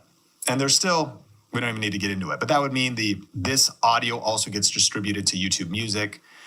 This video lives on the channel. And then also, we have to separately upload the audio to Spotify and Apple and all the other places, but we use a software to do it, so it's pretty chill. Now you keep going over, and that's changes. It's called posts. I think it's going to be community, and that's like a community tab. And YouTube's investing a lot in this in 2025. It's kind of going to be more like trying to be like a Facebook wall, trying to kind of be like an Instagram feed, but be more interactive, meaning other people can post on your wall, fans can kind of collab and engage. And it's a place where you can post photos, text, link to your videos, animated GIFs. And I think then they kind of moved because that's already so many things. And then, where about pages, here's the bottom line. Those are all different types of forms of content. So I would encourage a couple things. I think one, again, if you want to pick up the book, ytsecrets.com, and you could grab the book for free. We'll ship it to you if you cover shipping and handling. We'll link that in the show notes. I think, too, if you subscribe to the podcast, because content is a multi-year conversation. We could talk, for multiple episodes about shorts or long-form videos or doing video podcasts. So it's kind of choose your own adventure. And a couple tips here. Complexity is the enemy of execution.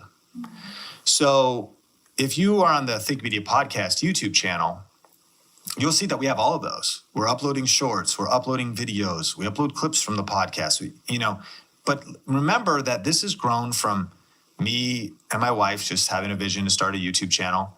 She was running the checkbook and helping manage our day-to-day life, and I was shooting all the videos. Shooting, editing, set a light up, try to not be stressed out, make the thumbnails. I learned all the skills basically as a solo independent creator.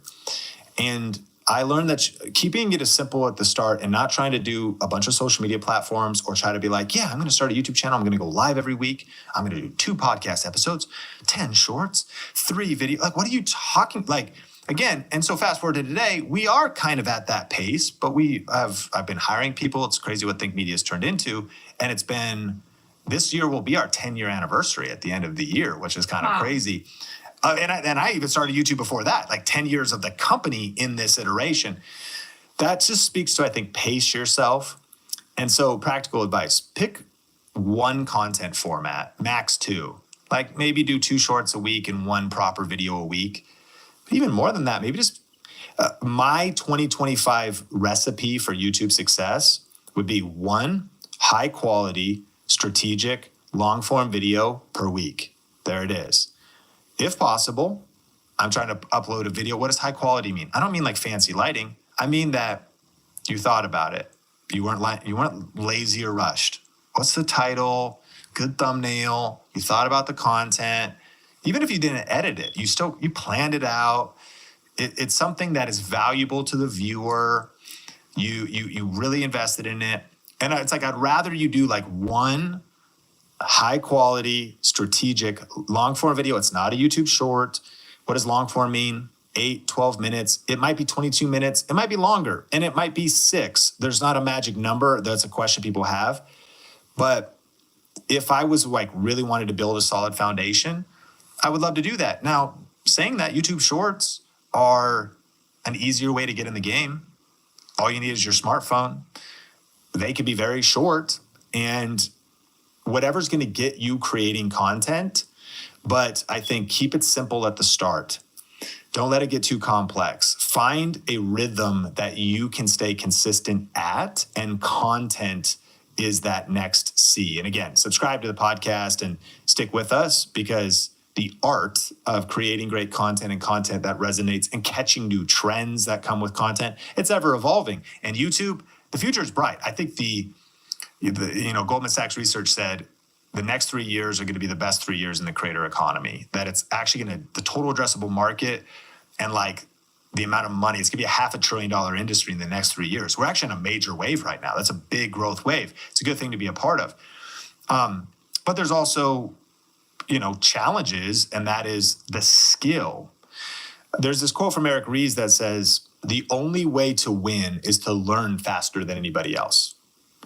So I think as we land the plane on this C, it's sort of like start making content and posting videos as soon as possible, but then commit to continuous improvement that will never stop. It's lifelong continuous improvement. And we've said it a lot, but it's like get 1% better with every upload.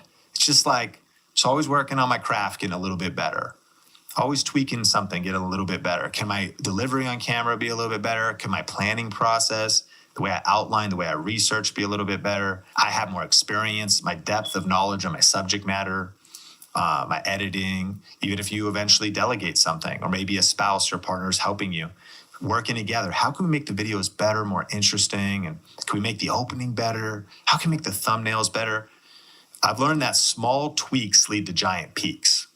Something about committing to consistent strategic content, but then also committing to improving that content as you go. So that's the 4th C. You got to post videos on YouTube if you want to have success on YouTube.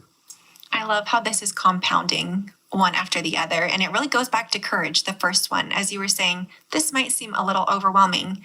You have to have courage, which is the 1st C. So I love hearing this framework in real time and how that has looked like for you as well. So we've gone through courage, clarity, channel, content. What's the 5th C? Okay, so the 5th C is now community.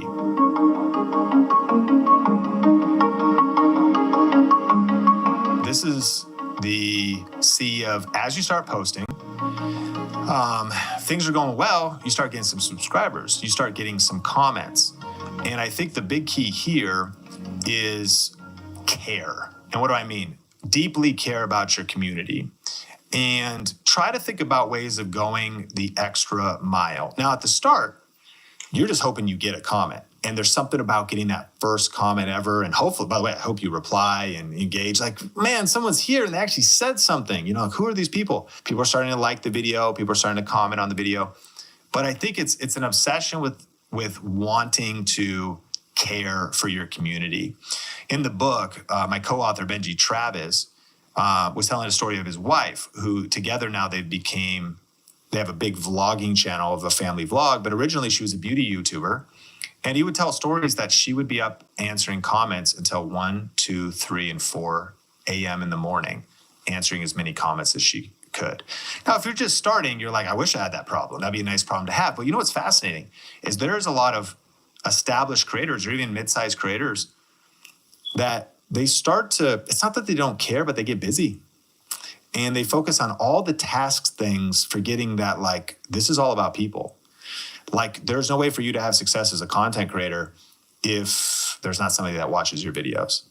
So I think having an obsession and a genuine love for the end viewer, thinking about, how can I show my appreciation? And that actually is going to start, more than answering a comment, it's going to start by what you put into your videos. The effort and excellence and detail and service-minded.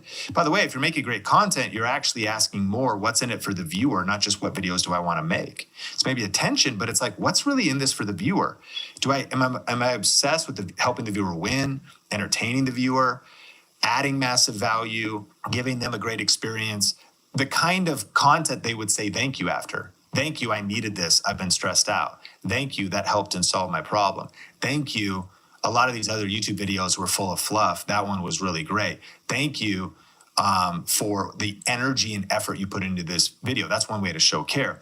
But as we go the extra mile, now we have a bunch of YouTube channels. We post a lot of content across our whole brand at Think Media. And we, every Wednesday, one of the things we do as a team is called Love Bombs.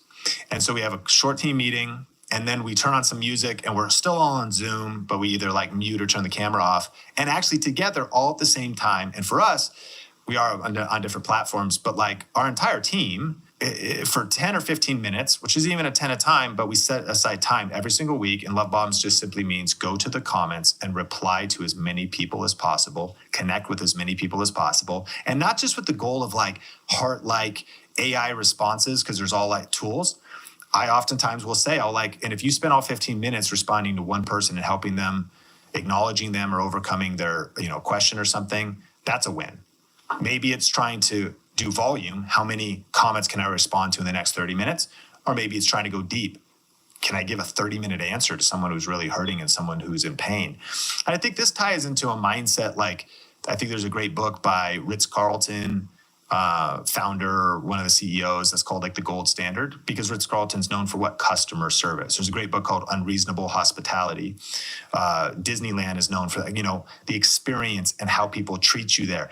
That's kind of the mindset I think about in care, is if you view your YouTube channel as a service organization and a hospitality organization or, brand, it's there's been different times when Taylor Swift early on developed a reputation for doing ridiculous things for her fans, like showing up to a wedding and playing for people are what are you talking about?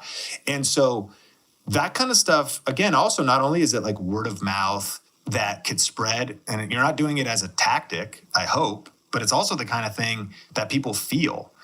And what might someday happen is you can't even get to all the comments, but if you do for one what you wish you could do for all, if you have the right spirit of genuine care and genuine interest in people, wanting their welfare and caring about them, and acknowledging too, again, you just don't make it anywhere in this career if people aren't watching the videos or liking or sharing or clicking your brand deal links eventually. So that is the community C is thinking about all that. And it's then also thinking about actual community development and how can you do that? We go into more in the book. You eventually might create a community off of the platform. People build email lists, newsletters, Discord groups, Facebook groups. How do you build a community? That's going to be more of a community of your super fans probably too. You might have subscribers who are more casual, some viewers that are more casual, but there's going to be a group of people. And YouTube also added some new features for this as well. It changed 2 communities in the app. If you're listening to this and you're new, make sure to download the YouTube Studio app. It's different than YouTube where you watch content. And the new tab is called Communities. And it'll tell you eventually, as your channel has some momentum, who's commenting on your posts. Like John on the Think Media podcast, it says he's commented on the last 100 videos. Bro, thank you.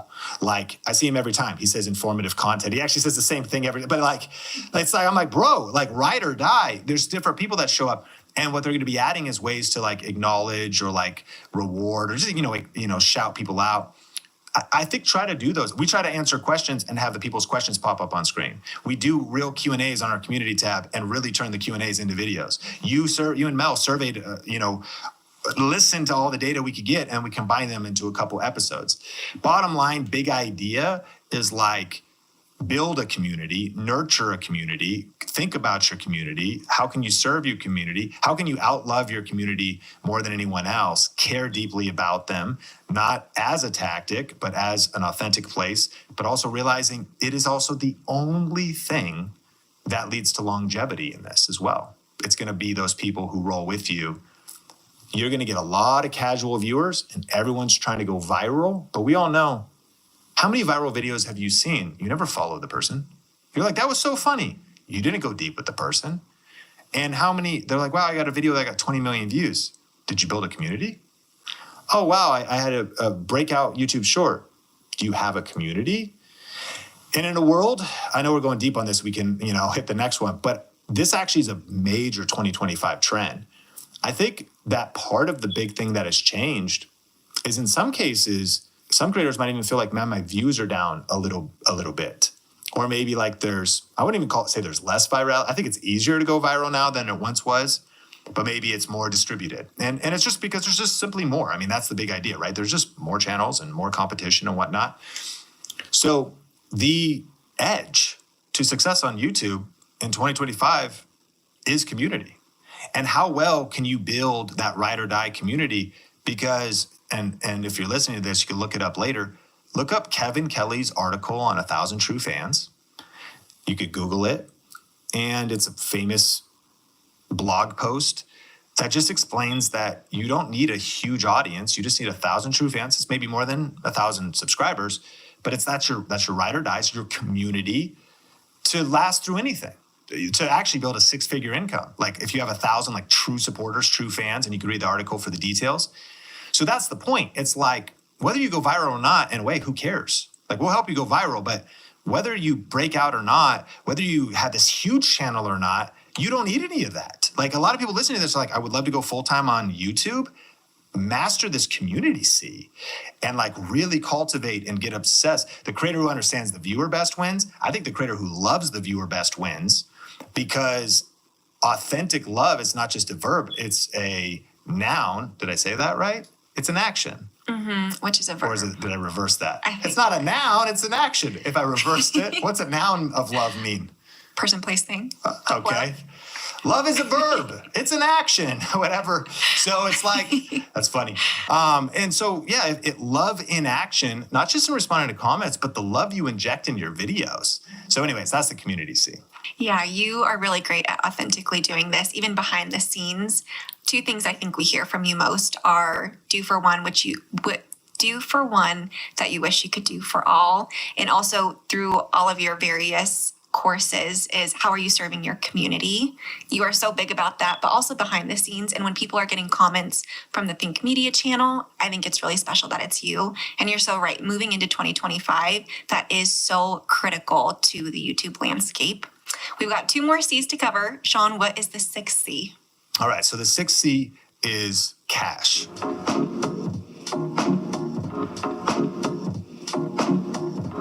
Now, this is the point of if you want to, do YouTube full time, if you want extra streams of revenue for your business, how are you going to monetize? How are you going to make money? Now, in the book, we hit 10 different ways, and on the channel, we've covered this. So actually, what I would say is, in the show notes of this episode, we will link to a couple episodes that we just recorded, brand new, on if you're a new channel, best ways to make money. So add those to watch later or check those out after you're done listening to this episode. But when it comes to cash, I think the big idea is you want to create a money plan. What do I mean? It's like a money path. And imagine like if you were going to start a business and you went to a small bank to get a small business loan, what would they ask you for? A business plan. And it's because if you're like, hey, I'm thinking about starting a business, can I have some money? They're like, so what's the plan? What are you gonna do? And so what's funny though, is we might go into YouTube and we just think, I just want to get approved for the YouTube Partner Program. It's a good ambition, but there's so many other ways to go about it. And so, when we think about these 7 C's, this one kind of ties to clarity. Another question you could ask during clarity is, how is the channel going to make money? And then also realizing though that sequentially if you've set up your channel and started posting some good content that adds value to a real community, that then the money will follow and that cash kind of becomes, but it's going to be a result of planning ahead. And it could be saying, okay, if my channel is more entertainment based, then I'm hoping to get ad revenue, maybe brand deals someday when my channel is big enough. And maybe I do build up like a fan funding Patreon. That's like one path. If my channel is like a review channel, like that's really the main thing that I started doing on Think Media that broke out was like camera reviews and tech reviews and all this kind of stuff. I've been doing video for 21 years at this point. It's pretty crazy. So that was my niche that I finally locked in on. So it made a lot of sense to do affiliate marketing because there was products related to my channel. And I think anybody listening to this could benefit from affiliate marketing. But some channels that are maybe more reviews, tech, there's a lot of different channel topics that would apply to this, but it can be like huge. And that became a 6 and now 7-figure income stream for what we do. So it's first, it's almost like figure out the menu. What are even the possibilities?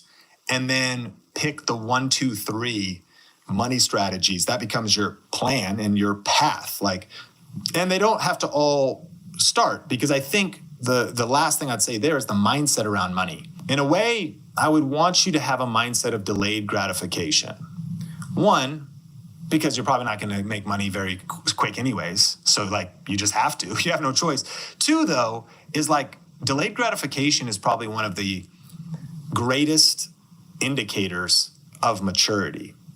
I have a 2-year-old and a 4-year-old, and probably one of the biggest evidences of their age is impatience and the inability for not having a very short delayed gratification. I would tell my son, Sean Bradley, a lot. I'll say, can you say patience? Can you say patience? We'll go get cheeseburger. He'll go, cheeseburger. I'll go, well, we're on the way. We're on the way, bro. Cheeseburger. Can you say patience? We're going right now to get the cheeseburger. Bro, you need to relax. But he's 4. But that's what I mean. Sometimes I think as adults, though, we struggle with delayed gratification. And so your ability to know that there is cash in your future, your commitment to excellence to go through the whole 7C system and keep doing it with a level of rigor, discipline, and resilience and quality and excellence out of love for your community. But I think it's just patience on twofold. Patience that it takes time to eventually get your channel monetized. But also I've heard this from many mentors, not trying to cash in on your audience too soon. And it sounds funny, your attitude should never be to, if you will, cash in on your audience, ever, if that's your only intent. But I remember talking to Lewis Howes from the School of Greatness early on. And his thing was I didn't even want to have brand deals or promotions or ads for a couple years. Don't get this wrong. I think your very first, if you're a business owner listening to this, your very first episode could be yeah, and if you want to work together, hit us up. It's not as much that, it's more maybe the feeling. People don't want to be sold to. People don't want to be wow, I could just feel right off the bat, this whole thing is just a cash grab. Right off the bat, this thing is just, so I think that's it, delayed gratification. And here's what it is. Under cash, make a commitment on your YouTube channel, especially in the education side. If you're going to teach people to do something, who do you serve? What problem do you solve? To commit to RIA, results in advance. That people start to watch your free content, get real results, wow, that was really good. That was really helpful. And actually get results, and get results so good that they're man, I actually would have paid for that. And I probably should have paid for that. Wow, I got to watch your free videos. And if that stuff is that good, then they also know, they're man, well, I can't imagine what's in the paid stuff. So if you're getting them results in advance, and then even the patience to realize there's another mindset, and then we can hit the final C, is there's a difference between farming and hunting. People have different styles, but nobody wants to be hunted. But farming is awesome. Farmville. Think about the spirit of farming. You know what I mean? The spirit of farming is it's plant seeds, water, nurture, hard day's work, sit on the porch after work, iced tea. And because farming is let's let this thing grow. And you have to have a level of patience with letting it grow. And Hi, I'm Joel Alsop. When I was a kid, I had cancer, and I was treated at St. Jude. I've been talking with other people who are like me. I think I became more outgoing. I got voted friendliest my senior year. Hey. Well, it turns out the guy won 3 categories, and he couldn't win all 3, and so I was at the default friendliest. But you take what you can get. I think you're a pretty friendly guy. Scott is pretty friendly, and you can meet more people like him on St. Jude's Storied Lives. Listen and subscribe right here. And if I commit to planting seeds of great videos, watering, community, love, all of that, over time, season after season, some maybe farmers know, forgive me if this is your expertise, but it's like maybe the soil gets richer as each season, and you do things to make every crop a little bit better, and the way you fertilize or whatever, and you're farming, but that's patient. If you're hunting, what, you try to kill me? It's just a more aggressive tactic. And I know that online or in certain business, there's like hardcore sales or hardcore closers, and it's a different attitude, it's a different spirit. I think there's just something about, you could choose your approach. You could choose if you want, maybe you're a mix of both. And again, I know you might have like the creator artist listening to this, or more like the business owner. I don't even want to say one way is right or not, but I think that under cash, when it comes to cultivating a brand, it's never going to hurt you to build massive goodwill, to build up trust, to not feel like you're in a rush, because if you can, don't be in a rush. In fact, this speaks to the place of like, I think it's fine if you want to start a YouTube channel and try to monetize it as quick as possible because you're in a desperate situation. But I think that's one of the worst energies to start a YouTube channel in. If you're in a desperate situation, go get a job. You're going to make more money driving Uber and Uber Eats than you are like today, because you could sign up today, start driving tomorrow, and get paid in a week or whatever it is, maybe like in 24 hours. So it's like, and your YouTube channel is going to take time. So I think that's the other energy people feel like, man, like, is this... And listen, I got empathy. I think that people wrongly say YouTubers sold out. Every video is a brand deal now. I actually think that that's actually kind of understood. It says like sponsored in the top corner. Like, actually, I think people realize that that's kind of the economics of the platform. But I'm just talking about the energy around it. I'm talking about the way it feels. And so don't be your anxiety if you're in a place of desperation trying to make YouTube work for you. I just think is the wrong way to start. But if you start like a farmer, this is you're a part-time YouTuber. You're going to do a side hustle. You're going to work the 7 C's. You're going to stick with it, and have a mindset that like, I might not love my job, but it's a blessing, and I'm going to find how to organize my life. To me, some of those things around cash. Maybe you're not a hunter, you're more of a farmer. Maybe you're thinking about how to get people results in advance. You're adding massive love to your community and putting out great content. What I want people to know is the cash will come. Plan for it. Don't be afraid to let people know. If you're already an author listening to this, be like, I don't want to talk about my book until the 100th video because I'm selling too soon or something. It's like, no, I mean, you could either get the book or not. Like, let people know it exists. But I do think there's something about that farmer mindset and that delayed gratification where I'm just not in a rush. I think that sets you up for maximum success. That's a great analogy, the farmer and hunter. And I think it's really ironic too. You're talking about your 2-year-old and your 4-year-old, but as adults, there's some things that we, like you said, we still need to have that delayed gratification. Sometimes it hurts when we don't receive it right away. But I agree that it's kind of detrimental to your growth and your resiliency as well. Well, let's bring it home. Sean, what is the 7th C? Yes. Okay. So the 7th C is consistency.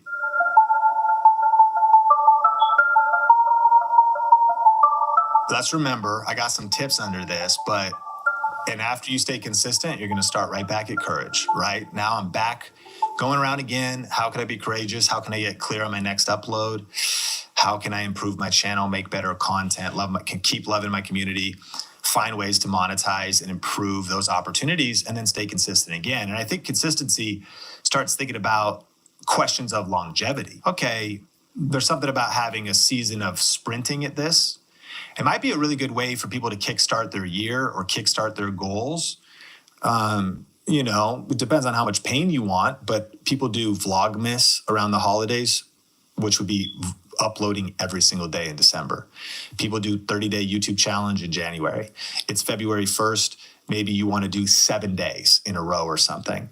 I remember Benji early on when I was uploading some different types of videos and random stuff, and my wife and I weren't doing great financially. Him and Judy mailed me a Canon ELPH 1880 or whatever, 180, and it was about a $200 camera, and it was like perfect for vlogging. It was like an old school point shoot.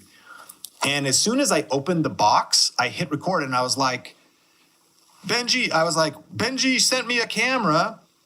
We're starting a vlog. And I vlogged for like 50 days in a row. Wow. While I was working full-time at a church. And I was vlogging on my way to work and on weekends. And then I was editing, and my wife was kind of having fun with me, and she was. Those episodes are still out there, but it was such a grind, and I exhausted myself because I was working full-time. It was also very fun. Unsustainable to be like a full-time 7-day a week shooting and editing your vlogs. No kids. That was one reason why it was possible. But it changed me. It helped me just develop a level of, move fast and film and practice of being on camera. And I would say I'm not a vlogger today. I'm not, right? I don't daily vlog or weekly vlog. Who knows, maybe in the future or something somewhere. But it was so powerful. So when it comes to consistency, maybe a sprint could really help you get going. We do challenges at Think Media from time to time. Yeah, like a season of focused intensity. Great. But the other side of the coin is also, how do you just create a sustainable pace around this? And I think a lot of people, they overestimate how much they can accomplish in like a year, but they underestimate how much they could accomplish in 3 to 5 years. And so you don't want to burn out.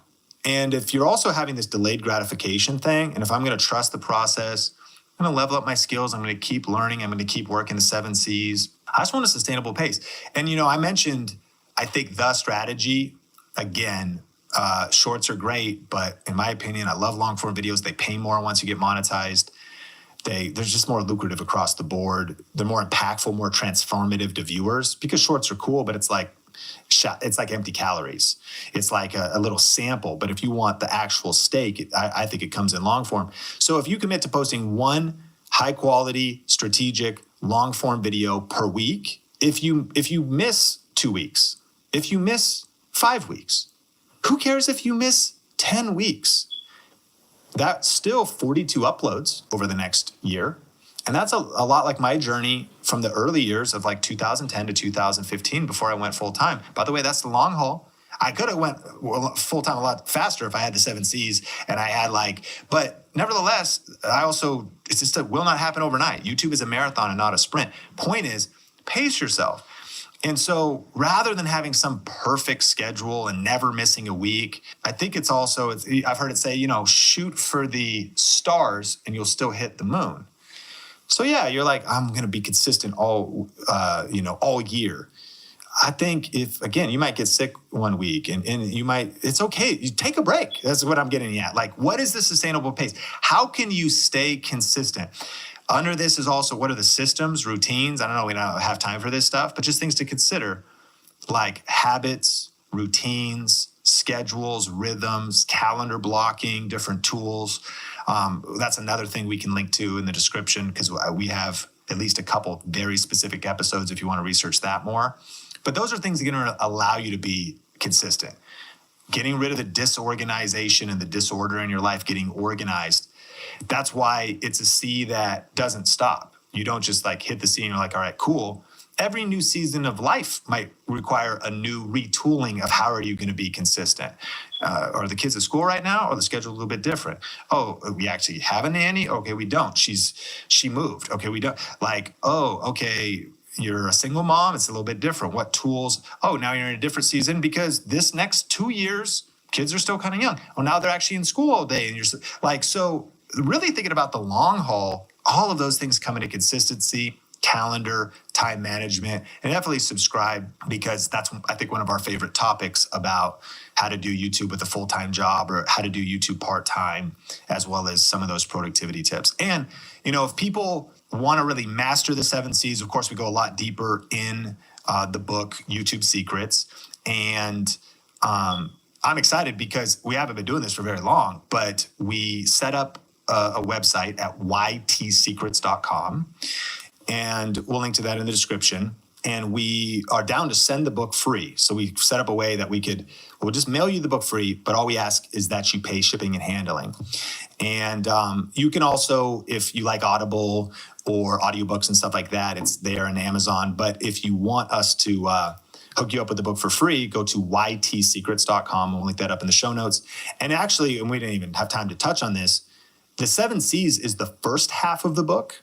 And then the second half, we talk about social media and how that can support your YouTube channel, discoverability, talking about SEO and keywords and topics and how to get collaborators and leveraging trends and tent poles, eventually building your team, and how to ultimately think different and find a way to win in 2025. So totally cool if you want to check that out. If not, no big deal. And hope that we can crush it all year with our community here on the Think Media podcast, because we're all in. 2025, we're going for it. Our mission, Logan, is to help 1 million purpose-driven people create a full-time living doing what they love while making a difference in the world with YouTube. And so that's what this podcast is all about. And let's roll.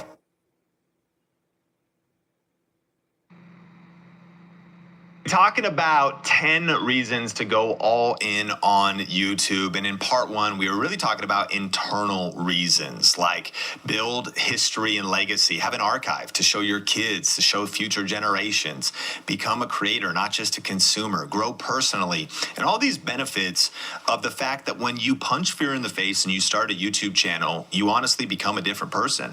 It challenges you to level up. It will actually affect other areas of your life. And if you let it, you truly will become a better leader, a better entrepreneur. You'll be forced to learn new skills. You'll be forced to solve problems. But in part 2, I'm excited to talk about the next 5 reasons, which are really external reasons, benefits to your business, your brand, your bank account. And the first one is to get discovered. One of the reasons to start a YouTube channel in a competitive world on YouTube. You might say, I feel like someone's already doing what I'm doing. That's true. You might feel like the world's noisier than ever before. There's more marketing messages than ever before. That's true. But the fact remains, YouTube is still the best place to get discovered. It's still the second largest search engine in the world, and it's an amazing place to even start from scratch. When you study experts in the space, it is amazing that new people are starting new channels, and they are growing in 6 months from 0 to 1,000 to 10,000 and 100,000 subscribers. I think about Larry. He's a chartered financial analyst. He got his first 1,000 subscribers in 10 days when he started his YouTube channel. He's about to cross 100,000 subscribers, and he's basically started within the last year. And so you didn't have to start 10 years ago. You didn't have to start 5 years ago. You can still get discovered today. And you know what we've learned on YouTube? Think about Justin Bieber. Justin Bieber proved that YouTube can produce pop stars. How did he get discovered? As a musician on YouTube. So the question is, really, what do you want to be known for? What do you want to be discovered for? What do you want to happen? Do you want more leads? Do you want more customers? Or do you just want to build an audience and later on you're going to figure out how to monetize and have money for the mission? The key is knowing that you should start a YouTube channel because it's a powerful place to get discovered. It's a powerful place to expand your network. If you want to connect with like-minded people, you're looking to forge and fortify powerful business relationships, life relationships, like-minded people in ministry, in a nonprofit, in some kind of an organization. When you're creating content and posting it on YouTube, it can lead to getting discovered. And honestly, my story proves this out and countless others. You know, I'm a small town kid, college dropout. I didn't have any connections in Hollywood. I grew up on 6 acres in Arlington, Washington with nanny goat and a bunch of dogs. I grew up in Arlington, Washington without any formal media training, without any formal entrepreneurship or business training. And now my world has gotten larger and expanded because I started posting YouTube content. I've been able to travel around the world, connect with some of the most influential people in business and entrepreneurship. And I have people know who I am. Why? On the other side of posting YouTube videos, of also not despising small beginnings, of starting small, of being patient, but of committing to one thing, and that is posting consistent YouTube content. So one of the reasons to start a YouTube channel right now and to go all in is to get discovered. Secondly, is to build your personal brand. Your personal brand gets stronger as you continue to post YouTube content. You know, when people discover your content or when you send it to them. Now imagine, right? You got a client. You've got somebody that is considering they want to work with you. You send them an email. You say, here's a YouTube video where I explain a little bit of our proprietary process. Here's a YouTube video where I actually share a little bit of how we've helped a client. Here's a YouTube video that kind of shows a little bit of one of the projects we worked on. When someone watches that, they get to know you and your expertise is platformed. That's a chance for your reputation to get known. That's a chance for your authority to be built. It's a chance for people to build trust with you. These are the elements of personal branding. People are actually spending time with you and they're getting to know you. It makes me think of Levi Lassick, who credits my book, YouTube Secrets, which 2nd edition is out, by the way, and super excited. Benji and I updated the book. 80 new pages. It's out on Amazon, ebook, physical book. You can get it on Audible as well if you like audiobooks. And we actually tell Levi's story at the back of the book because he read the 1st edition and he started to take action on posting real estate content on YouTube. His channel is called Living in Dallas, and it's a real estate channel. But one of the things he told me, besides the fact that they did like $92 million in a year or something like that of top line real estate revenue, which led to $2.3 million in commissions. Rough numbers, those are my approximate numbers, but crazy. Him and his partner, Travis and Levi, from posting content, it led to crazy business results. But some of the stories he was telling me was what would happen is people that were moving to Dallas had been binge watching his YouTube channel. So they're getting to know him. They see his expertise. They see his knowledge of the Dallas area. They see that he is consistent and knowledgeable. And they're getting to know little nuances about him because when you hang out with somebody, just like you're hanging out with me right now, maybe even listen to the Think Media podcast, you've probably been kind of getting to know me and my weird quirks and dad jokes and, you know, cadence and all this other stuff. Like we're spending time together. What would happen is people would oftentimes move to Dallas and he would close complete real estate deals having never even met someone. Now, real estate's a big trust game. You want to build trust with your agent. You want to get to know them. But that was what had happened. There was an acceleration of trust because he was already getting to know people. They had watched 50 videos, 100 videos. And so in some cases, he's closing contracts. It's all happening via DocuSign and email. But not just because there's some gimmick to it. It's because YouTube content helps build your personal brand. People get to know you. They see your reputation. They hear some other client testimonials, maybe if you put those up, whatever it is.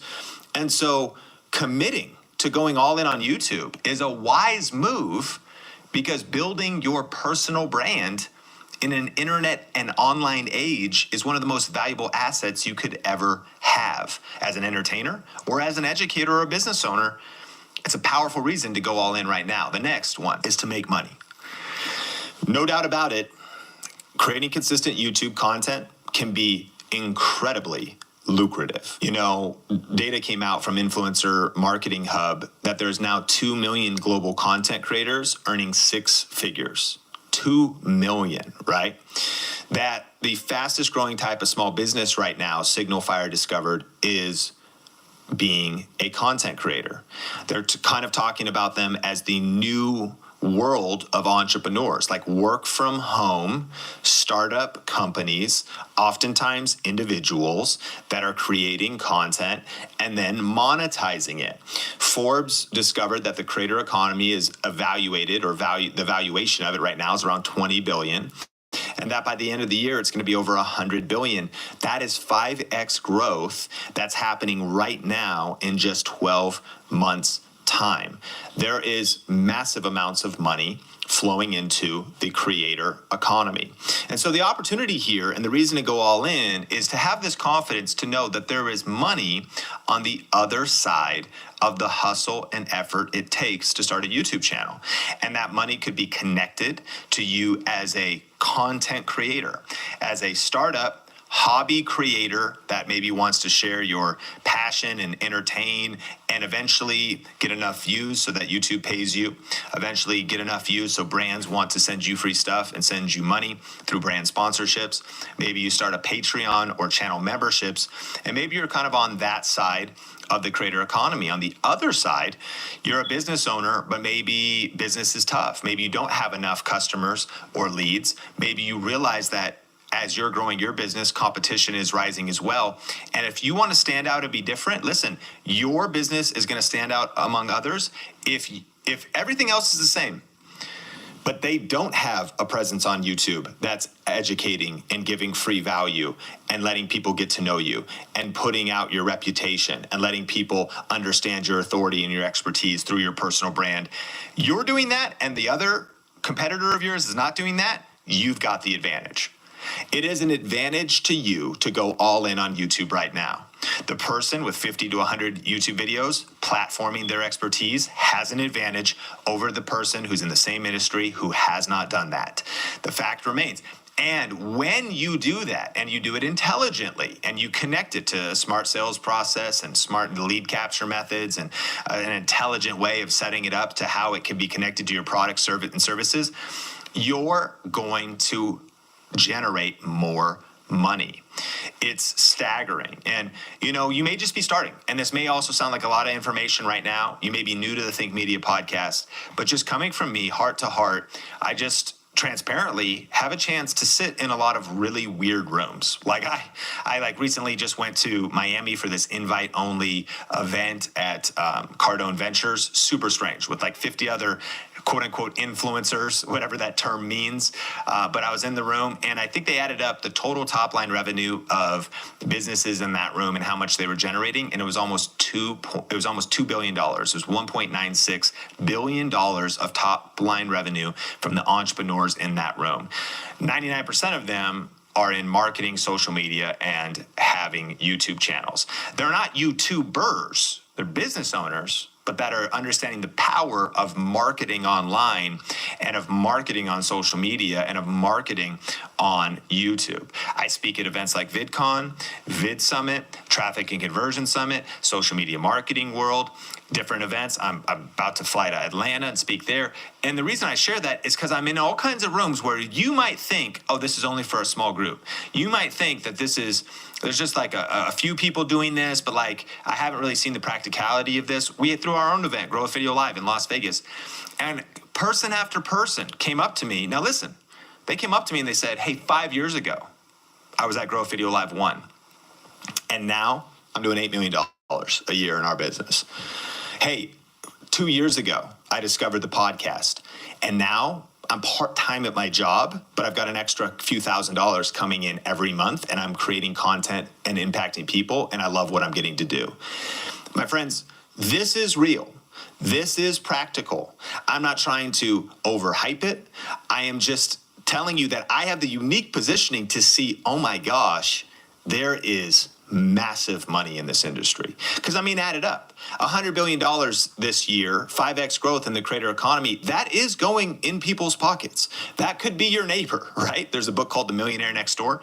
That is people. That is impacting real families, real kids, real people. And even though it's still weird at Thanksgiving dinner when, Uncle Ed is like, what are you doing? You're thinking about posting videos online of yourself? What do you think you are? Some kind of an influencer in the wild? what the heck are you doing? You know, you're like, listen, okay, I get it. It's still kind of weird. It's still kind of weird to hold your phone up or your camera up in public and film something. If you ever try to film something somewhere, people still look at you strange.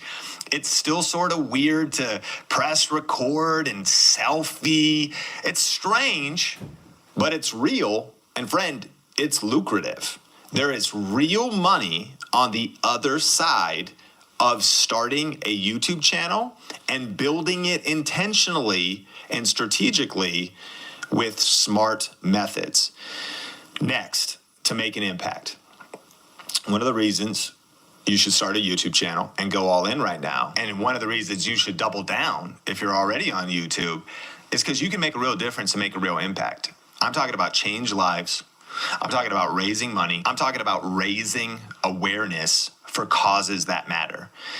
So the things that I've been able to experience, you know, the co-author of our book, YouTube Secrets, Benji Travis, him and his wife for 7, 8, 9 years did an event every holiday season called Dancember. And they'd get together different YouTube creators to dance for 24 hours. And every time a goal was raised, every time 5K or 10K was raised, there was a DJ, music would play, they would dance, camera people. They started just with a webcam and a laptop sitting on their fireplace with them and their kids. And I think they raised like 50 grand. Fast forward, they've raised almost 2 million total. I think there was years where they raised $1 million in 1 year.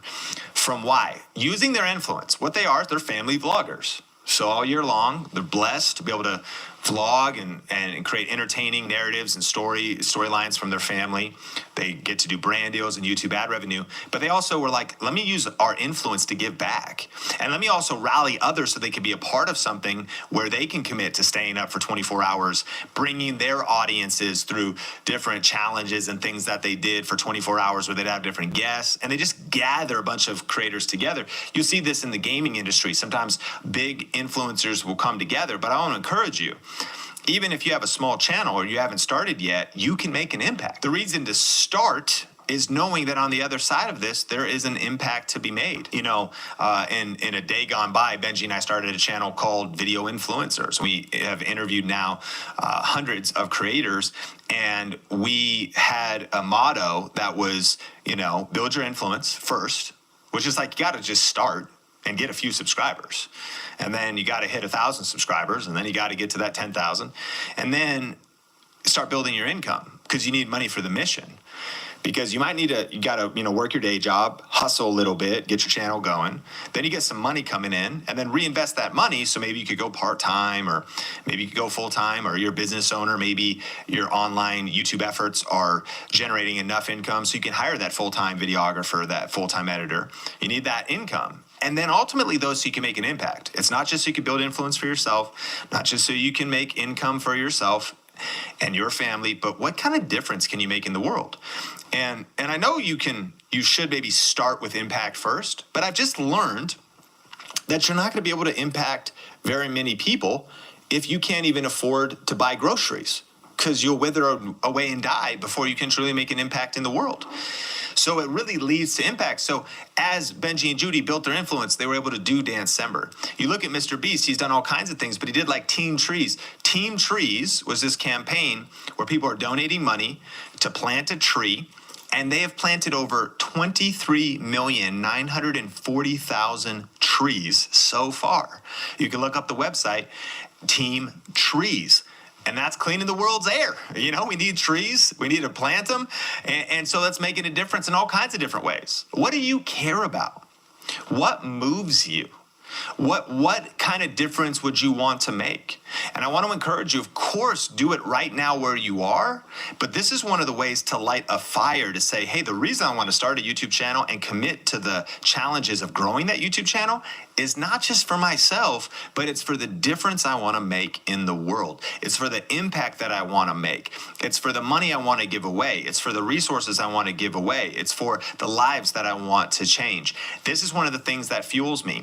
In addition to our business itself, Think Media, being a place now that employs others, other people who have kids, pays people's bills through them working here. Hopefully they get to have powerful experiences. Recently, we were able to take our entire team and their spouses and children to Disneyland and hopefully be a blessing to our team, but we also want to be a blessing to the world. For example, we partner with Compassion International. We sponsor 101 kids every single month right now. We're always trying to add more, and that includes housing and food and education, and in our case, in our passion, discipleship. We love to give away a lot of money to our local church and our local churches now in a couple different states and different causes that we care about. That moves me. It actually lights me on fire because personally, I believe that the local church is the hope of the world. So I am motivated to grow the business, to generate more income, not because I need another car. My 2016 Ford Explorer Sport with 72,000 miles on it is freaking amazing, man. I still love that car. It's got a moonroof and it's turbocharged. Let's go. I'll race you on the highway, but I won't break the speed limit. Listen, I don't need another car. I am motivated by making a bigger impact. By who else can we hire? By what else can we do with Think Media? My friend Ruslan hit, I think, 100,000 subscribers, and he did a multi-hour stream. Maybe it was a 10-hour stream or something, or all day. And he was having people, it was his birthday. He celebrated his birthday online. He said, hey, for my birthday, give to Charity Water. I think he raised $10,000 or $20,000 for Charity Water to have wells in other countries throughout having a bunch of guests. And I was a guest on his show, and he brought on like 20 of his friends. Listen, you can connect with others and make a real impact. Our friends at vidIQ did a major thing raising money for Ukraine. A lot of their team members on the vidIQ team helping build that software that helps you with YouTube. A lot of their team members were in Ukraine, and so they did a whole thing raising money and awareness for Ukraine. My question to you is, what matters to you? What makes a difference? In what would motivate you, and what kind of impact do you want to make? And I want to encourage you that one of the reasons to go all in on YouTube and create content is not just for the money you can give away, but it's also for the impact that the content itself will make on the end user. You know, I saw some people commenting about the impact of our content at Think Media. And Cajun Ventures says, this works. I have learned so much. I have followed all your tips and hit our first $8,000 YouTube month. Previously, we were around $800 a month. That's amazing. That's 10x growth.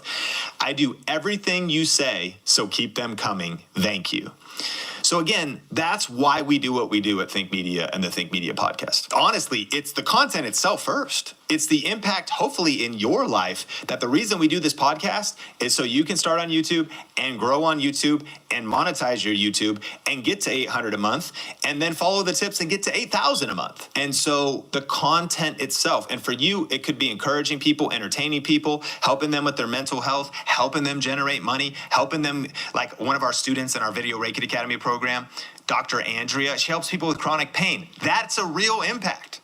I know that's a challenge I've gone through personally with tendonitis and tendinosis and repetitive strain injury. I watched Dr. Andrea's channel. She makes a major impact in my life. Our friend Justin Coes, one of our VRA students, sent a message to Heather and said, we just had another successful launch of our Digital Missionary Academy. Another 30 pastors signed on. That's an impact. And we talk about this in our Think Media staff meetings. We don't just define success by our customer success. We think we are most successful when our customers are succeeding. Let me put it another way, because you might not have customers.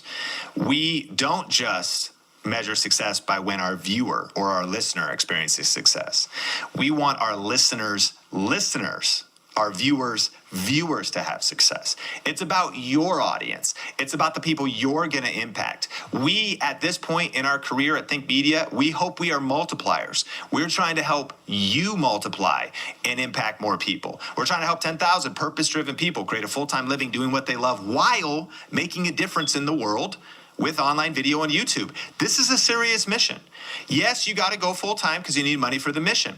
Yes, you got to pay your bills because you need money for the mission. But we are serious about helping purpose-driven people, people that want to make a difference bigger than themselves, people that want to make an impact, and helping them not just generate money, but ultimately make a difference in the world. All right, and number 5, which is actually 10 of our 2-part series, and I actually have a bonus one that I got to share with you as well, so stick around until the end. But number 5 is create community. One of the reasons to go all in on YouTube is to create community. What I've learned is that as you create content on YouTube, you will gather people of similar interest. Whether you do this through channel memberships, of course, as people subscribe. But what I've learned is that this leads to in-person friendships and connections. If you're on YouTube long enough, eventually there's probably, and that's up to you. You might be like, I don't want to see anybody. I'm an introvert. I don't want to go in public. That's fine. It's entirely up to you. But what I've learned is that it's amazing that a lot of online connections have led to in-person relationships, whether that's meeting up at an event. We're based here in Las Vegas at Think Media, and we have a thing called VegasInfluencers.com. If you want to go to VegasInfluencers.com, you can sign up. All it is just a database for when we do local Las Vegas meetups. We just send out an email to let people know where the time and place is and information about it.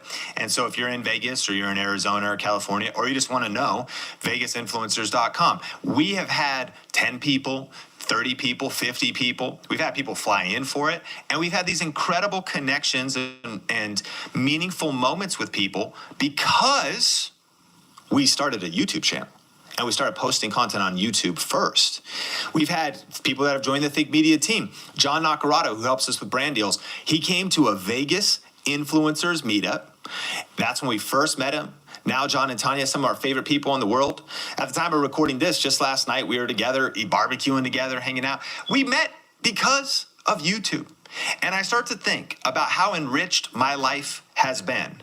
I met Heather Torres, actually on Twitter, the host of the Think Media podcast, and the chief operation officer and one of the content creators at Think Media, because I was creating content on YouTube. She reached out and followed me when they moved to Vegas, and the rest is history, and that's a story for another day. But because of posting YouTube content, my world has gotten bigger. My relationship network has gotten bigger. Some of my best friends, some of the people that have totally transformed my life, and hopefully I've transformed their life, and all of our lives together have gotten bigger. Friend, this might seem a little idealistic or a little bit like a dream, like, man, I just don't know if all that could be true. And I'm not even saying what scale it will be. All I am saying is I know this, that this is countless people's story, that when they punched fear in the face and they just mustered the courage to start their YouTube channel, that their world got bigger, that online community turns into in-person meetups and events, that you start to meet people you never would have known you would meet. You might wonder, I don't know if I could ever find somebody who thinks like me, or who'd want to work like me, who would want to share this dream that I have. Or maybe there's something you want to be a part of. You build your portfolio, you build up your channel, you eventually collaborate with somebody else. There's some synergy that happens there. The truth is this, though, if you stay a consumer, that won't happen. But when you step into the creation game, then one of the things that happens is you can create community. This is a reason to go all in. And you know that I'm a small town kid. I grew up in Marysville, Washington, and Arlington, Washington, and my world was not that big. But as I began to just post videos on YouTube, I didn't know that any of this stuff was going to happen. So you can just take it on the authority of me now looking back over 10 years later and saying, wow, I'm just so glad that I started to post videos, and that I kept learning, and that I kept investing in myself, and that I just kept saying yes, and I kept, doing hard things and working with freelance clients and reaching out for collaborations and getting denied for collaborations and inviting people to be interviewed and getting denied and they don't want to be interviewed, but then also eventually getting a yes and going to an event and sleeping in weird hotels that the AC is broken and it's super hot and muggy, and just all the different experiences that have happened over the last 10 years. But I've learned that community is created when you punch fear in the face and start a channel. And I want to share one bonus tip with you as well. to also encourage you for another reason to go all in with starting a YouTube. But as I recap, number one, if you missed part one, definitely listen to part one because that was the 5 internal reasons. Number 2, these are the external reasons. To recap, number 1, get discovered. Number 2, personal branding. Number 3, make money. Number 4, make an impact. And number 5, create community. And when you put all of these together, it's 10 reasons to go all in on YouTube right now. Is it going to be easy? Of course not. Is there challenges? Yes. But it's worth it. I believe you'll internally be transformed and your external world and business and brand will be transformed as a result of starting and committing to posting consistent YouTube content. But I want to give you a bonus reason really quick and also just encourage you, if you haven't subscribed to the Think Media podcast, of course on audio, just make sure you're subscribed so they're always being sent to your phone. We're going to be releasing some audio only episodes. So you'll want to make sure if you're just on YouTube, definitely check out the audio podcast because we're going to have some audio only ones. You know, wherever you listen to this, though, make sure you're subscribed because coming up, I'm going to have my friend Matt Bontrager on the show. And depending on actually when this comes out, you may actually just go back and find this in the archive because this already happened in terms of the continuity of our episodes. But ultimately, here's number 11, and here's what Matt's going to be talking about. You should go all in on YouTube to get tax advantages because you're starting a small business. When you start a YouTube channel, and you do it just as a professional. You actually don't have to get an LLC now. I'm not a CPA. I'm not a lawyer.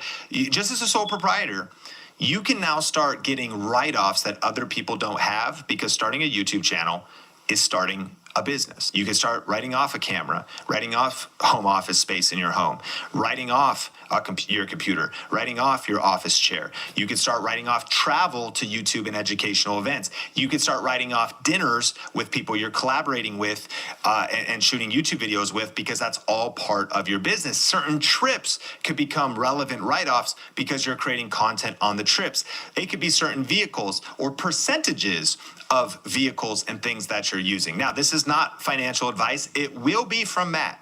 So I just want to say, in addition to everything else, definitely listen to part 1 and listen and make sure you're subscribed to the episodes that we're doing with Matt Bontrager because this is a serious key. I read a book called Rich Dad, Poor Dad, and it really helped me understand that like taxes is one of the biggest bills you will ever pay. You may not even think about it.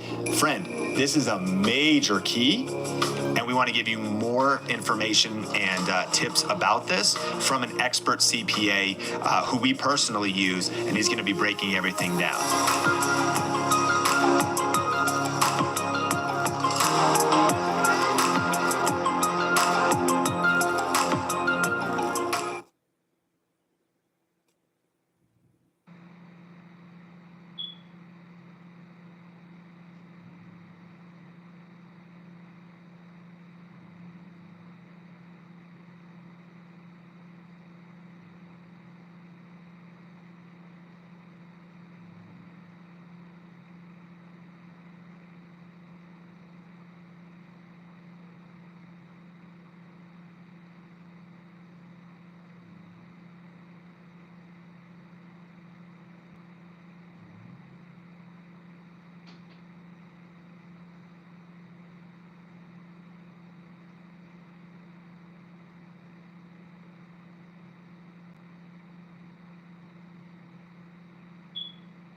Bye.